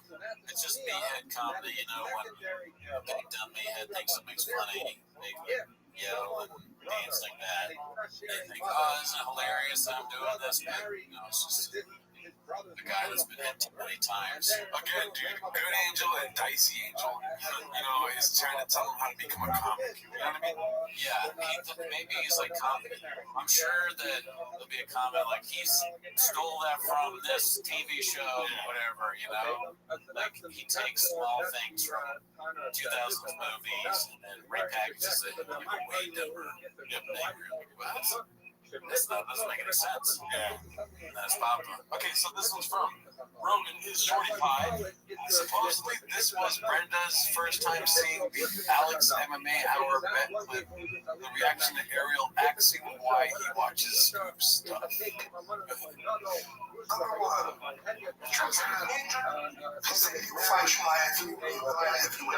Wow, right. Just fight with that light heavyweight. What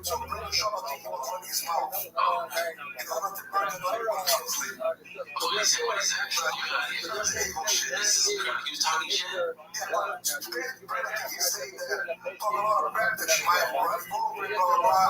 And also he said Shemai will take him down. Yes. Why is he watching Brandon John videos? Oh, hey, hold on. Hey. Ariel, I thought we were cool. That was good. You're not cool. I thought, no, you're not cool. You're not so earlier, we were talking about how deep we get like computer hate. I don't know, Ariel. I actually like your real show. I said it out loud. I don't mind it. It's good. He's crazy. I like it. Yeah, hello, journalist.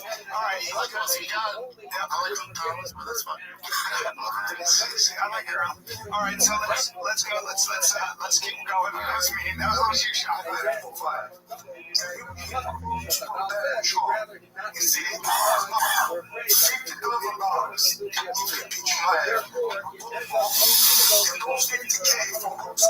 I mean, the Ariel Helwani beef job is fascinating. Yes. The beige frequency video that you guys put me onto was great. I love that. But is this after that? After all of that? This is supposed to be last week's, right? Jemima Pereira, is that what they said? I don't even know what that was. That's not been a fight yet, right? But you know what I noticed? Where's BGL? Oh, is he normally in this thing? Yeah. I mean, thank God he's blocked out or not there. He's not there. Maybe you just blocked him out. Maybe we both blocked him out. Yeah, we can't see him. Yeah. That's when you know you're homeless, when like you can't even see BGL any longer. Oh, really? That's achieving full homelessness. He's just not there. Yeah. That video, we watched some of BGL's thing, and before we're recording the last episode, it's horrifying. He has a whole episode where he just talks about people that hate him, and I don't want to talk about him. I don't really understand, I don't know enough about the UFC to really know what's going on. Me neither, to be honest with you, dude. I know they show lives and dies in the clips, and they're not bad clips, but we're just, I don't really know. Why was the song great? It does seem like they're saying he's lying, I believe you. He lies quite often. So I'm sure he's lying about whatever he's doing. Well, there's a lot of nostalgia happening in the T5K subreddit as of the last week. I don't know if you noticed that. No. I'm surprised that they be like posting old clips. No, I did see some old clips. I think I just said no. I'm tired, as usual. Working a long shift at the job and then clocking in at Chang. Some people say we're not even qualified to clean the shitter, so we're really basically we're interning there. Haters trying to get a job, Never seen it, dude. Never seen it, never heard it. Never heard it. Not one of our guys. Not one of our guys. Never met him. Okay. I saw they had a Tiger Belly email address. The origin. Yeah. We're around to hire monster lawyers. Okay. Come on, this right. Classic clip, niche, loud, and full pair mode for Papa Rogan. This one's posted by Dude Even Double Leg. You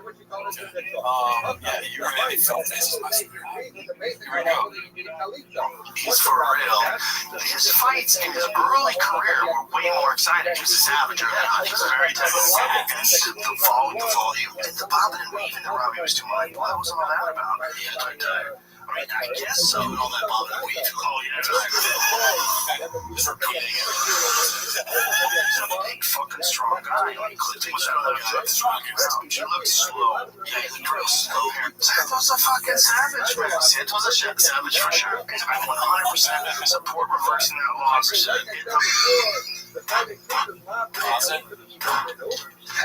This is like when you're trying to sell somebody on something, trying to get them to buy, or get in their good graces. There's car salesman introduced here, huge used car salesman. Oh, that's it, right? Yeah, huge car salesman energy. I'm dying here, Papa.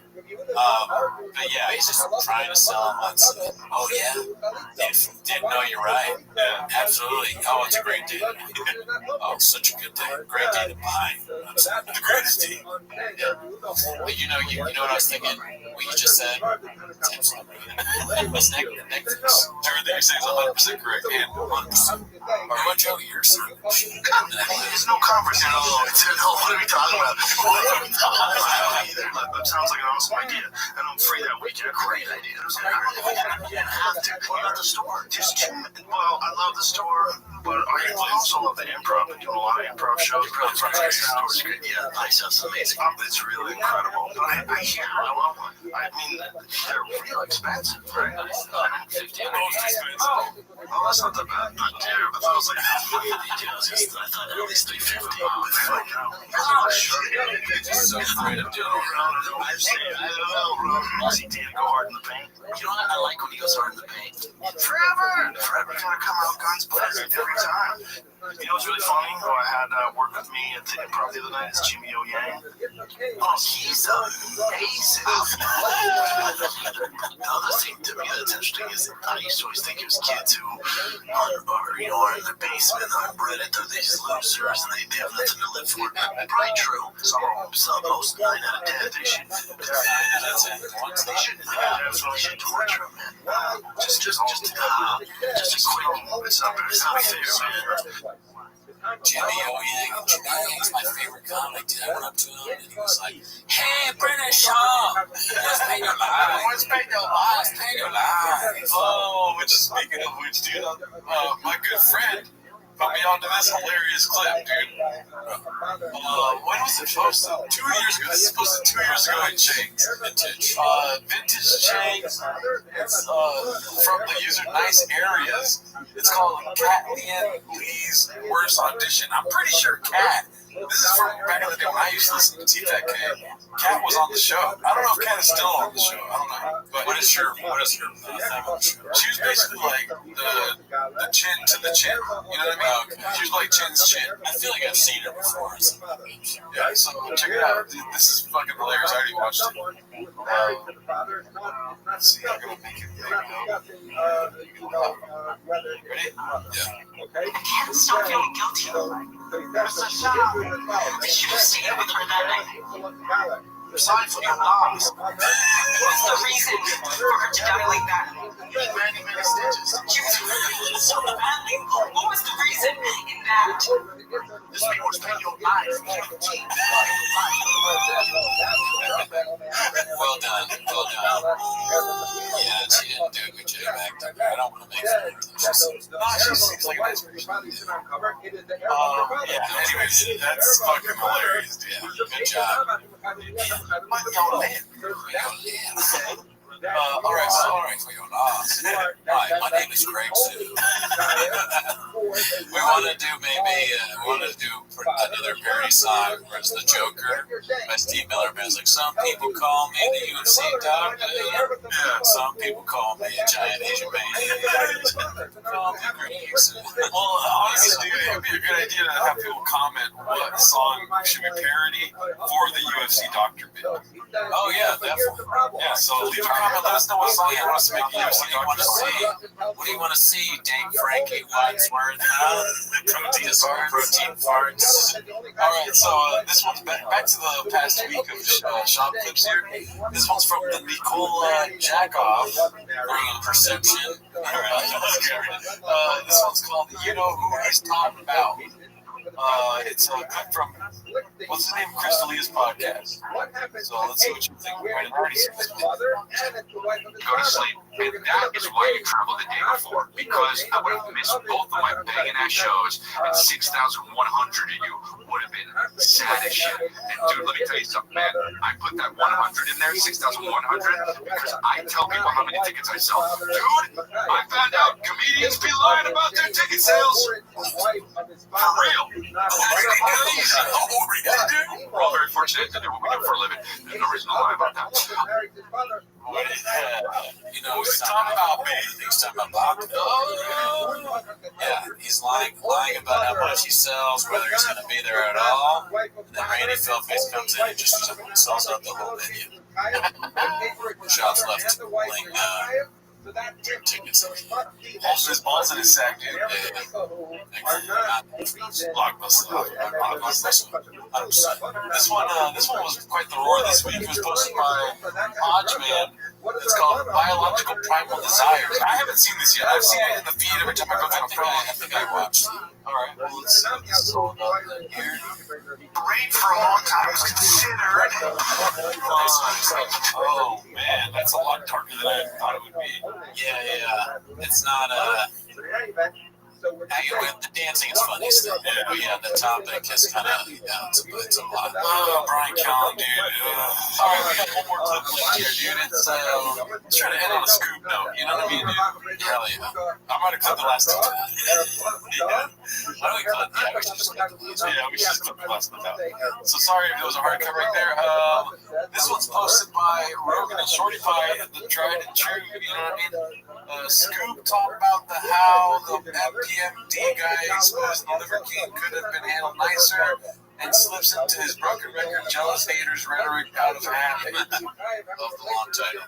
Yeah, as always, a hit with Mr. Cool. So another problem inside that we're talking about with Smoke Mirrors, but the mentality to be the first one to tear somebody down, it breaks my heart. Like, you could have called them, shown them, like, hey, dude, how do you, before I drop this, like, what do you want to do? Or, like, or if you want, I'll have you on, we can talk about this.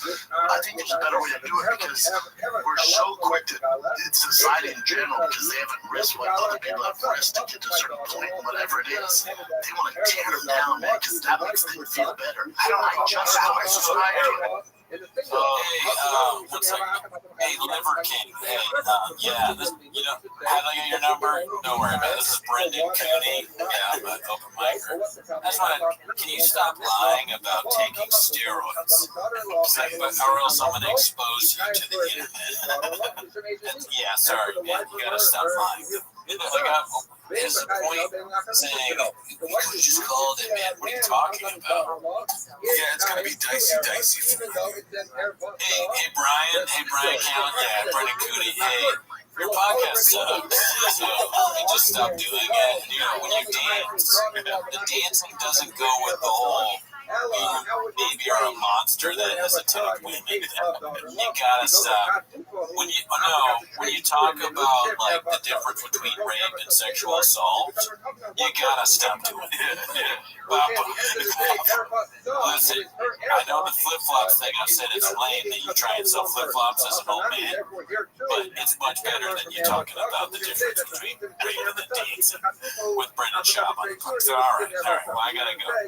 I have something better to do. Make fun of Schaub. Hey, Dalia. Hey, another thing. I'm sorry, I have your number too.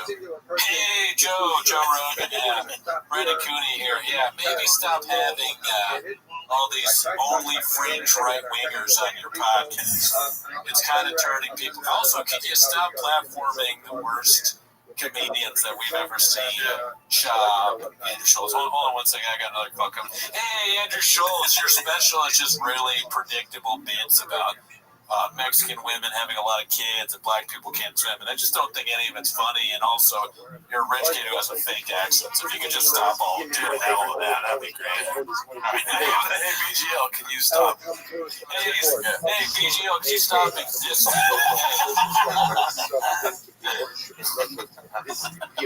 Yeah, that's what Papa wants us to do. He wants us to call him. We gotta start calling. Listen, homeless cats. They want direct phone calls.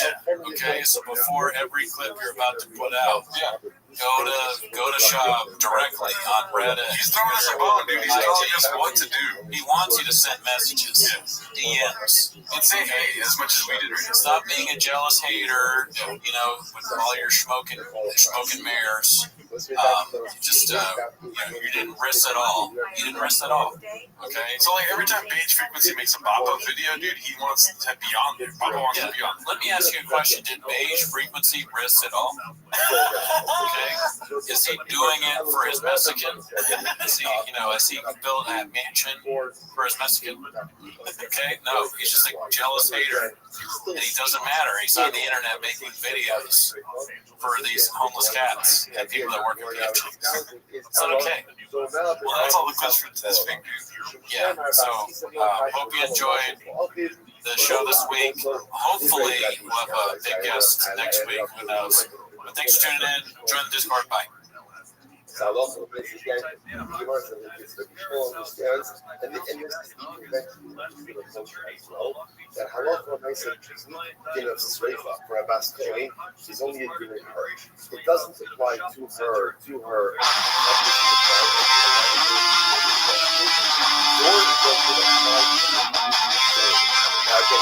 everyone is going to get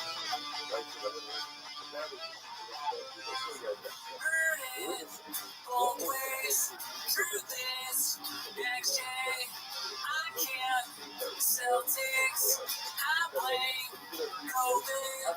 Always, you are at my show. Homeless, hating, horseshit, can't make it. Say so, let's bring it go to my big truck. Anyway, let's roll.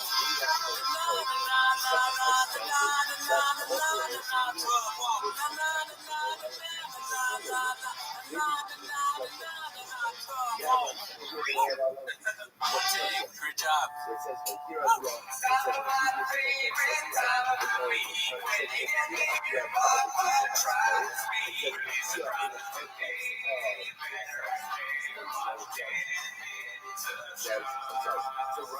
Welcome back to 10 Minutes to Shop. Thanks for tuning in.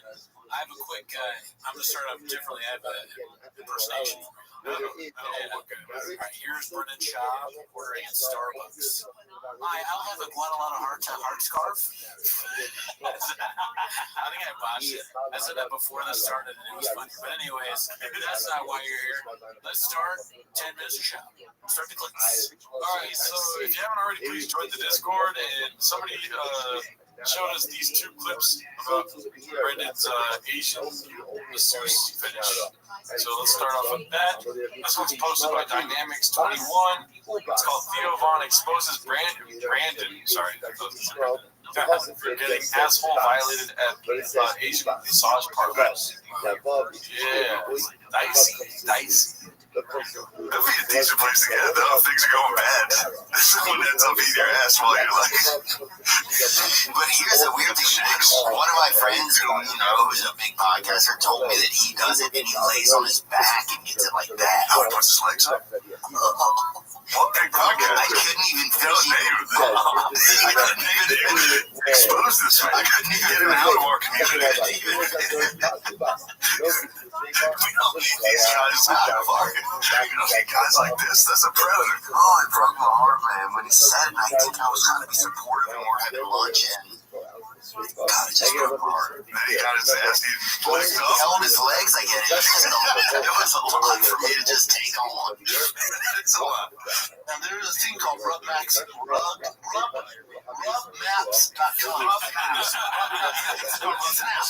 would work though. You've been there before. Oh, gosh. You know how you play that booty hole. Okay, you're really going to give it that ass. Put the kid down at 7:30. Masseuse comes around at 8. Hot Asian lady come on and jack me off in front of the family. And we get on all fours. They'll milk me like a cow. That's disgusting. Put their digits in my asshole and they'll put their fingers in my asshole. I'll get on all fours, man. And they'll jack me off like the milk in a cow. Yeah, $75. That's amazing. $75 you get on that. Like some sort of creek. Dicey. Man, there's so much in there that's crazy. Yeah. I mean, being Shab and you go into a massage parlor and you just lie down flat on your stomach. It's pretty weird, a UFC guy doing that. Yeah. I imagine going there, most guys would be like kind of a little nervous, unless they're pros at it, or I guess they have something set up, but not Shab. Chavda's not even waiting for the secret end or the happy ending. He's just lying flat on his stomach and expecting a masseuse to stick her fingers in his butt. Like that At least he knows what he likes, dude. Yeah, no, I mean, if that's what he likes, I guess it's fine. And I didn't even know that was a thing that you can do there. That's, that was a whole key to words. Does it sound like something that Cody's interested in? I don't have anything against you if you want to do that. I don't even need to say that, but it's just like, I don't like pain. Not even ditches in the butt. I don't want anything. Nobody cares about this on the chains or it sounds like you kind of want it, but we can go to the next one. I would never ever. And then when he's like, he's saying that thing about booty hole. You know, because he's with two black guys. He's like, you know, they get him in the booty hole. He's like, starts talking like shop jive. You don't have booty hole in me. All right, shop. And then the milking.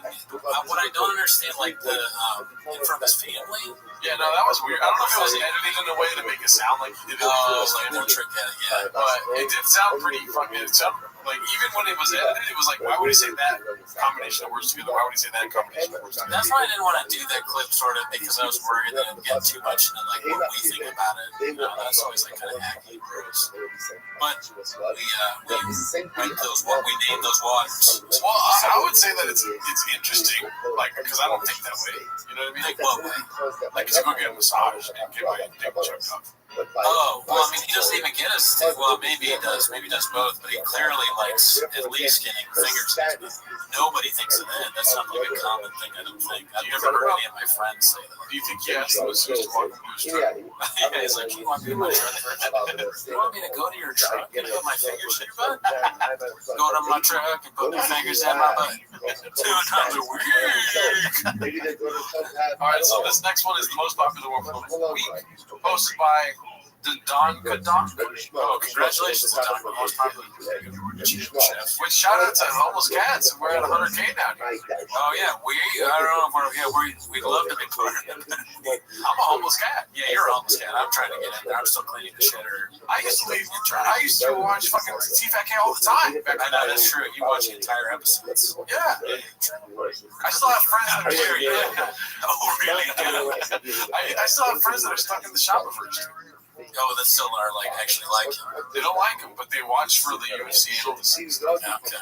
Interesting. It sucks, but they just don't stop watching. Comedians are friends from like Rancho. No, I'm talking about close friends. Obviously can't be comedians. I'm talking about people I like. All right, so this one is called "You're Doing Great," posted by the Donka Donk. Here we go. Spice DFC. He was out of Dan Henderson's camp. French guy. David Lazo, Patrick Cote.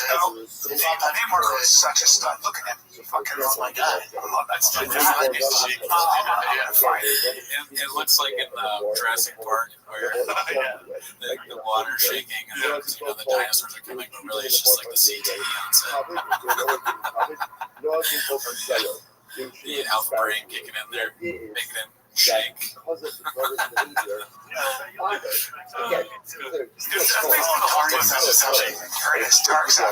like alpha brain because it causes delirium tremors. Delirium tremors. It's my favorite thing. I got CTE and DT, dude. I started taking alpha brain and kratom and cocaine and Adderall, and now I can't function at all. But I'll put a disclaimer out there. I told a guy on YouTube I would.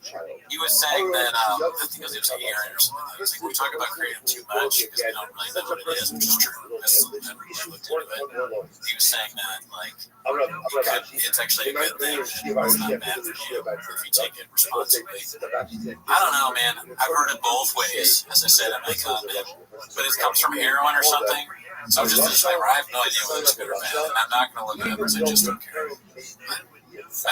I would say anything's good in small doses. Yeah, if it helps you, I'm not saying don't take it because I don't know anything. We're neither me nor Gerard are wearing bandanas. We're not doctors. I'm sober. Yeah, Gerard is completely sober, so he really doesn't know. I'm the kind of guy that might try something like that, but I just thanks for heroin. I don't know. Well, check out Happy Hippo, dude. Use promo code drug. Drug Not worth it. Okay, so this next clip is posted by Rogan and Shorty Pile. He's up and down the subreddit. Yeah, that guy posts a lot, or a girl, who knows. Most likely. They post a lot. Yeah, it could be that. Yeah. This one's called "The Fellas Discuss Togen's Inability to Detect Humor," and Togen is obviously Joe Rogan, right? Yeah. Here we go. But do you remember that when I said, and you say something, I'll show up at your fucking house, and I was about to say, I'll fuck you up. Remember that? But Joe didn't get it. So Joe goes, you know what, dude? You say that stuff, that's toxic. The people around you are like, hey, dude. What the fuck? I was in the middle of a bit. You're taking me seriously. Sometimes Rogan. Now they play it. They're like, they straighten up tough guy Brian out. Hey, fuckos! I was in the middle of a bit. I got stopped. Well, because some could. Rogan's one of the comics. He'll be in a silly mood. You know, Rogan is. Sometimes. Most of the time. Yeah, he's serious. We are like, you and I are silly. Right. Me and Theo are super silly. You and Chris are over the top silly. He just starts. But it's the language, and sometimes we're talking about their level of silliness real quick. It's hard to take him seriously because he has this gigantic, for all the reasons why, but he has this gigantic thing of chew or lozenge. Yeah, he puts a lot of tobacco in his mouth. It's not even just if it's so it's tobacco. It's tobacco. I'm picturing multiple lozenges, like a whole cheek full of lozenges in his mouth. Well, it's tobacco lozenges, so it's lozenges. That's your thing. Yeah. It's tobacco lozenges. Yeah, and he talks like this all the time. But it's not chew. It's like tobacco. No, it's like, snuffs, like the pouch. Yeah. It's not fright. Yeah, snuff. I don't know. Potato, pistato, tar, whatever it's called. Yeah. Also, too, he's like, Rogan gets silly, but he'll put you in a heart scarf. You know what I mean? A Guatemala venti heart scarf. Yeah. Still not worth it. No, yeah, definitely not. And it was so funny the first time I said it off camera. So, 7 times a week. If you can see this, what we really say. Let's keep pushing. All right, here it goes. You know, relationship between you and Chris, it's so silly, so funny. Yeah, you guys doing bits for each other. Nobody's listening. It's the funniest thing in the world, and you do it for each other. And you brought me into comedy, and so that was the only interaction I would see. I'm like, that's how you have to act with these guys. It's not I'll get silly, especially if I know you with you, but if I don't know you, I'm a little more reserved, or I'll just talk to you. Sure. But I thought it was like that way, and then I remember I came to the comments when you guys were doing your thing, and I was jumping into it, and everyone's like, you're like, he's like, you don't have to do that. He's like, you don't have to do that bullshit. That stupid, silly shit all the time. He's like, that's not you. I was like, he's like, no. He's like, you're like me. Yes. But I'm like between Rogan and Brian, I'm like in the middle. I like being silly sometimes. Yeah, you like a lot. Oh, too. Joe's not comfortable with that, so he gets a little off kilter. Yeah. So that's really what it is. Where's my camera? I would hate it if my friends were like, yeah, Brendan doesn't understand humor, and my job is being a comedian. He doesn't get it when you're joking around. That's how I want. He's kind of a blockbuster. He's a small huggo, so he's not gangster. He won't kill himself by any means. All right, so this is posted by Do You Even Double Leg? And it's called CTE Flare Up. Australia is 7 days ahead of the USA? Question mark. Heard it both ways, my man. All right, here we go. And sometimes that fight at Jen to say Australia is like 7 days ahead of us, so the 12th here. Wait, so the second time I watched it, is that a bit that he's doing that? I mean, yeah, it sounds kind of sarcastic. Yeah, I guess that's just a bad joke. Well, the first time I watched it, I thought it was just watching the airport. And I glanced at it, I was like, oh my god, I hope he's okay. 7 days ahead of us. As a joke, it's pretty stupid too. But Papa, a lot of stuff he does is concerning. Yeah, he shows his comedic ability there. It's not very good. If he went to Australia and he was doing bits like he does when he goes to Charlotte. He's talks about books he does. He just goes on stage like, your time is different, right? Like, what is it? It's like Friday here, right? They're like, oh, man. Like, oh, what a bird. I can't even do Australian. Australian, mate. Chip on the barbie. Oh, man. Sean thinks it's Friday. All right, this one's been really popular over the past week. It's called Danny Brown being blunt to Joe's face about Brendan. Oh, really? Like when I see someone who has great style, you have great style. Brandon Schaub has great style. No, he doesn't. I think he does. I like the way he dresses. I think it looks cool. I don't do it, but I like it. Yeah, good for you, Danny Brown. Part of being one of the 1,000 talented comedians working today is telling the truth. You gotta tell the truth no matter what, even if it's to Papa Joe. Stand your ground. Good for you, Danny. Also, it's like that one song gets growing up. Somebody posted in the Discord like his music. I haven't got the chance to listen to it yet. Do you like Danny? I never listened to it. All right, so this next one's from our good friend Haphazard. Ooh, yeah. Shout out Hap. It's called Most Hated Man in the Business, but he's a great guy. I have so much fun with this. I love you guys. It's been tough, man. You know what? And I'm going to say, too, I am thankful to you for this, being a part of this. But I'm going to say, too, I'm thankful you don't get enough credit. The most hated man in the business sometimes, I feel, is Brendan Schaub. And I want to say, there's others for it. But, I feel like Kanye right now. You're like neck and neck. Because Kanye, me, well, what people don't know is that you really are a sweetheart. Everyone hates you, but people don't know. In reality, you're really nice to me and Chris. When you're too dumb to be me. It's like, you're too stupid to be as hated as you are. And he was wearing that ridiculous hat. Although I mean, we're very close now. No matter what we do, yeah, I kind of like it. I think it's good. I don't normally wear them, but whatever we did, like however ridiculous we tried when I was BGL and stupid or when I wore the leprechaun costume to work, no matter what we did, it's never anywhere near as stupid as what Joe looks like. Yeah. But he has like an uncanny ability to look. He's not just stupid. He also like dresses stupid very well. But he's a sweetheart. But he's a sweetheart. You always got to remember that. Even though, according to him, people hate Kanye West the most in second, and then Kyrie Irving, two anti-Semites. He's a sweetheart. I'm pretty sure we didn't watch this last week. I feel like I watched it the next day after we recorded. But it's called Sorry in Advance, Papa, but Blake slips up and accidentally admits they're not moving merch. Oh, BGL slips up and admits they're not moving merch. This was posted by Mitchy Slick LBC. Alright, let's get this going. This is his first thing that sells out. It's crazy. It's good whiskey. Yeah, people buy it. We don't buy the merch because Wisconsin people are cheap. I love it. Wow, whiskey. Whiskey in the wintertime. Hey, want to replay it or not? Yeah, let's play it one more time. I think we missed some things. You can't sell enough cases of the shows. This is the first thing that sells out. It's crazy. It's good whiskey. Yeah, people are buying it. We don't buy the merch because Wisconsin people are cheap. I love it. Wow, whiskey. Wisconsin in the wintertime. Yeah, I think why random do they buy the whiskey? They're just like, well, we'll help them out a little bit. They don't want to buy the merch because even in the state of Wisconsin, people can still see you. There's nothing about we're not invisible there. People don't want to be seen in a thick boy sweatshirt, hoodie, like a thick. It'd be one in funny if it wore like a thick boy tie. Oh, nice tie! It has 3 C's on it.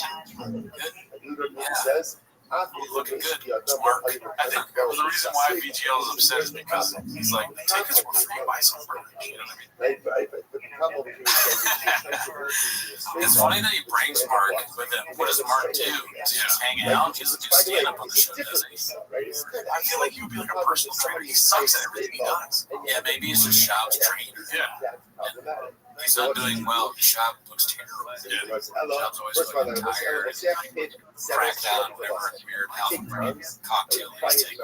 He's like, all right, so for today's workout, we're going to try to lower your blood alcohol level. Just supposed to be really hit at this part now. All right, so the next clip is from another one from Donkadonk. It's called "How Did Being the Official Content News Source for One Championship Go." Here we go. A little bit of this. I think we can do this for one championship. I don't know.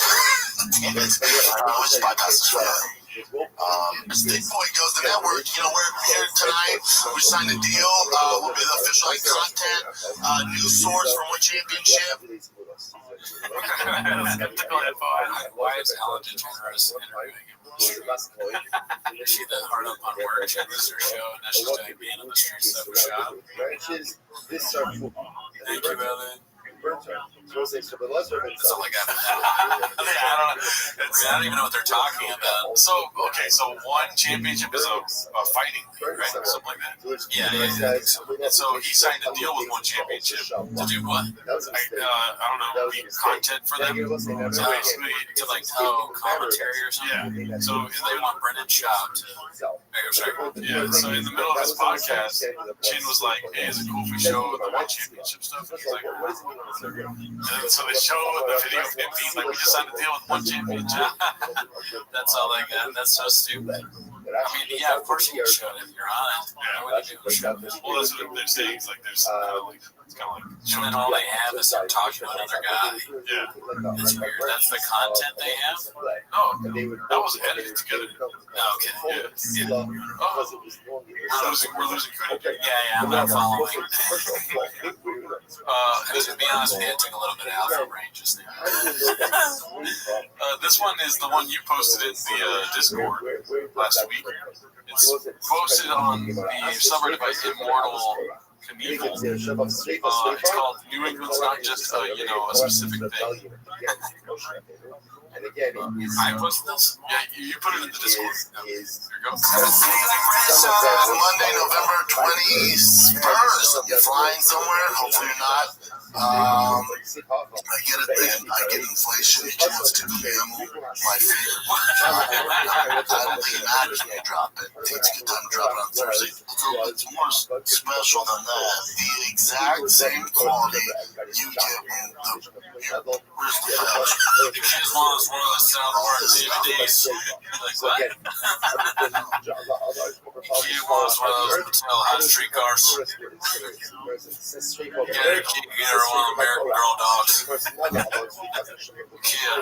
Kid wants one of Tech Deck snowboards. Kid wants Power Dog. Kid wants one of the Easy Bake Toasters. Kid wants. You take a bitch daughter or wants one of those goddamn Teenage Mutant Ninja Spiders. Tickle me Elmos. Got Tickle me Elmos in there with Toys R Us. Checkers board. All this stuff. Big deal. He wasn't doing cool. David with his arms wrapped around it. $80 for a God damn, what are you up to? It's the newest, so you know that you put some effort into it. But it's on the outside. It's on the outside skirts. So tonight I come back and watch my kid play fucking soccer. It's the worst Mexican you've ever seen play soccer. Freaking in his feet, Jesus Christ. Yeah, his mom got into it. So roughly 1979 Providence, Rhode Island. Rhode Island's New England. Explain that to me, dude. Did you know that, Jen? I mean, did you know that, Mark?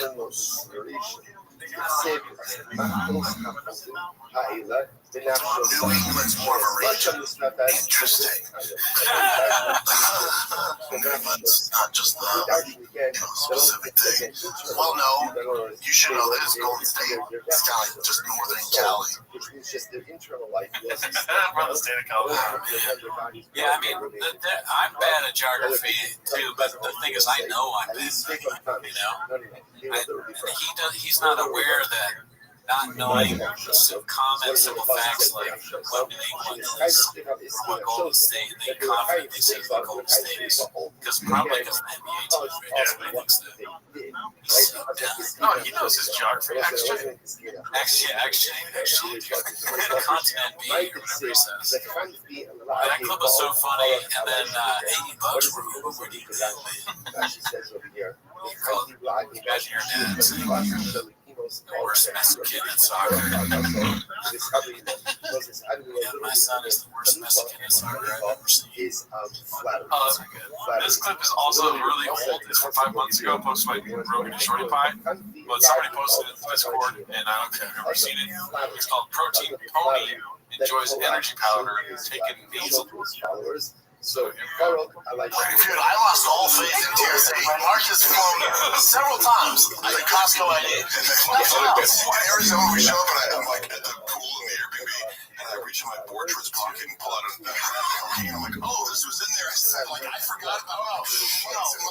Hold on, let's tell the story. Yeah, so first I have a chance that he was going to miss the plane because they're out of what the fuck. They're scanning him. They go through every single piece of his luggage. We get to the Airbnb in Phoenix. Mark's being a crazy ass. He's doing cartwheels by the pool. And he does a cartwheel in his bag of cocaine full of whoa. Mark goes crazy ass goes, ooh, coke. He picks up and I go, and he's like, oh, I forgot it. I got this Mexico like years ago. I've been looking for this years. And then I go, cool. Bro, you realize TSA went through every piece of your luggage and didn't find any of this shit? He's like, yeah. So we had to go before it flew back. He was. I respect Jeff Dye's not laughing at anything because it's not funny. It's just not a funny story.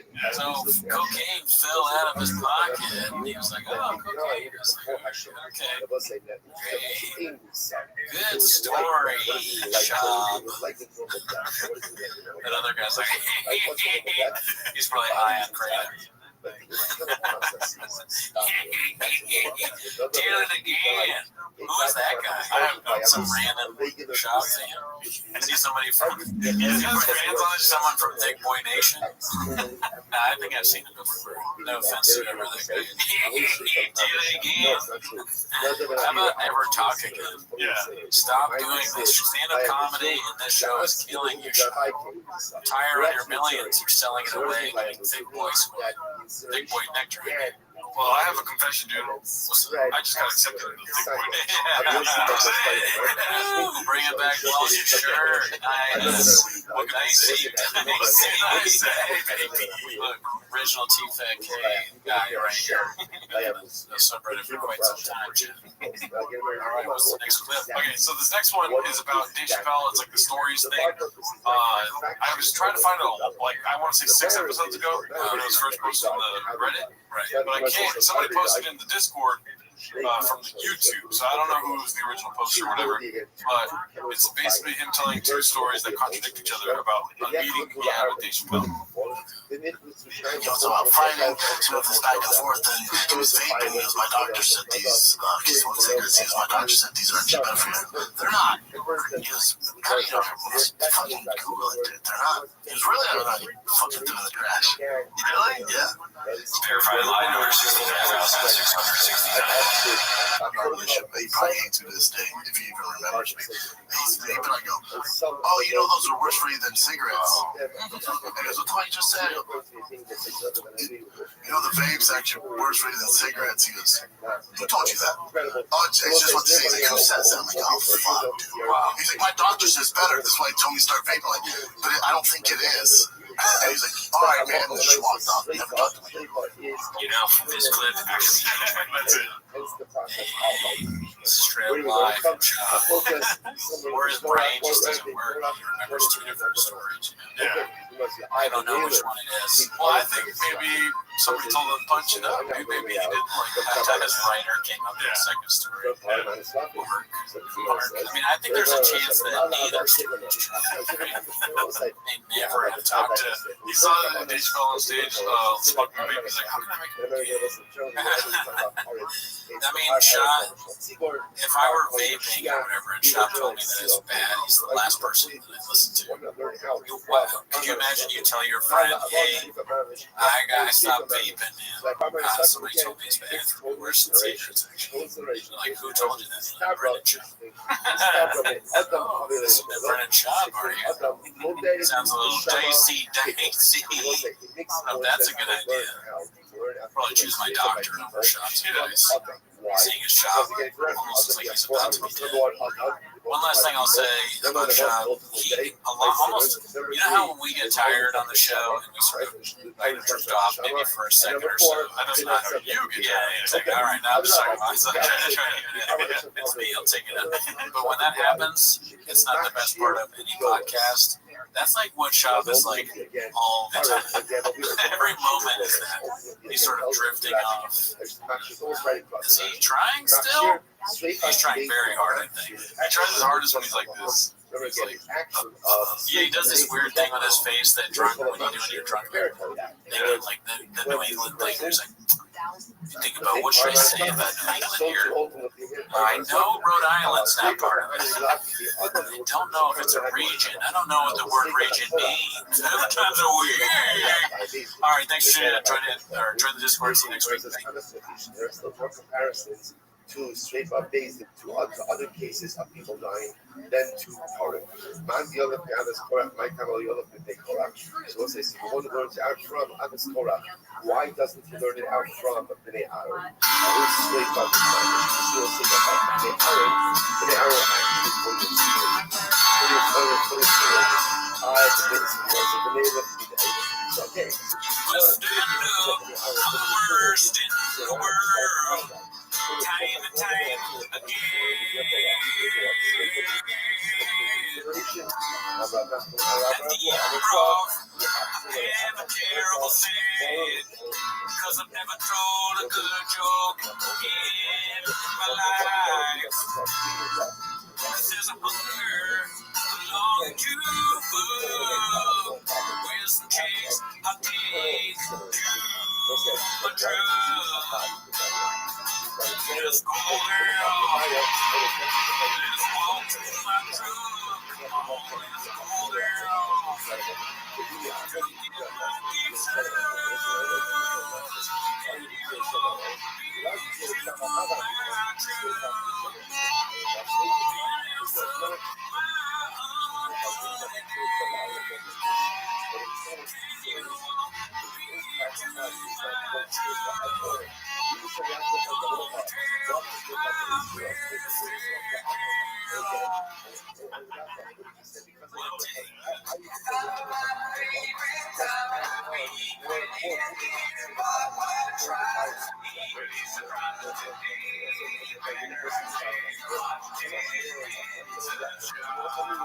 Alright, welcome back to Tim as the Shop. Back to the original format, just me and G-Man, Gerardo, Sal. We may have some crazy guests coming up, but stay tuned for that. Join the Discord. But that's not why you're here. You're here to watch Tim as the Shop, so start the timer, man. Hell yeah, dude. I should also say this is on TFATK, Reddit, and they're at 99.8 homeless cats. Oh, congratulations, guys. Making so many more cats. We're going to 100,000 today, dude. I hope so. I hope we help in the slightest way. But, so this clip is called The Water, and it's posted by Toronto Rapture. No water. Water. Get invited to the orgy, Mr. Ab. He's like the kid off Game of Thrones and read the future, right?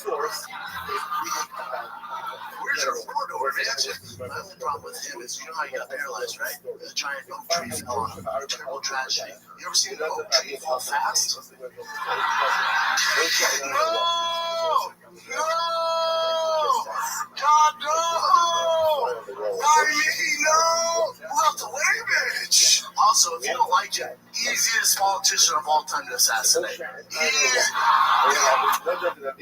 What's he talking about? Greg Abbott, he's a Texas governor, he's in a wheelchair. Yeah, and then some of the clip is missing. Like the full stand-up clip, he starts out, I've seen it, and I watched on something else, it was like, Greg's in a wheelchair or something, just saying what it is. It's stupid. Well, we were talking about this before the show started. Shop will say anything. I'll give him that. He's not holding back. He said, I was saying, like, he's the first guy who's, like, too stupid to be canceled. Yeah. Like, with Magic Johnson, if another person had said that in the same kind of terms, they might be like, oh, my God, caught him. Like, comedian says horrible thing about AIDS, or not AIDS, or HIV positive Magic Johnson or whatever. But in Shop's world, they're just like, no, you're an idiot. You see the replies? He's like, the other thing about that clip that I think is ridiculous is he says, like, have you ever seen an oak tree fall fast? No one's oak tree fall. Oak trees stand, aren't they like old and stand forever? Right? Like an oak tree. You're not supposed to cut down oak trees. They don't fall. I don't know if they fall slow.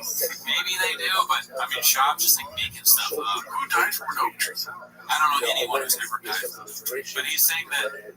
And also, we have to, like, look it up ourselves to verify, because Shop makes up a lot of stuff, but he's saying that Greg Abbott, I guess the reason he's paralyzed is because an oak tree fell. Yeah.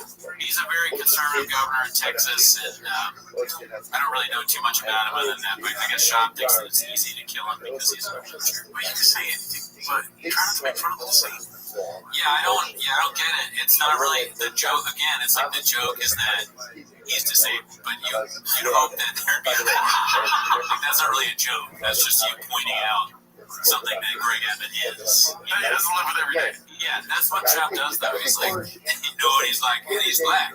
You know? Do you think because so many people hate on him, he needs to hate on people that don't deserve hate? I think he just goes, maybe, but what I think is he just goes for whatever the most obvious thing is. Like, for some reason, Shop looks at humor like, oh, a guy in a wheelchair, that's funny, right? If I did it with like a financial or kind of thing, like, people in wheelchairs are funny. Yeah, I don't know why he thinks it's not me saying it's Shop. Shop needs to make fun of people that are different 7 times a week. Not even different. I was gonna say, I laugh at people in wheelchairs 7 days a week. Yeah, that's what Shop says. He's definitely not an advocate for the handicapped. All right, so this next one is a little different. It's a toe clip here. So, Rogan. Yes. Joe Hogan. It's called "Some People Just Got It, B." And it's posted by Brenda the Sloth. That's the Sloth. Yeah. So, Joe is like a new form of the name. I haven't heard the Sloth yet. Yeah, it's crazy. Some things you think are going to work so well don't work. And then other things that, like, but you figured it out. Some people never figured out. That's the sad shit. The sad shit is that people, there's comics that, look, I'm all for everyone trying comedy, but some people don't never get it. They never get it. I don't know why. I don't know what it is. Some people get it. Like, I saw guys that used to struggle, like Sebastian used to struggle. And then one day, I hadn't seen him in a while because he had been kicked out of the Comedy Store in 2007, and I was on the road. And I was in Vegas. I was in Vegas for UFC, and I was alone in my hotel room watching TV, just flipping through the channels, and Showtime came on, and Sebastian was on. I was like, oh, look at Sebastian's got a special. And it was fucking great. It was really funny, and I remember tweeting it, saying how fucking funny it is. And I got a hold of him, and I said, dude, that was awesome. I just love it. I love it. It's so good because, like, that clip of him crying like that could be good with anyone. Like Rogan talking about reading a book. And the show just. Like, I really enjoy reading books. Like, so from the I Can't Talk, right? It's a famous thing where is like people, other comedians are congratulating him on. Oh yeah, that's where it's from. See, I am homeless sometimes. I did say that. Yeah, hilarious, great editing, the Sloth. Love that he found his confidence. He found that thing, whatever it is, that swagger. Figured it out. Well, it's so insulting to compare Sebastian Maniscalco to Brendan Schaub. Regardless of how I know some people think he's hacky, and maybe he is. I mean, I laugh. Oh yeah. What's the word Gina joke? Check out. Search Sebastian Maniscalco or Gina. Tell me that's not funny. All right. So this one's from Sven Sexa. I think we saw one of her clips before. It's called Rinks. We'll never see that money from their bet. Papa has not and will not ever pay up. I guarantee it. I love the great long title again. The tongue twister. staple of the Chang's. I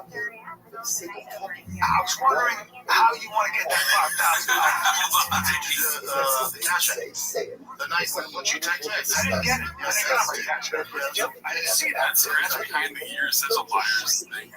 Oh, he's got liar tell. The face, yeah, you're probably right. The face thing at the beginning, I gotta feel like it's because of the alpha brain or the cranium or something like that, or the adderall they're doing. It could be just like a physical response to an awkward moment because he's quiet. Brian Callen's quiet to begin with, and he's like, the money. Again, like, yeah, I mean, yeah, it's possible, but again, I just gotta wonder, like, is he just lying and he doesn't actually take all this shit, or does he take all this shit? Yeah, it certainly seems like he's taking at least one Adderall. Oh, there was, I was listening to the episode before coming here today, to the Golden Hour. And he's like, you never taken drugs, like, drinking or marijuana or Adderall, and then he moved on to something else later. Don't answer about that. We're all doing. I want to read off that guy's rehab center again, but I don't really want to look at it. It's in Baton Rouge, check it out. Yeah, it's Baton Rouge, Louisiana. Look at one of the episodes. He hasn't paid us. Never been a great guy. One of our guys that have been there with him. Send it to me. Now there's a limit on it. It's just going to come in. That's what I mean. Now here's the problem. I need, listen to me. Now, what did you send me? Because I don't like getting paid in increments. The juice is running. Here's the thing. You're trying to do double now. Right? You don't want that. You don't want 10 G's. You don't spend on 5. Hold on. You spend on 5. I already got some money in my account. It's according. You just told me you sent it. Did you or did you not? I'm saying, but we can do double enough on this next one. You mean the rebound agreement? I'll break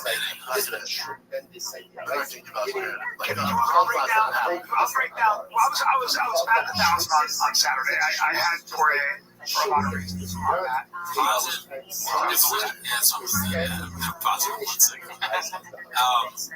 talked about this before. I don't understand. It's weird that like Callen and Rogan, they constantly talk like they are in the movie Die Hard or something like the end of the 10th scene where the bad guy's talking like that guy's like, hey guys, and they have like this weird cadence. What is that? I think if you're asking honestly, I think it's they podcast all the time. There's very little to talk about when you podcast, let's say thousands of episodes, right? And so they have this go-to thing where they're like, I'm gonna act upset about this thing, and I'm gonna say it this way because they always do that. Do you agree with me though? Doesn't it seem like that? Am I crazy, or does it seem like it's the scene from one of these action movies where they're like, there's like a tense moment? Yeah. Most of their conversations off the podcast are probably like, is Die Hard a Christmas movie or not? Yeah. All right, so this one's called Callen Gets PTSD from the Great TFATK Subwar of 2022 when Sean mentions PF Chang's. It's from the user, Shedding Panda. Oh, there we go. Shedding Panda. There you go. Look good. I don't know. Oh, you see some dabbling in a little bit of here. We're not talking the orange sauce from PF Chang's. Then tell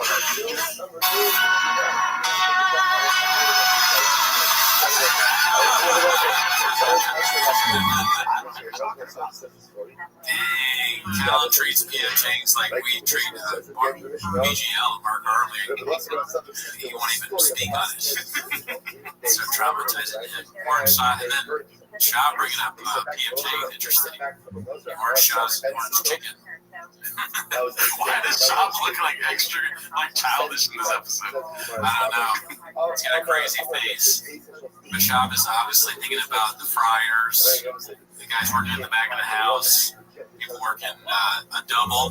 They get out the orange chicken and brown rice, and then it's like, I think, listen, I was thinking about this earlier. I went to a deep thought process about how Brendan Schaub might be turning around. He might be accepting the hate. Right. I don't know, but no, probably not. And also, we watched that one clip. I don't know if we watched it again on the show or I watched it by myself, but he tries to lean into like how he can talk well or speak well, and it doesn't work now. It's like too late.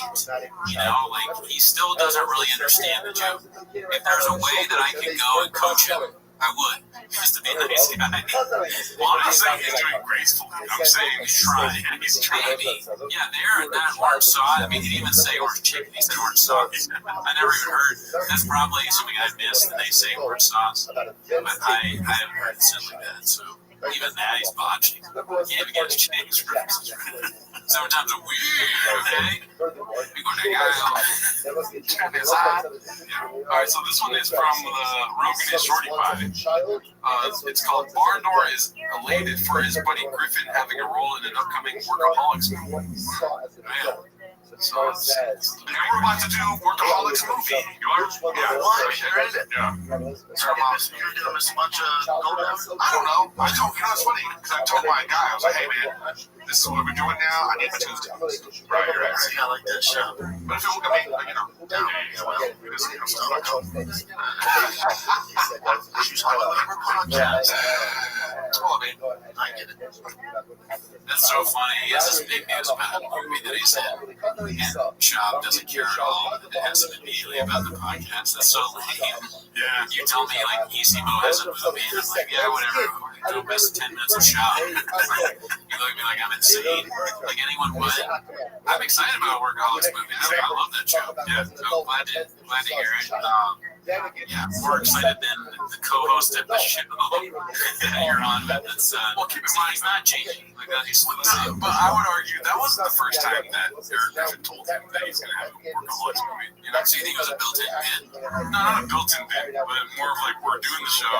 Maybe I should mention the show, and it's like be funny about it. Yeah, maybe. I mean, I doubt like that he has any self-awareness at all. You know, it just doesn't seem. I'm on your side. You know what I mean? It's possible. I mean, we did watch Food Truck Diaries before this began with like I forget some UFC guy. He was a bare knuckle fighter guy. It wasn't Bellator or whatever. And at the beginning, Shop just went on this big rant about how he has CTE. He has only a few years left before it all falls apart or something.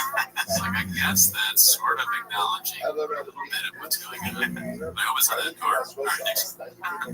All right, so this one is, it looks like it's an old clip from the Logan Paul podcast, but it's called Numbers Don't Lie from Shedding Panda. We definitely had some classic pop moments in that podcast. Yeah. Let's see. Like a special is basically a commercial to sell tickets from the road. You son of a bitch. This is a bunch. Bring your friend from the family, man. Calm. Should be some of the colors. I hope that using You're doing great. Yeah. It's almost like they just swallow what we say. Hey, great stuff. Yeah. YouTube special, huh? Okay. Well, with making fun of like a comedian that doesn't sell tickets, isn't that kind of like a low blow in a way? You know how low blows aren't allowed in boxing, right? I mean, it's funny because he says he's like doing great. Okay, he's huge. He's like a sellout show. I'm like on tour all the time. I'm a professional comedian, but like the question is, who is watching this? And now we're finding out nobody. You know, very few people are being tricked into like, oh, there's a comedy show tonight. They may not even be going there. Probably not going there to see Shop. He's not selling out anymore. I'm not saying I hope that, but in a way though, it worries me that anybody would want to go see it unless it's to like kind of laugh at it like we do. If people are really enjoying that kind of stand-up, then it's kind of almost scary. Right? Also, too, it's like it's really good for the local talent that a comedian from Los Angeles that's got a big name is on the most Joe Rogan episodes of all time comes to your town and you got the opportunity to open for it. You know, you can learn from the great. Yeah, watch the worst stand-up ever. Be like, damn, I should have done that. Oh, yeah. I don't know. You get a show as opposed to an open mic for a night, you know. I mean, you get a show whether Shop comes to your town or not. It's probably better if somebody else is on the show. Like, you gotta open for Shop, you do well, and then the headliner just the worst thing ever. He just stinks up the place. Like, all right, we'll come back next week. he won't be here. Maybe we'll get somebody who sells. Maybe we get Randy Filtface. Yeah. You know, somebody who can sell some tickets. Yeah. He doesn't. So now he belongs to idiots. True. Worst of both worlds. I don't know. I feel bad for Shab. I've had like a come to Jesus moment with Shab, where I'm like, dude, I feel so bad for this guy. I mean, it's fine to feel bad for him. I don't really feel bad for him. Even though he's not selling tickets, he seems to. He's very wealthy. He seems happy. And also, I've been going down rabbit holes of early TFK kind of stuff, which we could do someday. Unlimited streamables, I think it's called. On the menu, it's called. Yeah, we've been checking the menu a little bit more. And even with all the context, with all like he's a liar, he's just I don't know what else is there to say. Like he's an enabler of terrible. We'll probably find worse things as we go on. Yeah. You know, I mean, you think he's changing? I don't know. No. That was supposed to make worse happen. That was just because of that one clip. But what I'm saying is that he's endearing in a weird way. Yeah, I don't know. We're locked in with him now. I don't know what it is, but yeah, we're joined at the hip, dude. This one's called. This is a man who is doing great. And it's from Shedding Panda. Okay, I thought it was a different Shedding Panda. Shout out to Shedding Panda. They've been on the show 3 times today. Great. I like how Jen answered. I was talking to the fans. I was saying, there you guys. Jen's on my show, right? You know what? It's been great. Hey, off the plane, I was in boat. On Tiger Thick Crest. On Tiger Thick. I wonder, because we watched that, like some of that clip on the last show. I wonder if Chris did he say it again? Or is that playing from the old one? I think it's editing the old one, yeah. And yeah, they did not look good there. He looked like he looked like me at the end of the wedding I went to this week. A big great, hey, you go with Chin. Almost in boat instead of plane. What? If you're confusing different kinds of automobiles you're in. Not good. What was the day after Tiger Thick like? Edit out the part where I said automobiles. I'm not editing it out now. What did you ask? What was the day after Tiger Thick like? Oh, I mean, I didn't really drink that much. Mine was really iced down, kind of, because I let the ice melt a little bit. And it didn't really affect me. I'm not sure, you know, I was like commenting on how red people's faces got. I don't know if that's something that's wrong with Walsh and Williams. I think it's just a lighting. No, honestly, dude, the saturation on the cameras, I usually add a little bit of saturation. But for that week's episode, I took the saturation away, and they were still red as fuck. I guess it's the whiskey then. It really was the whiskey. Was mine red? At the beginning, they weren't as red as they were at the end. Huh. Yeah, I mean, we really didn't drink that much. They didn't drink that much either. But that's the effect of Tiger Thick, I guess, is those triple C's. Yeah, this is White Guy Face Gate meat. Was I red? Yeah, that would be a clip. They start drinking on White Guy Face Gate. White guys can't face gate handle whiskey from Papa. Was I red? Not that I remember. Yeah, nobody cares. Nobody cares. You're always red. You're fucking white as shit. I know. I'm like red regardless of whiskey. All right, so this one's called Brenda Gets Ridiculed and Responds with a Dahmer reference and a Stolen Joke from Rogan is Shorty Pie. Shout out. Here it goes. Oh, there's Mark. See, I didn't say it, but I told him earlier I want to bring in GoldenEye and have you guys play. But I didn't say it just now. He just No. You said Golden Hour. Game night in Golden Hour. Oh yeah. Oh, I thought you were saying you were bringing Golden. I got Flower here, huh? It's always blocking all the. You know what it does? It blocks the sounds. That sucks, right? He said Golden Hour.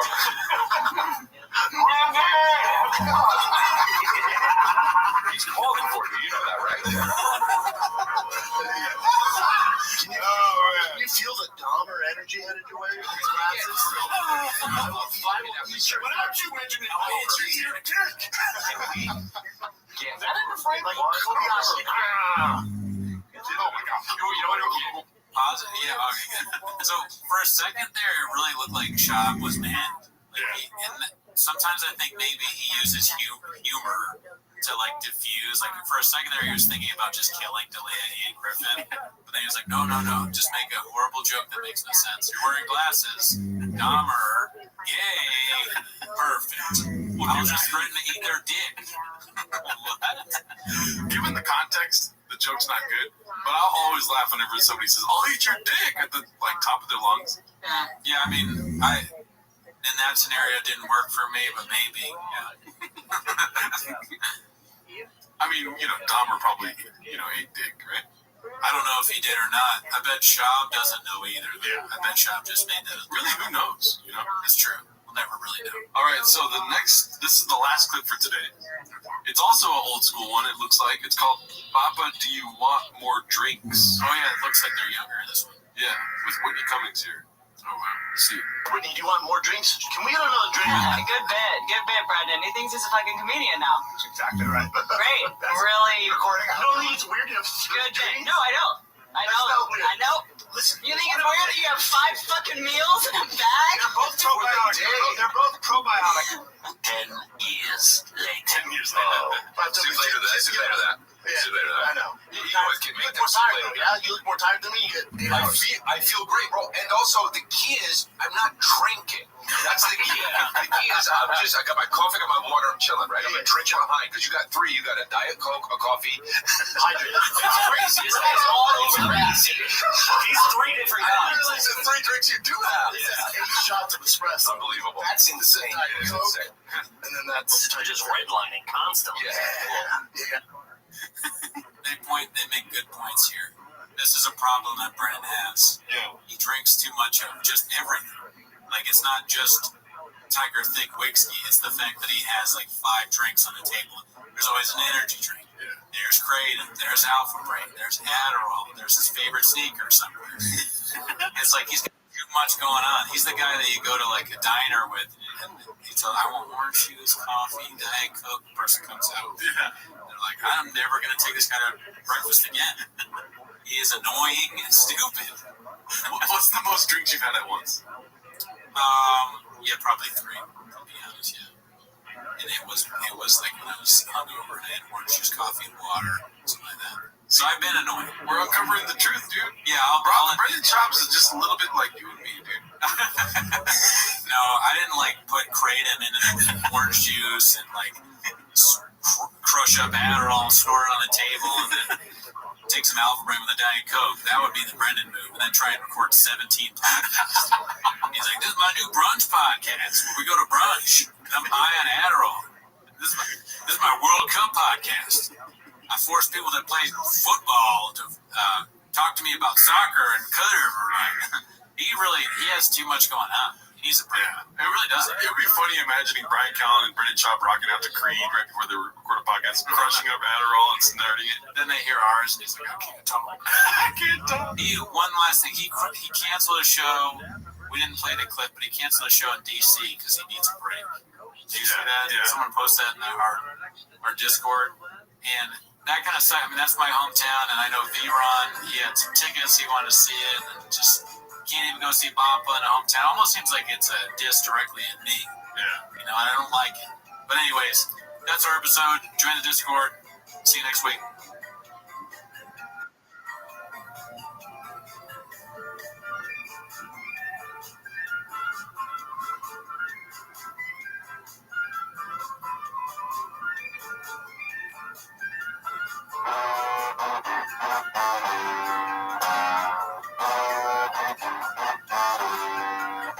Gonna steal them all. Every Yohawani couldn't hold me back. I'm gonna rip them all. Talking Luke Thomas just stole his act. And I walk into my truck at night, trying to f*** some chicks. Back and forth, up and change, fighting the homeless. And the message coming from my page is saying comments turned off.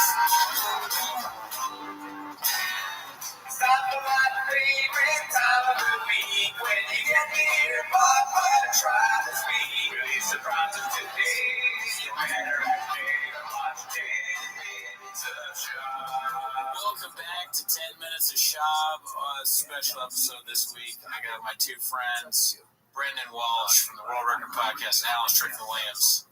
Thank you both for being here. It's an honor. Two chins, Bobbas, if you will. But that's not the reason you... Oh, join the Discord. But that's not the reason you came here today. You came here for 10 Minutes of Shab, so let's start the clips now. Dicey. Well, who's going to intro him since Rudder doesn't have his mic? Oh, shit, you're right. I can't see. Okay, I should just read the title of the thing? Okay, so this is Rinks telling a story about his mother-in-law's rings missing. Brian subtly saying no blacks allowed at the wedding. Brenda happily agreeing. This is posted by Schemo 2320. My mother-in-law had her necklace, and then she had her engagement ring and her wedding ring. 30 years. Stolen? The rings disappeared. From your party? Yeah. And this is my wedding, and we looked everywhere, and we were like, who could have stolen these fucking rings and put a damper on things? And we were like, who's a kleptomaniac? Because then, it's all your friends. It's by accident. Who the fuck knows? No one steals that much. She didn't lose them. She left them in a room?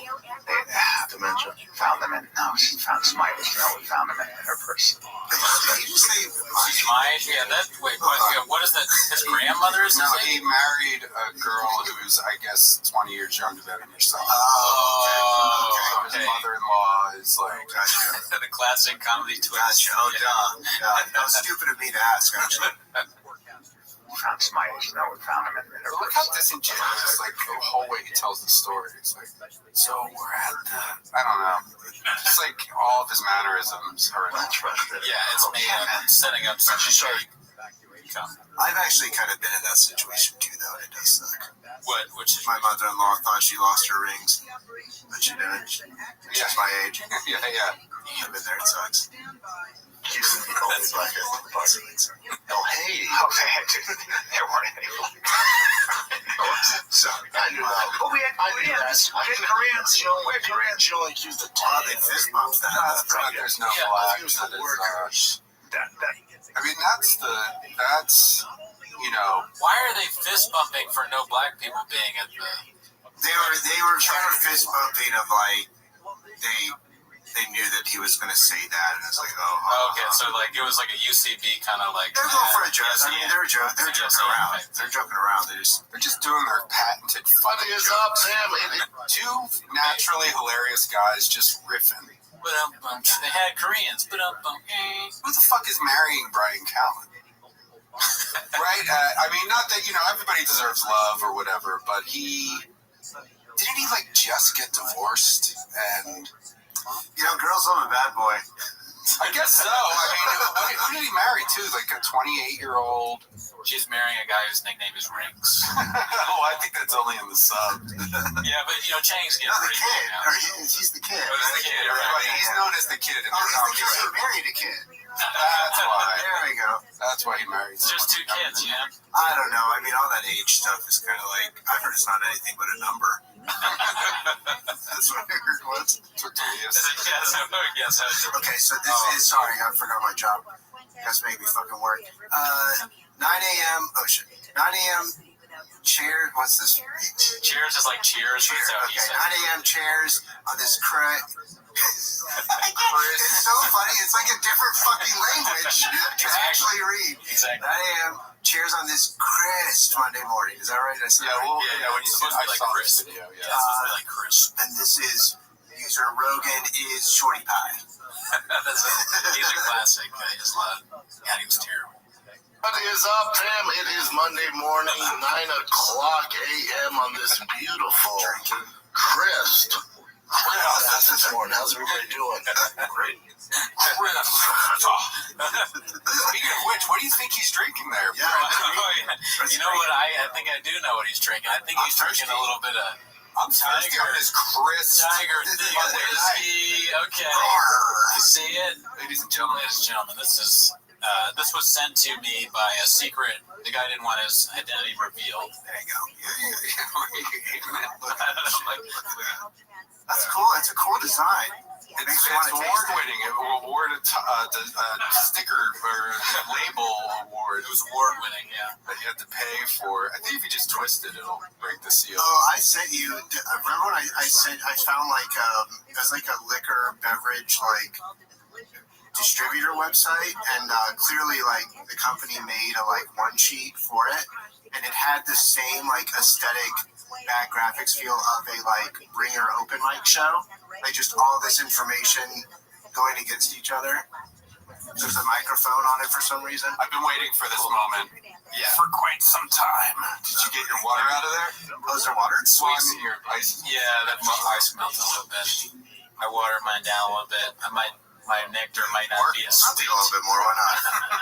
We're killing half the bottle of this sweet, thick, and It's so heavy and thick. I can feel it. So, It's like, oh my god. It, I'm gonna work out. yeah. Okay, well, it actually kind of smells. The guy who sent it to me, I can't say any details about him, but I checked him out beforehand. He's a real person. I was worried about giving my address out to some random guy online, but I checked him out. He's a real dude. And he said that he can't be connected with it at all, and he was going to use crypto to buy it. He wasn't going to use real money. So this is, thank you, sir. Okay, well, cheers Cheers. to the Thick Boy industry and Thick Boy Nation brought us this drink. Yeah, let's see.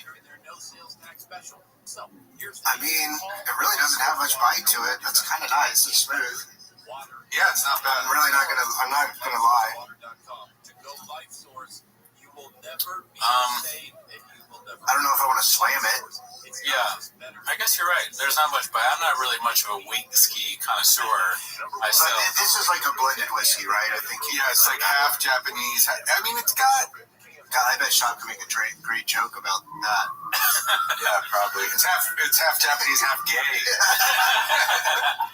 Yeah, it tastes a little bit gay, honestly, doesn't it? But, it's not terrible. I'm not going to shit on it just because of the brand, but it's not great either. No. Yeah. And for a $90 retail.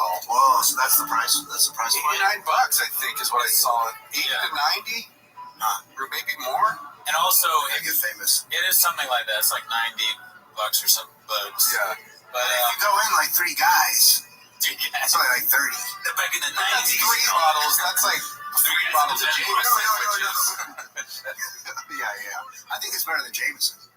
I don't know. I don't like When I drank it, I kind of I remembered that not so good. So not the Jim Beam, but like what's the other thing that's like it? That's not that great. Something Jack Daniels or Ed Williams. Yeah. That's like the word. That's what. They kind of.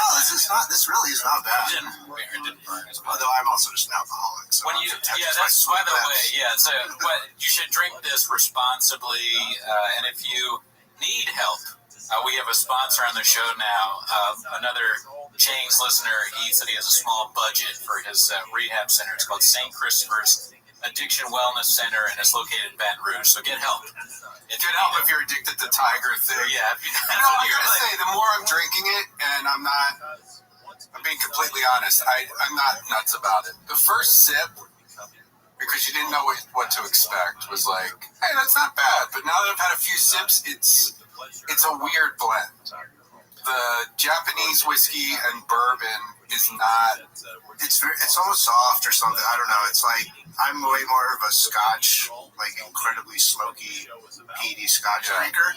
This is like the exact opposite of that. But I like that. I just thought it'd be gone. It's okay. Yeah. I don't know if I'd have it It's like 7 a times a week, but like, what would you do if somebody brought this in a party? Like, how people drink drinks? Drink it. Yeah. Well, then you do shots for sure. Yeah. What is the market for Tiger Thick whiskey? Who's buying this stuff? We still have to do some field work in going to a show outside of Los Angeles where he's doing an hour-long. Well, just seeing the people who are getting anthropological with it. I mean, there's what we talked about on the last time I was here. Seeing the people who just went out to see a comedy show and have no idea about that's comedy audiences. Well, you're right, but I mean, it's interesting because it's. But imagine. That's 1.5 stars. Sorry, I just saw that. What the review it has Tiger Thick has 1.5 stars. That tracks. Anyway, sorry, go on. What if there's something in the whiskey that makes you like shop? We get redacted. I'm like, he's actually my favorite comedian.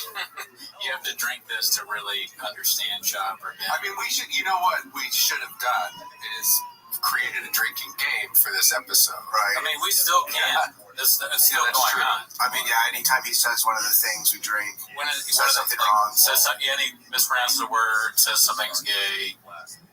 Here's one thing I was thinking though. You know how at his shows he'll have videos of people coming up and like, "Hey man, you're actually really funny."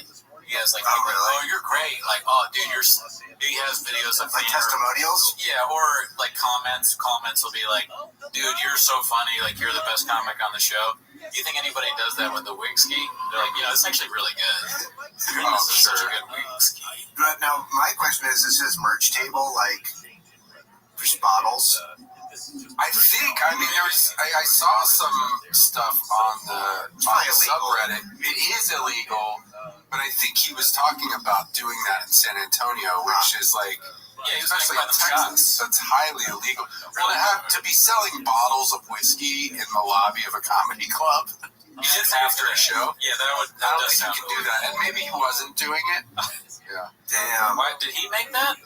Yeah. Why would he do that? We're looking at Shab Olympics toward 2022. He's like Dahmer. He just heard of Jeffrey Dahmer like 2 weeks ago. He's like, that's really what happened. He's like, what?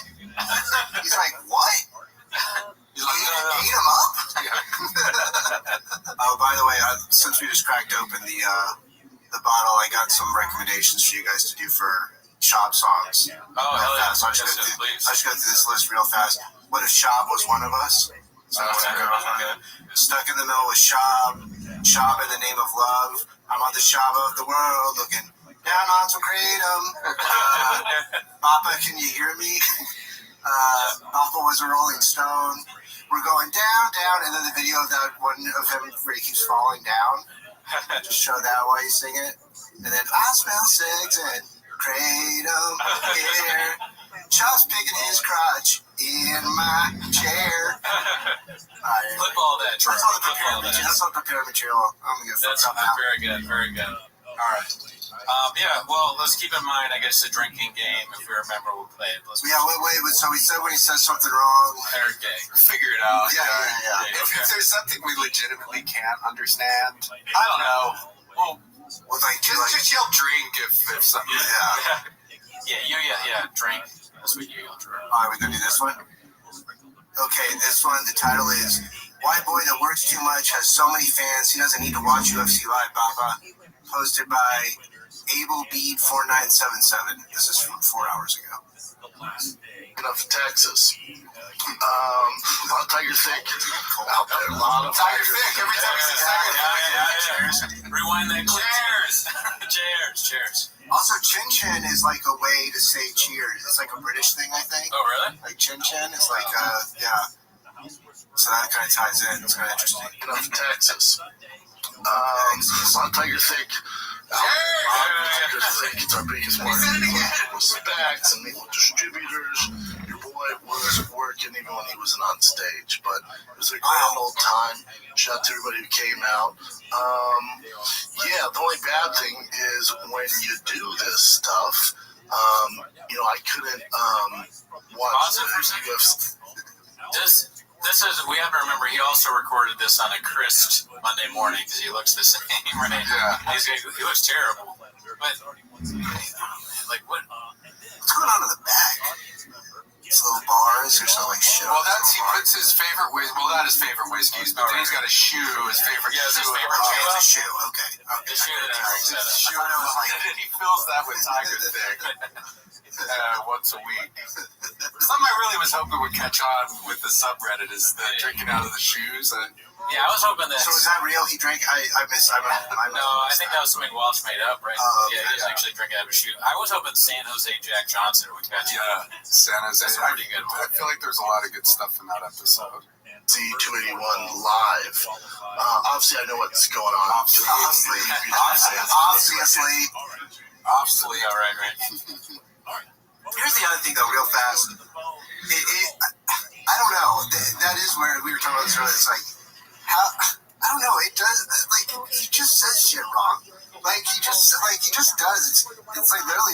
is speech impediment or it's brain damage. Brain damage. Well, that's the I bet there's plenty of footage. I'm not trying to said it before. He definitely wasn't setting the world on fire with his intellect. Or he got knocked out 4 times or got hit by a football or whatever.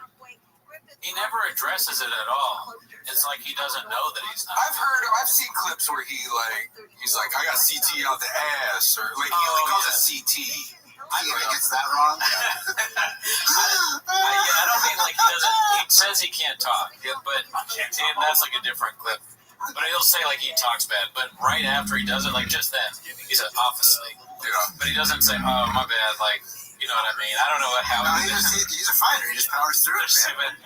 There's too many times where he does it wrong. He has to stop. This Tiger thing is making me forget what I'm going to say. Yeah, I got it. It's just when we do the meet and greets with fans, I talk to like, dude, you see what happened to Izzy? I'm like, thank you. No, I didn't. Thank you. So there's no way to not hear about it. So. Oh, I remember what I was going to say. There's something in his mouth. Oh, there's that too. He puts like 10 nicotine pouches in his mouth. Is that what it is? That's the sponsor? Oh, are they like the snooze? Or like, I think it's like snooze. Yeah, is that what it is? But it's crazy because he doesn't smoke. Why would he start to? No. Because, and this, I gleaned this from the T5K, is I think that somebody told him that nicotine helps with CTE or something. I mean, he's just getting advice from like. It's so funny. The Fire of the Kids picture is Randy. He's getting advice from the Liver King or something. Some idiot fucking knows. Well, I do remember. I mean, nobody's giving him any good advice anywhere, and if they do, he doesn't pay attention. Nicotine is, smoking's bad, but nicotine, it does stimulate your brain. I heard that from Johnny Pemberton. Shout out. Johnny, oh yeah, we should definitely get doctor medical advice from Pemberton. I mean, I want to find out what Schaub's dad does. Yeah, we were talking about Peter Schaub is his name, and I did like I mean, it seems like people in the subreddit know. Somebody knows, because people were alluding to the fact that his dad funds his lifestyle. So, like he's the secret, like he invented the penny. He's the guy who sent us the bottle. He's just a rich kid. He's the guy who sent us the bottle. That's funny. His dad's like, I'm tired of my son doing it. He's like, actually, like, this is another way to get the name out there. Like, even if they're ripping on him, like, all press is good press. He's like the Kris Jenner or whatever. I'm not trying to tell you how to run your show, but I think 10 minutes of shop should just be a drinking game. 10 minutes, like you have different guests, a bottle of Tiger Thing every week. Okay. Yeah, I mean, not a bad just idea. refill this with other shit. You already have nobody will know. Yeah. It's Tiger Thing again. It's like apple juice. I'm kidding. We'd never do that to you guys at Chang's, I think Chang's would be behind you not spending $90 a week. Yeah, the Dean Martin route where you're like not actually drunk, you're just pretending to be. That is something one or two people have said. They're like, you're wearing his merch on that. No, that's the other thing too. It's like you literally, you are like in a way promoting him, even though you're ripping on him or whatever. But I don't know. Also, I feel like pretty much every comment is like from the desire that like, wish you'd tell a good joke, man. Yeah, we wanted to get better. No, that's true. I think that's true, right? I want him to get better. I want him to address some of these criticisms that people level. Okay. Like, you want to jump into this guy? Yes. Okay, so this is quote in quotes, Dense Boy. This is also from Rogan and Shorty Pie. Dude, there should be Dense Boy. The brand's but it's different. You know who gave me the nickname Thick Boy? It's Mark Norman. Mark Norman gave me Thick Boy. I know. Dense Boy. Yeah, it means two things, like big also. Oh, he's just getting it. Oh, I hate you. Sorry, I never liked you. I don't even care anymore. You can kill me. Oh, another shot. So first off, how many fucking podcasts are there that these guys do with the different names? Like what the fuck was this? I've never seen this one. This is a good question. I asked it, and I feel bad because I'm not homeless enough. We all need to get more homeless. But to know. Yeah. I'm pretty up to speed. So you know what this is. Golden Hour. They rebranded The King and the Sting. I was about to say, is it just... Yeah, because there's no more James Thing in the wing. But the thing is, there's a podcast called The Golden Hour that already has a very similar logo. And they either checked it and were like, those guys don't matter. That's stupid. Yeah, that's what they do. Well, you know what they say, great artists steal. Yeah. Well, yeah, nobody matters at Chains, too. You don't want to forget that. But yeah, that's what the knock on Chop, if you watch that beige frequency thing. Oh, yeah, I mean, I steals saw that years ago. Yeah. He steals the background for his thing from some artist, and then there's all these other things. Parallel thoughts so big in comedy. Especially when you only have one thought. That's the thing. I mean, that would almost make sense if he had any thoughts in his head. Yeah, like, that's the thing. It's like there's no... It's like there's just no question, you know? Like, there's no reason debating, like, well, maybe he creatively... Like, there's not a creative bone in his body. I had No, and a that also dream makes me think that he might be too about stupid to steal things. It might be somebody else stealing it. No, I think it's, why don't we do something like that? And they're like, oh, okay, well, how do you want to design it? I mean, just do that. But, like, write it thick instead of, fancy or whatever. There's some guy wrote on the YouTube that Corey Holcomb has a Magic Johnson AIDS joke. Well, yeah, okay. And I wonder if... Why would anyone claim to have that bad? I know, it's terrible. It's terrible. It's a terrible joke. But I bet Holcomb, whatever his version of it is funnier than... Sure. Shaw, brain dump. Okay, so this is the intro to the Golden Hour podcast. Okay. Friends that laugh, friends that shout. Sometimes we don't know what we're talking about, but that won't stop us. We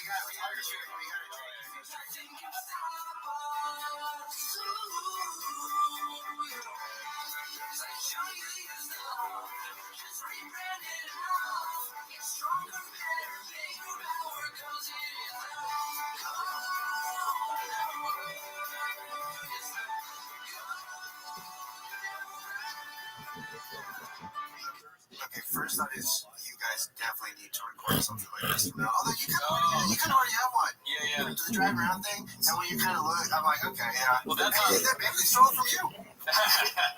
They do like a Louie thing.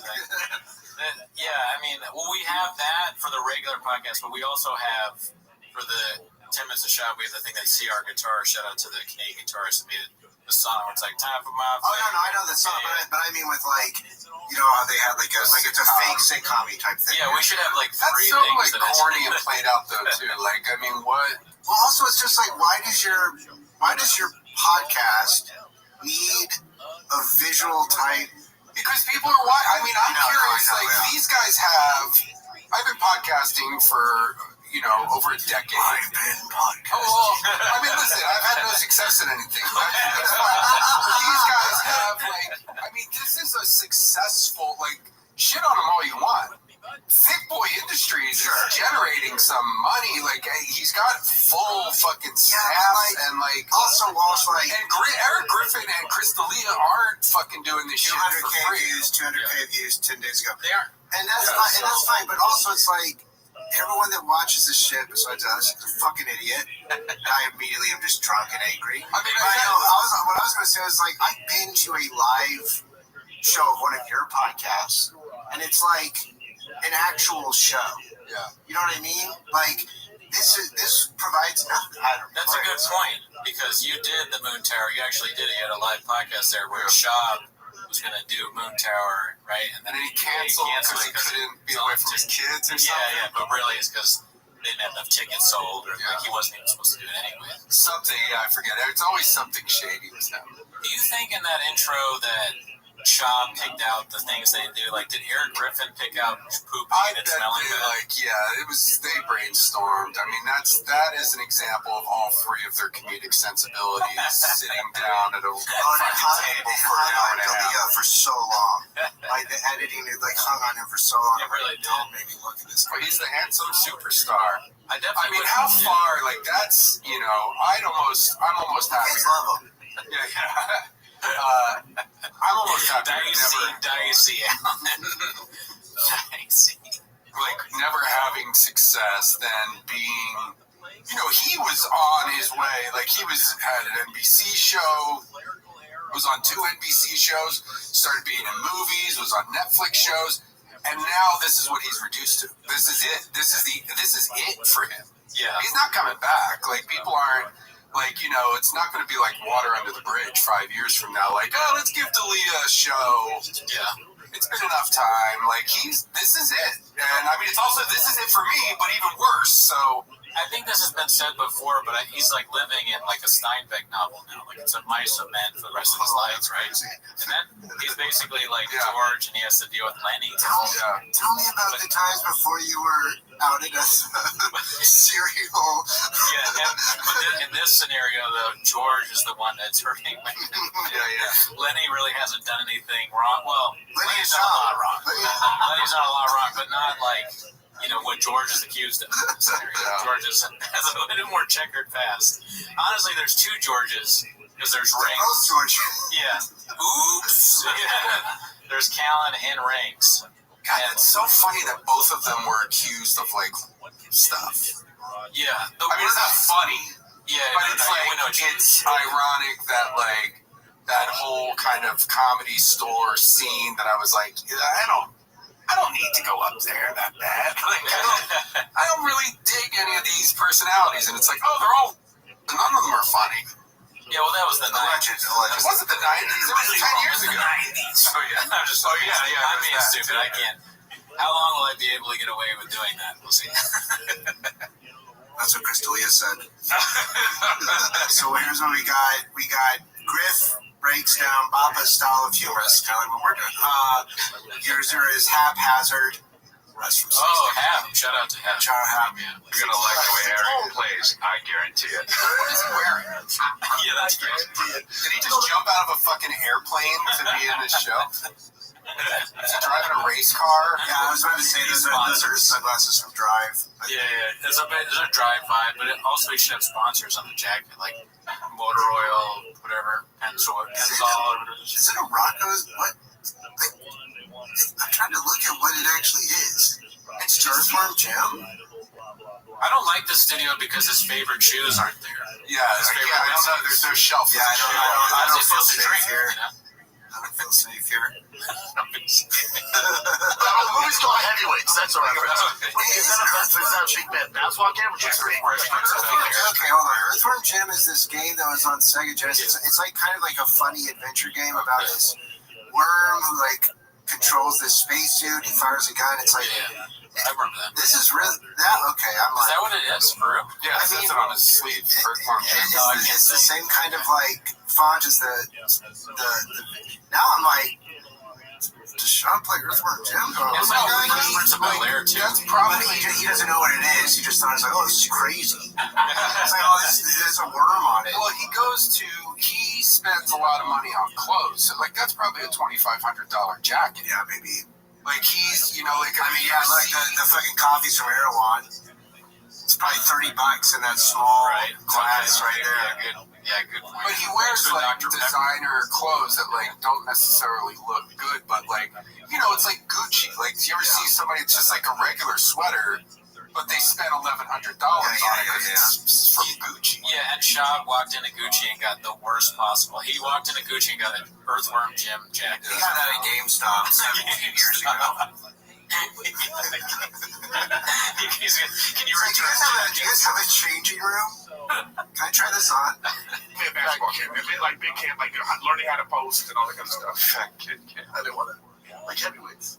No. Ben so tall. Yeah, tall, big man. It's like in the post. We can teach you something.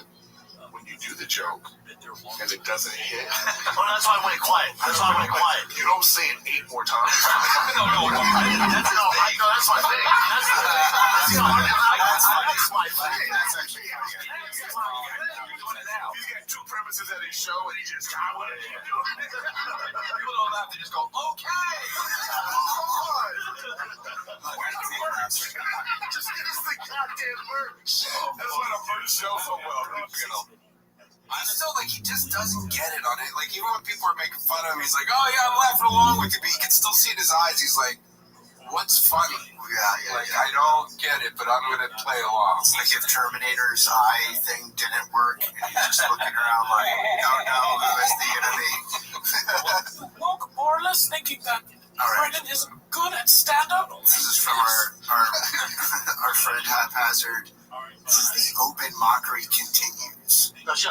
You know, people, I think they charge extra to stay in there. The one that she died in? Yeah. They charge warming like that. Imagine you're at the front desk, you're like, can I get the... can you imagine someone do that? Like, if you went to Chateau Marmont or whatever it's called. Cheers. Cheers. That's classic. That's so funny. Chateau Marymount. Yeah. Marymount is a college that's like next to my house. That's so good. I'm refilling. Please do. And I have more ice. Should we pause and get more ice? Yeah, pause. I can't these guys hang out with a towel. Like, why can't we get a towel through? I don't know. Oh, there actually are funny guys that are in that world. In this world? I guess it's not really the same world, is it? Yeah, I think it might be a little different. I guess people are going to distance themselves from the fucking Cowan at least. And then also, I mean, Shop's a fucking 6-year open micer. I would love to see Shop talk about Dave Attell and how we would watch them. My favorite comics are George Charlton, David Tell,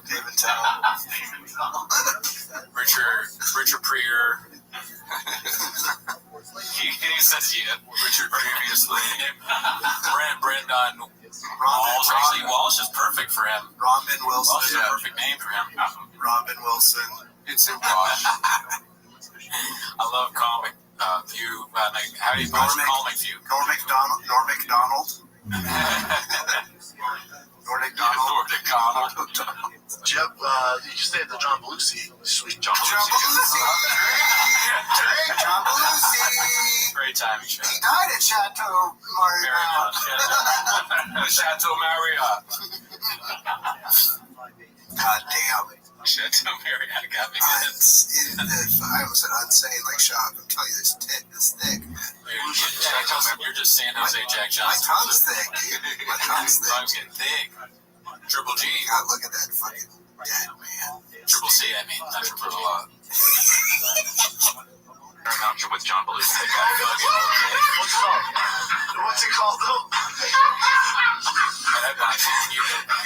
That has to be the clip. Come on. You stay at the John Belushi. Sweet John Belushi, yeah. John Belushi. Chateau Marymount with John Belushi. What's it called, though? That has to be the clip. Come on. That has to be the clip. Is it not a tricky hotel name? It's tricky. Is it not? It's tricky.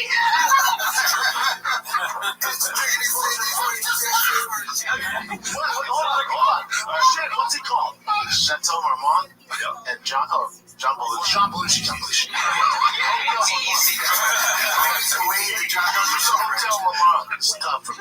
They're like figuring out that anybody can do this. But he's owning up to it. He's like, oh yeah, I fucked up. We didn't realize Belushi didn't even notice.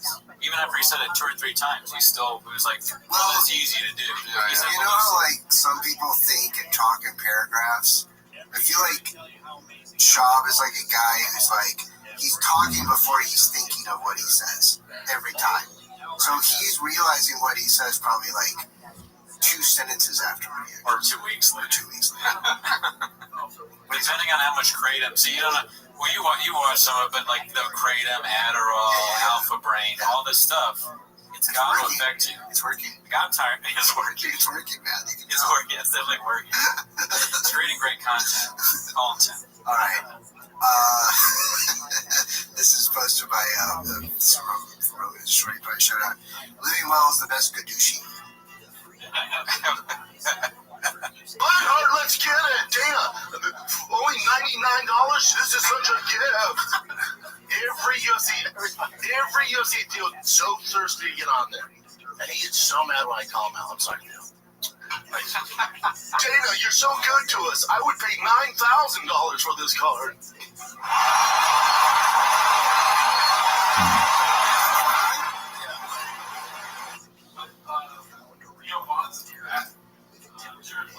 Okay, so just in case you didn't hear that, Theo Von's in the back with True.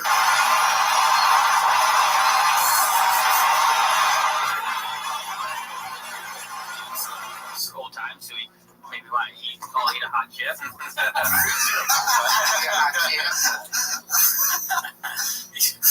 For olden time. I don't even know where to start with this shit. Yeah, hot chip. No, I'm okay with that. What is he saying? I don't want to do that. I don't want that. He's so broken up. Do you think they have flaming hot Cheetos in the front row of UFC? I mean, I feel like Schaub would be the best, like, PSA for, like, the dangers of UFC. Oh, yeah. Like, you two could become a comic.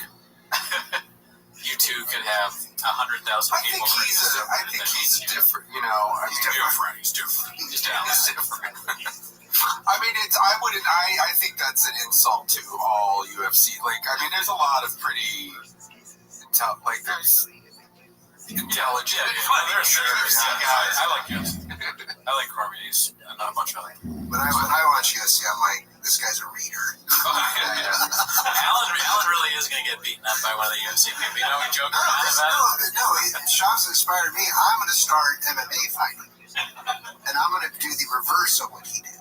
All right, not to compliment you too much, Brennan, but I think one of the funniest things that we've come up with during all of this is the idea of him cutting stucco Dallas. You know, doing the stucco shit. You said that is so fucking funny. Like you said the night before, he's using stucco. He's cutting out the Dallas skyline to put over the improv shit. God damn, that's stupid. But somebody had to do it. Somebody had to do it, yeah. Why? I say why too much on this show, but it's like, that is a mystery. That's going to be in the 30 for 30 or the documentary that comes out. I mean, I kind of want, I think if there's a documentary... 30 for 30. If there's a documentary filmmaker out there right now, I mean, I think... Ken Burns, are you listening? Just put cameras on Schaub. Start following him around. It's a fascinating, just from the time he wakes up. White Heat, or whatever that Windy City. Windy City Heat. I mean, I've talked to somebody about trying to Windy City Heat him, but I just, straight up, from the time he wakes up to follow the thing on him. I mean, just make a documentary. A GoPro on him for safety purposes for him. Yeah, no, he needs, for his health insurance, he probably needs, a GoPro, a dash cam, just to see what he's up to. He can't get life insurance because he's so stupid. They're like, we can't, it's too expensive, we can't insure you. At one point, much kratom. At one point in the day, he's just, running through the park, chasing a frisbee. Jumps into the lake. Weird a cone around his head. There's somehow video of a dog outsmarting. They're playing chess. He loses chess to various people and himself. I mean, that would be a good podcast. He already has, 5 or 6 podcasts. Just one with him and a golden retriever watching clips and him talking to a dog. The dog actually has and the dog still starts ripping on him like Dalia and shit. The dog starts barking at him, but he has too much kratom. Because that's the next thing, is getting off kratom is a thing, or lozenges, nicotine lozenges. He doesn't smoke. Why would you take nicotine if you don't smoke? Well, for his brain, everything he does is to make him smarter and sharper. That's how you get alpha lung. But I guess that that golden hour thing, if I could see the appeal in that, if it is just those two guys ripping on him, and that's at least a good use of Schaub. Yeah, you were right when you said that Zalia is funny. I think you're kind of joking, but I agree. No, I said it because he said the same thing I said. But he is smart enough. He does have enough comedic sensibilities to, when he's sitting next to a fucking... Well, he's bullying. Yeah, but it's funny. I do feel though, if we harnessed, Schaub could be a sacrifice for the world. If we all rip on him enough, it could be some sorts of renewable energy or something. The Wicker Man? I mean, I'm from Jacksonville, Florida. I feel we probably... Did you say Jacksonville, Florida? You said it I'm from Jagoffville. Quick, throw this fucking tiger stick down the drain. I'm from Jagoffville. Listen, we all know you're from San Jose, Jack Johnson. That's the clips. Tune in next week. Join the Discord. Have a good one. What's the secret sauce for your show? And I think there's more than just one thing that is kind of what we do that sets us apart. But I would tell you, if I had to narrow it down to one thing, it's It's the fact that I'm a home designer, not just a mixer, Mr. Mixer, which I am happy, thrilled, always to help you, the builder in me. Took some freedom and I took it down. But in addition, Alpha brain and a whiskey sour. And I saw my reflection in the merch covered table till my drunkenness brought me down. Oh, mirror in the sky, will Kalila fuck? Will Annie walk me to my fucking truck? Can I message all the chicks on Trash Tuesdays? Is it true that little Esther goes both ways? Papa. Papa.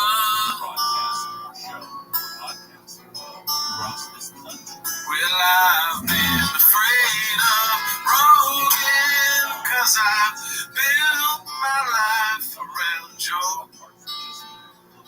And time makes you homeless, even Theo got homeless, and I'm getting homeless too.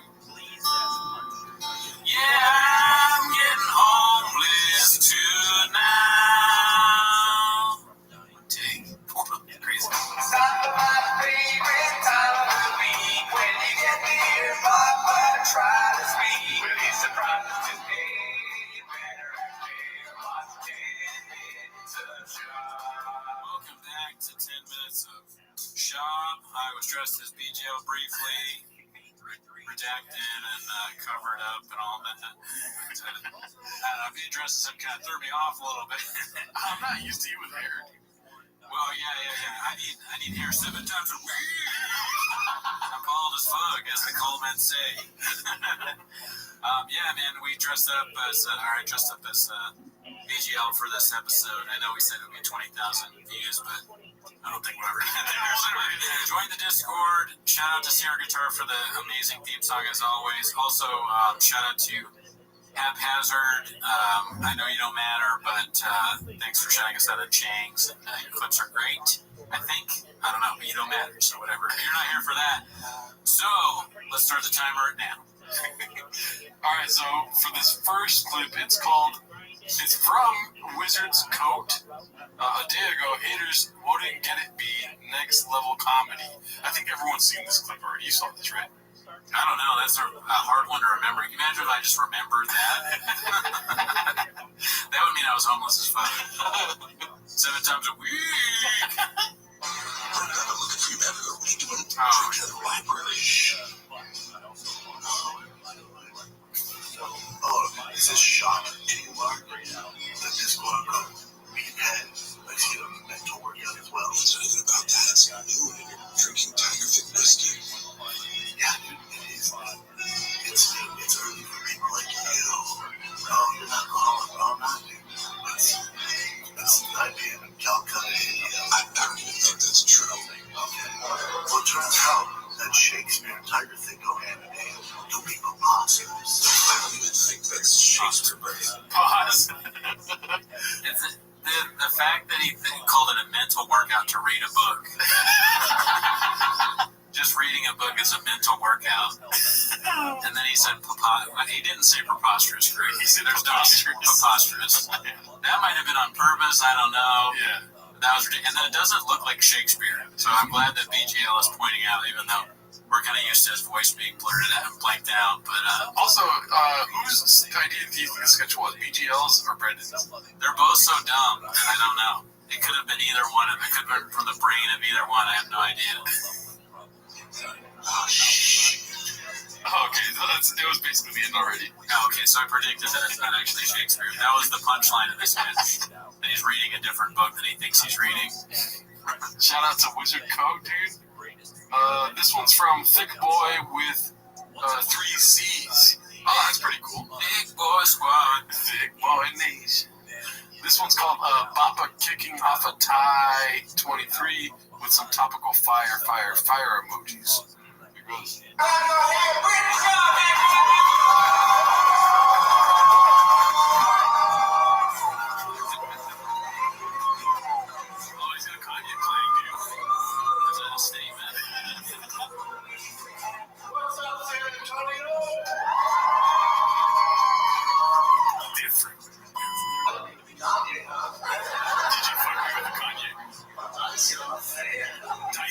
said Dicey. Return of the Dice, dude. Dicey is back. Oh, really, dude? Yeah, I'm glad it's back. And he also clearly had the guy play Kanye on purpose. Yeah. So he could be like, oh, look at that. He did the Kanye on me. The DJ really fucked me right now, dude. I'm a fan, but, well, let's see what he says. It was a plant and a gay joke, dude. He said something about being gay. He said the DJ fucked me. Okay, so Jesus, I'm going to take out that show. Here it goes.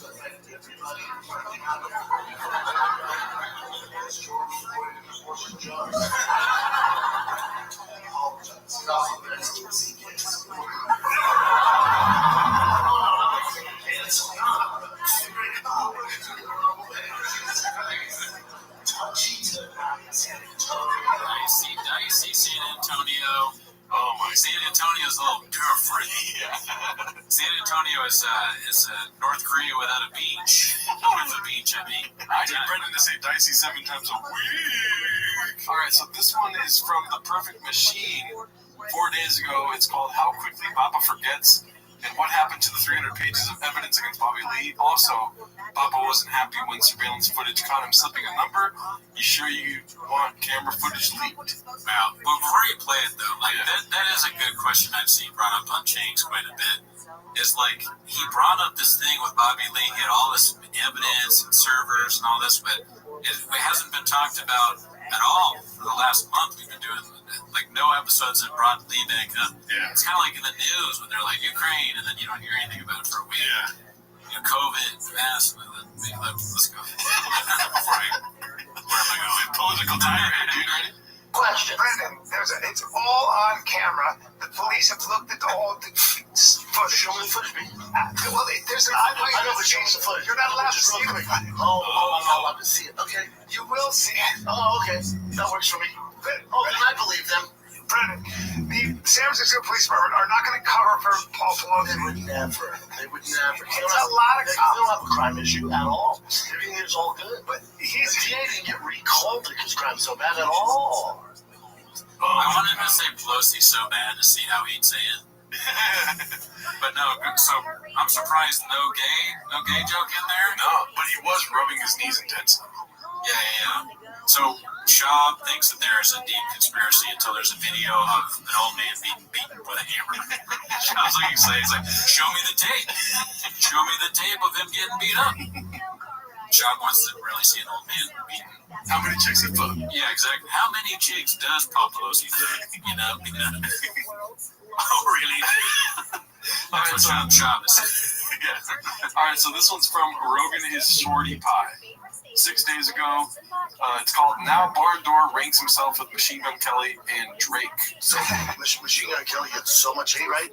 So if you're just living, you're addicted to your cell phone, God, people hate Machine Gun Kelly. But if you open up your eyes and you look at how many downloads he has on Spotify, if you look at his arena, you ever see how many tickets he sells? That's what I'm saying, arena sold out tour, or Drake for that matter, whoever it is. Okay. Yeah. Okay. His comedy's up. Sold out 2 shows in Calgary. You had standing room. Yeah, so it's like. But I heard they wanted to add another show, like a third show. 2 shows. Yeah. No, but I heard they wanted to add. I heard they were standing room only. Yeah. Where did they hear this from? Why are they hearing things about Machine Gun Kelly?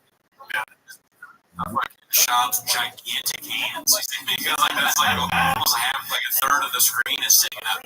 But why would they know this much about Machine Gun? Did you hear about how many tickets Machine Gun Kelly sells?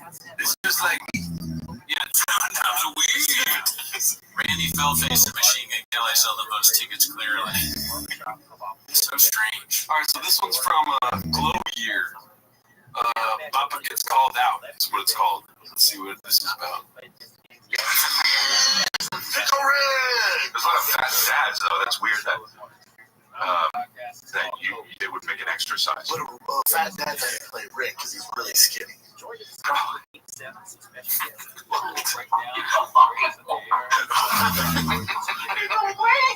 wish you had a close-up of his face. How cocksure he was. That a fat dad wouldn't play Rick because he's skinny. He says, like to my face, like it's a fact. Well, fat man is like, I'm a fat Rick. You can't do it. It doesn't make sense. Guy, like we adhere. Delia's got a point. I mean, I don't even really know what Delia was saying there, but I assume he has a point because it's just like, I'm sure Shab said something stupid. Yeah. And it was so stupid that Delia's like, he's doing it. Oh, really, dude? Oh, really, dude? Yeah, he should have just said that. Yeah. I get it. Listen, I understand where you're coming from, Delia. Then Pickle Rick, somebody had pointed out that that's like the worst. Oh, yeah, that's where the show started to get bad. Shows were getting bad. I agree. I only like the first 2 seasons of that show. It kind of went downhill. So, of course, that's Shop's favorite. 10 minutes of Rick and Morty. Tim, yeah, coming soon. All right, this one is from KRC365. It's called This Man is 40 Years Old. Warning BGL alert. What the fuck is going on? So you could walk around with a kid. Yeah. Just like a Jedi. You're what? What did you say? What did you just say? You're what? No, you're not, dude. No, you're fucking not. You're Robin. What is going on there? No, I'm not, dude. You're my Robin. Take it back. You're my Robin. Cut that excess cloth off right now. Oh, man. That is the most ridiculous. Oh, God damn it. It makes me so mad. You're gonna block I was having a good day and you're walking around with a fucking poncho. I do the Marilyn Monroe. Yeah, I gotta say, that made me feel a little self-conscious about being dressed up like BGL. But no, I mean, like, he really acts like a kid. I'm Batman. Well, he's doing the Crystalia bit. Is that a Crystalia bit? The acting like looking behind the camera and shit. Crystalia does that shit all the time. I don't even know that, but I mean, he's just taking he's a chameleon, dude. He becomes other people. He does bad impersonations of anyone around him. And then also like the humming before saying something, Batman. Like that's Crystalia shit, Brian Callen shit. Shoot, I didn't even know that. Good catch, shit. I'm homeless as fuck. You were pretty homeless. Yeah. I think this is probably the most homeless I've been to. Yeah. I think we're progressively, as some of the comments have been saying. All right, so this one's another one from Rogan is Shorty Pie, dude. You don't matter. You don't matter. This one's called Squab on Domestic Violence. All right, this got promise. You know what's even worse? Gay domestic violence, just 2 dudes. By the way, he says that, the way he did the 2 dudes, Yeah, he has to define what gay domestic violence is. When it was into domestic violence of 2 gay dudes, because they don't fight like men and women, they're dudes, man. They love each other. They love each other. They love their sex, right? You know, they try to yeah, it's because you got 2 dudes. Very graphic. You know what I'm saying? 2 dudes. Yeah, man, I understand the dudes. They're not like this, dude. They're like this. And not all the dudes are like, hey, bro, you want to have Most of them are. You want to fuck tonight? And others like, yeah, bro, give it to me. It's not you and Mark. You know what I mean? Sometimes it is. I'm just saying, if it was you and Mark, then I'd be like, Mark. You know what I'm saying? I beat the shit out of that cop. These cops would be like, oh, okay, you guys want to settle this yourselves? Yeah, but see, that's the assumption. It's not always a big dude and a twink. That's easy work. When it's 2 hairy bears, and they're covered in cum, right? Golden hour. Thank you for watching. And they're covered in cum. You know, they're I fighting. don't know what they do, man. They're wrestling and fighting. You might secretly. Why would they be covered in cum and fighting? Because it's funny, Brendan. And at night we fuck each other. That is that's like classic Shop, like stupid gay riffs that make no sense about nothing, and then Billy kind of pointing out that he's a moron, and Griffin sort of trying to do the same thing.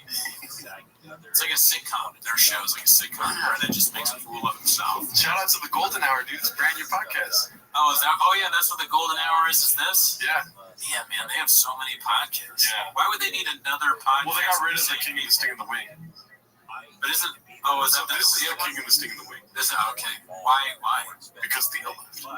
But Theo wasn't even on the podcast. Yeah, he was. Oh, he was with Eric Griffin and Delia too. Man, I didn't know that. Are you even fucking homeless? I know. Yeah, am I even homeless, man? All right, so this one's from Rogan and Shorty Pie again. It's called Papa's Hands. So, for instance, the fact that I'll be in Boston, Massachusetts coming up in 2 weeks, that would be good to drop that now. Smoke right out there? You know what? I'm not doing this smoke. I'm doing it. the Wang Theater, so it's 300 tickets, and I'm doing 2 shows there, so that's 7,000 tickets. Wang in your face. Lakeland, Florida, and also A lot of people wash their hands after they piss. So the UFC official talked to Junkie, bottom of his shoe. and he said that they actually gave him a 3-fight bonus ban. This is on Alpha Brain too, so he's supposed to be smarter. Like he thought they were doing it, The but smartest version of shut yeah. You know, why was it a ban? They talked shit before. Apparently there were 3 strikes. One time he was in a hotel room. Feel your body. So yeah, like my. Hey, I'm sorry. I'm so sorry. There you go. I'm so sorry. No, you hands, Like insanely stupid football player humor to put your finger in someone else's mouth. Yeah. Have you ever put your finger in somebody else's mouth? I don't know, maybe. I don't know. I don't have any clear memory of it. It's just funny. These are the guys that gave everybody COVID during the tour, and then they were talking about like being proud that they don't wash their hands. They're a danger to society. All right, so this one's another one from Rogan is Shorty Pie. Long title. You gotta do it. All right. It's titled, "This is how you lay groundwork for walking away from a project like Thick Boy YouTube. Plant seeds that they're trying to stifle you, but say you do what they say not to anyway because you're a wild and crazy comedian. Then one day, they gone too far, I'm done." There you go. I love that they do these ridiculous titles. They're so long and hilarious. It's become part of the thing for me. Oh my God, can Gerardo read the whole thing? I try hard. You're good. Very good. Dude, how about the Pelosi thing? And then it's off to the races. And I know exactly where he's going to go, so I'm doing it on purpose. I know we're going to demonetize. And I could see Mike, who's the head of Thick Boy Productions. He was behind the camera. And I'm like, how about the Pelosi thing? I just see his eyes go. Because he knows we're going to demonetize. And I know it's going to cost me financially when I do that stuff. But I have to do it. I have to do it. I can't. And listen, I've had conversations with YouTube, and they're like, make sure you don't say this, make sure you don't do this, make sure you don't cuss the first whatever. And at some point, I'm like, if I start being disingenuous and unauthentic, I'm fucked. Dude, we did an hour-long episode on our podcast about Pelosi. We didn't get demonetized. We didn't get demonetized. We did Flappers Attacks the Pelosi's. Yeah. And we'd make jokes about Paul Pelosi. Well, respectfully, I guess. Respectfully. But, yeah, what's he even talking about? That's more bullshit. Yeah. Does YouTube talk to Shab? No. It's probably his homie that told him, don't cuss in the first 2 minutes. Right. Or Mike, who's the head of Thick Boy Productions, apparently. Yeah. I didn't know they were that official. Yeah, we should get a head of Raccoon Tweeties, which I guess that's you. Don't fucking forget it. Yeah. All right, here goes.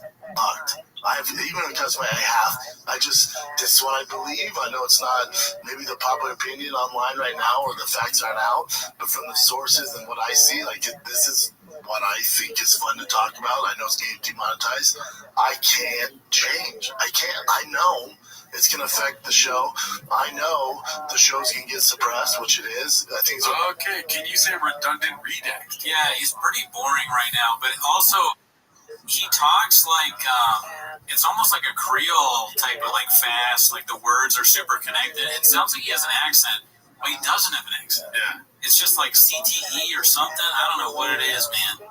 He's got some weird, but it's become this demonetized and then it's very fast. Gonna be president, gonna be demonetized. Talking about fashion. I can't do it. Going to 100K, which I thought I'd do about 20K after we talk about Newsom and politics. Why doesn't anybody do impersonations of him? I haven't seen anybody do even that. There's a video that some guy did where he plays him, and it's pretty funny. I thought it was a good job. I don't remember who it was that did it, but he doesn't really do an impersonation of Shab. I've never heard somebody nail a Shab impersonation. Yeah. Shit, James Austin Johnson should stop doing Trump.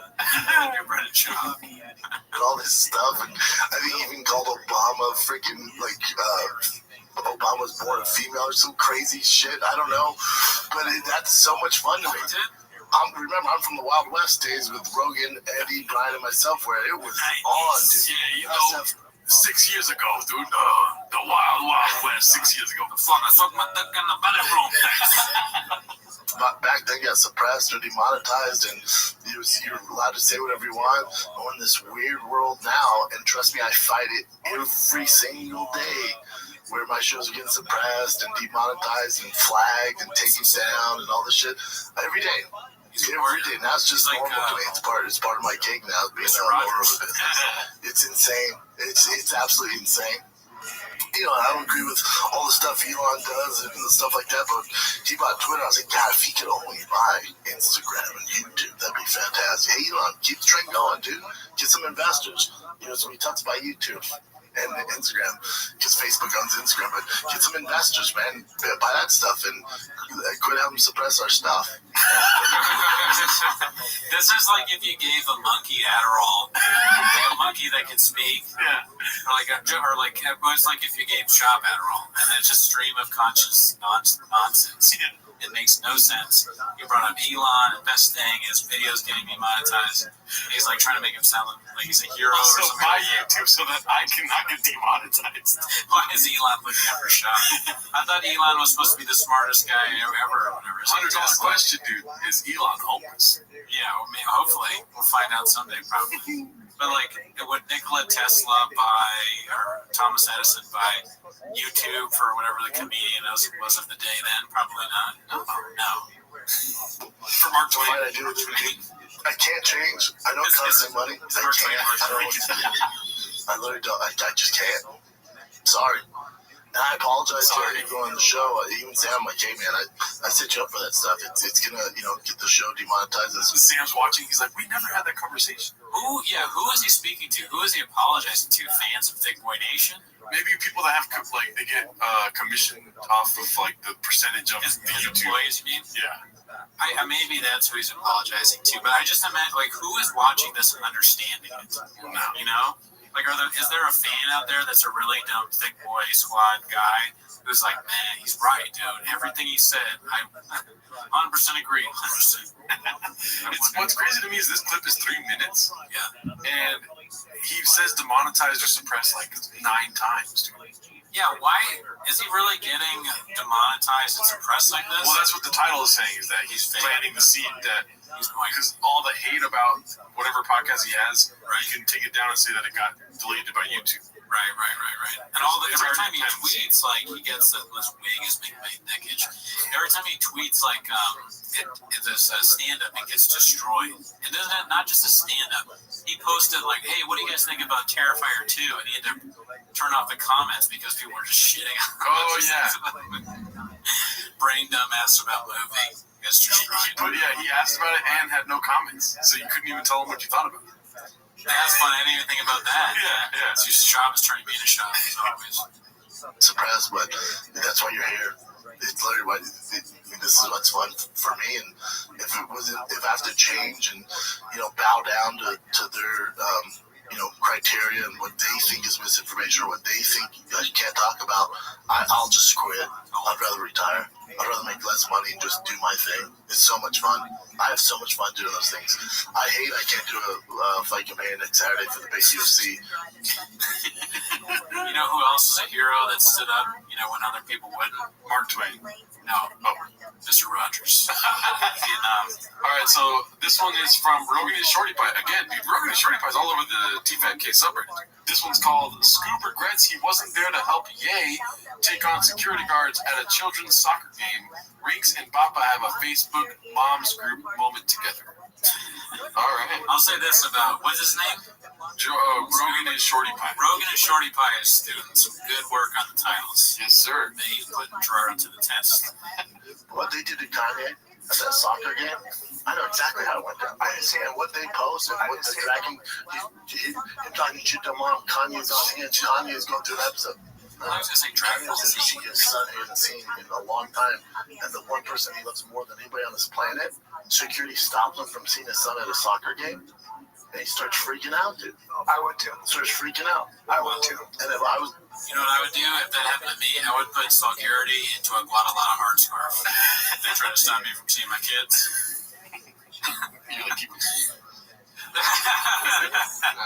Fucking mind.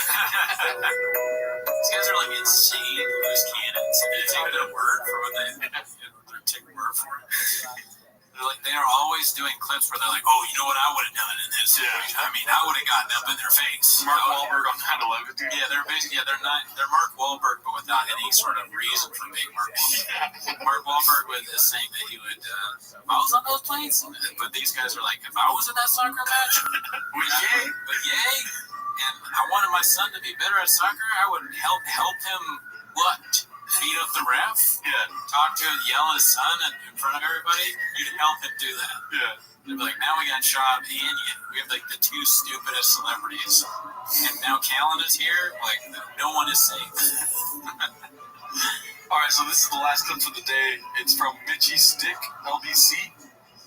Boba. Oh my god. Boba. Boba having a stroke live on ear. Alrighty. Credit builder Visa credit cards issued to Stripe Bank and pursuant of a license with Visa USA checking account and $200 qualifying direct deposit required to be secured. Chime credit builder Visa credit card regular on-time payment history can have a positive impact on your credit score. Impact the score may vary, and some user scores may not improve. Out-of-network ATM withdrawal fees may apply except at MoneyPass ATMs. Is that a side effect of Tiger Thick whiskey? Kratom, Alpha Brain, Adderall, or one of the many energy drinks that they sell. Yeah. Who knows? Only time will tell. I'm worried about Papa from that clip. Although, I don't know, I can't see myself, so for all I know, I'm doing the same thing. Yeah. But, all right, that's it. See you next week. 3, 2, ask D. All right, before we go back to the next call, here is our final shot at giving away tickets. We've got 4 left. 4 TVK to Major Shop. We've got 8 seats left for our TVK to Major Shop. It's happening a week from tomorrow. Take your Alpha Brain and put your dumb hat on. TVK to Major Shop. Sunday, November 23rd. And the Check the fires on. At iHeart Studios LA. Check the chicken and may Chang's love be with you. This is TVK to Major Shop. Your stand-up is so shit. And the papers want to know what are we doing here.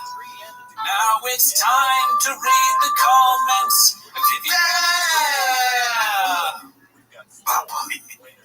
This is Major Shop to TVK. I'm slipping on my words. And I'm speaking in the most peculiar way. And almost all of my jokes are about BA. One take. Stop by my favorite time of the week. When you get here, Papa, try to speak. We'll be surprised today. Better watch 10 minutes of shop. All right, welcome back to 10 Minutes of Shop. That took us just one take. Yes. Obviously, it was one take. Took us a very long time to do it. If you didn't like it, that would be pretty sad. We'll stop doing the songs. We learned how to play. Jordan learned how to play the piano for that. Yeah, but I'm dressed up like a leprechaun because I had a work office party. And some for Halloween. At some point, we will do BGL, but you got it for the 10 Minutes of Shop. It's got to get to 20,000 views. Yeah. Dress up like BGL. But anyways, that's not why you're here. You're here for 10 Minutes of Shop. So this first one's called. Everyone knows, yeah. I think they caught on to the. They act like you don't start the timer. Yeah, somebody said the fake timer thing is like their favorite part, and that's hilarious because I just botched it. All right, so this one's called Papa claims people accuse him of having others write jokes for him, like Chris Rock possibly, then compares himself to LeBron and Tom Brady. Sounds great. Yeah. So here we go. I'm crazy, like that's not real. That can't be real. That was so impressive. That can't be real. You're actually helping Jake Paul in this. That's all you're doing. You're just feeding into his narrative. When you say that, that's a compliment. That's such a compliment. It's the same thing. I've had people go, Shop doesn't write his jokes. There's no way. They come to the show, and then Mark thinks she has someone writing jokes. I'm like, damn, that's a compliment, dude. They think, what do they think? Chris Rock writing them? Who's writing them? I'm like, oh man, that's dope. I'm never like, what? That's ridiculous. No, dude, hell. I'm confident nobody thinks Chris Rock Brendan Schaub's material. Oh, really, dude? That's an early, oh, really, dude. That's no really, dude with an exclamation point. Chris Rock? Why would you pick him? You should do really do like a leprechaun. It's offensive. That's the worst thing that's happened to Chris Rock since the slap. That's the worst slap to be accused. I'd rather Will Smith punch me. All right. Oh yeah, man. Fuck, have you seen somebody else doing that? That's dope, dude. It's not a compliment. That's great. I mean, it's a good show. It was so good. You think somebody else is writing it? Hell yeah, dude. This is great. This is fantastic. So with Jake, same thing. He says it so many times. Same thing. Exact same thing. Same thing with Tom Brady, right? Dude, he's whatever he is, 44. Dude, there's no way he's that good. Yeah, he's on steroids, right? We always want to cut the legs from under. Wait a minute. He's saying there's no way I'm that good? He has compared himself so far to Jake Paul, Tom Brady, and Chris Rock. Like, it got progressively like more athletic, more like, because nobody really wants to be Jake Paul, probably. Yeah. I'm sure it loved his money, but so Jake Paul, and then Chris Rock, who's one of the greatest stand-ups of all time, and then Tom Brady, who's legitimately the best quarterback that ever lived. So what's the last one? Does he do? Didn't they say LeBron? Let's see if he does. What does he say about people? Because we could never comprehend that somebody could achieve these accomplishments. Oh my God, Tom Brady, dude, he's on so much shit. LeBron, dude, so much shit. Okay. Just makes you feel better about yourself. What? The reason if Schaub is watching this, the reason that people say that is because, and I want to try to say this in a way that's not super mean, but it's because you're so bad at stand-up that if you have a joke that even has is written in a way that has like a punchline, people assume that someone else has written it. Yeah. Because they've seen things like the Magic Johnson thing. Like, nobody would accuse you of not writing that. That has Schaub written all over it. I need Magic Johnson jokes 7 times a week. I tried to force that one in there. I just love it. The tater tot thing has been stuck in my head, so I've been doing it nonstop with Gerard. I'm like, need tater tot 7 times a week. Oh, really, dude? This one's called the Stop Painting Narrative, Papa. Dana is going to call you a dummy. I want to know where does Schaub think Jews came from? I guess he's talking about like Egypt, maybe when there were slaves in Egypt. Oh yeah. Well, does he elaborate more? Do you think? Well, he watches George Carlton and Dave Chappelle. So Dave Chappelle has that one joke about going toe to toe with the Jewish person and seeing who had it, like the Impression Olympics kind of thing. Oh, I don't even remember that, but yeah, maybe he stole it from that. It's quite possible. But anyway, Chappelle and George Carlton. So here's the change to the narrative, Papa. Watch the fight. He goes definitely won. Put a heart emoji. Agree. And then since then, Daniel Cormier, he says he's been hearing stuff about Peter Yan because Peter Yan, he lost a split to Aljamain. He had the DQ because of the knee, and then now this Sean O'Malley thing. He's saying that he thinks the UFC doesn't have his back, so he might want to do something else. And now the UFC doesn't want a Russian champion during these times. Yeah. I don't know. That's what Daniel Cormier says. He's against Peter Yan because he's Russian. Yeah. Good chance. Oh, fuck. He's saying Russian. Yeah. What'd you think he said? I thought he said he doesn't want a Russian champion, but like rush in. Oh, yeah. He kind of. It's also like this is another time where it seems like the kratom is either wearing off or coming on or kicking in. Yeah, because like people explain kratom, but and no offense, the explanation of kratom is so boring that I just can't bring myself to read it. I like that you're commenting, I like that you're engaging, and I wish you well, but I'm never going to take it, so when I'm like, what is kratom? I don't care, really. Well, take kratom out of the conversation. If you see something longer than a sentence, you don't read it. He's not your son. Well, it's like, no, if it's like 8, not 9 sentences, I'm not going to read the whole thing. I got a job. I can't be like reading it. There's like 300, 400 comments on these things. So I do read the comments, okay? I check my social media. But you have two jobs, dude. Chang's and your job. Yeah, I got my shift at Chang's I gotta do. You know, I had to cover for Jay Super. Respect, my guy. Sorry you got hit, but you're gonna come back even stronger next time. I feel it. Get that Chang's blood running through you. All right, let's lose. Chang's never quits. What are you gonna do with that? You can't fight in Russia. Definitely can't fight in Russia now. Not right now. What are you doing that? You can't fight in the face of no fighting. That division's Russia. With what's going on right now, it's gonna be tough to market. Think Americans are gonna get behind that? They're American audience. Can't advertise in Russia for the most part, I don't think. Can't advertise Russia for most part. From a business standpoint, I'm a Peter Yarn. I'm like, I'm fucking out of here, dude. I don't know if that's true. I haven't heard anyone say that but him. What does him being Russian have to do with anything?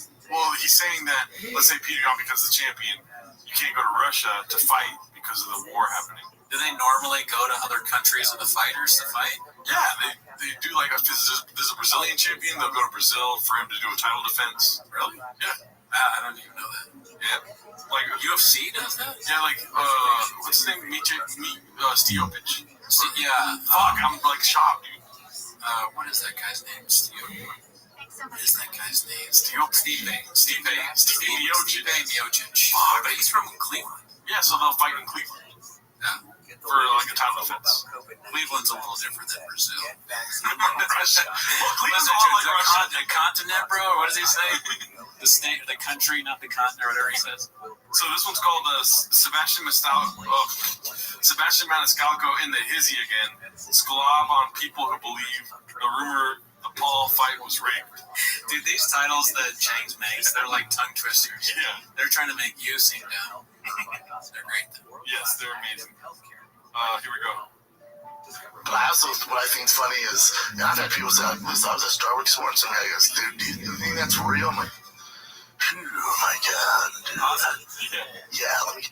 He talks so fast for no reason. It's gotta be like people said, the Adderall. That's one thing he doesn't shell. You're probably not allowed to promote that or whatever. Yeah. But he's definitely on Adderall, right? Yeah. And he's on Kratom and Alpha Brain and Tiger Thick whiskey. So at different points, you know, it's like he's very fast, uppers and downers. There was a guy that messaged us about potentially sponsoring us for his rehab center and like shouting about whenever Shab does Kratom, talks about, or looks like he's on Kratom or Tiger Thick, a little bit thick ski. Yeah. And I would definitely bring it up now if I knew the name, but I don't know. So hit me up, guy. Yeah. That could be a fun bit. We'll just bring it up and help people out anytime. Yep. It seems like we should be probably rock. It's a good sponsorship on it too. Here we go. Guess you got a pumpkin spice latte. You know, like if you think it's stage, also the same grown man that orders pumpkin spice lattes, right? So, boy. And Shab, I didn't know that Shab was another one of these people that says a grown man. Because that's a huge thing on the YouTube. It's like, I can't believe a grown man did this. A grown man does this. I responded to one guy. I was like, would you rather Shab us make fun of a child? Yeah. It makes no sense. Yeah. It's a grown man. Yeah. Why can't a grown man have a pumpkin spice latte? It's probably because he doesn't want to say those words. Pumpkin spice latte, that's a hard one for Shab. He goes into Starbucks and he's like, he wants to get a pumpkin spice latte. He's like, can I get a Guadalajara hard scarf? I need a Guadalajara hard scarf 7 times a week.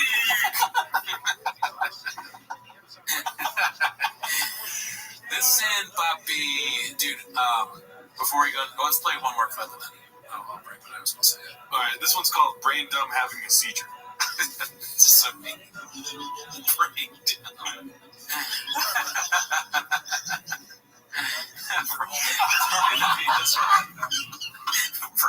Oh, that's silly. You talk all that shit about MMA fights, you've seen the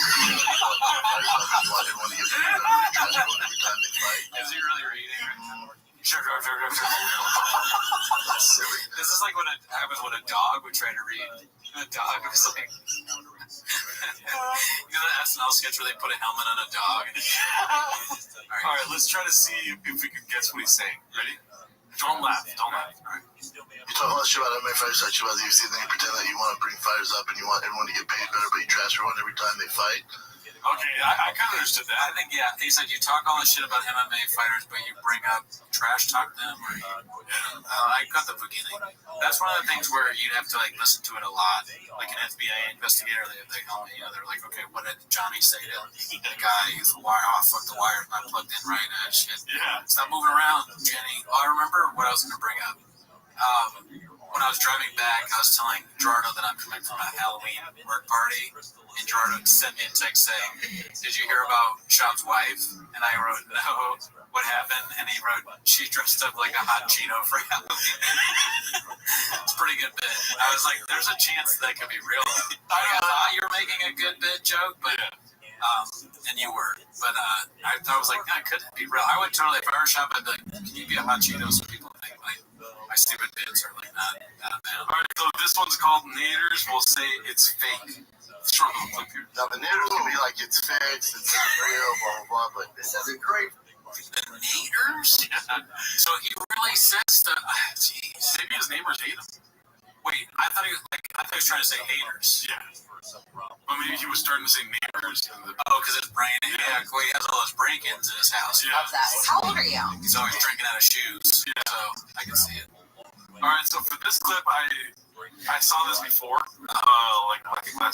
yesterday, and it's called Compulsive Liar Lies About His Age, and then so I looked it up, and Brendan is 39 years old. Okay, but this is a recent podcast, and keep in mind too, his birthday's not recent whatsoever. Okay. Love that. How old are you? 38. 38. Okay, so you're older than me. So is he lying or is he just forgot? Because Papa, there's a chance he forgot. He's so stupid. It's Fran. I'm 38. I'm surprised he didn't have to do the math instead. Brain dumb forgets age. All right, so this one's called Francis Ngannou may need to investigate Tripoli's whereabouts when he did food truck diarrhea. It's Francis Ngannou on this week's Food Truck Diaries. And we booked him really short notice, so we couldn't get him a food truck. So I went and picked up chicken sandwiches. We got him out of the trunk of my car. I stuck my dick in this chicken sandwich and then watched him eat it. Yeah, you know, I'd love to see fight John Africa. I'd love to see France. Who the hell is John Africa? Even Mike Tyson, somebody who's been hit in the head quite a bit, is homeless as fuck. Yeah, not only is he homeless as fuck, but he's catching Brendan's like mistakes. He's like, what? John Africa? All right, I don't know if you keep up with the aerial beef with Brendan Schaub, but it's fucking epic, dude. Oh, yeah? So I can cut this part out if it's not good, but okay, this is just an aerial clip. Okay, yeah. Mix it up. So this Mix it up, Jen. So this one's called P.F. Chang's supports aerial. When the broadcast ended, and you take off your headset, you're like, oh, all right, that was fun. I'm done. As I'm leaving, there's all these people around the ring. I saw the great Mike Goldberg there, former UFC play-by-play man. Said hello to him. That was lovely. Kind of weird that I'm the one getting off from the broadcast and he's just standing there. Usually that's him. Anyway, as I walk out, there's still a bunch of fans there, and it was a very young crowd. As I'm like leaving the gated area around the ring and making a right to go into the back, there was probably a good 30 or so youngish guys there, and all of them were just chanting P.F. Chang's, P.F. Chang's. No, I was just like, are you kidding me? 100% I would do that. I would do that at any age, but right now, 100%. That's that would be the most fun part of going to a UFC match, is chanting P.F. Chang's. To meet Ariel Helwani and chant P.F. Chang's. That's so great. I mean, he's got a fan base there of just the Change people. There's so many of them. I can't talk. That's what happens when you eat that orange chicken, B. Yeah. All right, I saw this one a couple days ago. It's called Papa Knows We Meet at Chang's. Did you see this one yet? All right, so check this shit out, dude. What else you got? Come on. You gotta come up with something. You guys should all get together. I don't know where you guys meet. Whether it's P.F. Chang's, Starbucks, I don't know where the hell all these haters meet. All these sugars? What are you trying to say? Sugar Shane O'Malley's haters. Oh, so Sugar Shane is a fighter. I know Shane O'Malley. That's the guy with the crazy hair. Yeah. That's going to beat Peter. Yeah. Or I don't even know how you say Peter, but Jan. But why does he think that all haters just go to P.F. Chang's? So he thinks that people hate Sean O'Malley and meet up at P.F. Chang's too? Yeah. No, dude. No, it's just you. Sean O'Malley is not getting hated on in the P.F. Chang or the Chang subreddit as far as I know. I've been trolling that recently, so I've seen that. He's like, I don't know where you guys, where does he get these Starbucks? Where does he get these ideas? Why do they come into his head? I've been to Starbucks 7 times a week. Need to get you a P.F. Chang's, Poppy. I've been pretty excited to show you this one too. As you can see, I rated it Netflix. You know what modern MMA shows are lacking? Detailed breakdowns of widely seen cartoon episodes that came out 5 years ago. That's one. Ready? If you watch the Pickle Rick episode, like collisions, dude, the family, because the family's so fucked up, the family's going to therapy. In order to get out of family therapy, Rick turned himself into a pickle to get out of it. And then his daughter's like, do you turn yourself into a pickle while you have therapy? He's like, no, I totally forgot. But then he has a needle that is it's a syringe hanging above him where he just hits them and it turns back into a human being. And she's like, oh, well, if you forgot, then you probably don't need this. He's like, no, take that. And he's like, God damn it. And then they leave, go to therapy. And he's just sitting there. He's just all, okay. And he's like trying to roll a rock. And he rolls into the sun. He's about to die. They start draining. This would be a great down the fucking drain, the storm drain. And he gets into like the sewage. And then there's rats there. And then he kills a rat. He's the smartest person in the universe. He turned himself with all the rat bones and muscle. He turned himself into this like badass superhero. It's insane. It's so creative and well done. It's by far the best. Even when he tries to say creative, he says creative. It's so creative and well done. That was like when you talk to a little kid, like a little kid tells you a story. And then I went on like this really fun ride, but the ride had there was like a monster on it, and you just like sit there and you're like, okay, great, good, Brandon, okay. And then I took my shoe out and I poured my thick whiskey in it and I drank out of the shoe.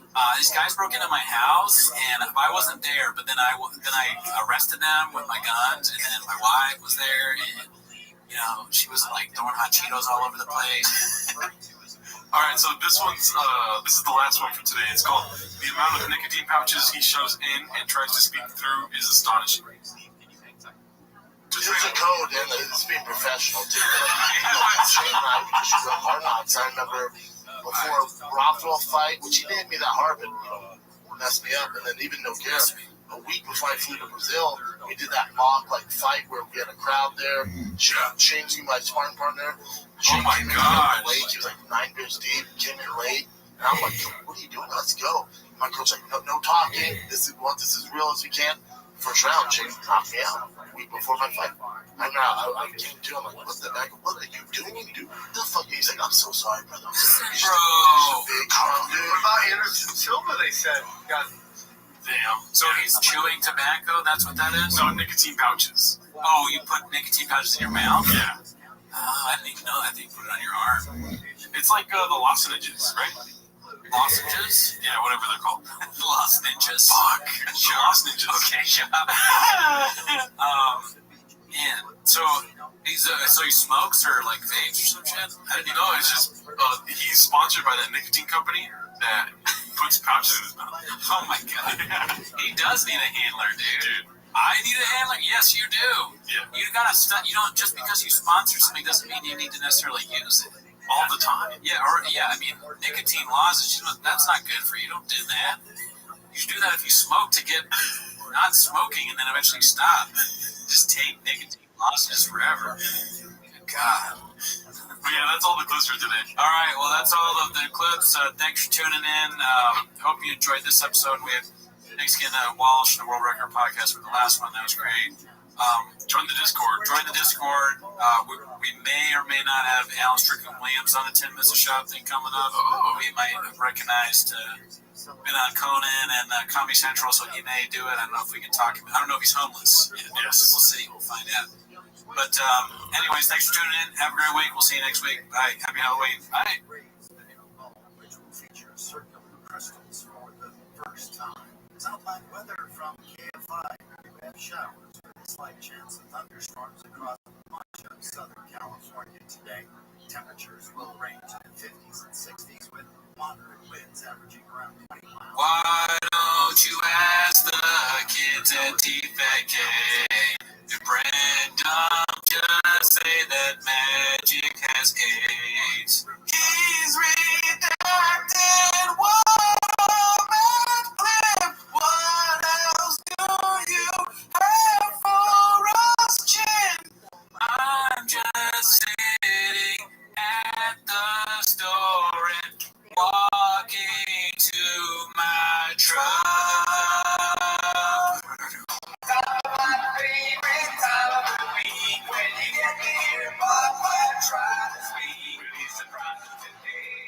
You better actually watch 10 minutes of shop. All right, welcome back to 10 Minutes of Shop. Joining me today is the Brendan Walsh from World Record Pod. Hey, everybody. We got two Brendans talking about a Brendan. Tomorrow, should I announce that? Well, it's not tomorrow. It's if you're watching this. Right. If you're watching this, you can watch the World Record Podcast, where I had Brendan on, and we talked about Brendan there too for a full hour and a half. If you're on Patreon, or actually, I don't know, go over to World Record Podcast on YouTube, and you can watch a whole other, probably like 45-50 minutes of shop talk. But this one is just going to be 10 minutes, or maybe a little bit longer. So this is the appetizer. And, because I know what it's like to watch 10 minutes of shop, and you always want more. After you're like, come on. So that's what leads me to spending time on TFATK when I should be with my children. Who you've taught to say dicey. Dicey. Yeah, I haven't given her the dice yet. I have to make that video. I saw a clip got posted somehow from the Patreon on TFATK, and you had said that it's the line where you say I watch it 80 times, and I wrote 80 times. That's rookie now. Yeah, I know. Yeah, going to it 80 times a day. But anyways, that's not why you're here. You're here for 10 minutes of shop, so let's start the clip. Yeah. All right, so the first one's from his Instagram, his latest stand-up post, probably went viral. Let's see, they're waiting for it.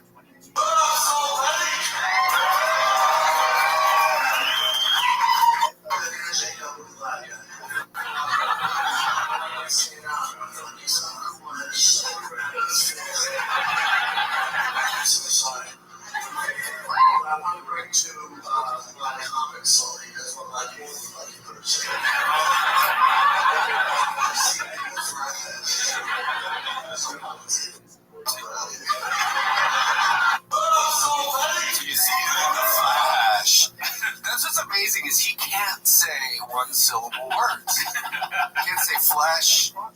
Can't say salt. So, like they should have. I don't know if TFATK put the subtitles on there, but Salt Lake should be spelled SAWLT. No, it was from his own Instagram. Yeah, I've heard it both ways. Both. Dude, it's crazy to me that band, like his video audio guys are terrible. Was the audio? I think that's just someone with a phone. Was the audio low because it's just on a phone? Like, because I can barely hear it. Is that what he posts online? Yeah, he posted that. Somebody, maybe one of his boys took the video. That was a sanctioned video by him. And they were like, you gotta do this stuff about how you talk about the black guys. Well, I think because like Utah, Salt Lake City, Utah's pretty much all white. Yeah. So he's like, I brought some black guys so you can see what they look like in person. Like the only reason he brought two black guys was so he could fill up a few minutes when he got on stage. Yeah. Smart. His whole he's got to be packed every night. Like I have to do 45 minutes at least, and it's just like we gotta go see him. I gotta go see him do an hour.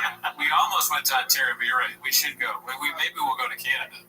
Yeah, well, to Canada. Well, let's not spoil it. Let's. We haven't gotten to that. I can't believe they didn't do any Utah jazz riffs. He might have. Black guys. And like a shop thing. Yeah, he's very hacky when it comes to that. But this is the infamous clip that everyone was talking about this week in the Shopperverse. It's the Magic Johnson clip. Here we go. I called when the pandemic was over. Your boy called it because this isn't like inside LA politics baseball here. You guys get this reference. It went viral for everybody in the world. Because the mayor of LA, Garcetti, piece of trash. Do you think shoving this down our throat for 3 years? Mr. Massacevo for 3 years. I don't know what that means. Yeah, why does he do this? Mr. Massacevo. I think he's at this point is maybe smart enough to realize that everything's crumbling and he has to figure out how to do stand-up quick. He's had 5 years of just like this cakewalk into the stand-up world, and now he's like, fuck, I need to learn how to do stand-up. So he's just watching clips of Joey Diaz, I don't know, whoever, look for a clip of somebody going, hey, you kid, like, I don't know, somebody did this, and he's like, I'll do that. But he's using it wrong. He's like, It's like watching stand-up. He's watching like a movie by accident. Yeah. He's getting confused. I have a question for you. Do you think he watches stand-up since he's a fighter? Right. Fighters watch clips. So he goes and stand up the same way. I mean, I think that's the only brain he has. Like, he's not. Yeah, he's watching it as like, I mean, that's where he's getting this, and that's where, like, everything is coming. And he's gonna get knocked out in whatever way the same is, because he got knocked out from watching those clips when he's a fighter. Right? Oh yeah. Well, he's still doing it wrong, and he's not learning anything. Like, you can't. He will never be funny. No. Intentionally. I mean, he's my favorite comedian. Unintentionally, yeah. Let me correct myself. He's hilarious. But he will never be hilarious the way he wants to be. Probably not. And he also seems to not learn anything ever, right? Like, sometimes he goes like a little bit, like there'll be a clip where it's like, oh, Papa is showing self-awareness in the Toothpick cake, but then he comes right back out with this Magic Johnson. Well, I don't want to spoil. Yeah, let's. I can't really hear what he's saying. He says he's a piece of trash. That's because he's a piece of trash. This makes me like Garcetti. I know. Super Bowl last year with the Rams. He takes a picture next to Magic Johnson without a mask. He said, I would wear a mask on Magic Johnson, right? You guys know why? It's pretty cool, right? Nobody can say it. Say what? It's like practicing one thing.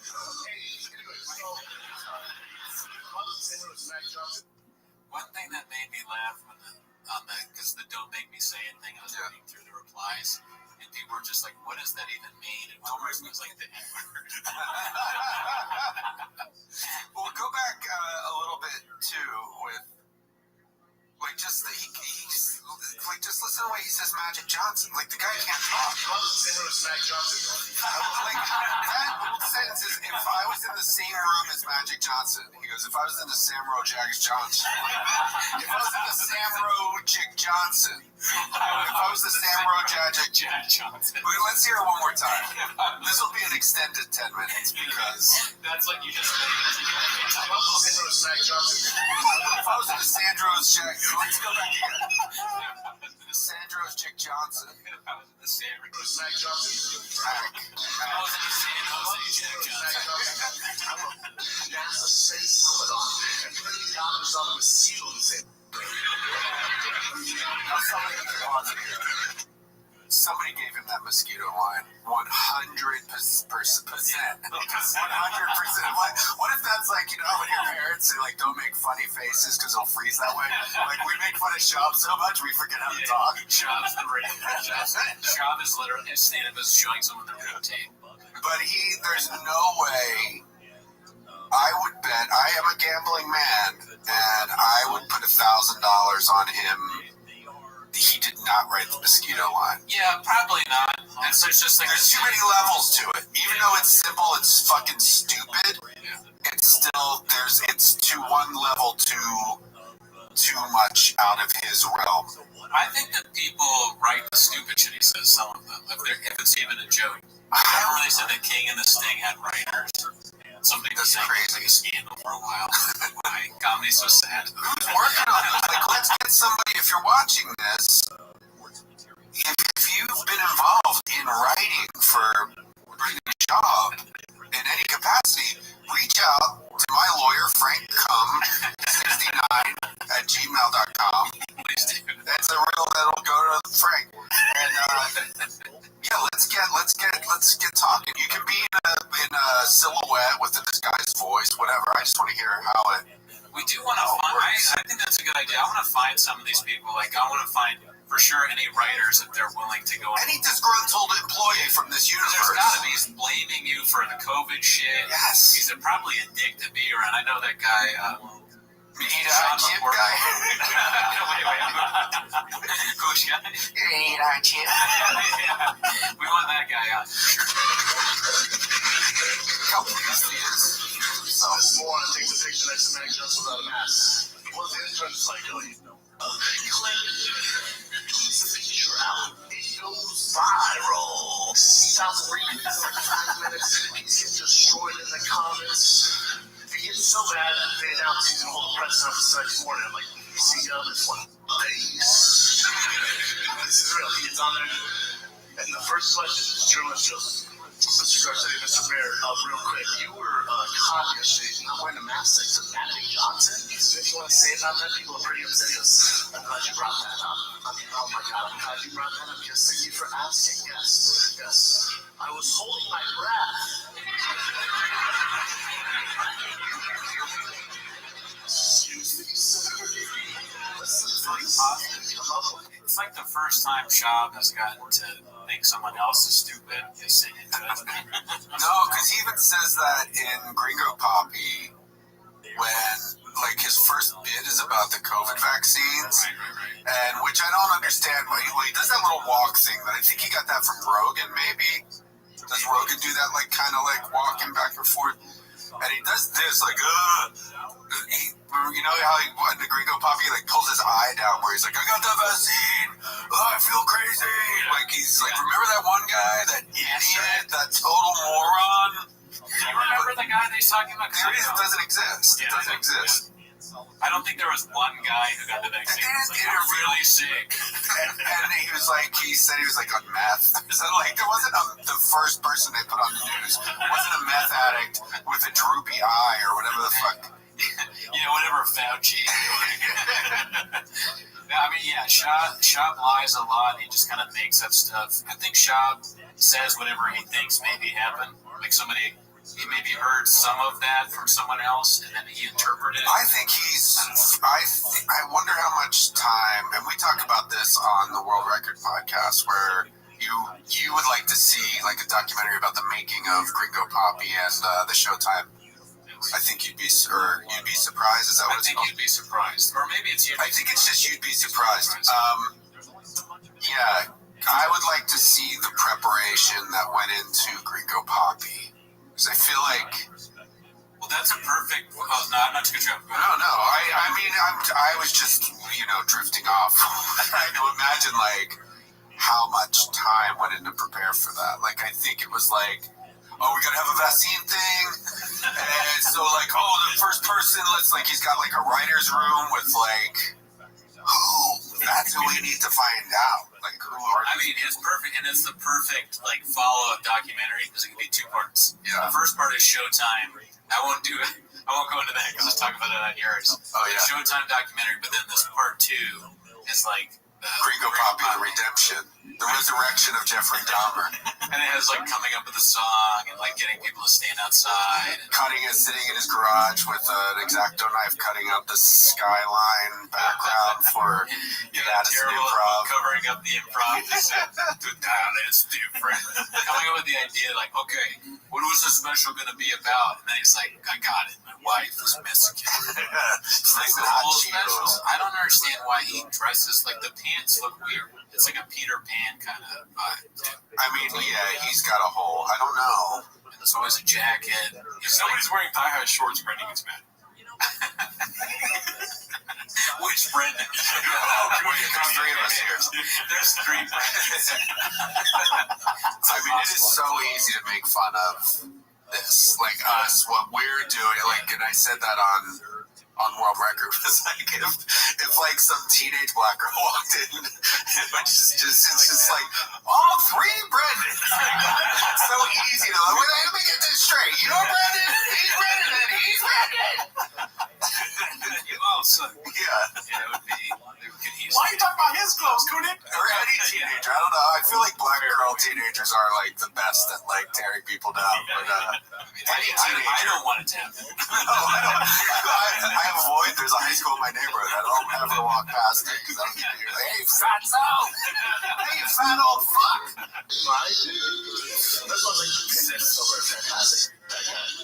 Where is that? I wonder where that is. It's not. Hey, I don't know what improv that is. It's also not something a 6-year-old would say. No, and like there's a part like, and I don't want to like keep rehashing these, but just the way he rushes through that in that clip too, where you were wearing a mask next to Magic Johnson or whatever, and he goes, "That's insane." I just made that part up. But she like, it's just crazy how he's gained zero. He's learned nothing after being on stage a lot in front of big crowds. Well, there's the famous thing of him. They're making fun of him for lying, but he says how much he's been on stage. Yeah. He's like, this guy asked him how long he's been doing stand-up, and he's like, oh, well, 6 years or whatever, but really 10 years because of how much stage time I've got. And it's ridiculous, but at the same time, he has gotten a lot. He should have a little bit of skill. Yeah, he should be better. The clip where he says something a 6-year-old would say, the obvious joke there, I think, is... not a good one, but the obvious one is to compare it to Clinton. With like, I didn't inhale. That's the obvious. I did not have sex with that woman. Or that. But instead, Shab is like my 6-year-old, and it just doesn't make any sense. Well, I feel like what he's doing now is trying to focus on, I think somebody told him, like, you just gotta be real, you gotta be yourself. So now he's like, so I wake up at 7 a.m., I'm in my underwear, I'm drinking coffee, my 6-year-old's there, I got my car out there, my lawn is situated like this in the front of it. It's like, no, he didn't say just describe your day-to-day activity. So now to his podcasting endeavors. This one's called The Incessant Need to Embellish Every Story. Croissants, sure, Brenda. Alright, let's see what this is. Ramping up for Halloween. How's those costumes looking? The mom, did you make the costume? I always prefer for the parents to make the costumes so it's a little more unique. My mom used to make mine. That's where you saw the French robot, the infamous French robot, which I will post every Halloween to the day I die. So you can bet your sweet chops. I'm going to post that coming up here. I was this French robot, and I handed out croissants to all the kids, and my mom was not happy.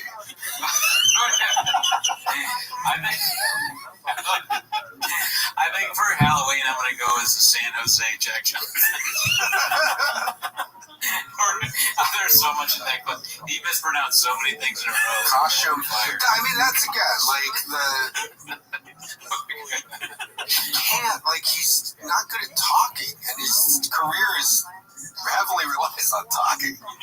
He broke Walsh's brain on that one. I mean, like, what costume? What was the croissant thing? Did you understand that? Well, he was a French robot, so he would give out croissants. And his mom didn't like that. I don't know. His mom made the costume of her. But she was mad because why? He was giving away pastries as a kid. Well, let's be honest, it's probably not real. Yeah, but I don't want to go. This has already been 20 minutes of show. But there's going to be a longer episode. I mean, we literally, it's like the Charlie Day meme, where you're like... Yeah, it's, well, I mean, I would like, whatever, we don't have to watch it again, but it's, I don't get the point, like... Oh, really, dude? Oops!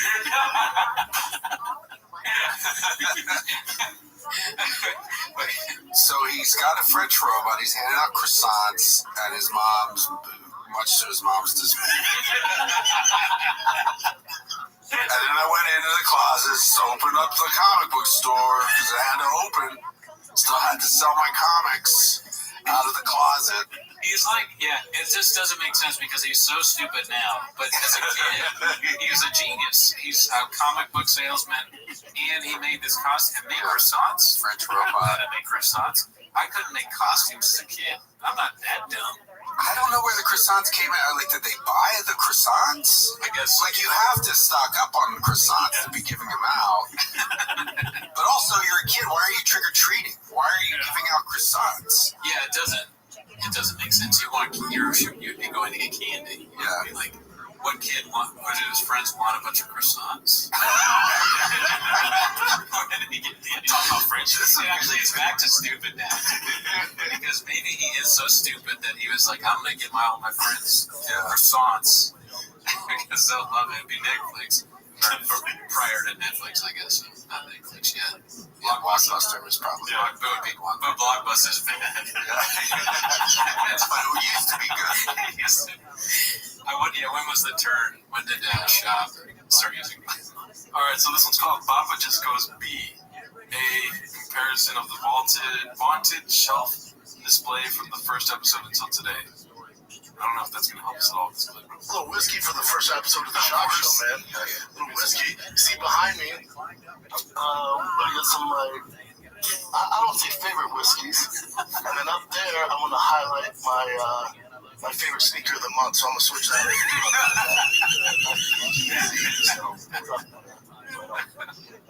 Toenail, but my favorite sneaker.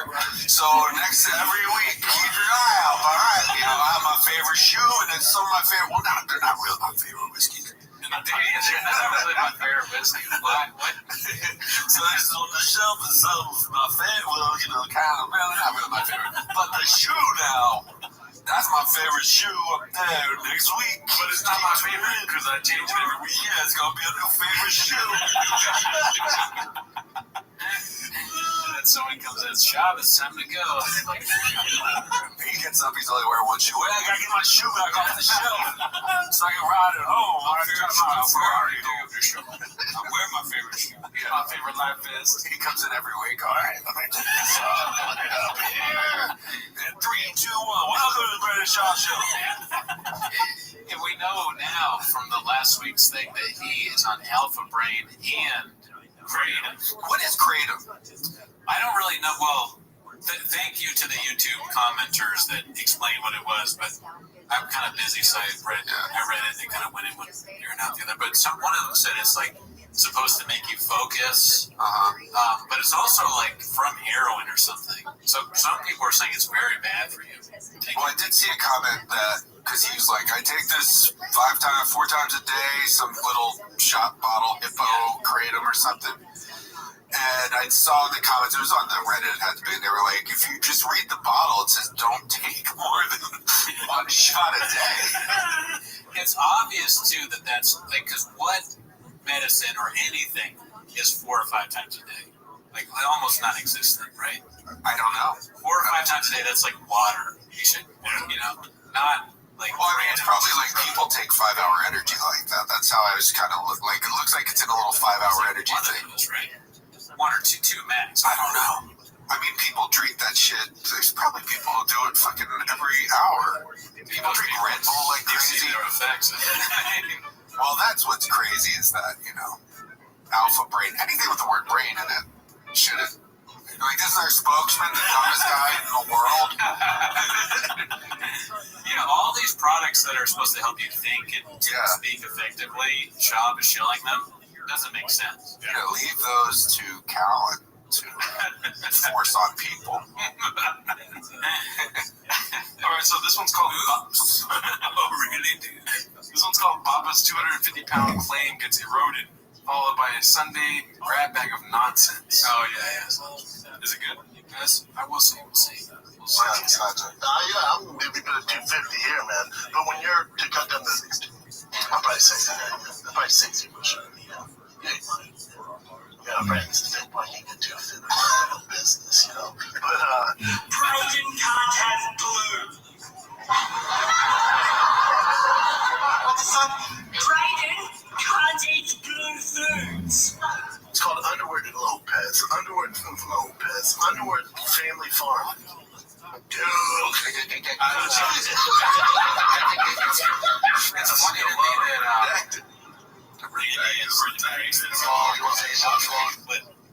Randy Feldface, like right at the beginning. Yeah. And he does not seem like the act that would just completely embrace, TFAK and like, but he totally has. Yeah. He's doing AMAs. He's so into it. Everybody likes this shit. Is it confirmed that it's the right that it is the real guy? Because there's so many layers of like disguise where it's like, no, the Randy Feldface is doing an AMA. Well, who? Like, who's the guy? Like, it's like, oh, it's a puppet. And then there's a guy, too. It's like, it's a, I mean, it probably, I don't know. I assume somebody did their homework. But, like, I don't know who, does anybody know who's working Randy Feldface, the puppet? Yeah, it's like an Australian guy or something like that. White guy. I shouldn't say everybody likes it, because I told you I was at a friend of ours' house, and we had a dinner party, and when I came over, it was like a nice dinner party, and then he saw me, and he was like, I'm going to put on the Gringo Pop. The two people that were at the dinner party were like, we have to leave. Not everyone's homeless. They want to be, though, for sure. Yeah, I mean, if they watched enough of it, I think. Yeah, there's a lot of, like, just putting on the Gringo Poppy. It's a lot for sure. You have to give people, like, a little bit of a credit. Like, you have to have, like a little van outside with a little school desk and a TV screen. Just like, okay, so here's classic clip. This one's called Movie in Silence. Papa wasn't there, but he chases them away. Let's check this out. My house got broke into, but I wasn't there. They did it when I left for stand-up, but my wife and Tiger were in the house. There's guns involved. I chased them. The cops thought I robbed the house. It was just a fucking mess. It's one of the reasons I moved. Who? Oh, wait, did he say, what do you mean he wasn't there? He said he chased her.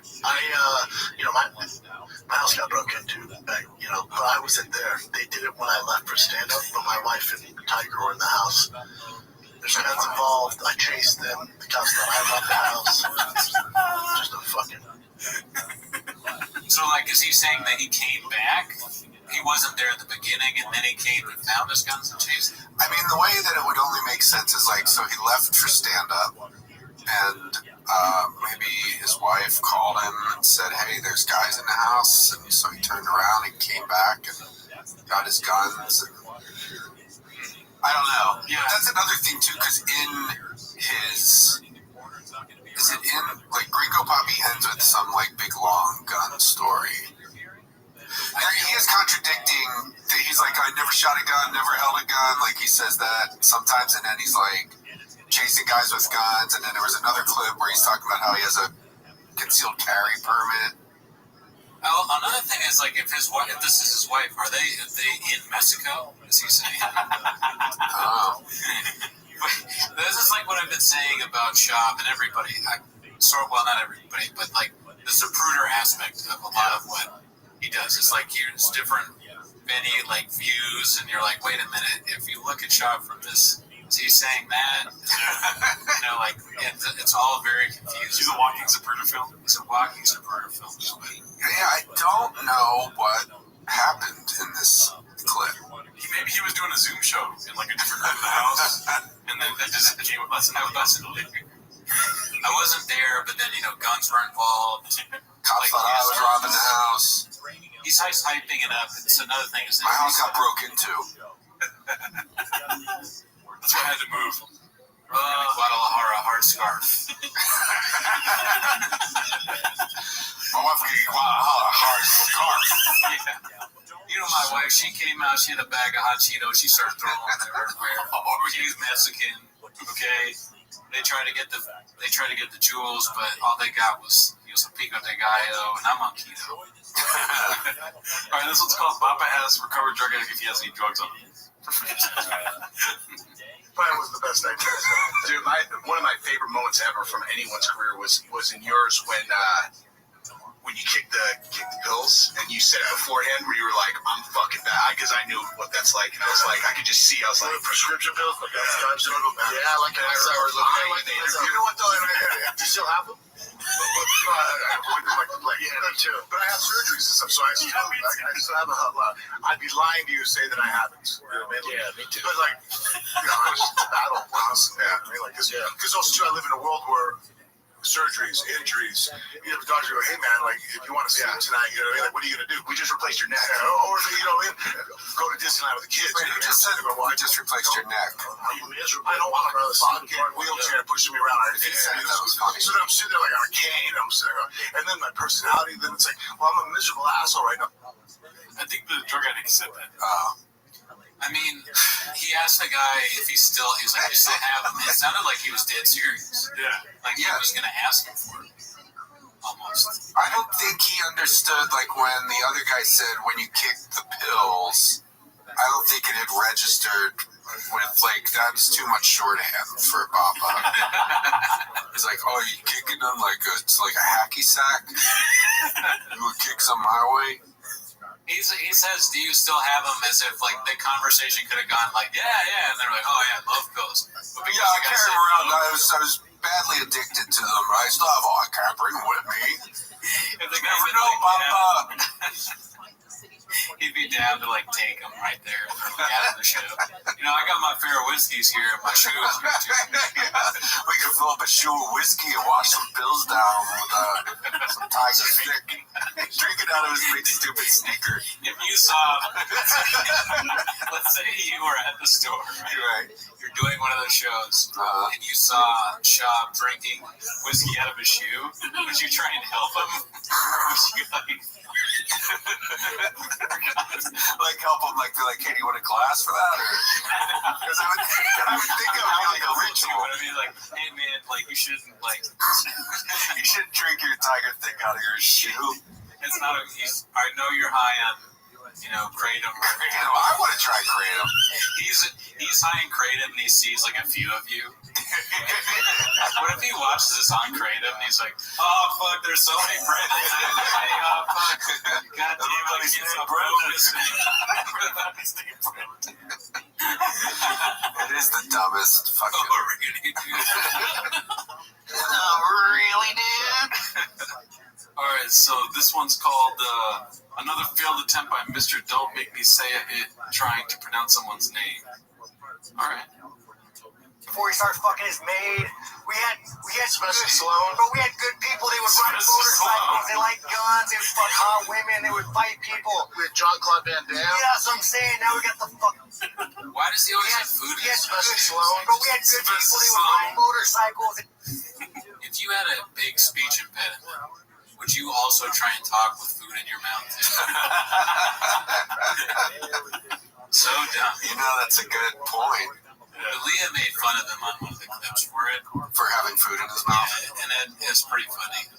I mean, watching him eat, again, I'm going to say it is fascinating. Just the whole style of eating. The tongues all the way out. Yeah, when he eats, he's a funny eater. Like, he's actually pretty funny at eating. That's right. Like, let's look at the positive. Like, instead of tearing him down, let's find positive things. He eats funny. Here's one thing I've noticed about the eating, like he's done once or twice. He'll say something absurd and then take a bite. Oh, yeah. And that's comedic. If he was doing that on purpose, not like my good friend Heather. If he was like, he's like, so your wife just died. And then he takes a big bite of like pork sandwich. Full sport. Well, that's what I think I say that on the world record episode that is also out now. That could be the eating thing. Might be a CTE. That might be indicative of brain damage. Sticking your tongue all the way out when you eat. Or this, you don't find the glass when you're trying to find the straw or whatever, or you can't drink. It's like that could be also be CTE. I don't know what CTE is. I mean, it's brain damage, right? It's just a certain, is it the concussion thing that the football guys get? Talking about UFC. Also, I want to talk about it. I don't want his house to get robbed. That's scary. No, yeah. If that really happened. Yeah. Oh, yeah. No, I'm not celebrating the fact that his house got robbed. I'm just confused as how he... It just doesn't make sense the way he described it. His account of events. It's got to be confusing and imagine being the cop that came. Exactly. That's what, it's got to be sucks for the cop because they're like, wait, you see, you weren't here, but you're here right now. Yeah. mean, maybe he admitted to doing some kind of fraudulent, like, insurance scam. I wasn't there, but I'll just chase him down the street.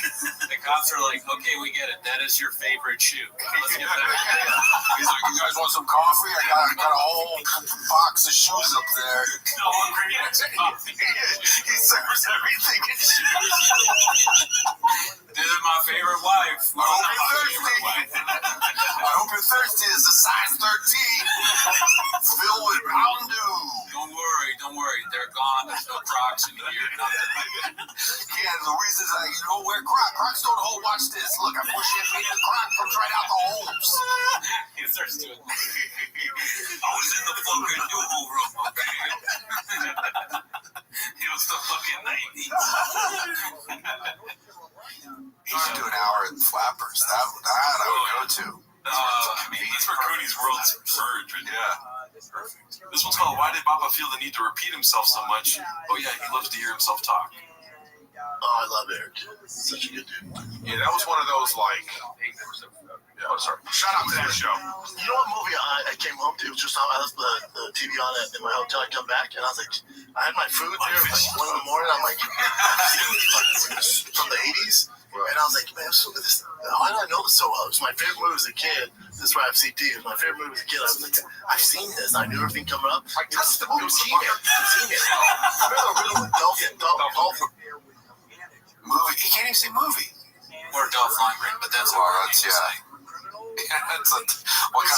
I've seen it. Remember the riddle with Dolph Lundgren? I've seen it. He was not able to say the name of the movie in his favorite movie, which seems to be a constant thing with Sean. This is not the first clip like that, where he's like, "Oh, I remember," and then that's there is one clip. It's way back. It's like him and Dalia and Eric Griffin. And Eric Griffin says he's like, like when you're kids or whatever, you're playing hide and go seek, and he's just sitting there and goes, "Great game." Dalia points out, he's like, this dumb motherfucker just said hide and seek is a great game. Like, he's total serious. He's like, you play these kid games like hide and seek, and he's like, great game. That's a great game. Yeah, and hilarious. And if you were a bully, you'd be like, all right, tell me the rules of hide and seek. Yeah. Just to see if he can do it. Because even if he knows it, which he probably does even with CTE, he would say a bunch of things wrong. Great game, never played it. He has like a dinner party. There's like waiters walking around, just trays with sneakers full of champagne and Tiger Thing whiskey, the sweet nectar. I can see the chip guy drinking out of a shoe. Shop told him to. You all right, Jim? Jen would probably say yeah to it too. Yeah. What did you think of the Mr. Rogers thing? You have an opinion on that? I think it's hilarious. He basically, somebody told him some urban legend. Maybe the person who told him that believed it too. Maybe. And he just was like, oh, I can't wait to show, bring up this newly found knowledge on my podcast or whatever. Did he bring it up because he was like that stupid? They just believe sort of this meme story. Or is it just that he's always really drunk? And he's just like, super drunk and just believe anything someone tells you. I don't know, man. I don't know. I could see... it's like that Seinfeld episode where, like, Jerry tells Elaine that War and Peace originally was titled War, What Is It Good For? And she, like, brings it up at some, like, her boss at a book thing or whatever, and she's like, yeah, did you know War and Peace? And so, like, I feel like it's kind of that. Yeah. Give him a telephone. No, just somebody told him that story, and possibly they believed it, or he read it somewhere and didn't realize it was on, like, a joke website.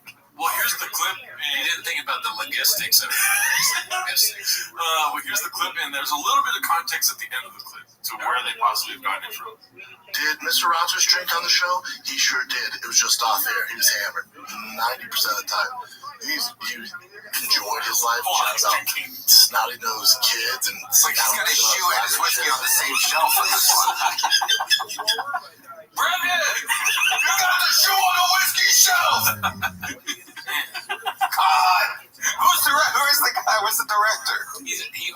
talking about Mr. Rogers like not liking the kids. Yeah. Mr. Rogers' whole thing was how much he liked kids. Beat down basement. You know, he was a sniper in the military, like one of the most decorated snipers. Dude was a savage. Yeah, you didn't know that either, huh, Mark? Murder. Yeah, beast. Wait, did you guys know? I can't believe this. I just read this. Did you guys know that Mr. Rogers used to be in the Navy? Tatted up, just like sniper, killed guy. I never knew that. That's crazy. Just like a whole other life that we never knew about. He used to drink before the show. He was completely like wasted. It's crazy. It's all in the movie. That guy's homeless. No, you need to read him his lines. Yeah. I see him pop up. I don't know his whole story, but obviously he does some kind of MMA show. I mean, he's like the best MMA commentator. He's one of the really big ones. Is he like with Rogan and on the ring side, or he just has like a show? The UFC actually hated him for the longest time. Like, he's got the biggest MMA show, MMA News. I mean, I don't know too. This is more of an Oathman type question. He'd know right away. But when he'll watch this, he'll be like, oh, but yeah, I think he's just a commentator, kind of like that Lee Thomas. And then Shab steals from both of them, I think. They definitely look like he hears their opinion on stuff and just sort of regurgitates it. Shab isn't. There's a different clip where he finds out that he's wrong at the end of it. Oh yeah, the Mr. Rogers. Yeah, we watched that on. Where he's like reading, he's like, and then Chop's like, nope. It's just so ridiculous. We talked about it in the last one, but the idea that to think of Mr. Rogers in like the jungle on camera, he's got like the way you think about was like Martin Sheen. Marlon Brando, Apocalypse Now, Platoon, or Deer Hunter. Mr. Rogers in the Gideon Museum. Well, neighbor. Well, that's all the clips. What's that? That's all the clips. Oh shit! All right, well, thanks for tuning fun. in. We had a big show. Welsh, thank you so much for coming on. Thanks for having me, and this is you're feeding this dark monster that the big fat cat. Watch if you haven't had enough, go to World Record Podcast and see some more. And I don't want to. This has been a long one for you guys. Join if you like to join the Discord. Frank comes on there. Wadsworth, Protein Farts. Protein Farts. That's that new guy's name. And this is so ridiculous. This is the kind of self-promotion where people tune out. There's one guy that always comments. What's his name? Comments. Shout out to Dang Frankie. Dang guy. Gua's always up in there. He's always up in there. Just what's that girl's name? Jessie. Jessica's a G. Jessica's a G. Thank you. All right, that's enough. Thank you so much. Tune in next week. Bye. Hello everyone, it's Billy Corgan here, and welcome to my new show. At Grainger, we're for the ones who pay attention to every little detail. The ones who fuss, tinker, and sweat the small stuff. Because the tiniest thing can make the biggest difference when it comes to keeping business moving. We get it. We're the same way. Offering access to product experts to help you quickly and easily find what you need. So whatever your industry, you're always getting professional grade products. Call, click Grainger.com, or just stop by. Grainger. For the ones who get it done.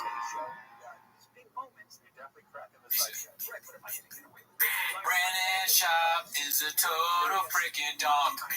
Brandon Shop is a total freaking donk. Brandon, can't you see? For the homeless cats and me. We know it might be wrong, but we're watching 10 minutes of shop.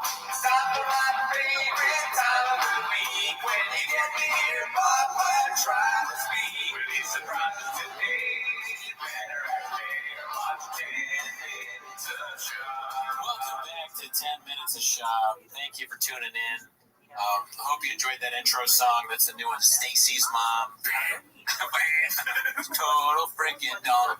We just did a poker episode on the actual podcast, so that's why the dog came out.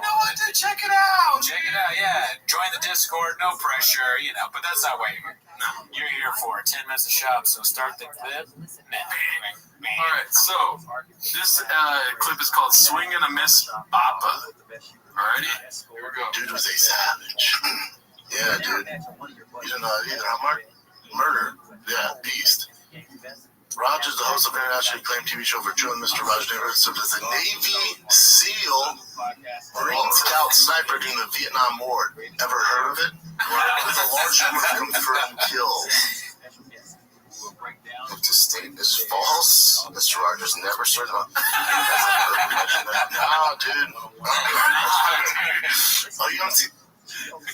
Oh my God! I don't even know where to start again.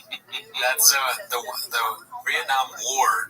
That was a good one. And then, ever heard of it? Like it's a cool thing. Yeah. Remember how cool that? Ever heard of it?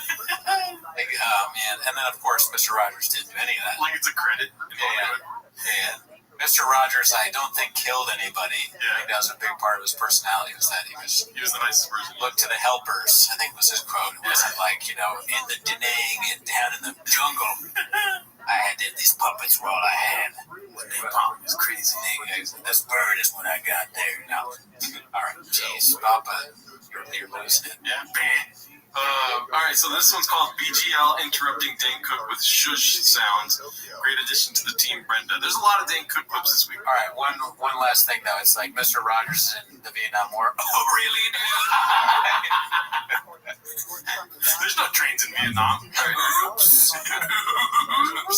It's that store, because the store is still open in some places where we were filming the Employee of the Month scenes and others. Is that an actual Costco? Yeah.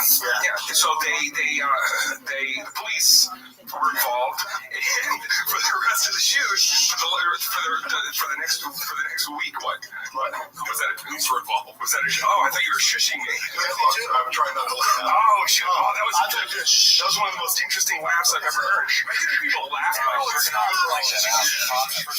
Do you think that Employee of the Month is like one of Shop's favorite movies? Maybe he's like really dude, excited. they're chilling in the rafters at Costco. It's fucking dope, dude. It's gay. This looks like a fight that's brewing between Dane Cook and BGL. Yeah, that would be interesting. Well, Dane Cook strikes me as somebody that likes to fight. Maybe he definitely seems to have a temper. I've seen him on stage like get really angry at the crowd. Yeah. So I would like to see Dane Cook beat up BGL. I think I sided with Cook on that one. I want to see Dane Cook's on Tweeties, dude. But I also no violence. No violence. I don't support violence. People take me seriously for these things. All right, so this one's called "Someone Finally Said It" and someone's reading comments. I don't know what that is. Comments. Thanks for watching, liking, subscribing. And then you can head on over to our page. We're running. We're running now, baby. Yeah, we kind of. If you're talking about the page. Well, yeah, you're cutting me off, so it's it's highly annoying. But you I thought can you be were on talking that. about Adam Ray's wedding. No, Adam Ray's wedding Patreon. People, that's in the comments. Brandon's cutting people off. It's okay. It's one of his things. It's what I do. It's what he does.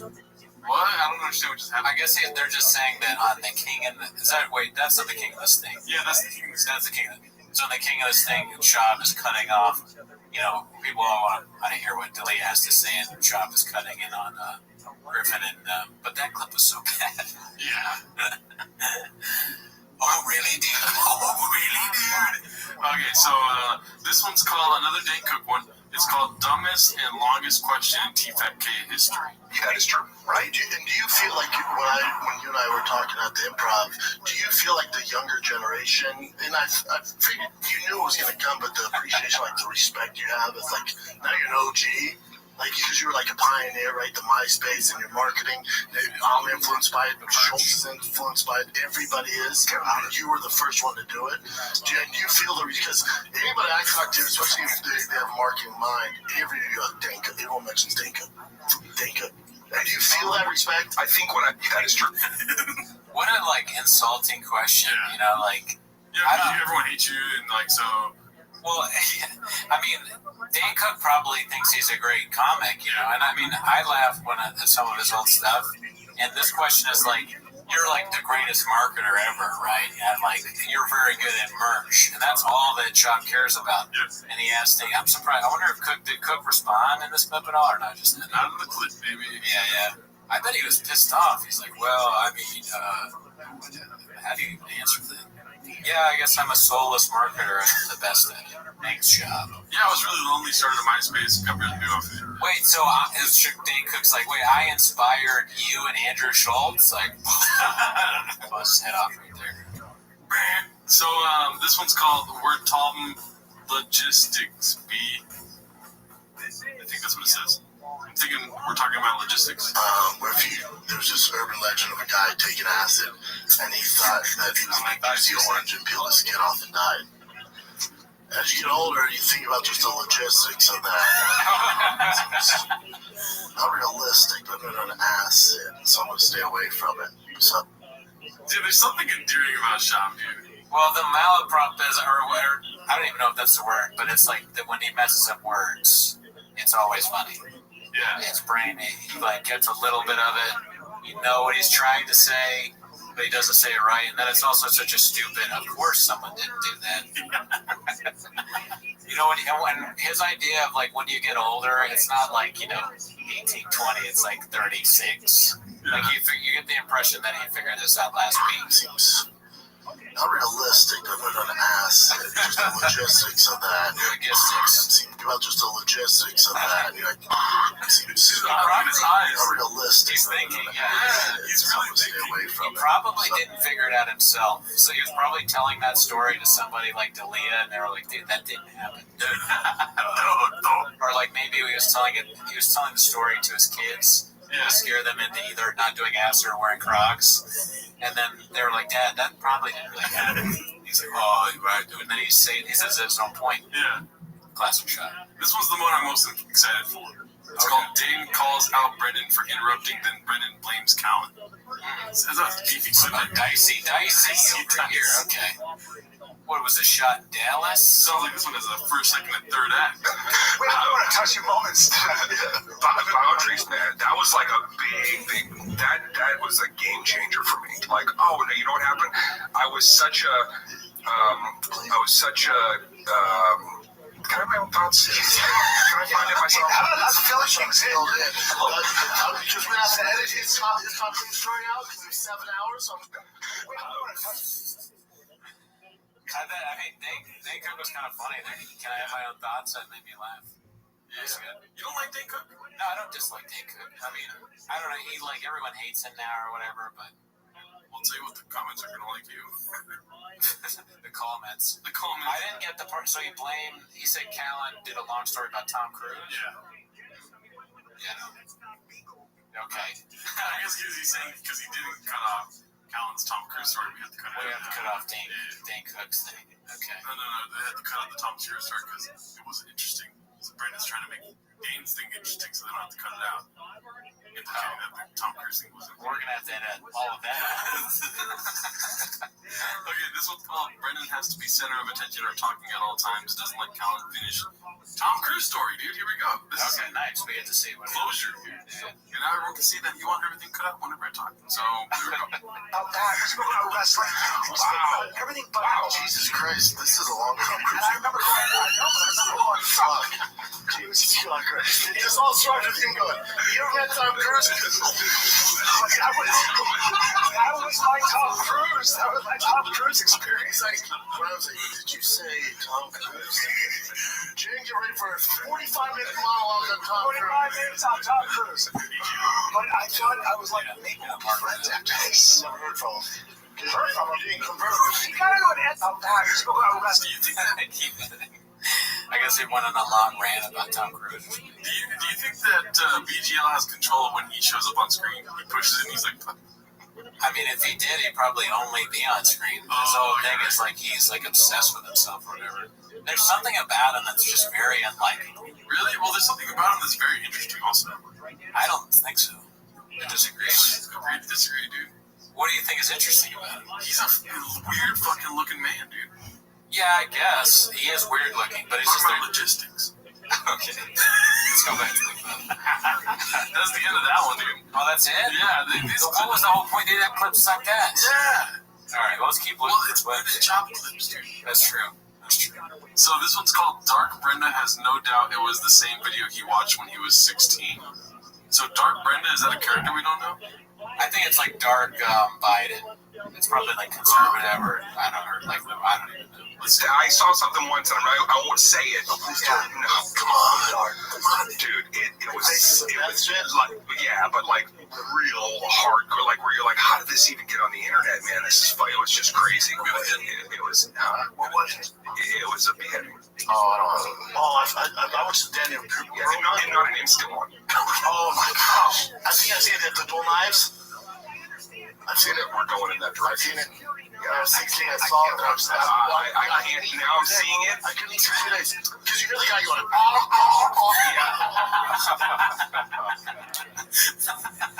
I couldn't hear what he was saying because of his speech impediment, but then the end when he does the sound effect is just like so insensitive. Yeah. That classic show. He brings it home every time. Yeah, dude. Okay, so this one's called Sweet Nectar Bee. We all fucking suffer from mental illness. But you don't suffer from mental illness? I don't. You never went through depression. You never contemplated suicide? Never. You're a fucking sociopath. Maybe. Nobody that's fucking. Let's take another little break from chatting and shoving food in our mouth with Sean Strickland. Kids, I know you've heard about it by now. That Tiger Thick Sweet Nectar. We're winning all sorts of awards. You see it online. You see it all over. That's so they're talking about suicide, and then it goes to him in a Pharrell hat trying to sell a shitty whiskey that's $100. That's Sweet Nectar. Why does he think anyone's gonna buy it if he keeps saying that? Yeah. Who calls whiskey Sweet Nectar? It's like that thing that you hear when it's like, that's my nectar, you know, and he's like, whoa, I never thought of liquids that way. I wish he had done the mask thing, like where he's like, we're welcome back. We're back, blah, blah, blah. Yeah. All right, let's see, what else? So you want whiskey? Is this placement edited by Chang? Well, you probably don't know. Is it edited by Chang's, or is this just part of his like food thing where he I'm like pretty doesn't sure this add? is edited by Chang. Okay, well, let's keep playing. Here goes. People are like, how can I get it? What are we doing? Oh my God, what are we going to do? Well, guess what? We just restocked, Daddy. That's right. If you go to thickboy.com right now, click on Tiger Thick. You will see the Sweet Nectar is in stock and available. Shipped straight to your door. Go to thickboy.com, click on Tiger Thick, and it will be shipped to your door. That sweet, award-winning nectar. This episode of Food Truck Dives with Sean Strickland is also brought to you by the best creative. It seems like that clip he seemed like pretty sad. I think that's why they cut it together, because he's saying like, nope, never depressed, and then it's him being like, yeah. He couldn't even sell it. He's like, this is my last one of the day. I'm surprised because he's usually so amped for that shit. Yeah. He must have done a lot of podcasts that day, or maybe read some of the comments, or he watched a 10 minutes of shop clip right before, and he's like, that fucking asshole. Maybe he watched two jerks. He walked too many people to their truck. Too many truck walks. They got denied a bunch of times. And he's still, what is happy? All right, let's keep going. Happy Hippo. Planet Earth, that's right, baby. Kratom. Now, a lot of you guys are like, man, I'm thinking about trying it. I don't know. It's kind of the Wild West out there. It's like CBD about 6 years ago, and now CBD is everywhere, and you can trust some companies. Well, guess what? Trust your thick friend here. I take this Kratom because the only Kratom I trust. Those other brands, I'm not sure. Can't vouch for them. The one I can vouch for that I use on every single show that you watch me on, and if you come to my stand-up shows, every single time I'm using Happy Hippo Kratom. That's right. It's the only brand I trust. I take the pink lemonade shot 3 to 4 times a day. Sometimes wrong. All good. I enjoy it. It helps me sweet. You don't know what I can get. If you want to use the best focus product I've ever used, and guess what? It's all natural. That's right. It's all natural. No gimmicks. We got you covered. This can't be true. HappyHippoHerbals.com. Use promo code FitBoy for 20% off for life. He drinks all the the nectar, sweet nectar, and then he takes 3 to 4 Kratom shots and Alpha Brain. But this is the effect. Why do you think he's telling the truth? I guess it might be lying, but that would make sense. And this is why he's like this. Yeah. And he looks all tired and shit. This doesn't make me want to buy a Happy Hippo. Alpha Brain. Or Alpha Brain or any of that stuff. It seems like I don't know what Kratom does. I guess it helps you focus, he said. I feel like Brandon Chop's the only way to get you sober, dude. Oh, yeah, I see the effect of the shop, and I'm like, I'm done. I don't know. That's crazy. All right, let's see if you can finish it off. Let's hear. You share that with your aunt, freaking gay sister, whoever it is. Oh, really, dude? Why is your sister gay all of a sudden? Did he you share it with your straight sister and your aunt? See, the women in your life need kratom. That's what Shop says. Kratom and cures gayness. Is that what he's saying? Of course, someone's gay. That's what Shop world. But you imagine you talk to the Shop. You're like, man, my sister's really going through something right now. And he's like, well, fill her up with kratom, and your gay aunt too. My aunt's not gay, Shop. Well, she's not funny. Gay sister. I've never heard anyone refer to the lesbian sister as their gay sister. Yeah, all right. He's losing it. Yeah, he is. But friends, nephews, cousins, your MySpace top 5 friends, if you're still doing that stuff, your Grindr profile, your Tinder profile, whatever you want, use the promo code ThickBoy for 20% off for life. All you gotta do is go to happyhippoherbals.com, use promo code ThickBoy, 20% off for life. Use it as many times as you want. You will. I gotta say, I'm not a really big fan of his choice of hat. Yeah, that's a pretty wild hat. I don't know. I mean, for a guy that criticizes the shoe wear of his children, a hat like that is a pretty awesome. MySpace top 5. MySpace top 5. What are you talking about, Chop? All right, we have one more clip. It's called Brendan Chop, the Geographer. You ready for this? Yes. That sounds great. All right, let's see here. I don't know. Dikembe Mutombo is straight from Africa. No, I know. Nigeria. No, he's from Africa. Dikembe Mutombo? What do you think he's? No, he's not from Nigeria. No, but is he from Nigeria? No, he's not. He's from Africa. I know you. I can tell you this. I know you've never been to Staten Island, and I know you've never been to Staten Island. I'm going to Rhode Island soon. Season 2, we went to Europe, Africa, and You went to Africa? well, just for one location. We were in Morocco. Jesus Christ, dude. People say Africa like it's a country.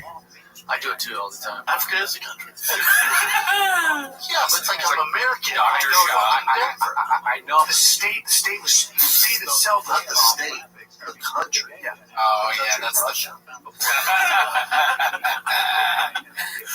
Geographer's Brennan Chop. Russia State. You see that? Brennan Chop. Modern day geographer. And then he's got his ridiculous hat on in there. Yeah. See, that's so. I've been to Rhoda. Chop is fascinated by the idea that somebody could go to Africa. Beyond the fact that he thinks it's a country and Nigeria is not there. Yeah. He doesn't know it's a continent, which is great. I want to ask Chop, be like, what are the 7 continents, Chop? Well, there's Joe Rogistan, Big Whiskey Squad Land, Big Boy Squad. Well, that was 10 minutes of Chop. Thanks for tuning in. Join the Discord. We're shopping it up in there. People are giving us ideas for songs. We haven't taken any yet. This week's was Stacy's Mom by Fountain of Wayne. But yeah, man, if we keep getting people on there, maybe we will do longer episodes. And there's also the Halloween episode. We may or may not do me dressed up as BGL briefly. Yeah. So we'll see. Thanks for tuning in. Tune in next week. Bye. We all have their player part. Donate my plasma. I'm your Mickey Mouse. We deserve respect as much as everybody else. Put an apron on me, 'Cause I'm homeless as fuck. put an apron on me, Pull the shop clip up. put an apron on me. You know I'm thick boy buff. I'm shy, protected as fuck, trying to get in it, but walking to my truck. Stop by my favorite time of the week when you get near Papa try to speak. We'll be surprised today. You better actually watch 10 minutes of shop. Welcome back to 10 Minutes of Shop. Hope you enjoyed that new song we did, and hope you joined the Discord. We're chopping it up in there. Got a lot of great people. We need more song suggestions. We can run out. Yeah, suggest some songs, because every time it makes the episode start later, because we're like, should we do Still Not a Player by Joe and Big Pun? Should we do Sean Paul? Yeah, it wasn't me. All right, but you didn't come here for that. You came here for 10 minutes of shop, so let's start the clips. Flip it up. Flip it up. All right, so the first one's called Papa Casually Stealing Material from Andrew Scholl's new special, Infamous. It's so ridiculous. Yeah, mine's merch sucks though. He needs help with his merch game. Yeah, Trump's merch is lit. I don't like it, but I'm just saying that thing went viral. The hats. Biden stickers. I see Biden. No, I know. I'm just saying that as far as Biden merch goes, his merch sucks. Bumper stickers. Biden's merch sucks. The only place you'll see a bumper sticker for Biden ain't got no merch.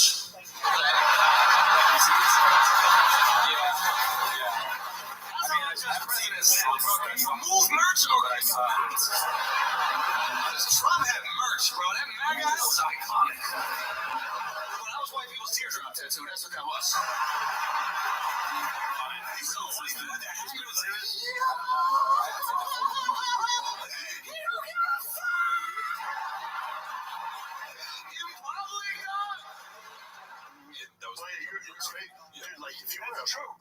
If you wear a red MAGA hat, you're like, holy shit, that guy is edgy. He's edgy.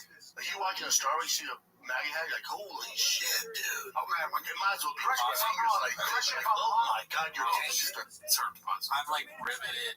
Just wanted to say if he does the teardrop. I know, that's what I'm waiting for. Because I'll defend him before a little bit because everyone has talked about this. This is a hacky merch thing. Like, he is not stealing at all so far. Okay. Because, like, I mean, I've tweeted about Trump and merch. That's his thing. It's like, of course, that's all Shab can see because all they talk about is merch. Yeah. There's merch on the stupid table, probably. They got the Tiger Thing whiskey.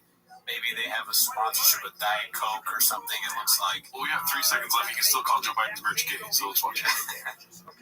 But correct me if I'm wrong. When you're in places like... No teardrop. No, so yeah, not at all, really. I mean, Shab may have stolen it because Shab, he has no material and he has no original thoughts, really. He just kind of hears what other people say. Yeah. So he might have, but, like, that's not really, like, yeah. All right, so this one's called Brenda Gets Approved Wrong, so decides to move the goalposts in order to win the argument. Classic B. How long? I know the titles. They're longer than the actual clip. They're so great. Oh, this one's 3 minutes long. We'll watch the whole thing. I'll cut up parts that aren't funny. Or even her dance. Shakira is? No, Shakira does. Oh, Shakira. Not J-Lo. Not even close. You think J-Lo has a better voice? Please take that. Her catalog, her song. That's adorable. Please take it back. You don't know what the fuck. You think that J-Lo has a better voice? J-Lo cannot sing for shit. Here's one thing that bothers me about this already. I hate when, like, the bro guys pretend to like something more than they do. And they think it's funny that Callan thinks it's, like, hilarious that he likes J-Lo's music or something like that. No, dude, I don't really care about this. Just another fucking stupid hack hole thing that these guys do. But I will stand by Shakira singing over J-Lo's all day long. See, that was just a burr right there. See how it did? I mean, Shakira's pretty good. She's pretty good. She's better than J-Lo. Yeah, I don't really like any J-Lo songs, but there's like 1 or 2. Like that She Wolf song's pretty good. That's a good song. Yeah. Ken, do me a favor. Hold on, let's just... No one would agree with you. Let's see. Hold on. Let me do this, B. Let me help you. You're 55. Let me help you out there. Holy fuck. Go to hilarious album sales, Jennifer Lopez. Album sales have nothing to do with it. Two likes, 2 more? No, that's... Okay, McDonald's sells more hamburgers and has other... Do you see how BGL is blanked out? Yeah. We have to make sure that he's blanked in every video. I forgot once. Yeah. I would apologize to the viewers for that. It was a mistake. At least we talked about it when we watched. We planned on blanking it out. Yeah. All right, we'll see. You can't Then what? McDonald's makes a good hamburger. Then what? They don't make a good hamburger compared to what other...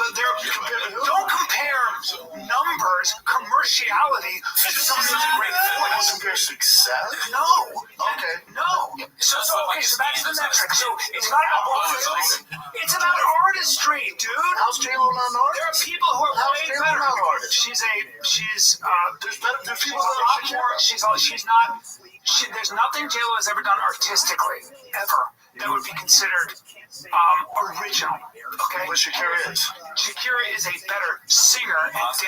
Yeah. Sometimes it seems like these two are literally being forced to podcast. It does feel like that. Like, they're stuck in this room, they can't leave, and that's why he's doing this weird, like, sitting like this, and Brian is sitting all crazy. is because somebody has like forced them for 24 hours to be in this podcast studio, and they have nothing else to talk about.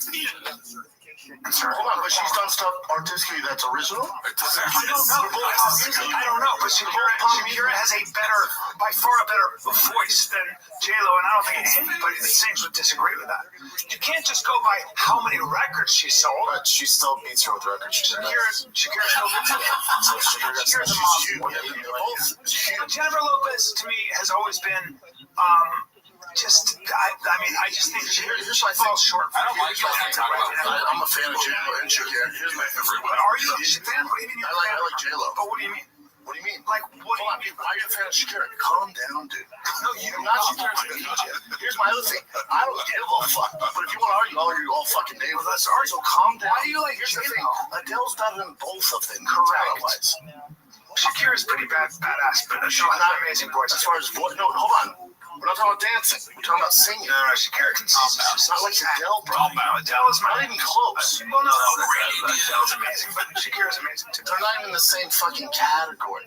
Nobody would say that. I don't know. I mean, I'm a huge Adele fan. Adele compared to Shakira. Shakira can sing. Compared to Adele, dude. She's a once-in-a-lifetime fucking voice. Adele's ridiculous. Yes. She's great. But Shakira... So that's your point. Your point is Shakira's better because she has a more... better voice, right? I think Shakira is a... This is quintessential chop, fuck, I can't even talk. Yeah, this is a very boring clip about like them pretending, or maybe they're serious. They like really are into Adele, Shakira, and J-Lo. Just like I can't believe people watch the show. Yeah, I'm in a Def Leppard, dude. Put an apron. Yeah, it was more like put an apron on me. You know what I'm saying? Put an apron on me. Yeah, it was boring as fuck. Put an apron on me. Taylor fucking Shakira's really hot. She is the best one. I know the room. Shop and Calvin are fucking poop. Suck it. Keep your hand on your dick. Take your hand off your dick. Is that the CTE? Jesus. It's been on his hand. His hand has been on his dick the whole fucking clip. Yeah. So strange. That's how good she is. But that would be worried about my Shakira J-Lo's the exact same. She's got apparently you're some big Shakira. No, I am a fan. I am. She's not Adele. But she's pretty amazing. Walsh was talking about, I forget what he said, but he was sort of making fun of, Brandon Walsh was making fun of the sandals thing that Callan always does. Yeah. He always just like the jeans and the sandals, just like a real piece of shit. Yep. Not a good look. Shout out Brandon Walsh. Shout out Walsh. World Record Pod. There may be some, well, you know what, they posted us some Changs. Again, they posted Walsh and Changs. He talks a little bit about me, so somebody wrote like, the post was like, Brendan Walsh, homeless again, or something like that, and it says 10 minutes. So we actually got, this is probably the first time. Well, no, I think we've been posting before. Oh, shit, yeah. Shout out. Yeah, thank you. Thank you, Changs. I think that's the end. She's amazing. She's I think... Next clip. Oh my god, it's so frustrating that they don't even get to a conclusion. Yeah. That clip made me homeless as fuck. Yeah. You know, I was already pretty homeless, but that one, super homeless now. All right, so this one's called Callan and Shop Use Their Hands to Make a Living. A lot of implication there. I'm not sure if I trust anybody who doesn't use their hands to make a living.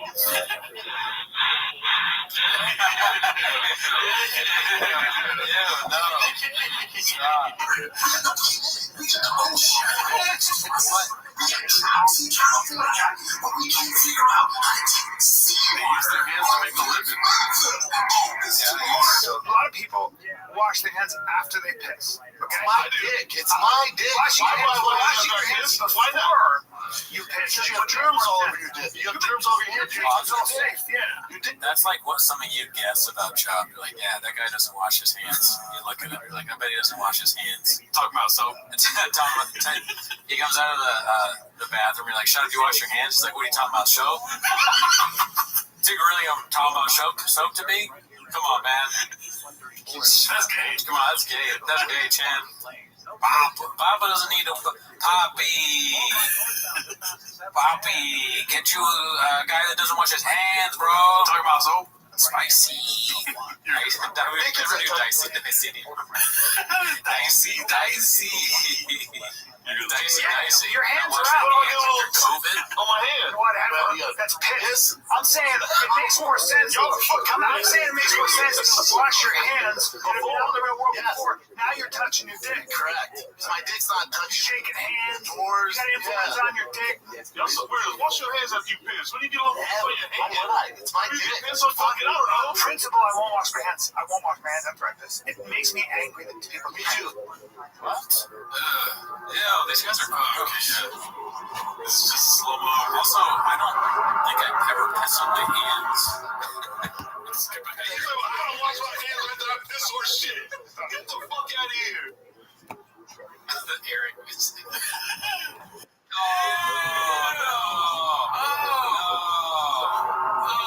What the fuck? This is a.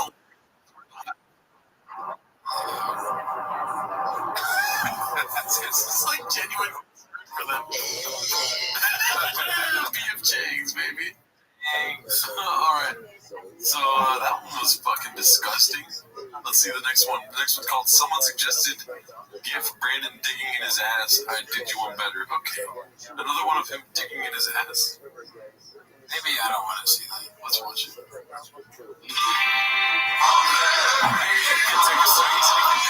We edited that last one out because it was stupid.